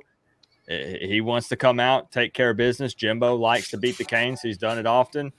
I think it's going to be a situation actually where it's a pretty high scoring game. And I know I'm kind of in the minority with that though. But all right, I just want to say this: CW for $5. He's a Howard Bison. That's our Robin. 8 hours, Coach. If you would spend 8 hours researching colleges, you wouldn't have ended up in Hampton. You know what? Go slap yourself. Just know this: you are a son. I'm gonna leave that right there. Anyway, well, I know it's an unpopular opinion, but if I'm being real and I'm not trying to give myself an excuse, I swear I think this game is a coin flip. It could go either way, huh? Yep. What's the line right now? Anybody know the line? 4. Yep. 4 or 4.5. It's hovering around there. Yeah. Yeah. I mean, you're right. It opened at 7.5. It's moved Miami's direction. I would hope so, because common sense is going to prevail at some point. But we do have to handle business. I mean, I'll never predict a loss because I have to review that shit, and I'll be the first one to tell you how bad it was after. So I'm always going to say a win, and then I'll just pay for my sins. I take a neutral stance when I predict the scores. Like, Cane's pride's got to go to the side. I know that's not a popular thing to hear, but that's how I have to do the predictions. Now, if you want to ask me, cool, hey, Cane's pride, like, how you feeling? Bro, we're blowing them out. Like, I'm talking, we win the coin toss, we elect to receive, and we march down the field, and we put it in the end zone, and we straight flex on them all game. We run away with it. Man, we're just beating and battering those guys, taking care of business, and it's Notre Dame 2017 all over again type of scenario. That's what I want to say. But the problem is I'm trying to, trying to build some credibility, got a reputation and stuff online. I got to set the Canes pride to the side, and I just hope that they prove me wrong. I hope I eat my words. Yeah, I'm gonna keep just paying those sins forward on reviews because I can't do it. I can't just sit up here and tell you, man, we gonna lose because I do not fear Texas A&M. Oh, and I don't. I know the team doesn't. I mean, if you want me to be honest, if we're looking like, I know they're gonna talk about talent on paper and stuff and all this. I think we're the better football team. Really, like, I truly do. So how do you have us losing at home then? Bro, at this point, I got to see it. Like, yeah, I got to see it from them too. They went 5-7 too. It wasn't just us. I'm not buying the Jimbo hype, but Jimbo's back's kind of against the wall here. Like, it's year 2 for Mario. Jimbo's been at A&M for a while. He's getting paid a lot of money. If they come out and they're hyping up, Wigman is a potential Heisman caliber quarterback. Oh my gosh, they've been attacking me. I've been verbally assaulted on Twitter for the last 4 days. Bro. You gotta understand, dude. You gotta understand, Texas A&M might be Hey, Texas A&M might be 5. Texas A&M might be 5-7, but they ain't lose to Duke. And No, look, they lost to I App don't. State. What are we talking? Like, I mean, Look, I don't agree with them. Like I said, I think we're a better football team. But man, again, I go back to we got to prove it, man. Like we've been nothing but talk for too long. I got to see it. They think they quarterback is that? Yeah, I can show you the DMs. I can pull them up. You actually checked kind your of waste. DMs. Kind of No. Just that'll be time wasted. Just I everybody had to do bow that their for heads Melissa, man. and pray. You know, just bow your heads and say a prayer for that guy. Because The number one response to me has been, we hung 52 on New Mexico. You could only muster 38 on the Redhawks. How the hell do you think you're going to score 30 plus on our defense? They're comparing New Mexico and the Miami, Redhawks. Ohio. Yes. So yeah. Just tell them your quarterback threw 3 horrible balls that I myself would have picked off, let alone freaking DP or TC or Devontae or Cam, for crying out loud. I would have picked them shits off. So, like, no, them things were so underthrown. I'm telling you right now, we booking this quarterback. I cannot believe. I need those ats because I'm coming at him. This quarterback is not him. Like, I could tell when somebody's that guy, and I could tell when somebody is a little boy. He is not that quarterback's name is Timothy. He is not Himothy, aka Little Timmy. Yeah, and we gonna I'm not gonna fake the vibe. I'm not. The arm strength was cool. He had one great out route that was actually really good. But the man throwing off his back foot all day, bro. The man throwing corner routes as outs. The dudes are shaving their routes, bro. Cam is picking that off, my G. Like number 5 might have 5 interceptions with this quarterback. I'm not with that, bro. Like I'm sorry, but I did the offensive preview for him, and I respect and I like the schemes and stuff, and there's a lot of that shit recycled Louisville stuff. I'm being real. Steve right here, bro. Let me. I'll start an Excel spreadsheet after this stream, and I'll send you the ads.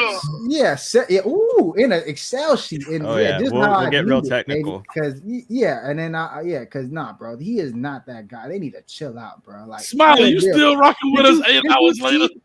If y'all seen my review of the Texas A&M stuff, bro, the man threw a seam that was like 10 minutes late, bro. Cam could have went to the crib, got dressed, came back, and then still picked that thing off, bro. No, bro. No. Well, Steve-O, guess what? You got literally 40 seconds, and it's going to be 8 hours. So listen, I'm going to do my conclusion now. I love all y'all boys. I love my Canes to death. I appreciate y'all hanging out with me, man, on this crazy journey that I call YouTubing. YouTubing, you get it? Man, I do appreciate y'all. I will be at the game. I'm going to go try to get some rest. I got to remember to call out of work tomorrow. I ain't feeling too well. So I can make it on down there to the crib, man. And I'll be down there Friday. We're going to have a good time. Saturday, we're going to be in the parking lot. We're going live at 1:30 p.m. before the game. Because we got to kick some butt, man. I'm telling you. I don't even know what an Aggie is. Get that crap out of here. You understand me? And we're going to give them the business. So with all that being said, man, I do appreciate y'all. Thank y'all so much, man. I support y'all. If y'all need me anytime, just say, Coach, come through. And I'll be right there for you, baby. I don't know what else to say, man. Y'all want to take another picture? Cool. All right, take another picture. I'm done with it. I'm about drunk as hell. Off the cane. The cane juice biting, though. I'm telling you, got to try it. And we are officially 8 hours and 27 seconds. Look at it. Just gave me a warning. Your thing about to shut off. Get out of here with that thing, man. All right, y'all. Appreciate y'all, man. I love y'all. And Coach got to run, man. Thanks, Peace, Coach. love, and hair grease. Thanks, Coop. Thanks, Flo. Steve-O in the building. Vish, thank you, man, for hanging out with me, man. But all that being said, I'm out. Catch you at the 50-yard line. Go Canes. Somebody pass me my cane juice. God